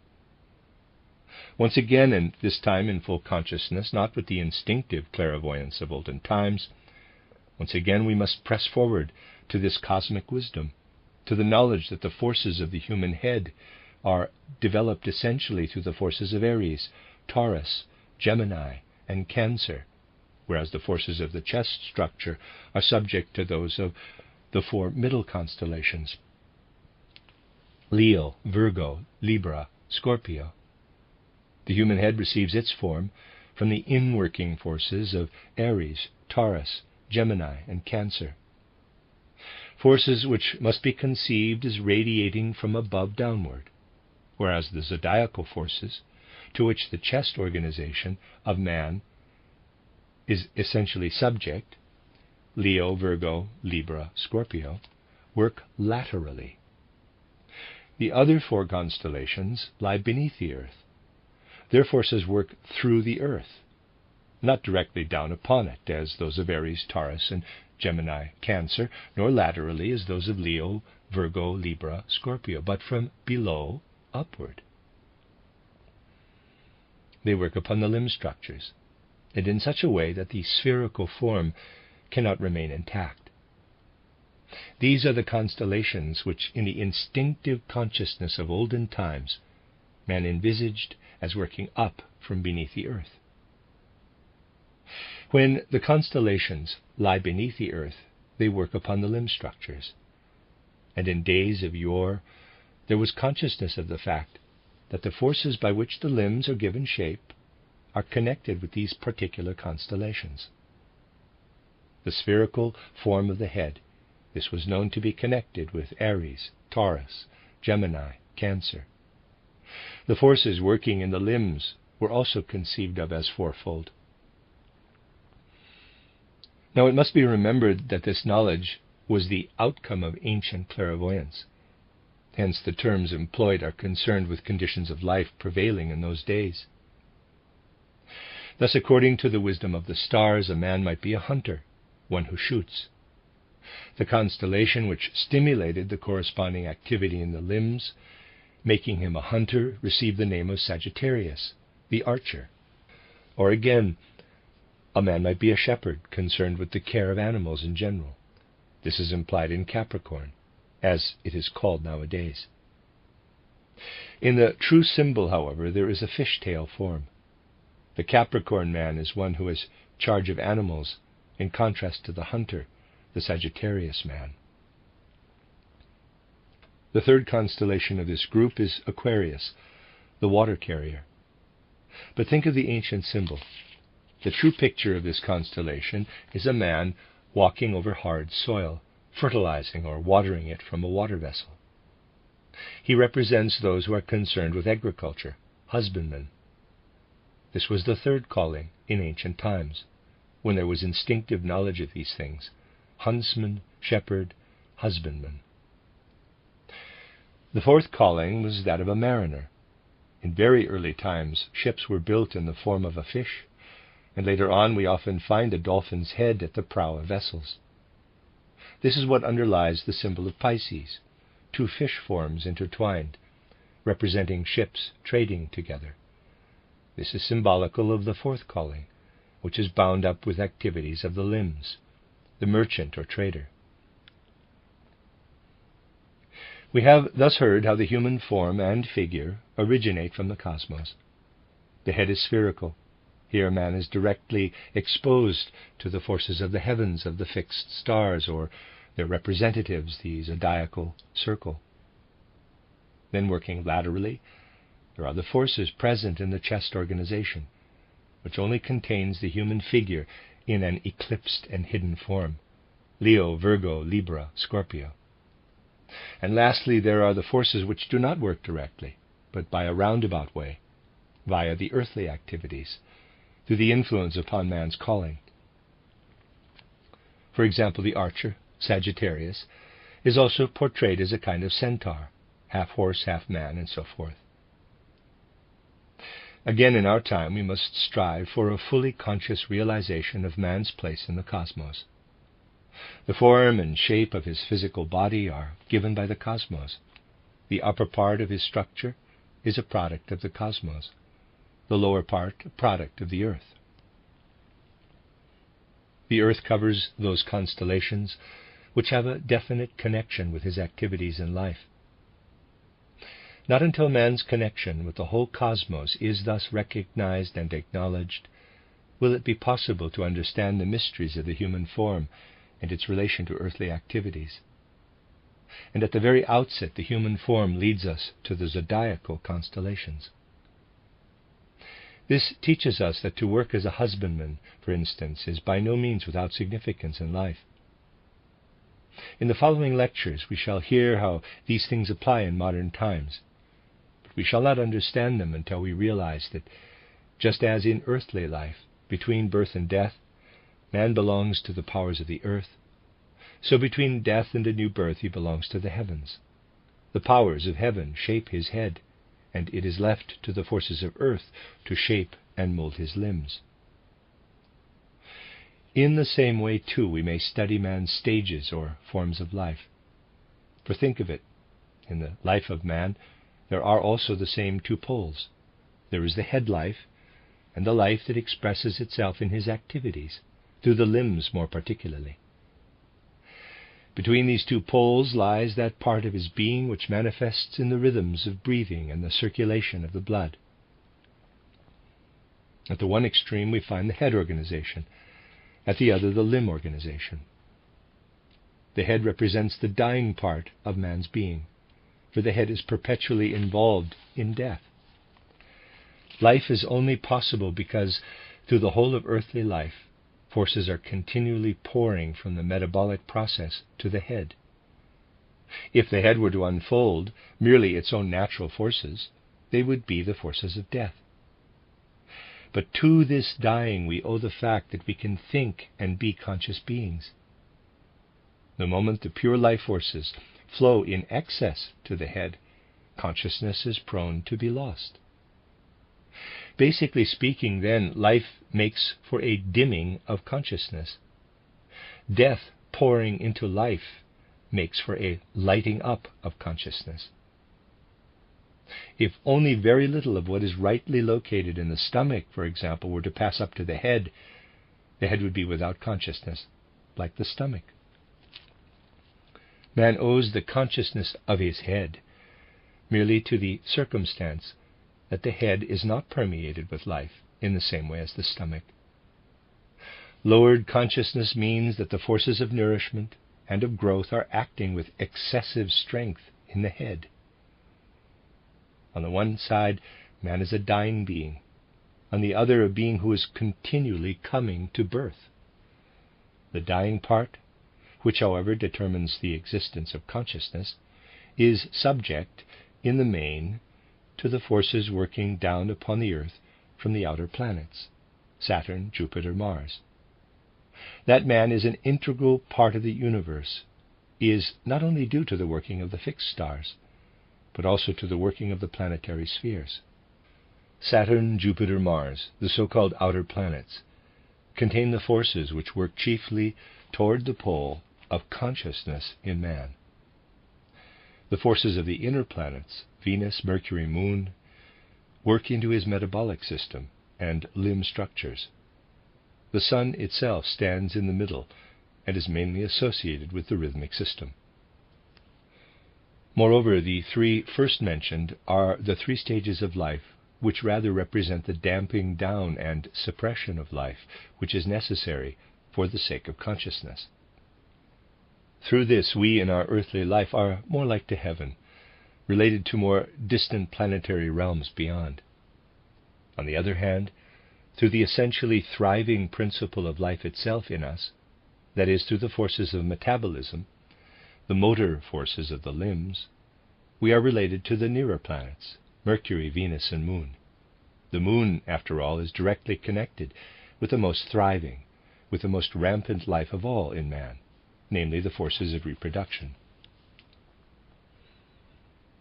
When we study the human form, we are led to the spheres of the fixed stars, that is to say, to the representatives, the zodiacal constellations. When we study the life of man, to discover where it is a more thriving and where a more declining life, we are led to the planetary spheres. In the same way we can study man's being of soul and of spirit. This shall be done in the following lectures. Today I only wanted to indicate, very briefly, that it must become something for man once again to regard himself not merely as an earthly being, connecting his form and his life simply and solely with earthly forces of heredity, digestion, the influences of autumn, spring, wind, weather, and the like. He must learn to relate both his life and his form to the universe beyond the earth. He must find what lies beyond the earthly realm, and then he will discover his true being. He will find himself. It will augur dire misfortune for the progressive Western humanity if the conception of the cosmos as a great system of machinery to which the scientific view of the world since the middle of the last century has led were to remain, and if man were to wander on earth knowing nothing of his true being. You are listening to RudolfSteinerAudio.com. If you are listening to the podcast of this, it is located at RudolfSteiner.podbean.com. Please consider becoming a patron. As well, there are two publishing houses, SteinerBooks.org in America and RudolfSteinerPress.com in England, who are the sole publishers of Steiner into English and have given me permission to do these recordings. Please consider patronizing them as well. This is a reading of Collected Works, Volume 79 by Rudolf Steiner, entitled Self-Consciousness, the Spiritual Human Being. There are, I believe, 8 lectures in that particular cycle, and there are 2 more added in this particular publication. And so I'm reading these. Translator unknown. This is Lecture 9, entitled The Soul Life of Man in Relation to Higher Worlds. We have heard how, in accordance with anthroposophical knowledge, the being of man must be viewed in relation to the whole universe. We considered the human form and figure and its relation to the fixed stars, or rather to the representative of the fixed stars, the zodiac. We heard how certain forces proceed from the constellations of these stars when combined with the sun forces, and how the shape and structure of the human head and the organs connected with it are related to the upper constellations of the zodiac, Aries, Taurus, Gemini, Cancer.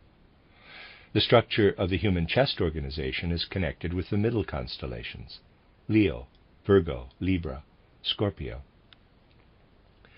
Finally, the metabolic and limb system is connected with the lower constellations, Sagittarius, Capricorn, Aquarius, Pisces. That is to say, with their forces, when they are, in a sense, covered by the earth.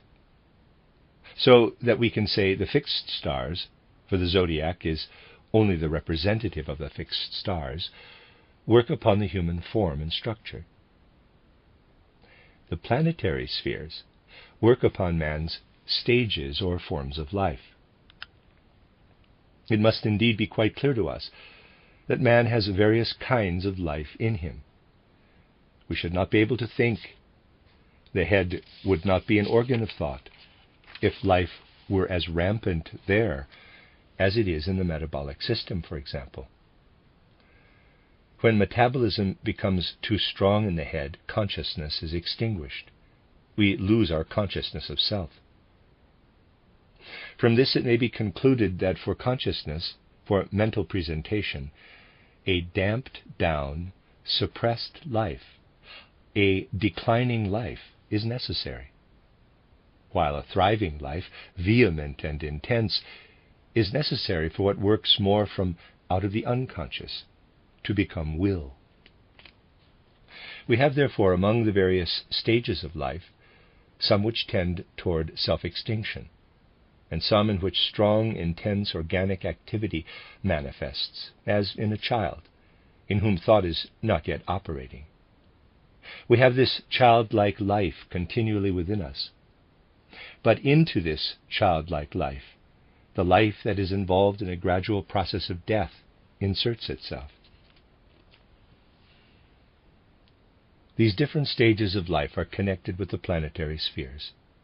Whereas the fixed stars work in man through his physical forces, the planetary spheres work through his etheric forces. The planetary spheres, therefore, work upon man in a more delicate way. But the human physical body has already received its form, its shape, from the fixed stars, not from anything earthly, and its stages of life from the planetary spheres. We have thus considered the form of man's physical body, the life stages of his ether body. We can now proceed to consider his life of soul and spirit. But here our mode of study must be different. What is it that our physical and our ether body provide for us in waking life? They provide what we perceive through our senses and what we can work over in our thoughts.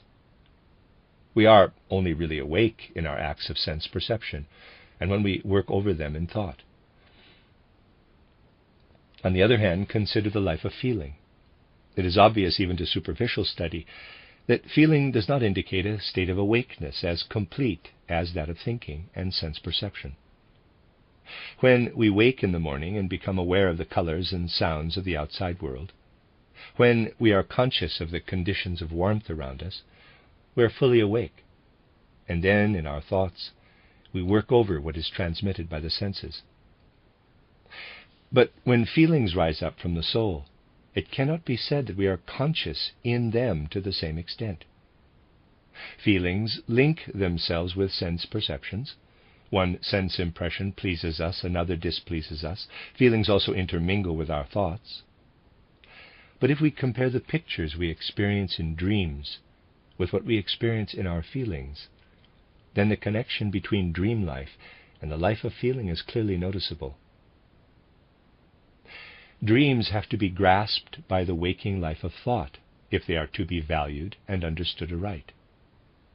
But feelings too must be observed, as it were, by our thought life if we are to understand them.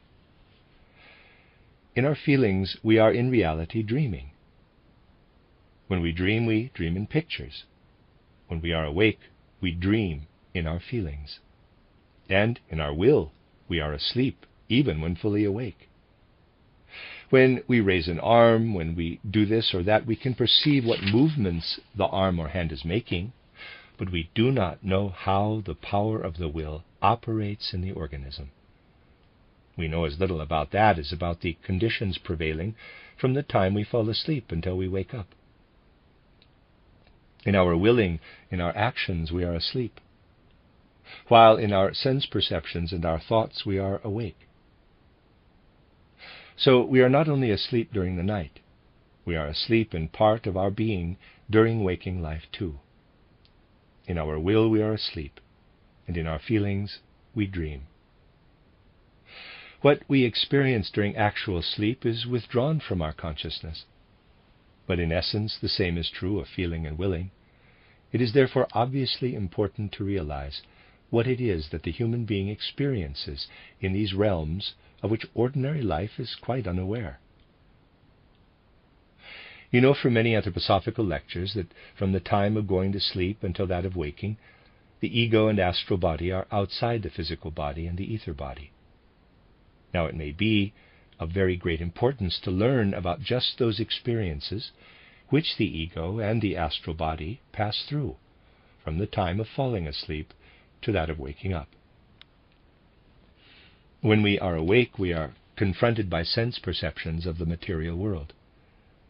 To a certain extent we reach out and encounter them. But with our sense perceptions, our waking thoughts, we reach no further than the surface of things.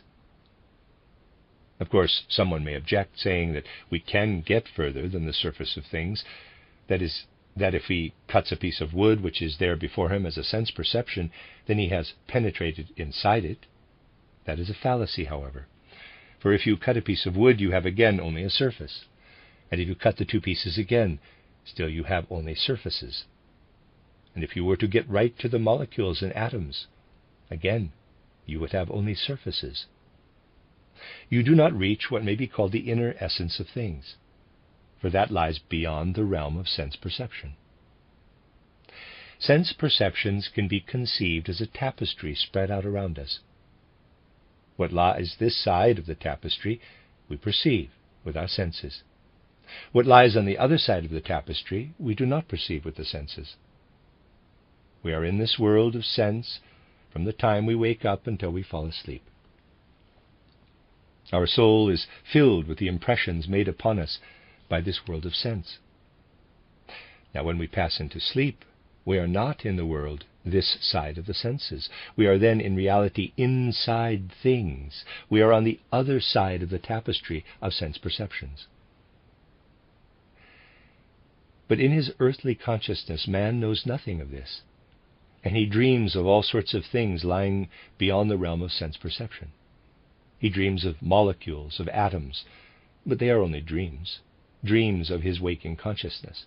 He invents molecules, atoms, and the like, and believes them to be realities. But study any description of atoms, even the most recent, You will find nothing but minute objects which are described according to the pattern of what is experienced from the surface of things. It is all a tissue woven from the experiences of waking consciousness on this side of the tapestry of sense. But when we fall asleep, we emerge from the world of sense and penetrate to the other side. And whereas we experience nature here with our waking thoughts, in yonder world, from the time of falling asleep until the time of waking, we live in the world of spirit, that world of spirit through which we also pass before birth and after death. In his earthly development, however, man is so constituted that his consciousness is extinguished when he passes beyond the world of sense. His consciousness is not forceful enough to penetrate to the spiritual world. But what spiritual science calls imagination, inspiration, intuition, these three forms of supersensible cognition give us knowledge of what lies on the other side of the tapestry of sense. And what we discover first is the lowest stage of the world of the hierarchies. When we wake from sleep, we pass over into the world of animals, plants, minerals, the three kingdoms of nature belonging to the world of sense. When we fall asleep, we pass beyond the world of sense. We are transported into the realm of the first rank of beings above man, the angels. And from the time of falling asleep until waking, we are connected with the being who is allotted to man as his own angel, just as through our eyes and ears we are connected with the three kingdoms of nature here in the world of sense. Even if at first we have no consciousness of this connection with the world of the angels, it is nevertheless there. This connection extends into our astral body. If, living in our astral body during sleep, we were suddenly to wake up, we should contact the world of the angels. In the first place, the angel who is connected with our own life, just as here in the earthly world we are in contact with animals, plants, and minerals. Now, even in the earthly world, in the world of sense, if a man is attentive and deliberately trains his thinking, he sees much more than when he is unobservant and hasty. His connection with the three kingdoms of nature can be intimate or superficial. And it is the same with regard to the world of spiritual beings.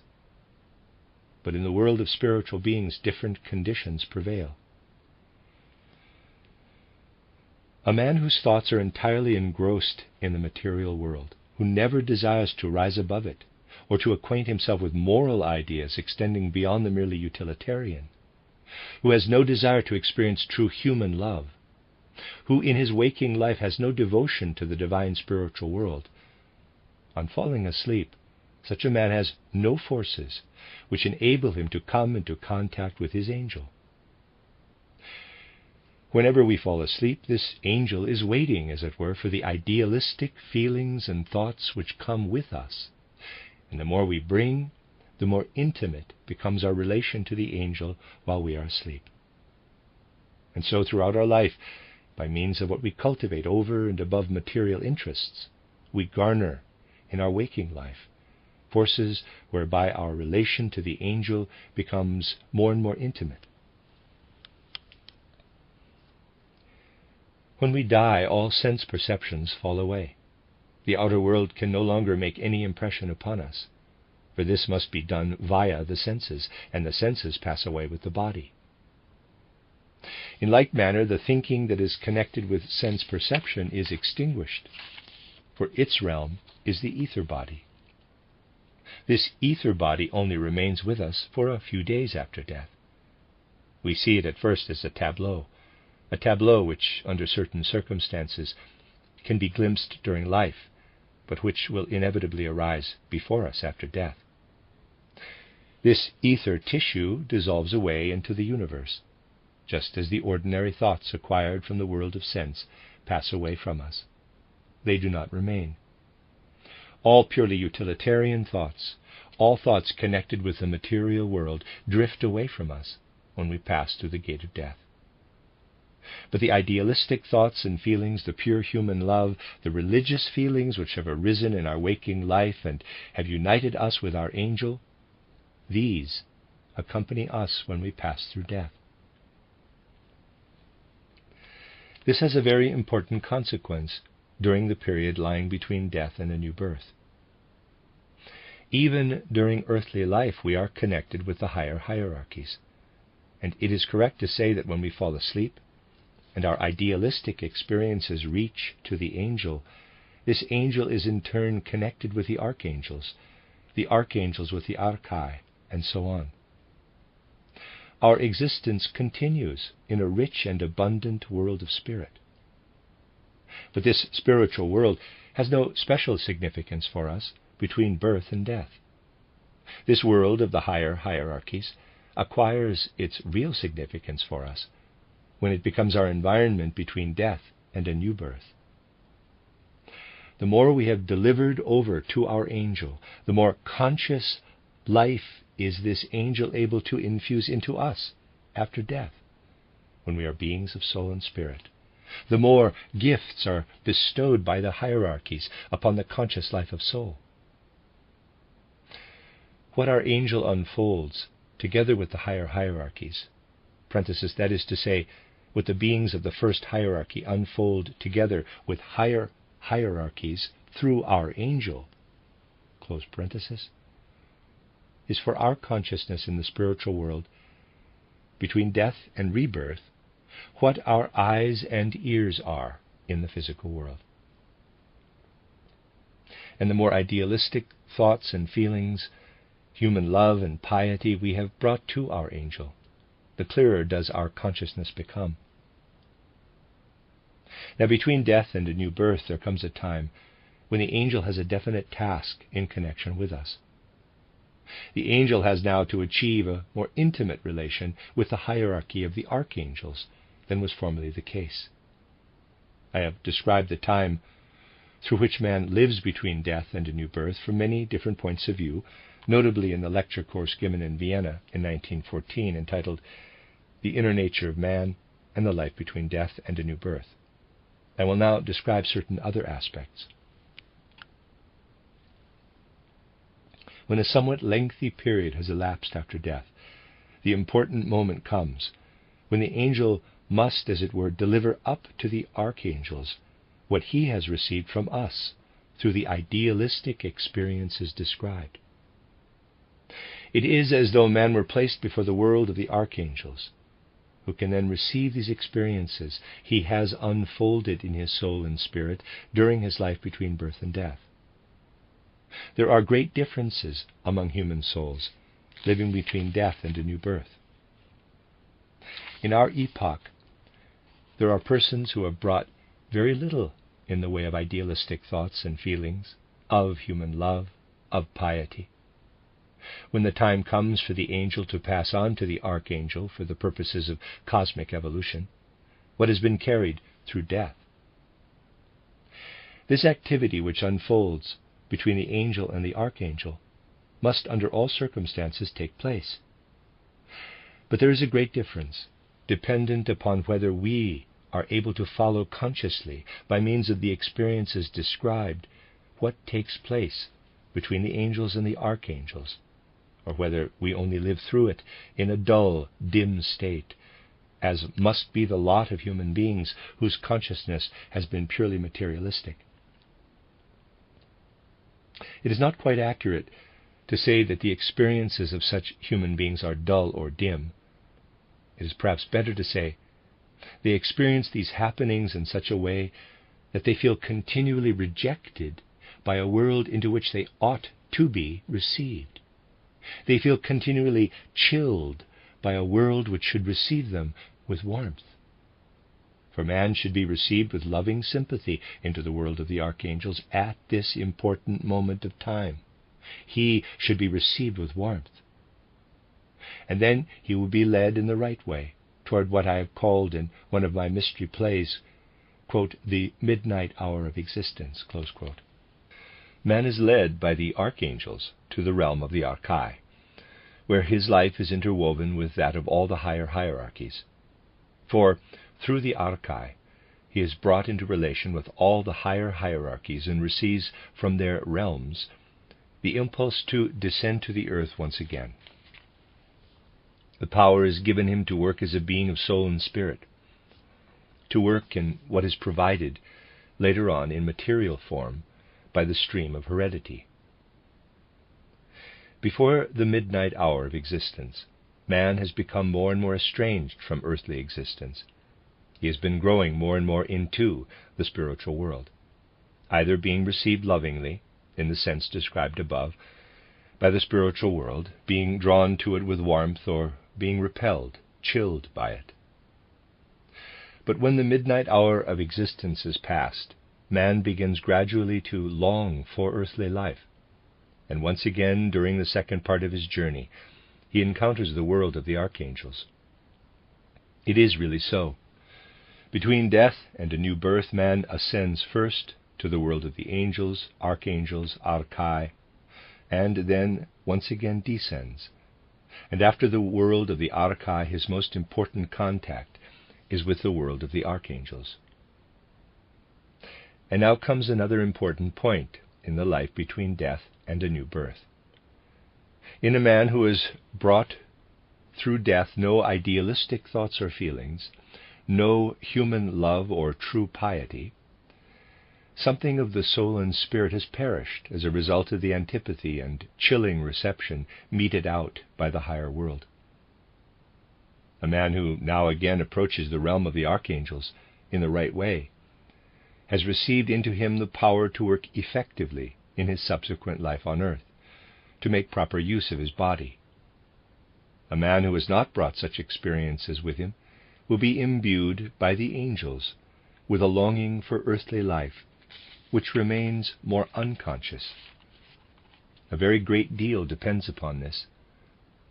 Upon it depends to what people, to what language, mother tongue, the man descends in his forthcoming earthly existence. This urge toward a particular people, a particular mother tongue, may have been implanted in him deeply and inwardly, or more superficially, so that on his descent a man is either permeated with deep and inward love for what will become his mother tongue, or he enters more automatically into what he will have to express later on through his organs of speech. It makes a great difference in which of these two ways a man has been destined for the language that will be his in the coming earthly life. He who before his earthly life, during his second passage through the realm of the angels, can be permeated with a really inward love for his mother tongue, assimilates it as though it were part of his very being. He becomes one with it. This love is absolutely natural to him. It is a love born of the soul. He grows into his language and race as into a natural home. If, however, a man has grown into it the other way during the descent to his next earthly life, he will arrive on the earth loving his language merely out of instinct and lower impulses. Lacking the true inward love for his language and his people, he will be prone to an aggressive patriotism connected with his bodily existence. It makes a great difference whether we grow into race and language with the tranquil, pure love of one who unites himself inwardly with his folk and language, or whether we grow into them more automatically, and out of passions and instincts express love for our folk and our language. The former conditions never come to expression in chauvinism or a superficial and aggressive form of patriotism. A true and inward love for race and language expresses itself naturally, and is thoroughly consistent with real and universal human love. Feeling for internationalism or cosmopolitanism is never stultified by this inner love for a language and people.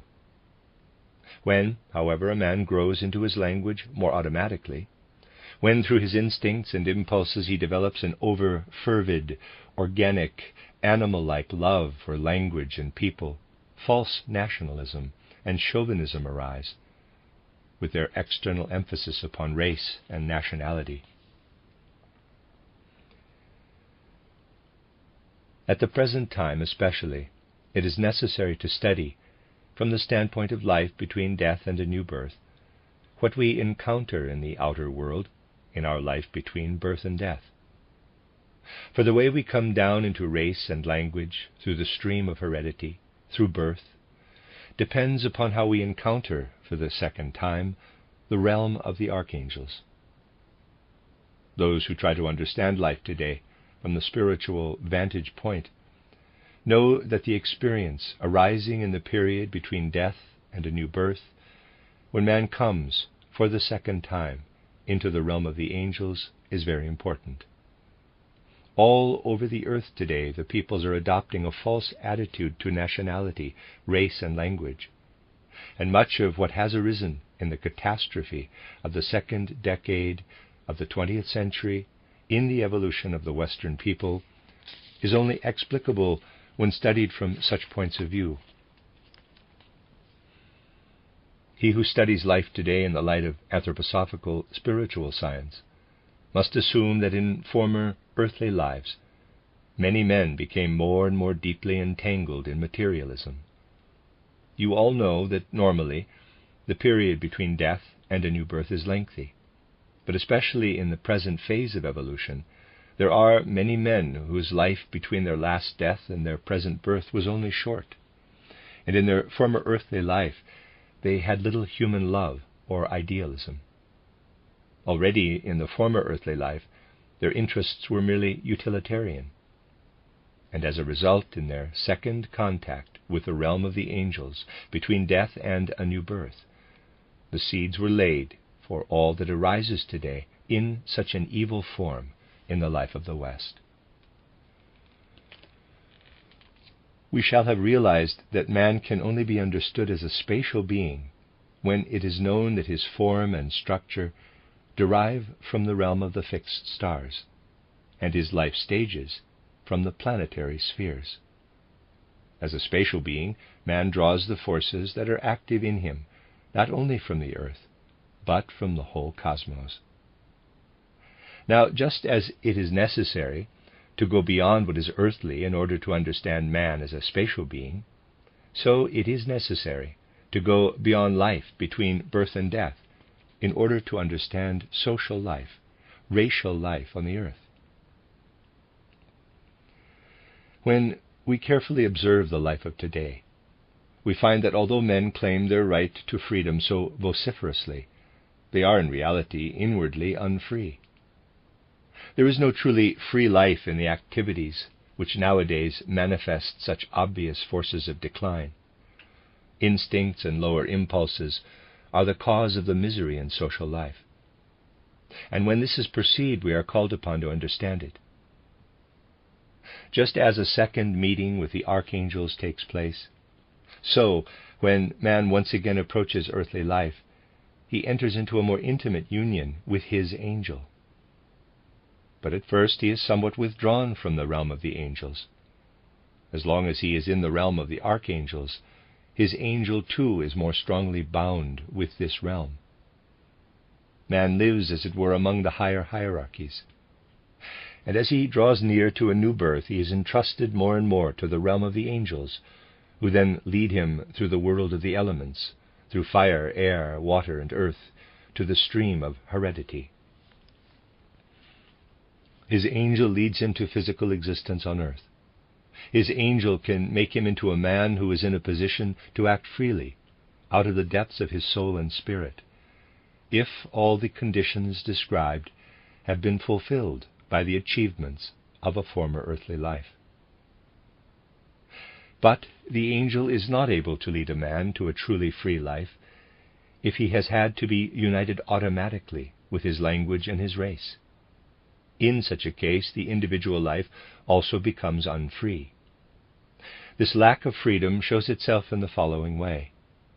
Instead of forming free concepts, such a man merely thinks words. He becomes unfree because all his thinking is absorbed in words. This is a fundamental characteristic of modern men. Earthly life in its historical development, especially in its present state, cannot be understood unless we also turn with the eyes of soul to the life which runs its course between death and a new birth, to the world of soul and spirit.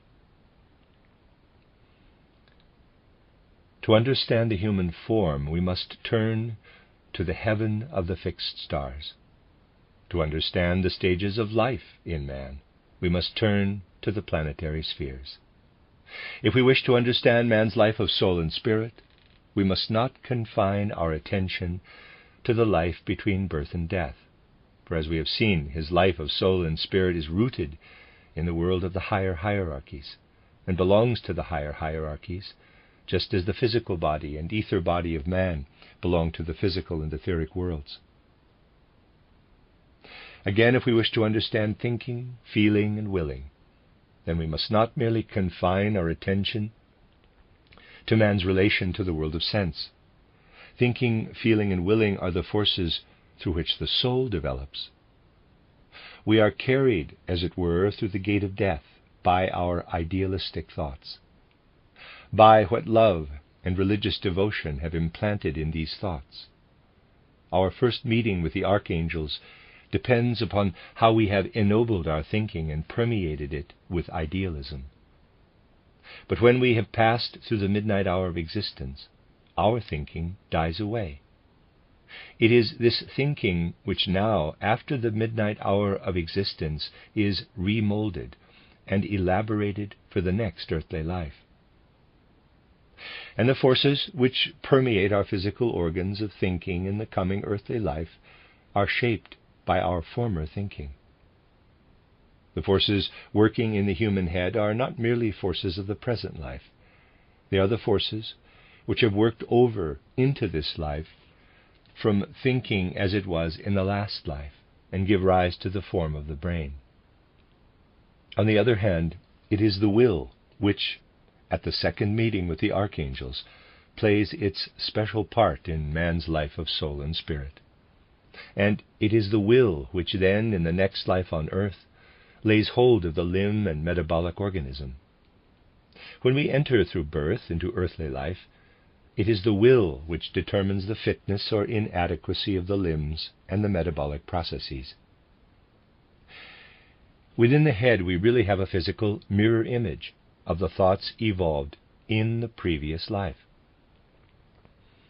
In the forces of the metabolism and limbs, we have the working of the newly acquired forces of will, which, at the second meeting with the archangels, are incorporated into us, as I have described, either in such a way that they are inwardly active in the life of soul, or operate automatically. Those who realize how this present life, which generates such forces of decline in humanity of the West, has taken shape, will look with the greatest interest toward what was active in man between death and a new birth, during the period of existence preceding this present earthly life. And what they can learn from this will fill them with the impulse, now that the dire consequences of materialism are becoming apparent in the life of the peoples, to give men who already in their last incarnation were too materialistic that stimulus which can lead once again to a deepening of inner life, to free spiritual activity, to a really intimate and natural relation to language and race, which does not in any way run counter to internationalism or cosmopolitanism. But first and foremost, our thinking must be permeated with real spirituality. In the spirit of modern man, there are in reality only thoughts. When man speaks today of his spirit, he is actually speaking only of his thoughts, of his more or less abstract thinking. What we need is to be filled with spirit, the living spirit belonging to the world lying between death and a new birth. In respect of his form, his stages of life, his nature of soul and spirit, man must regard himself as belonging to a world which lies outside the earthly sphere. Then he will be able to bring what is right and good into earthly life. We know how the spiritual in man is gradually absorbed by other domains of earthly existence, by political life, by economic life. What is needed is a free and independent spiritual life. Only thereby can man be permeated with real spirituality, with spiritual substance, not merely with thoughts about this or that. Anthroposophy must therefore be prepared to work for the liberation of the spiritual life. If this spiritual life does not stand upon its own foundations, man will become more and more a dealer in abstractions. He will not be able to permeate his being with living spirit, but only with abstract spirit. When a man here in physical life passes through the gate of death, his corpse is committed to the earth or to the elements. His true being is no longer within this physical corpse. When a man passes through birth in such a way that through the processes described he has become an automaton in his relation to his nation, language, and conduct, then his living thinking, his living will, his living nature of soul and spirit die when he is born into the physical world, and within physical existence become the corpse of the divine being of soul and spirit. Our abstract rationalistic thinking is verily a corpse of the soul and spirit. Just as the real human being is no longer within the physical corpse, so we have, in abstract thinking, a life of soul that is devoid of spirit, really only the corpse of the divine spiritual. Man stands today at a critical point where he must resolve to receive the spiritual world once again, in order that he may pour new life into the abstract thinking that is a corpse of the divine spiritual, opening the way for instincts, impulses, and automatism. What I said at the end of my lecture to students here is deeply true. If he is to pass from a decline to a real ascent, man must overcome the abstraction, which, like a corpse of the soul, is present in the intellectualistic and rationalistic thinking of today. An awakening of the soul and spirit, that is what is needed. The social life of the present day points clearly to the necessity for such an awakening. Anthroposophy has indeed an eternal task in regard to that living principle in man which must continue beyond all epochs of time. But anthroposophy has also a task to fulfill for the present age, namely to wean man from externalization, from the tendency to paralyze and kill the divine spiritual within him.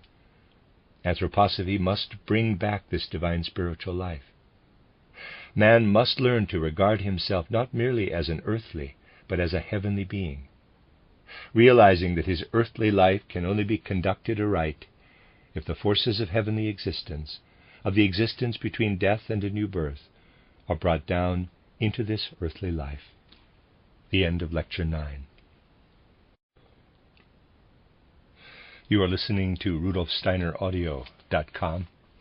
If you are listening to the podcast of this, it is located at rudolfsteiner.podbean.com. Please consider becoming a patron.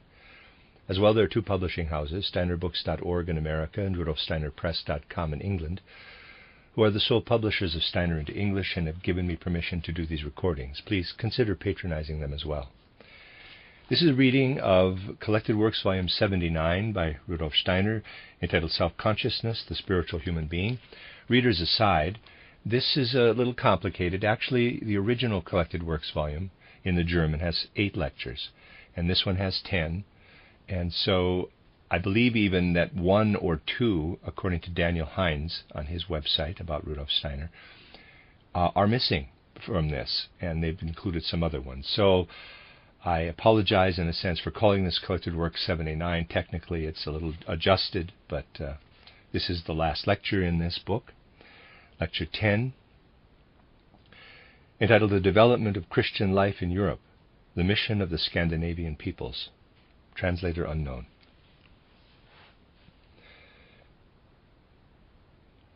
The 2 previous lectures dealt with important questions relating to the nature and destiny of man.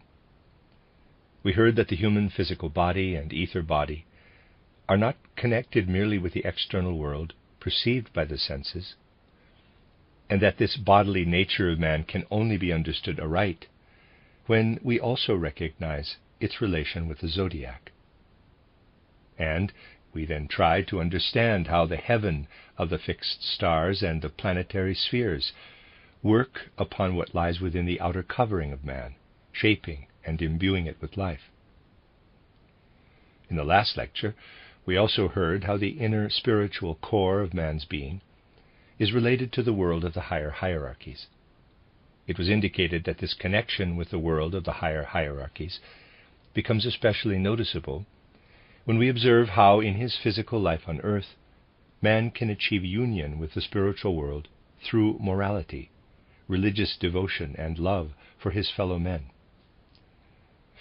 In this way, he enables his guardian angel so to order his descent at the end of his life between death and a new birth, that he again acquires the full power of individuality and is able as a free individual to take hold of his human nature. We also heard that if a man has not established this relation to the spiritual world in some incarnation, his link with his nation, for example, is of a purely external kind, and that this, in its extreme form, leads to chauvinism. Such studies show us that man's life can only be truly understood when the other side, too, is considered, that is to say, the life stretching between death and a new birth. As soon as we come to study the inner nature of man, this life between death and a new birth must be taken into consideration. For life here on the earth is in truth a reflection of the life between death and a new birth. Life in matter is the bodily life, and what we have developed in the world of spirit and soul before birth expresses itself in this bodily life. What we must acquire anew, what must be built up anew in the core of our being, is the element appertaining to the will, and in a certain respect also to the life of feeling. The faculty of thinking that is bound up with the head, this we bring with us from the spiritual world, to the extent to which thinking is unmixed with feeling. Our thinking faculty per se comes with us at birth into physical existence, and we have only to develop it during physical life or allow it to be developed by education. What we mainly acquire in the new incarnation through intercourse with the outer world are the qualities inherent in feeling and in will, which for this reason play an extremely important part in education.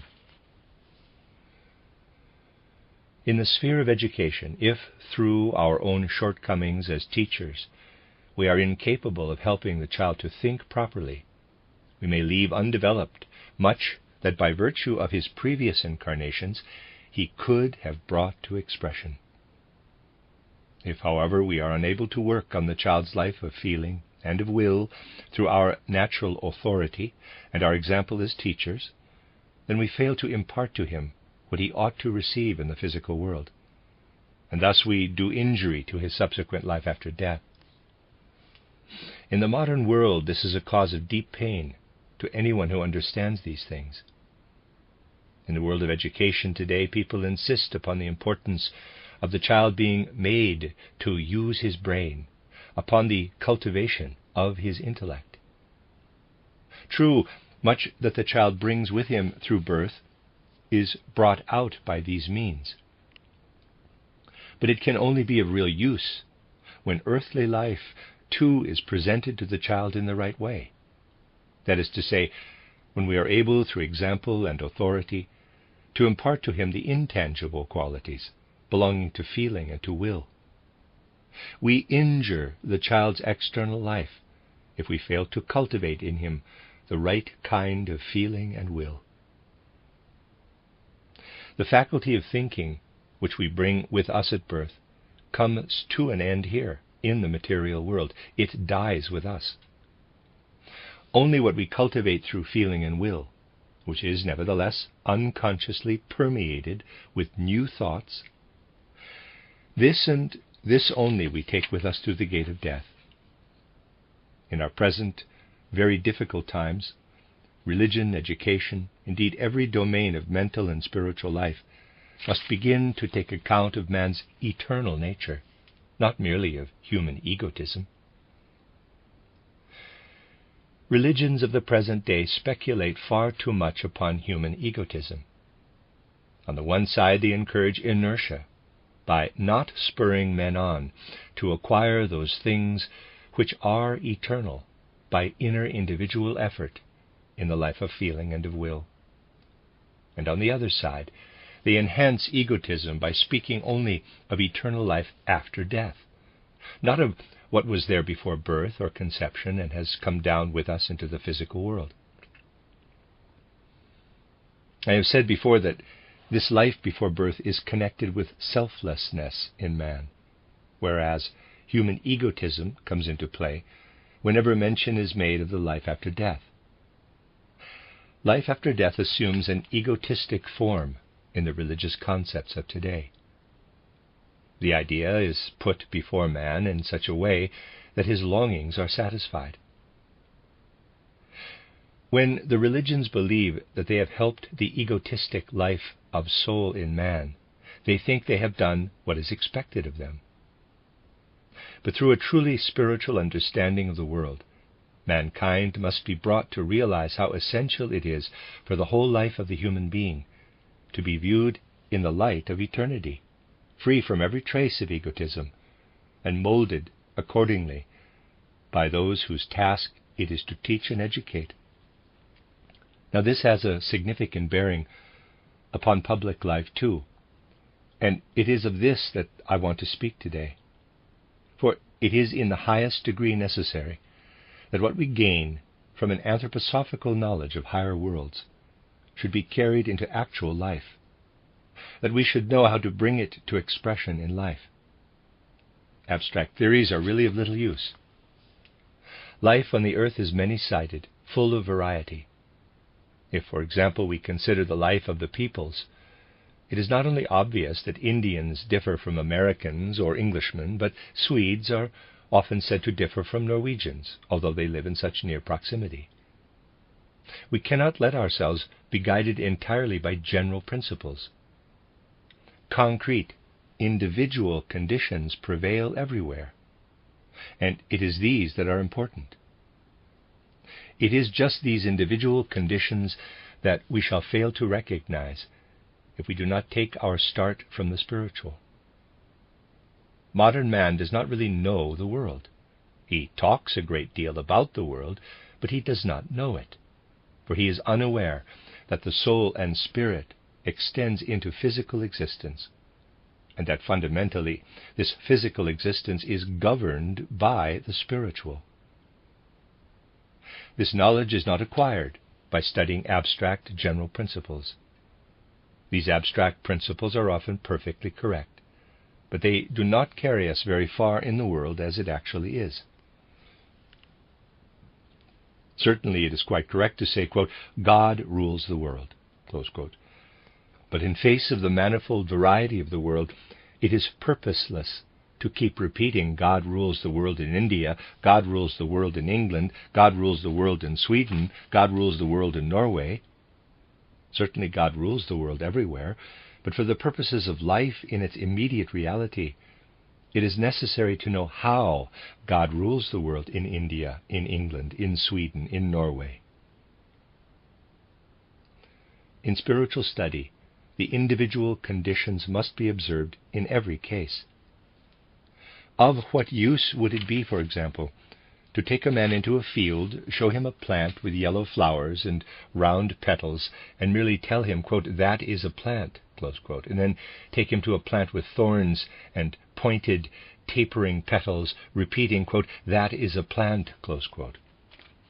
It is the specific and individual properties of the plant that must be made clear to him. But in spiritual matters, man has become so easygoing and slack that he is content with general principles.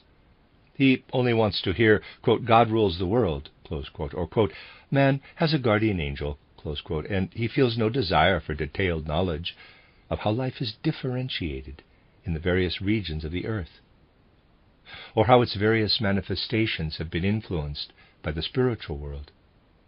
This, then, will be the theme of the lecture.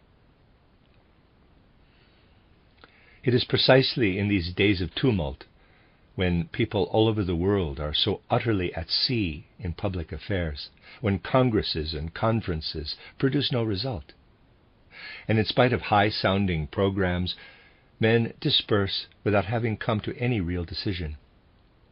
It is precisely now that deeper questions should be raised concerning all that is revealing itself from the spiritual world in the different regions of the earth.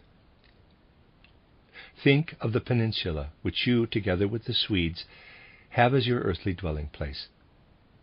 There is something about it that presents a kind of riddle to those who do not live in Sweden or Norway, as well as to those who actually live here.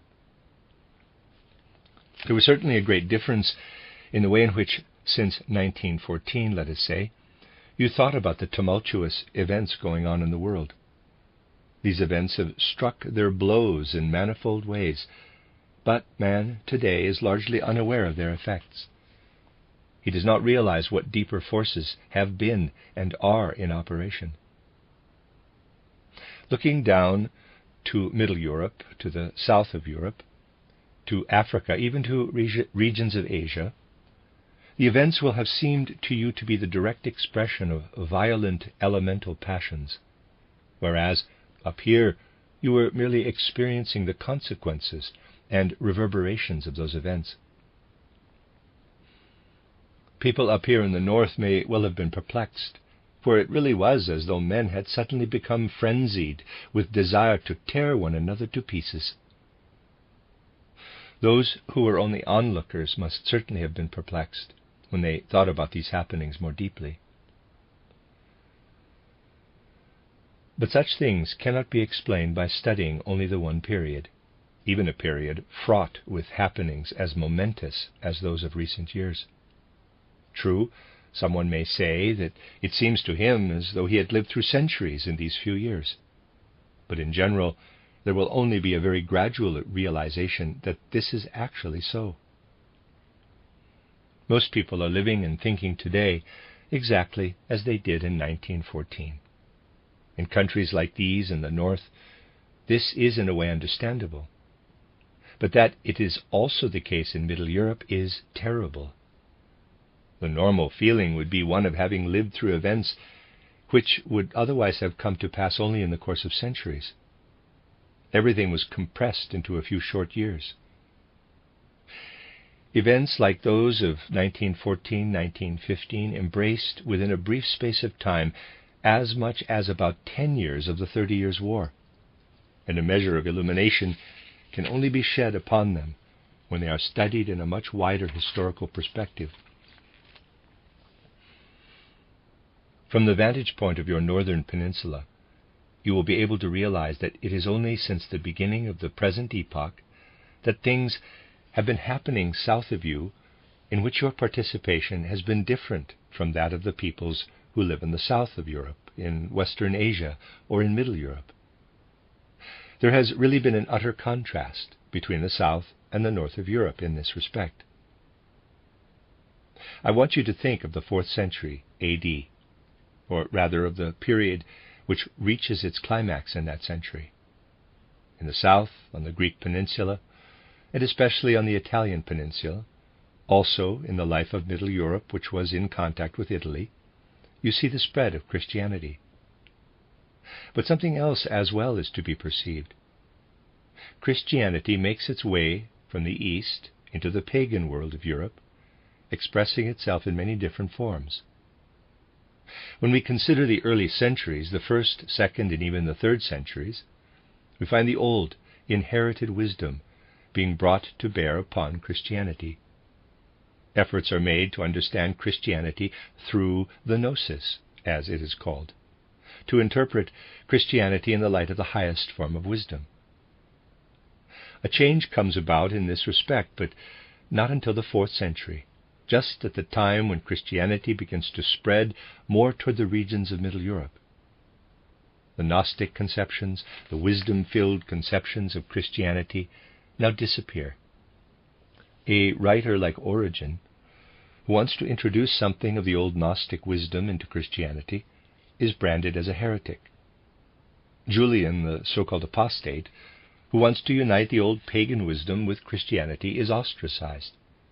And finally, Christianity is externalized by the deed of Constantine into the political form of a church.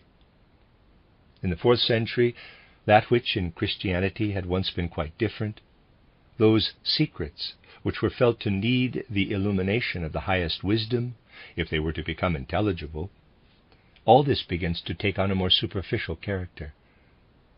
Men are called upon to lay hold of Christianity in a more elementary way, with a kind of abstract feeling. Christianity makes its way from the south toward the north. It is, of course, true that from the 4th to the 15th centuries, the Christian life which develops in the south, and especially in Middle Europe, is rich in qualities of soul. But the spiritual, in its living essence, has receded. The gnosis is regarded as an undesirable element in Christianity. There you have one or two cursory flashlights upon happenings among the peoples of Europe, more toward the south. Christianity spreads out, finds its way into the Greek world, the Roman world, into the life of Middle Europe, and there, in a certain sense, it is stripped of spirituality. Think now of your northern world in the 3rd and 4th centuries, that is to say, in the same early centuries of the post-Christian era. External history gives no true account of the conditions then prevailing. This period must be studied with the help of anthroposophy. In connection with the European folk souls, this was done here some years ago, 1910, but today we will think more of the external character of the peoples. At the time when, in the south, the spirit withdrew more and more toward the east, that is to say, shortly after the period I have described, the old Athenian schools of philosophy were closed, and the last philosophers of Athens were obliged to make their way to the east, where they attached themselves to the mysterious academy of Gandhi Shapur, from which at that time a remarkable spiritual life was spreading via Africa and southern Europe toward the rest of Europe, deeply influencing the spiritual life of later times. Yet it can truly be said that there in the south men looked back to a lofty spirituality they had once possessed. The mighty event of Golgotha had taken place. In the 1st centuries it had still been found necessary to understand the mystery of Golgotha with the help of this sublime spirituality. This spirituality had been gradually swept aside. The human element had more and more taken the place of what may be called the working of the divine in the life of man. The gnosis still helped man to realize the existence of the divine spiritual within him. This divine spiritual reality was more and more put aside, and the human element brought to the fore. In this respect, much was contributed by those peoples who took part in the migrations. In their migrations toward the south, in their conquests of the southern regions, the Germanic peoples of Middle Europe had brought with them souls more naturally bound to the physical, contributed to this repression of the spiritual. For they did not understand the old spirituality, and brought a more fundamentally human influence to the south. And so the lofty primeval wisdom which had once been alive in men receded from the spiritual culture of the West. And at the same time, when this repression of the spiritual was taking place, in the 3rd and 4th centuries A.D., we find that up here, in the north, teachings about the gods were being spread among men. In those days, human beings who were inspired in an instinctive way were held in high esteem. These were times which had long since passed away for the southern people. Up here in the north it still happened that here and there a man or a woman living in isolation would be sought out and listened to. when in a mysterious way, through faculties arising from their particular bodily constitution, they gave revelations concerning the spiritual worlds. These faculties were a natural gift in certain individuals who worked in this way among their fellows. And when the people were listening attentively to these isolated seers, they realized, when they went into the hut of one of these, in quotes, God-intoxicated, in quotes, God-revealing men or women, that it was not really the physical man or woman to whom they were listening, but that it was the divine spiritual itself, which had descended and was inspiring such individuals, in order that they might give forth the teaching of the gods to their fellow men. It is very striking for the anthroposophical student of European history to find that the men of the North were still so constituted as to be able to receive divine teachings, to feel that the gods, the beings of the higher hierarchies, were still living realities among them, whereas in the South, during the same period, the spirit is becoming weaker and weaker, and the human element which man brings to expression in his life on the physical earth comes to the fore and supersedes the divine. So it was in the decisive 4th century, when the men of the South were becoming more and more eager for human doctrine. These individual revelations, springing as they did from obscure depths of spiritual life, must be taken in all seriousness. It is verily as if in those times the gods moved as teachers among the still childlike peoples of the North. This condition, which was still present in a particular form in the North during the first centuries of the Christian era, had long since vanished in the South. But it is a remarkable and significant fact in the destiny of the peoples that the men of the North became for the men of the South the bearers of what had been learned from the gods, not from men. This must be taken earnestly. The people who belonged in the main to the population of the west of your peninsula, whose descendants are the Norwegians of today, journeyed toward the west, toward the southwest, and as a result of their wanderings, their sea voyages and conquests, their influence reached right down to Sicily and North Africa. The sons of the gods went to the sons of the world, bringing them what they had learned from their gods.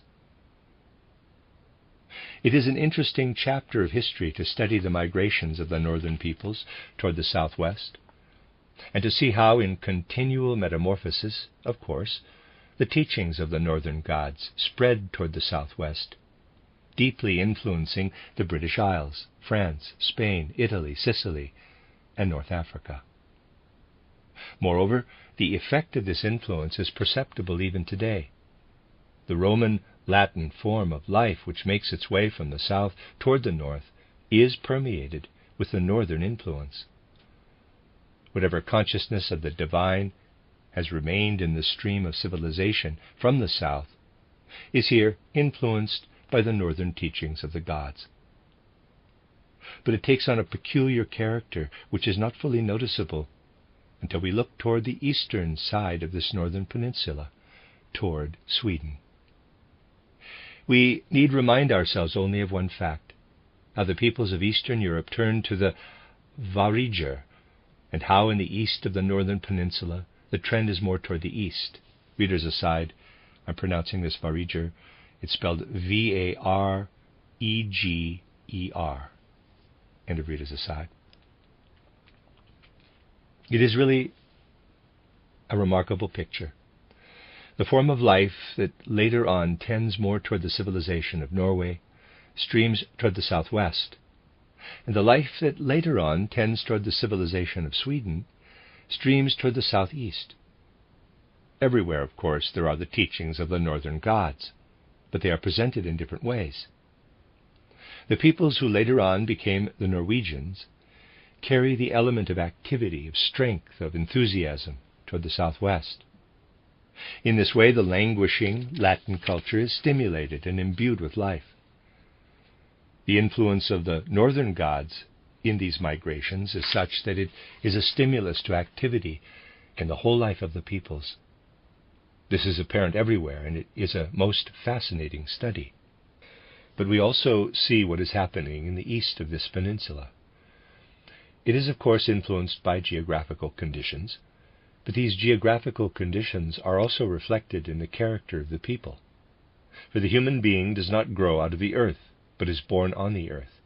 He comes down from worlds of soul and spirit, and there is a real difference between being born as a Norwegian or as a Swede.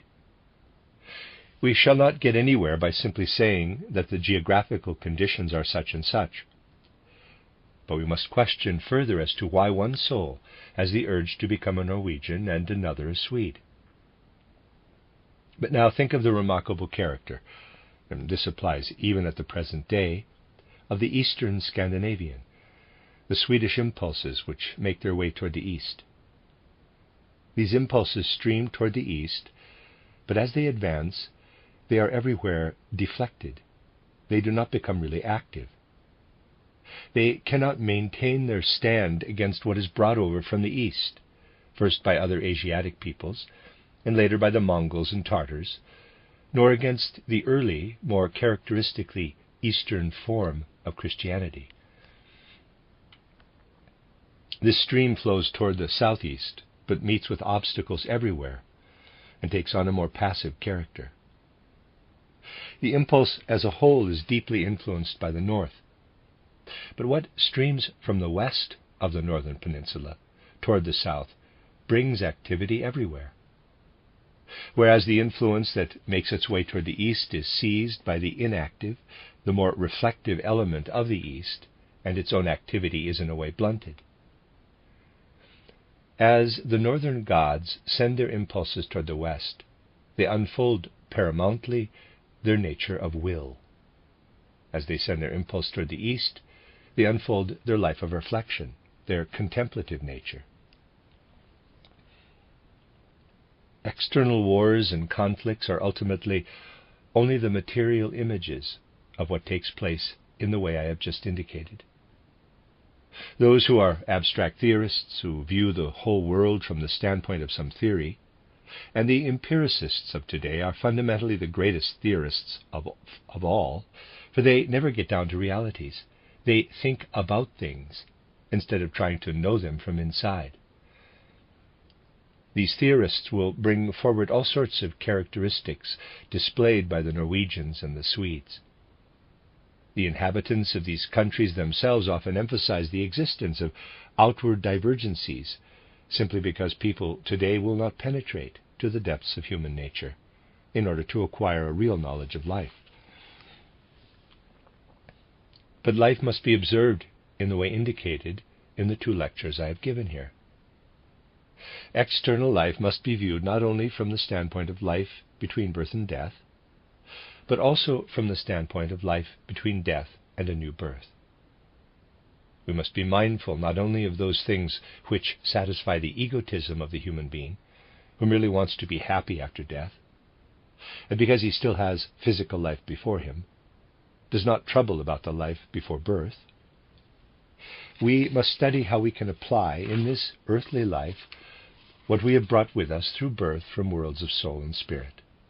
Then we begin to see that there are connections in the life of men and in the life of the peoples, which are only revealed when we perceive what man is and has become through many earthly lives, when we have knowledge of the periods he spends between death and a new birth.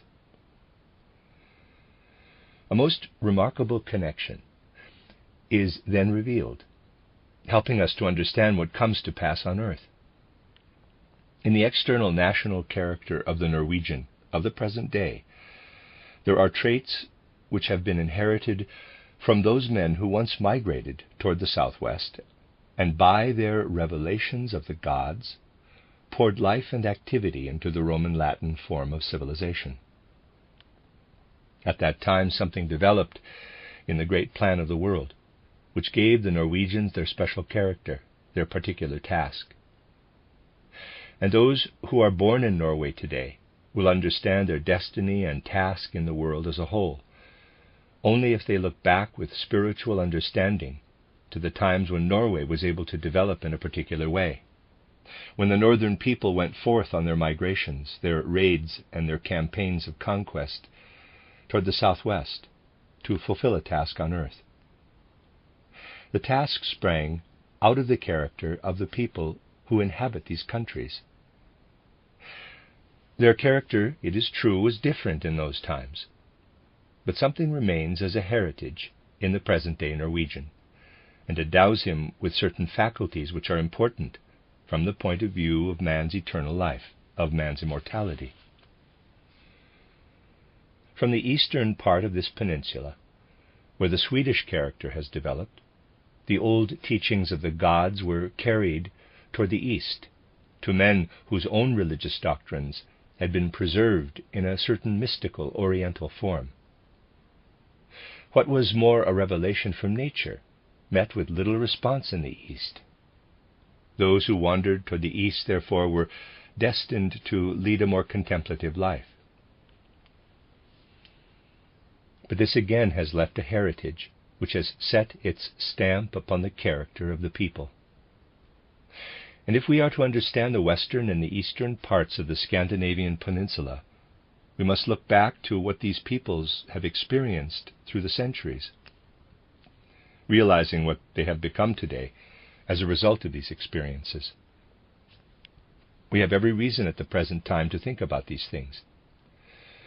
It is, after all, quite easy to realize in an elementary way that spiritual forces must be working in the world, in the whole international course of events, in the whole racial life of man, and that the missions of each particular people must be understood in the light of spiritual knowledge. Now, when the power of supersensible cognition is brought to bear upon this connection between the tasks of the modern Norwegians and Swedes and the course of their historical evolution, remarkable things come to light.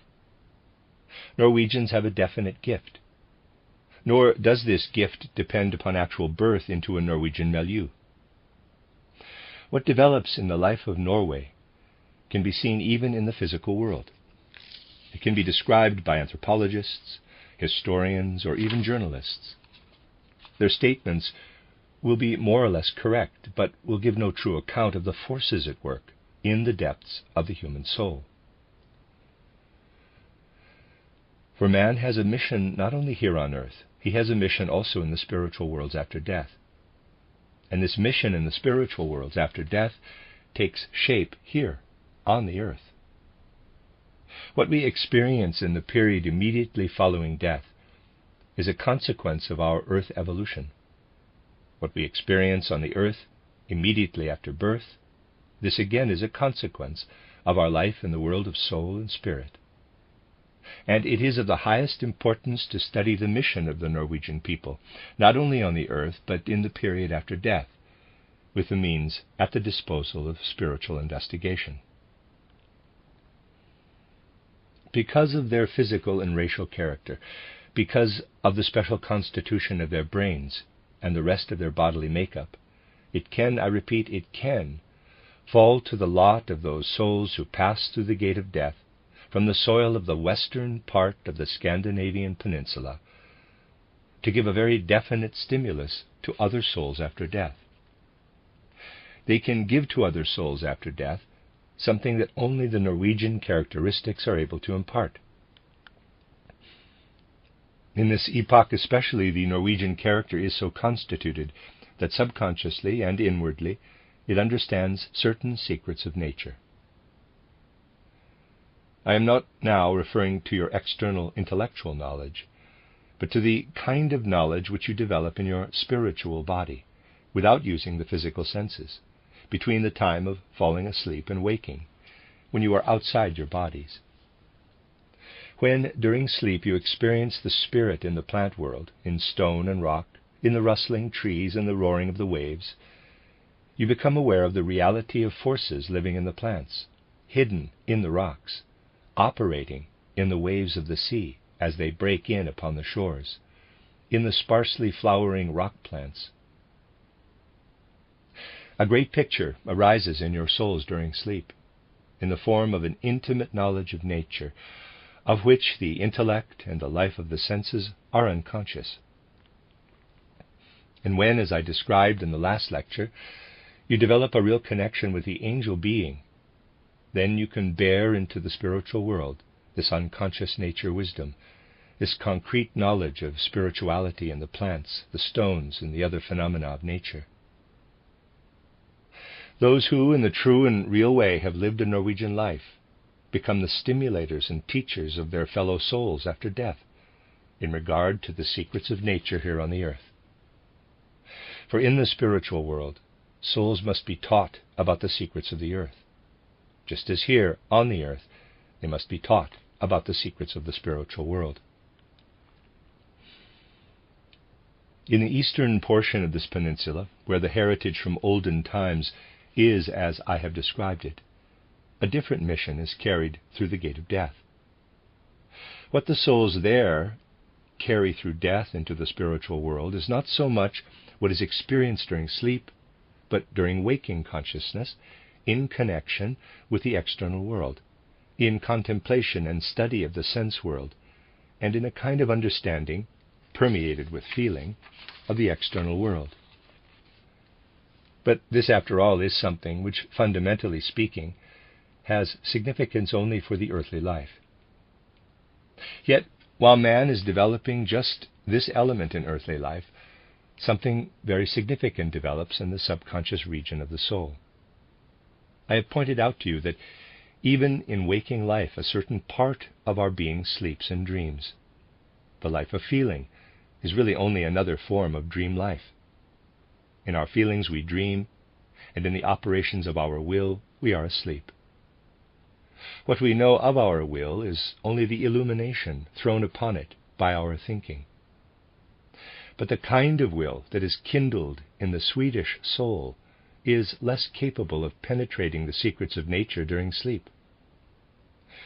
What enters the Swedish soul more unconsciously, in the life of will and of feeling, during contemplation of the outer world, and in the operations of intellect and reason, that is what is carried through death.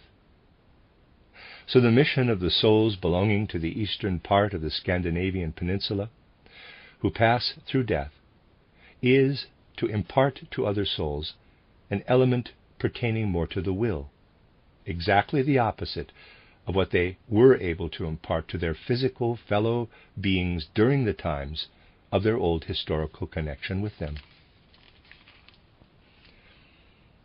Let me put it like this.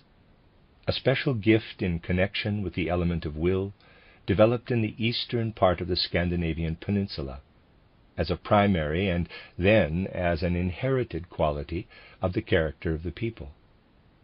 The people of Europe have lived a long time without asking in this concrete way what they really have to do after death, for they have contented themselves with the egotistical answer, "We shall be happy." But if the world is to be prevented from falling into complete decadence, this egotistical answer will not suffice. It will only be possible for men to lead a true and proper life when they are willing to accept the selfless answer, when they not only ask about the happiness in store for them after death, but when they also ask, "What am I called upon to do in view of my particular situation in earthly life?" Only when people are willing to frame the question in this way will they put their situation in life to proper use, and so prepare truly for their mission. And then the preparation will no longer be difficult. The 2 lectures, indeed the 3, which I have given you here, are all connected in this respect. In view of this special mission, it is essential that the spirituality in the anthroposophical attitude to the world should be understood here in Norway. For when you consider that it is a specific task to create out of the subconscious life a natural science for the next world, however paradoxical this may seem, it is indeed so, then you must deliberately and consciously prepare your life of feeling in such a way that your souls, while you sleep every night, are not unreceptive to the knowledge of nature, which should be infused into them during sleep. But the bodies of today are not always a help in this process of preparation. The souls of the northern peoples are, through ancient heritage, fundamentally fitted for the spiritual world. Here, above all, the bodies must be influenced by a spiritual form of culture. And now a great question arises, which can be illuminated by comparing the mission of the peoples of Middle Europe with that of the peoples of the North. The state of the people of Middle Europe, if they will not accept the spiritual, was not badly described by a man who gave no thought at all to the possibility of a spiritual regeneration of humanity. Oswald Spengler has written his book on the decline of the West, that brilliant but thoroughly pessimistic book, although he has repudiated the pessimism in a subsequent pamphlet. Of course, it is pessimism to speak of the decline of the West, but Spengler is actually speaking of the decline of culture, of something that is of the soul. Without spiritual regeneration, the people of Middle Europe will suffer injury to their souls. But in this corner of Northern Europe, human beings cannot be injured only in the life of soul. When they are injured in the soul, their very bodily nature is injured at the same time. In a way, this is fortunate, for if the people of Middle Europe do not accept spirituality, they become barbarian, they degenerate in soul. The northern people can only die out in the bodily sense, for everything depends here upon the particular constitution of the body. The influence of a new stream of spiritual culture is profoundly necessary, for Middle Europe will degenerate, will become barbarian, will go to its decline if it does not allow itself to be influenced by the Spirit. The northerner will die out, will suffer physical death, if he does not allow himself to be influenced by the Spirit. And so what is developed here during physical life is connected with the mission of northern souls after death. They cannot fulfill their mission if they allow their bodies, which are so well adapted to spirituality, to degenerate. These earnest words must be uttered today, for the evolution of our epoch demands that men shall speak together of such matters. And it is for this reason that I wanted to speak to you from the general human standpoint, to say to you what a man says to his fellow beings on this earth, if he has the destiny of earth evolution deeply at heart. For those human beings who do not prepare themselves selflessly for an eternal life will not be leading their earthly life between birth and death aright. That is the thought I would like to leave you with. Those who feel themselves anthroposophists should realize that they are a tiny handful of people in the world who must apply all their energy to shaking a lazy humanity out of its lethargy and helping it onward. Those who hate anthroposophy today, this may be said among ourselves, hate it because their love of comfort and ease prevents them from being willing to grapple with the great tasks of humanity. They are afraid of what they must overcome if they are to transform their easy-going thoughts and feelings and experience something much more profound. For this reason, we see many a storm of opposition arising against what is taking place in anthroposophy and developing out of it. You too will have to accustom yourselves to violent attacks being made against anthroposophy or spiritual science by reactionaries of every kind, by all who love to saunter along their old beaten tracks. Those, however, who let this opposition deter them from developing their powers are not firmly rooted in the real task of anthroposophy.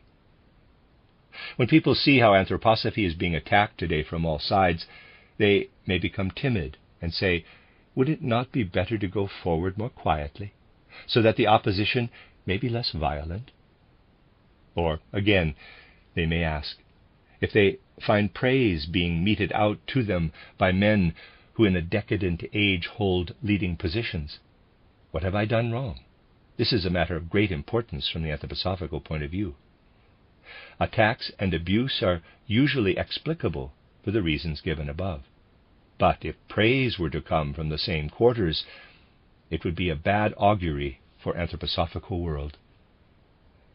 It is just because the opponents of anthroposophy today do attack it that we can be reassured, but only, of course, in the sense that we must apply all the more energy in order to introduce anthroposophy into the world, not out of personal idiosyncrasies, but out of a deep realization of the needs and tasks of the world. On this note, then, we will conclude. Let me express to you my heartfelt thanks for your active and energetic cooperation. I assure you that I mean it seriously when I say that separation in space is no separation to those who know the reality of the spiritual bond between souls. In taking my leave, I remain together with you. I do not really go away from you. I believe you can always realize this if you wish it to be so. You may be quite sure that there are already numbers of people who feel this bond, and who look with love in their hearts toward this region in the northwest with its special task, the importance of which is so well known to anthroposophy. I take leave of you with this love in my heart for those who feel that they truly belong to us, to our anthroposophical movement. May our next meeting, too, be full of inner strength that is necessary and right among anthroposophists. The end of Lecture 10, and as the end of the Collected Works, Volume 79, entitled Self-Consciousness, the Spiritual Human Being, by Rudolf Steiner. 10 lectures.